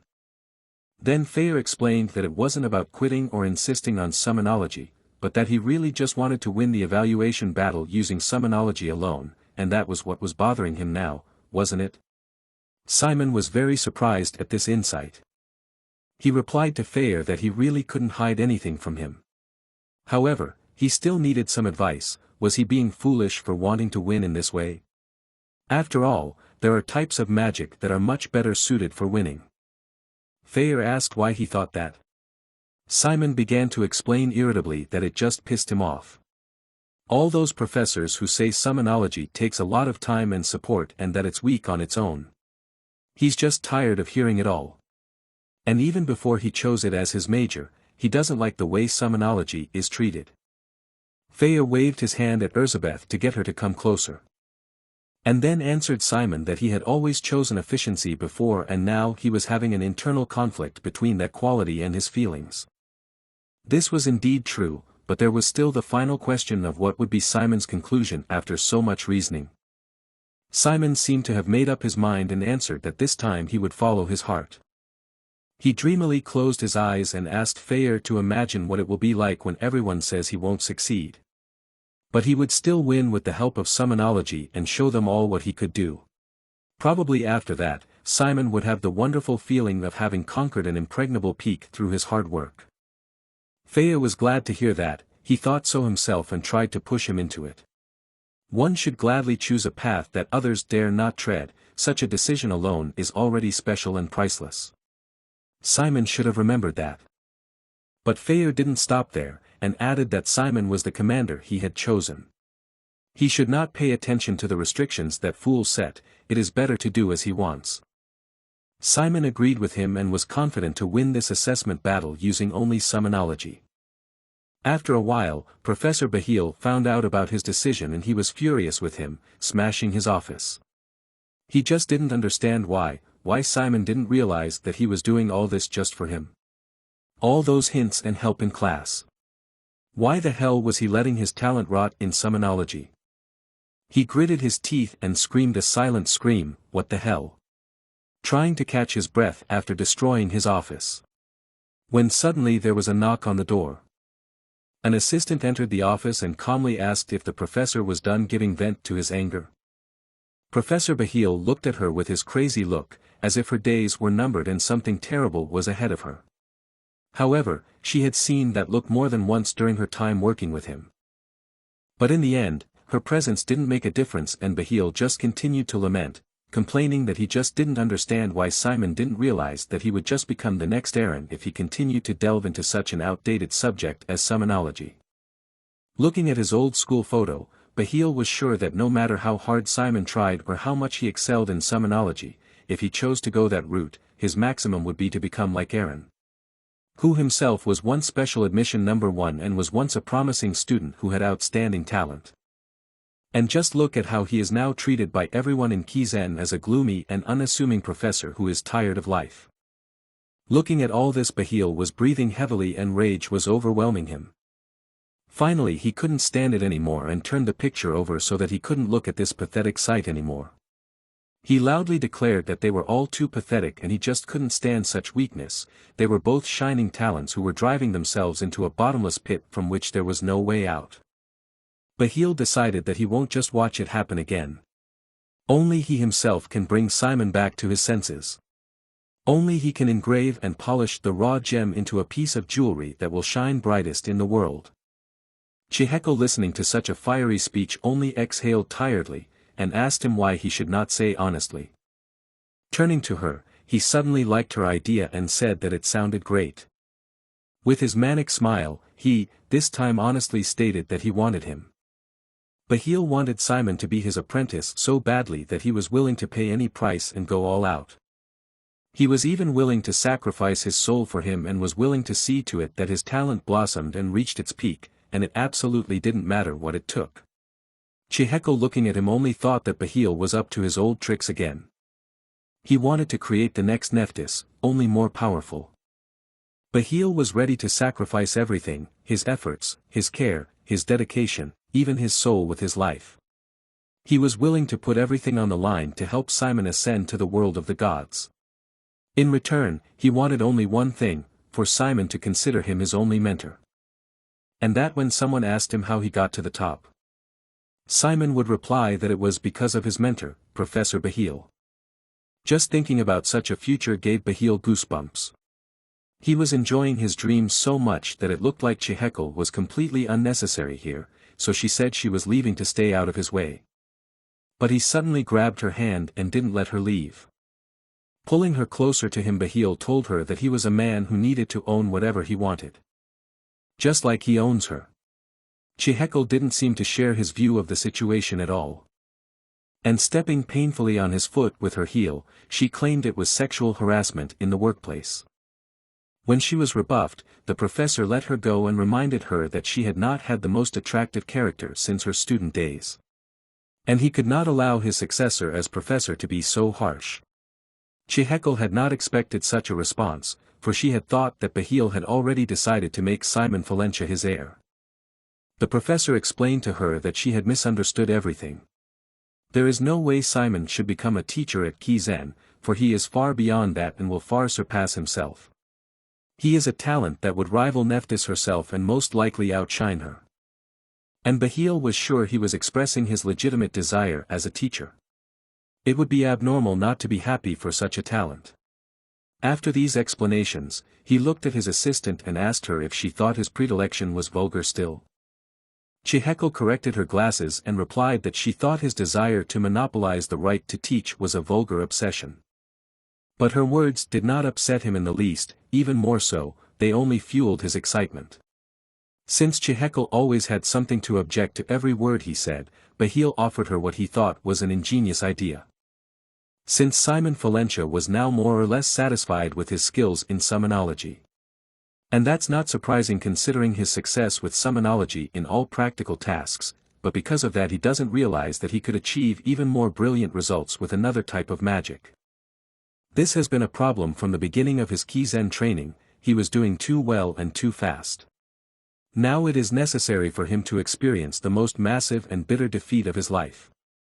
Only then would he definitely reflect on his chosen path, discover the problem and correct himself. Chiheko was pleasantly surprised, that was the most sensible thing Bahil had said tonight. She wondered if he really wanted to purposely make him taste defeat. Of course he wanted to, and he thought it would be the easiest thing for him to do. The next day, Dick and Simon took a walk in the fresh air and discussed their schedules. It turned out that they had no summonology class scheduled for this week. Dick, who was always on top of the latest news and rumors, said that many Kizen professors were practicing necromancers, so the lesson schedule could be flexible because of the missions the professors were taking on. It was a real disappointment for Simon, he had hoped he could learn something else useful before the evaluation battle. Dick could only sympathize with him, the lack of summonology classes was really critical for Simon. They noticed that they had just put up a table with the allocation of opponents for the evaluation fights. While they searched for their names, Dick asked all the gods in existence to make sure he didn't get any of the so-called monsters, like a gifted students. Finally they found their names. It turned out that Simon would have to fight a certain Garen Koch from Class G. And Dick against some Ligong Chopra, also from Class G.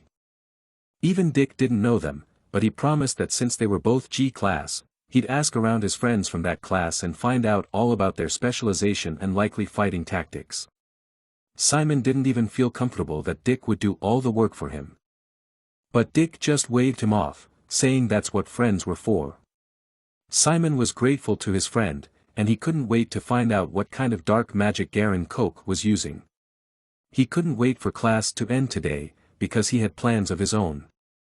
Dick knew at once that he wanted to go to private lessons after the lectures. This surprised Simon a little, and now he wondered how he had guessed it. Dick explained to him that it was easy, for Simon always liked to go to classes, but he wanted them to be over as soon as possible, and it made perfect sense. Still, Dick wondered, what was the point of Simon practicing if only a small fraction of the students could survive his deadly magical leg kick? Simon didn't like that his friend called his kick deadly and assured him that this time, he wouldn't use magical combat as his main skill. Then Dick asked in surprise, what was he going to use then? The answer was expected, summonology.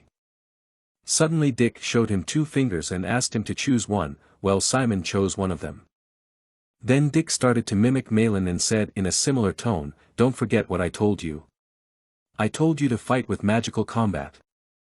But just as he was starting to ask how well he'd done Malin, she appeared behind him.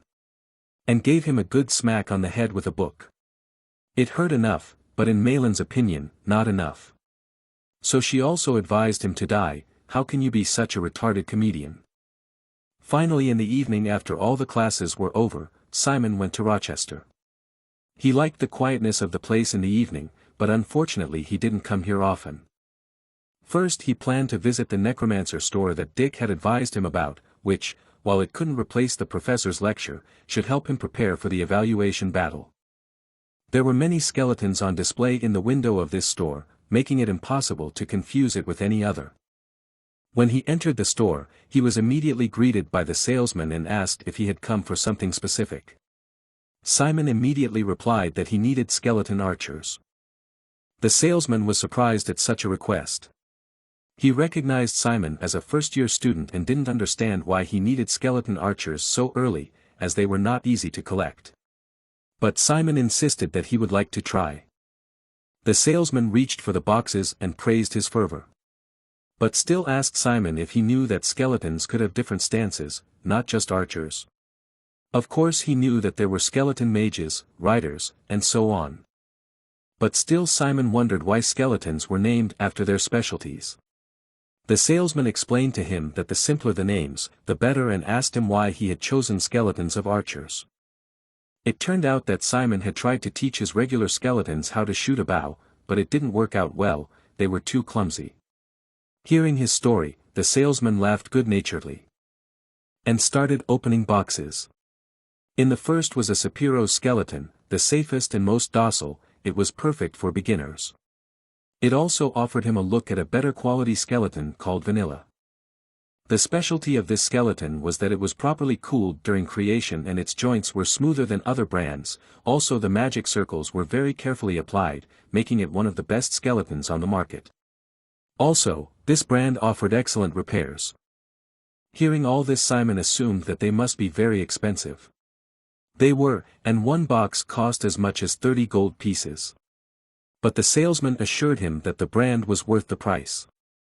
Fayer intervened with his advice and advised him to buy Vanilla, because even if the skeleton broke, they could make it part of their battalion or recycle it, so there was nothing to think about, it was worth buying.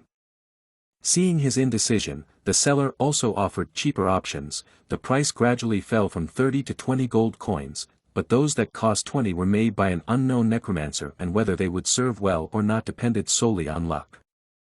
Simon didn't want to take that risk, so he decided to buy 3 boxes of Vanilla. The salesman liked doing business with him, and Simon was in no hurry to leave the store and wanted to buy more. When he finally left the store, Fayer advised him not to make a big deal out of the fact that he had unexpectedly spent so much money.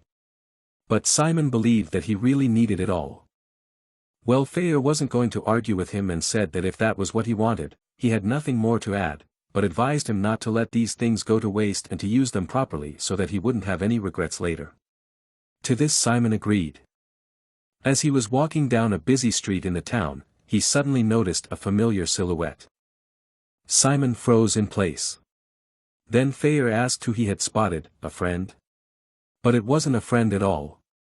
It was Professor Bahil himself. And he was on his way to do his dark business.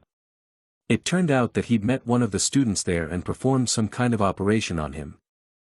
And judging by his satisfied smile, it was quite successful. This student's name was Garen Koch, and now Bahil was wondering how he was feeling. Garen felt overflowing with energy and a desire for revenge for all of life's injustice to him. With this power he was ready to crush Simon Valencia. When he heard this, he replied indifferently that he could go back to Kizen and live as before. He added, however, that he could not show his tattoo to the others until the evaluation fights, by which time it would be gone. Bahil also added that he shouldn't worry about it being discovered during the doping test, and that the curse would last for about 2 months.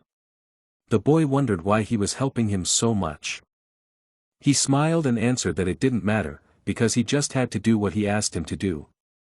Which was to defeat Simon Valencia, the first specially enrolled student from Class A.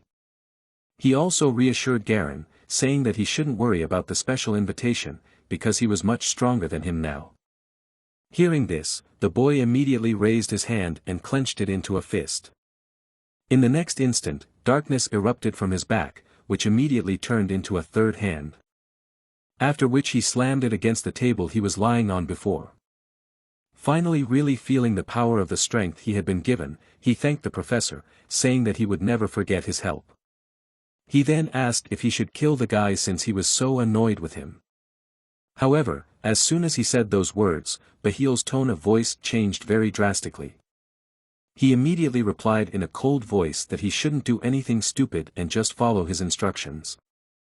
Then he added with killing intent that if something went wrong and he died, he and his family would not be able to die in peace. He added that he would make them suffer even after death, without bending down and looking straight into the guy's eyes with his murderous gaze. A look of horror came over the boy's face.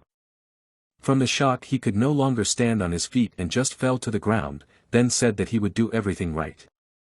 Bahiel looked at him with a cold stare, but he wondered how he could dare to behave like that, because he wasn't even worthy of being part of the plan. He was saddened by the fact that he had to resort to such methods, but there was no other way out, and he promised himself that he would apologize to Simon for this incident at some point. In the bright moonlight, he stood in front of the academy and said in a solemn voice that he would thank him in the future if he knew about it. At the same time, Dick entered the room where Simon was opening the box and asked if the guards had caught him, to which he replied that it was close, but no. Hearing this, he asked why he was not in his room. He replied that he had come to collect a skeleton, since this time he had bought archers. Dick immediately asked with interest what brand they were, but something the one said vanilla. Praising his friend for his excellent choice, he pointed to the magic circle, and said that the instructions said that it was on it that the skull was to be awakened. This took Simon by surprise, and he asked what kind of circle he was talking about. Dick answered that he thought it was one of the techniques for creating magic circles, belonging to the dynamics of darkness, which they hadn't gone through yet. Ignoring the curious looks of the others, Simon began to look for the information he needed. After reading some obscure terms, he said with a clever look that he thought he could do it, which surprised Dick. Thanks to the information in the book, he was able to remember what Professor Bahiel had once told him.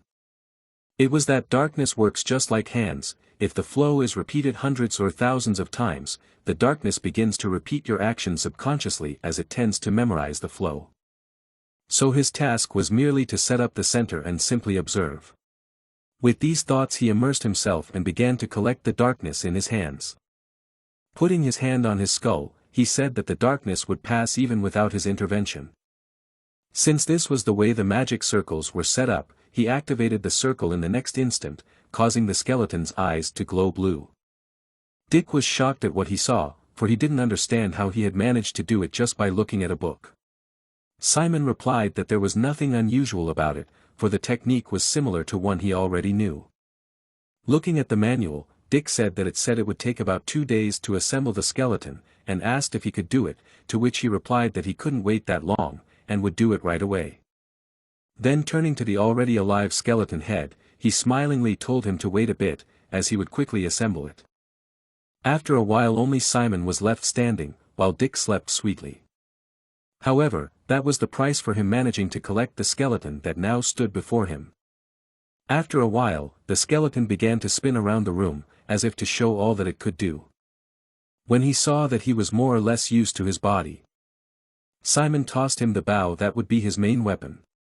Moving outside, he ordered the skeleton to shoot at a tree. Concentrating, the skeleton immediately took aim. Then at Simon's command, it fired, traveling at breakneck speed across the distance.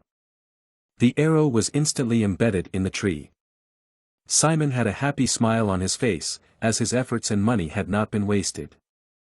But in the morning his joy was gone, for he had not been able to sleep well because he had spent the night collecting the skeleton. Seeing the terrible state of his classmate, Malin asked him if he was all right, and he replied in a tired voice that he was. At the same time, an excited Dick came running to them and immediately asked Simon if he was preparing the skeleton archer for his evaluation battle. When he answered in the affirmative, he advised him to forget about his plan. Simon was puzzled and asked why he was saying that. He replied that he had learned that his opponent, Garen Koch, was the son of a notorious family of necromancers, and was known to use the dark hand in battle. Malin added that this was a magic they had never heard of before, and that it was probably a family spell. Dick confirmed her words, saying that he was indeed pulling out from behind his back an arm that was made of darkness, and which was supposed to be good against archers, which meant that his skeletons were unlikely to work against that one.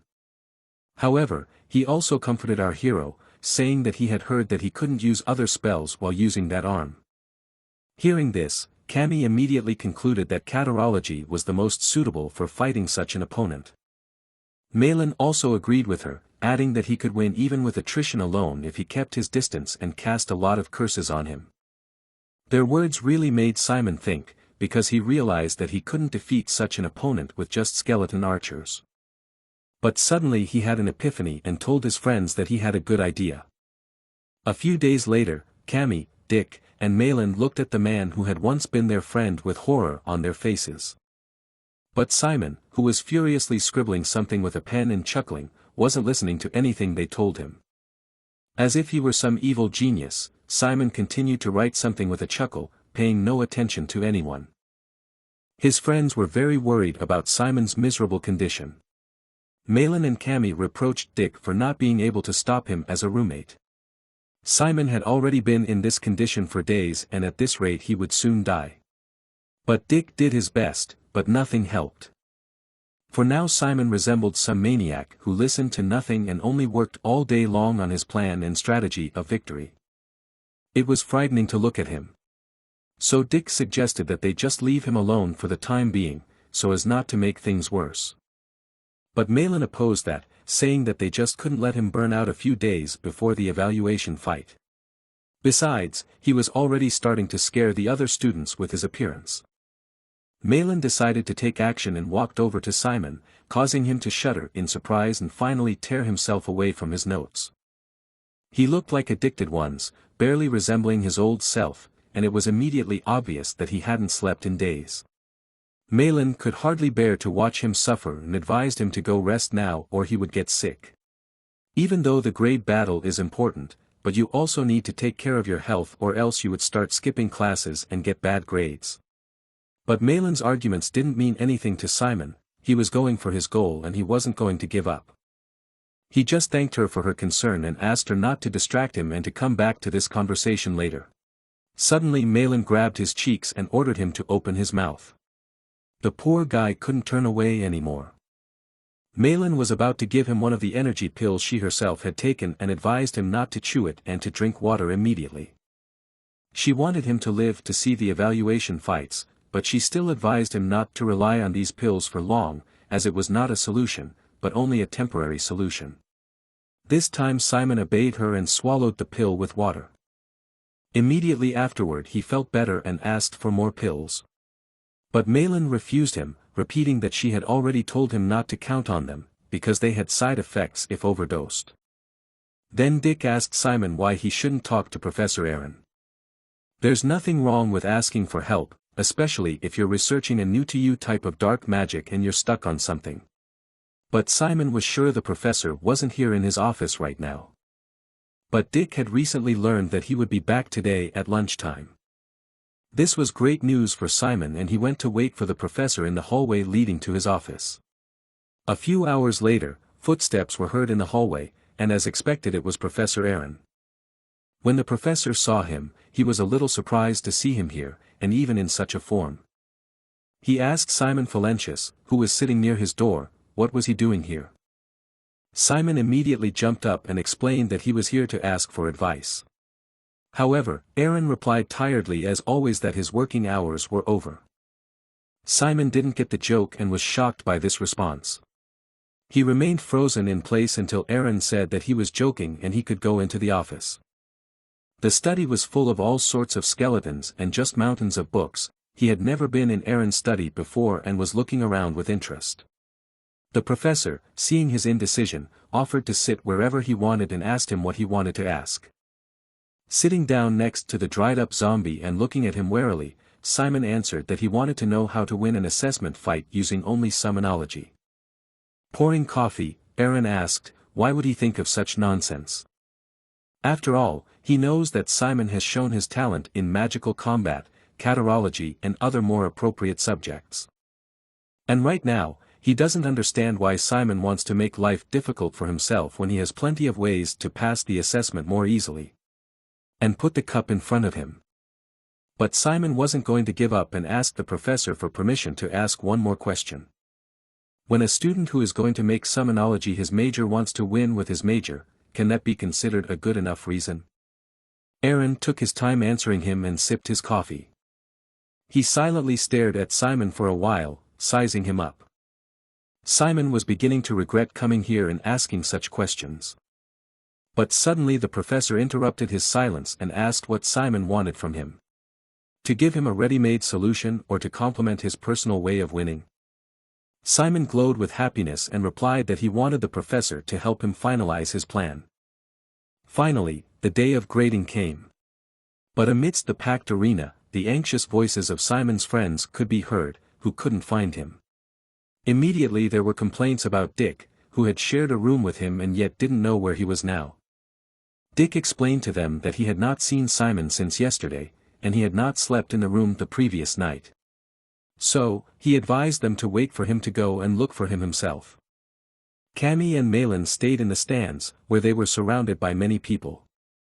It was not surprising, because today's fights were extremely important to the students and also quite interesting to watch, so almost the whole school was here. The result of today's fight depended on which row of the standings the students would fall into, in case of victory in the middle row, in case of defeat, in the bottom row. And if they lost, they could end up in the bottom row. This would mean that the student would be on the verge of being expelled from Kizen. When Malin repeated all this, Cammy cried, not at all confident in her strength. Malin had to calm her down and assure her that everything would be alright. Cammy however was still shaking with tension and didn't understand why there were so many people here. Malin advised her to ignore the other students who just came for the exam, because they were just waiting for their turn. However, Malin didn't tell Cammy the whole truth. There weren't just students in the stands, there were also outside observers from the Dark Alliance who were interested in the talented students. They had probably come to observe Simon and the rest of the hopeful students. But Cammy shouldn't have said that, because then she would definitely faint from excitement. It was time to begin and Simon's fight was the first for the day. It was announced that Simon Valencia from Class A and Garen Koch from Class G would enter the arena. Garen came out immediately, but Simon was nowhere to be seen. So the organizers had to repeat his name several times. Garen grimaced and thought to himself, what a scoundrel he was. He hated with all his soul the rich nobles and specially enrolled students who were lucky enough to have parents and families who took their position and talents for granted. Now he was sure that he could smear this nobleman across the arena and after the fight all the rapturous looks of the spectators would be fixed on him. Bahil had told him not to kill Simon, so it would be all right if he played with him a little. And he'll break his arm or leg at least, and break it in such a way that it won't heal and he'll remember it for the rest of his life. One of the assistant professors who was the referee today said that they were behind schedule and if the opponent didn't show up in 5 minutes, they would disqualify Mr. Valencia and the winner would be Mr. Koch. Dick dragged Simon into the arena just in time and helped him reach his opponent. Simon apologized for being late and sent Dick to the stands. The referee told all competitors to put on their protective bracelets. The bracelets are enchanted with a barrier spell and should absorb damage from spells. As they put on the bracelets, Garen looked at Simon and thought that he looked really bad. He couldn't hold back a gloating smile, now he was sure that victory would be easy. The fight would end if one of the participants fainted or the barrier shield reached 0.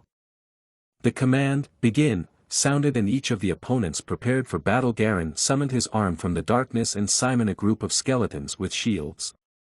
Garen was ready to slay his opponent. He knew that his opponent, although he wanted to specialize in summonology, was most dangerous with his magical combat. With Bahil's enhancement, he could now use his hand of darkness and curse spells at the same time. He was confident that as long as he kept his distance, he would not be threatened. However, his opponent was not doing at all what was expected. Garen didn't understand what he was up to and why was he stepping back. What was his strange strategy? Why is he stonewalling and pinning himself against the wall? What the hell is he doing? Maybe he's preparing some kind of spell. Garen decided he didn't care what the psycho was really up to. And he would deal with him quickly with an arrow from the darkness. But one of the skeletons with a shield deflected the arrow. Then Goran shouted to Simon to attack and used the curse himself. The skeletons couldn't help and the curse hit Simon directly. It was a curse of nausea. While Simon was trying to come to his senses, Garen approached and with his hand from the darkness began to smash the skeletons one by one. Malin began to reproach Dick for his information, saying that Garen couldn't use other dark magic while he was using his black hand. But Dick himself did not understand what was happening. Maybe for the first time he was mistaken or someone deliberately deceived him. Maybe he was even hiding his real power. He didn't know exactly, but one thing was certain. This bastard was much stronger now than before. How could he become stronger so quickly? The professors had also come to watch the fight. Bahil thought it was busy that his colleague usually never came to watch the evaluation fights of first-year students. So he asked Aaron what had brought him here today. After all, Bahil had always thought that he couldn't stand the suffering of the students because he himself understood the pain that awaited those who chose summonology. Looking at Aaron's grim face, Bahil said to him, "You refuse to be a mentor because of guilt, but now you have given in to temptation and taken one follower. Then behold what torment our dear disciple will go through." Bahil was sure that as soon as Garen used another curse of exhaustion, Simon would be weakened and the match would be over. He even wondered what Aaron thought about it, wasn't he right? But he only said nothing and turned to leave. Looking at all this, Professor Bahil was surprised. He could not understand why Aaron was so indifferent to his student. And even asked him where he was going. Aaron took one last look at the arena where Simon was barely hanging on and said that, the match is as good as over. And with a grim face he added that, he came to see just in case but there's no need anymore. This strange answer only made Bahil more tense. He felt that something was wrong. Meanwhile, Garen was about to finish off his opponent with another curse of exhaustion. With a flash of dark flame he activated the curse and was sure that his opponent was finished. The curse hit Simon and he only groaned softly. He fell to the ground in the middle of the arena with a thud. Garen, looking at how helpless he was, mockingly asked him, "How does it feel?" "It sucks, doesn't it, Mr. Special Admission Number 1? Simon seemed to be holding on with all his might to keep from passing out and didn't answer. While Garen continued to taunt him, certain that he probably thought a nameless guy from Class G would be no match against him. How does it feel to be defeated by that guy? But suddenly, a moment later, Simon's hand was gripped by darkness, as if he'd been preparing something all along. He said in a confident tone, "Nothing in this world should be taken for granted." He rose to his feet again, staggering. Looking at him, Garen didn't understand what he was saying and asked if that meant he was giving up. Simon craned his neck and answered that of course not. A smile appeared on his tired face. "Because it's complete now and now it's his turn to counterattack." Garen started looking around in a panic, not sure what he was talking about. He looked around at the empty arena around him but still didn't understand what was going on. What was he preparing? Nothing had changed. Then Simon asked him, "Do you know what?" From what he said next, even Bahil was shocked. Simon announced to the entire arena that according to the detailed rules of the battle evaluation, Article 3, Paragraph 4, students who are participating in the battle evaluation shall be disqualified if they leave the arena during the evaluation. Hearing this, even his friends who were supporting him standing up, fell into their seats. Was he really going to escape? But then suddenly the whole arena shook like an earthquake and loud powerful blows were heard against the arena wall. Many cracks formed on the arena wall behind Simon, but Simon didn't seem to be bothered by it at all. He explained to everyone that, no matter how thoroughly he looked, there was no rule against bringing something into the arena. Finally, with a loud crack, the arena wall collapsed, creating a large hole through which a giant mud golem Cyclopes flew into the arena. Looking at the shadow looming over him, poor Garen was so frightened that he started laughing hysterically. He still didn't understand how the golem could be at the first graders' battle evaluation. The golem was huge and towered over Simon. Garen now thought he was completely insane for summoning the golem. The poor guy didn't understand how a freshman could summon a mud golem, because he had thought before that he would never even see one in his entire life. Malin and Cammy were just thrilled. Malin knew well that this was the spell that applied summoning magic to operate the golem's core. It's like the symbolic spell of summoners. She explained that a summoned mud golem is born from golem's core, made by clamping sand, mud and soil. Depending on the materials, the types of golem can vary. Even so, the spell is very complicated and none of the freshmen had ever summoned a golem in a combat assessment before. Simon had really done something impossible today. Here Dick intervened in their conversation and said that when he went to look for Simon he noticed something interesting. Malin also asked where the hell was Simon, that he almost missed the evaluation. Dick explained that he was right outside the arena. He was burying a golem's core and planned all along to bring a golem in from outside of the arena. Now Cammy understood why he had been on the defensive from the beginning and trying to stay close to that wall. It was on purpose. Dick confirmed all her guesses. Indeed, Simon had moved to the side where the golem core was buried and was creating a golem outside the arena during the battle. And since the core was outside, there was no danger of it getting attacked. Even Malin was surprised at such a clever plan. It was brilliant. Garen looked at the golem and realized that Simon was just so freaking good at summonology. But still, he wasn't going to give up. Talent, wealth, social status, body, race, nationality. Everyone is born into different conditions, and that's why life is unfair. Garen already knew that. So he clenched his fist and gathered all his determination and decided that that's why he wanted to break it all this unfairness of life towards him. Now he wanted to punch in the face someone who had never tasted despair, someone who had everything right away and who only had things easy. But even so, looking at the giant golem, he realized that it was too much and all his enthusiasm evaporated. Clenching his teeth, he decided to try and attack it. Screaming, he struck the golem with his hand out of the darkness, but nothing happened. It was as if the golem didn't even feel his blow. Immediately after his attack, it was the golem's turn and the golem under Simon's control took a good swing. Simon even commented on Garen's attack, advising him to put all his strength and weight into it when he made a direct hit. The golem under his control struck so hard that Garen flew across the arena and hit the opposite wall. The wall almost crumbled and Garen was barely alive. Now everyone knew who the winner was and the official announcement was made over the arena. The winner is Simon Valencia from Class A. Now he could finally breathe a sigh of relief. The spectators immediately began to whisper among themselves, wondering how the freshman had been able to summon a golem and how he had been able to win without using any other magic than summonology. While his loyal friends couldn't contain their joy, shouting all over the arena how good he was and how incredible his strategy was. They even frightened the other students who were sitting near them. While Garen was being taken away from the arena on a stretcher, Simon was basking in the glow of his success. Every now and then there were cheers from the audience that Simon was the best. And he was indeed special admission number 1. Suddenly Simon walked up to the stretcher on which Garen was lying and startled him. Simon told him that he didn't know what kind of grudge he had against him, but he's never going to win against him with a power that isn't his. Garen shuddered. How could Simon know? Simon didn't get an answer, but silently looked at the stretcher with his opponent. Well, then, Simon said, and turned to his golem. It was time for him to leave, too, and he only bumped fists with his new pet for the last time. What an epic victory this was.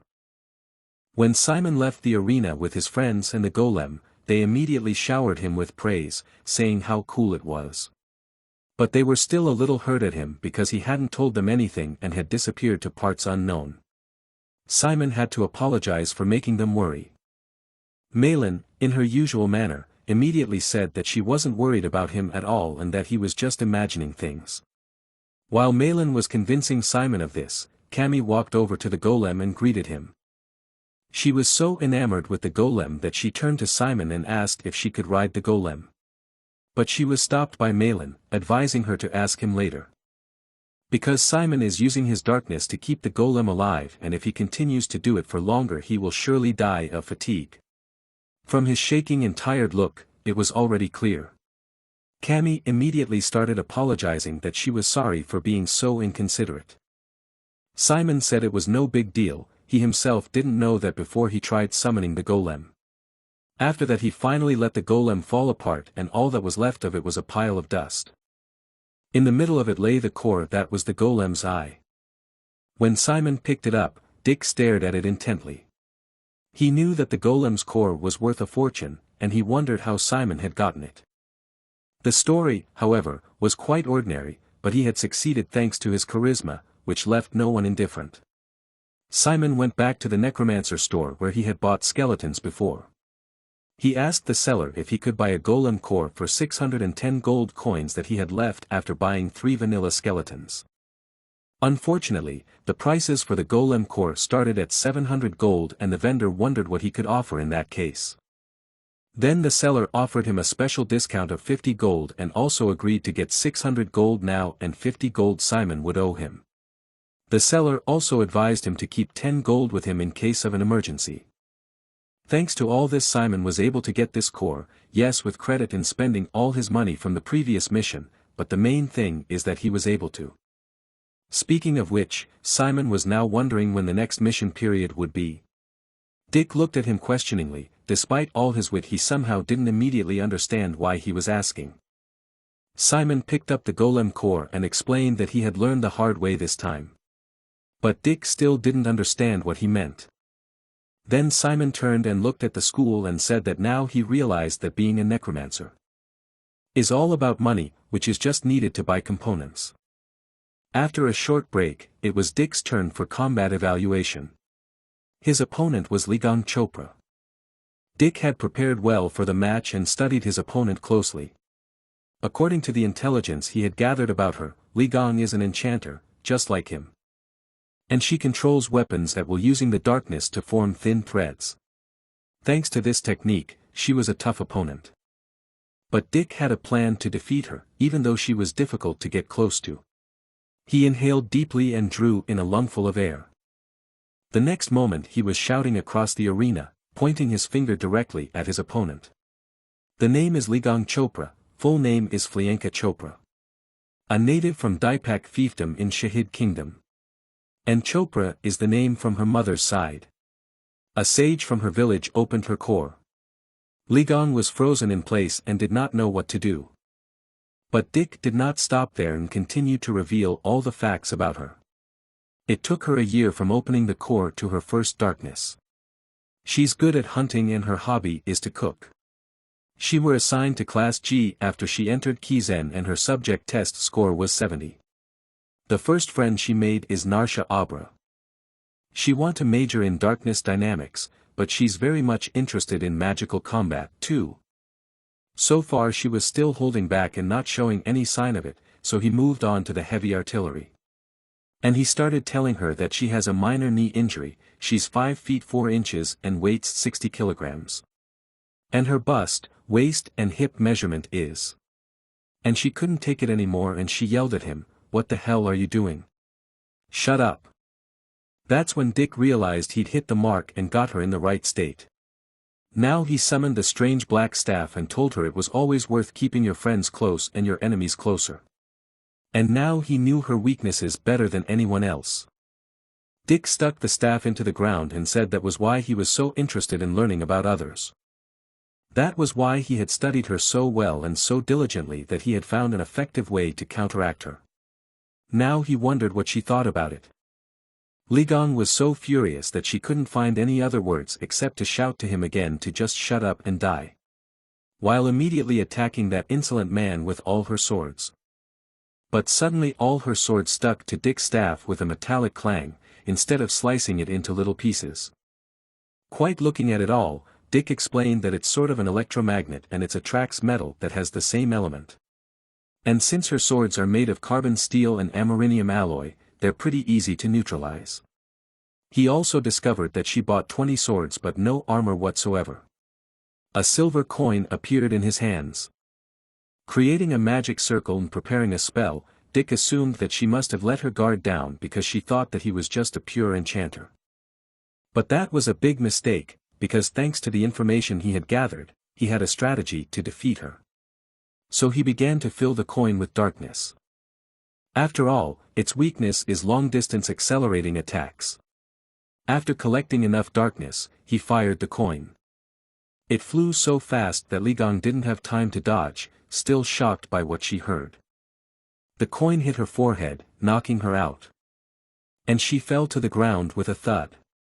Then a voice called out, "Stop the match, Ms. Li Gong Chopra has passed out. Mr. Dick Hayward wins." He was just basking in the glory and was in no hurry to leave the arena, greeting all his imaginary fans. Malin and Cammy only clapped awkwardly at him, afraid to show that they knew the narcissistic bastard. Watching his behavior in the arena, Malin said that she should have been happy that her teammate won, but why did she feel so embarrassed? Cammy couldn't help but agree with her. Next, it was Malin's turn. When the fight was announced, Malin Villine from Class A and Eben Barshani from Class C. She was confident of her quick win and Simon and Cammy cheered her on, not doubting her success. As she entered the arena she met Dick on her way out but ignored him completely, leaving him behind to stare at her perplexed. Dick didn't seem to understand why he was being treated that way. When he approached Simon and Cammy, he asked what was wrong with Malin, had something happened. But his friends didn't want to upset him, so they said it was nothing at all. And since Dick was here with them, they asked him to tell more about Malin's opponent. It looked like her opponent specialized in magical combat. Dick confirmed their guesses, for she did look impressive. But still, the key point of this battle is whether she's able to get close to Malin or Malin can push her away. Eben saw her opponent and said that she didn't expect her first opponent to be such a big shot. Malin just looked at her arrogantly and said, "Oh, yeah. Remember this moment as a source of honor for your family, commoner." Hearing such an arrogant answer, Eben decided to give her an unforgettable experience and completely stomp her face into the dirt and watch her sing when she was defeated by a commoner. And immediately launched a frontal attack on Malin, who had a surprise behind her. As soon as Eben got close enough, she used her prepared spell, saying how naive her opponent was. Eben barely had time to cover herself from the stream of fire. Malin only laughed at her pathetic and primitive attempt to win, and advised her to give up before she had to fry her. Simon watched the fight admiringly and didn't understand how Malin was able to use Dark Flare so quickly. Dick explained that it wasn't Dark Flare, it was the Darkness Elemental Flame and it was easier than Dark Flare. This spell uses the darkness to express the elemental magic of pure wizards reinterpreted in a modern way. That flame has a slightly black shade and that's the flame's characteristic. The casting time of this spell with Magic Circle is much shorter, so necromancers can cast it even quicker than the pure wizards. As Simon thought about what he had heard, he remembered that he had heard that spells were stronger and easier to use when they were cast with pure elements such as fire, water, earth, and air. For Malin, this was indeed the perfect improvement. Meanwhile on the battlefield, Eben realized that, it's tricky to just avoid the attacks and now she could really see that Ivory Tower's really on a different level. But still, she thought that she still had the speed advantage. And all she had to do was to keep distracting her and make her stop using the dark flame. Then once she got a chance, one single chance, when there was a minimal pause between Malin's attacks, then she could attack. Meanwhile Malin had used another spell and now it was a true dark flare that engulfed the arena. Malin repeated again, didn't she tell her? She really is too naive to expect to win. But Eben didn't see it that way. In her opinion, it didn't matter how strong her opponent's spells were. After all, they would all be meaningless if she couldn't hit her. Eben was confident in her speed, and began to run fast circles around Malin, confusing her and asking her if she could beat this. Eben was sure that Malin wouldn't be able to keep up with her movements and it seemed that was the case. Because suddenly Eben was able to be at her back and was already preparing to give her the final blow.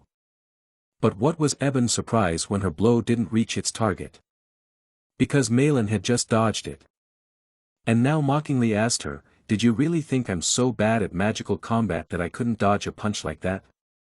In the next instant she simply fried her opponent with a blast of dark flame. Eben was too close and couldn't dodge in any way. So the match was over and Malin Villine was declared the winner. She had behaved almost like Dick, but now she did not seem to be embarrassed by it. She had plenty of pride. Now Dick looked at her and said that she was being so irritating, but he could not say anything against her because she was too good. Simon agreed with him. Indeed, in Kizen talent was valued above all other qualities. Each of them realized that they would never want to fight against her in the future. It would be better for them to compete amongst themselves. But then a strange sound from behind caught their attention. They wondered where that sound was coming from. It turned out to be Cammy, who was shivering with worry so much that it could be heard for several meters around. She was really worried that all her friends had won and she now just had to win too, so as not to let the others down. Now that it was her turn, she was terrified and asked herself if she could handle it.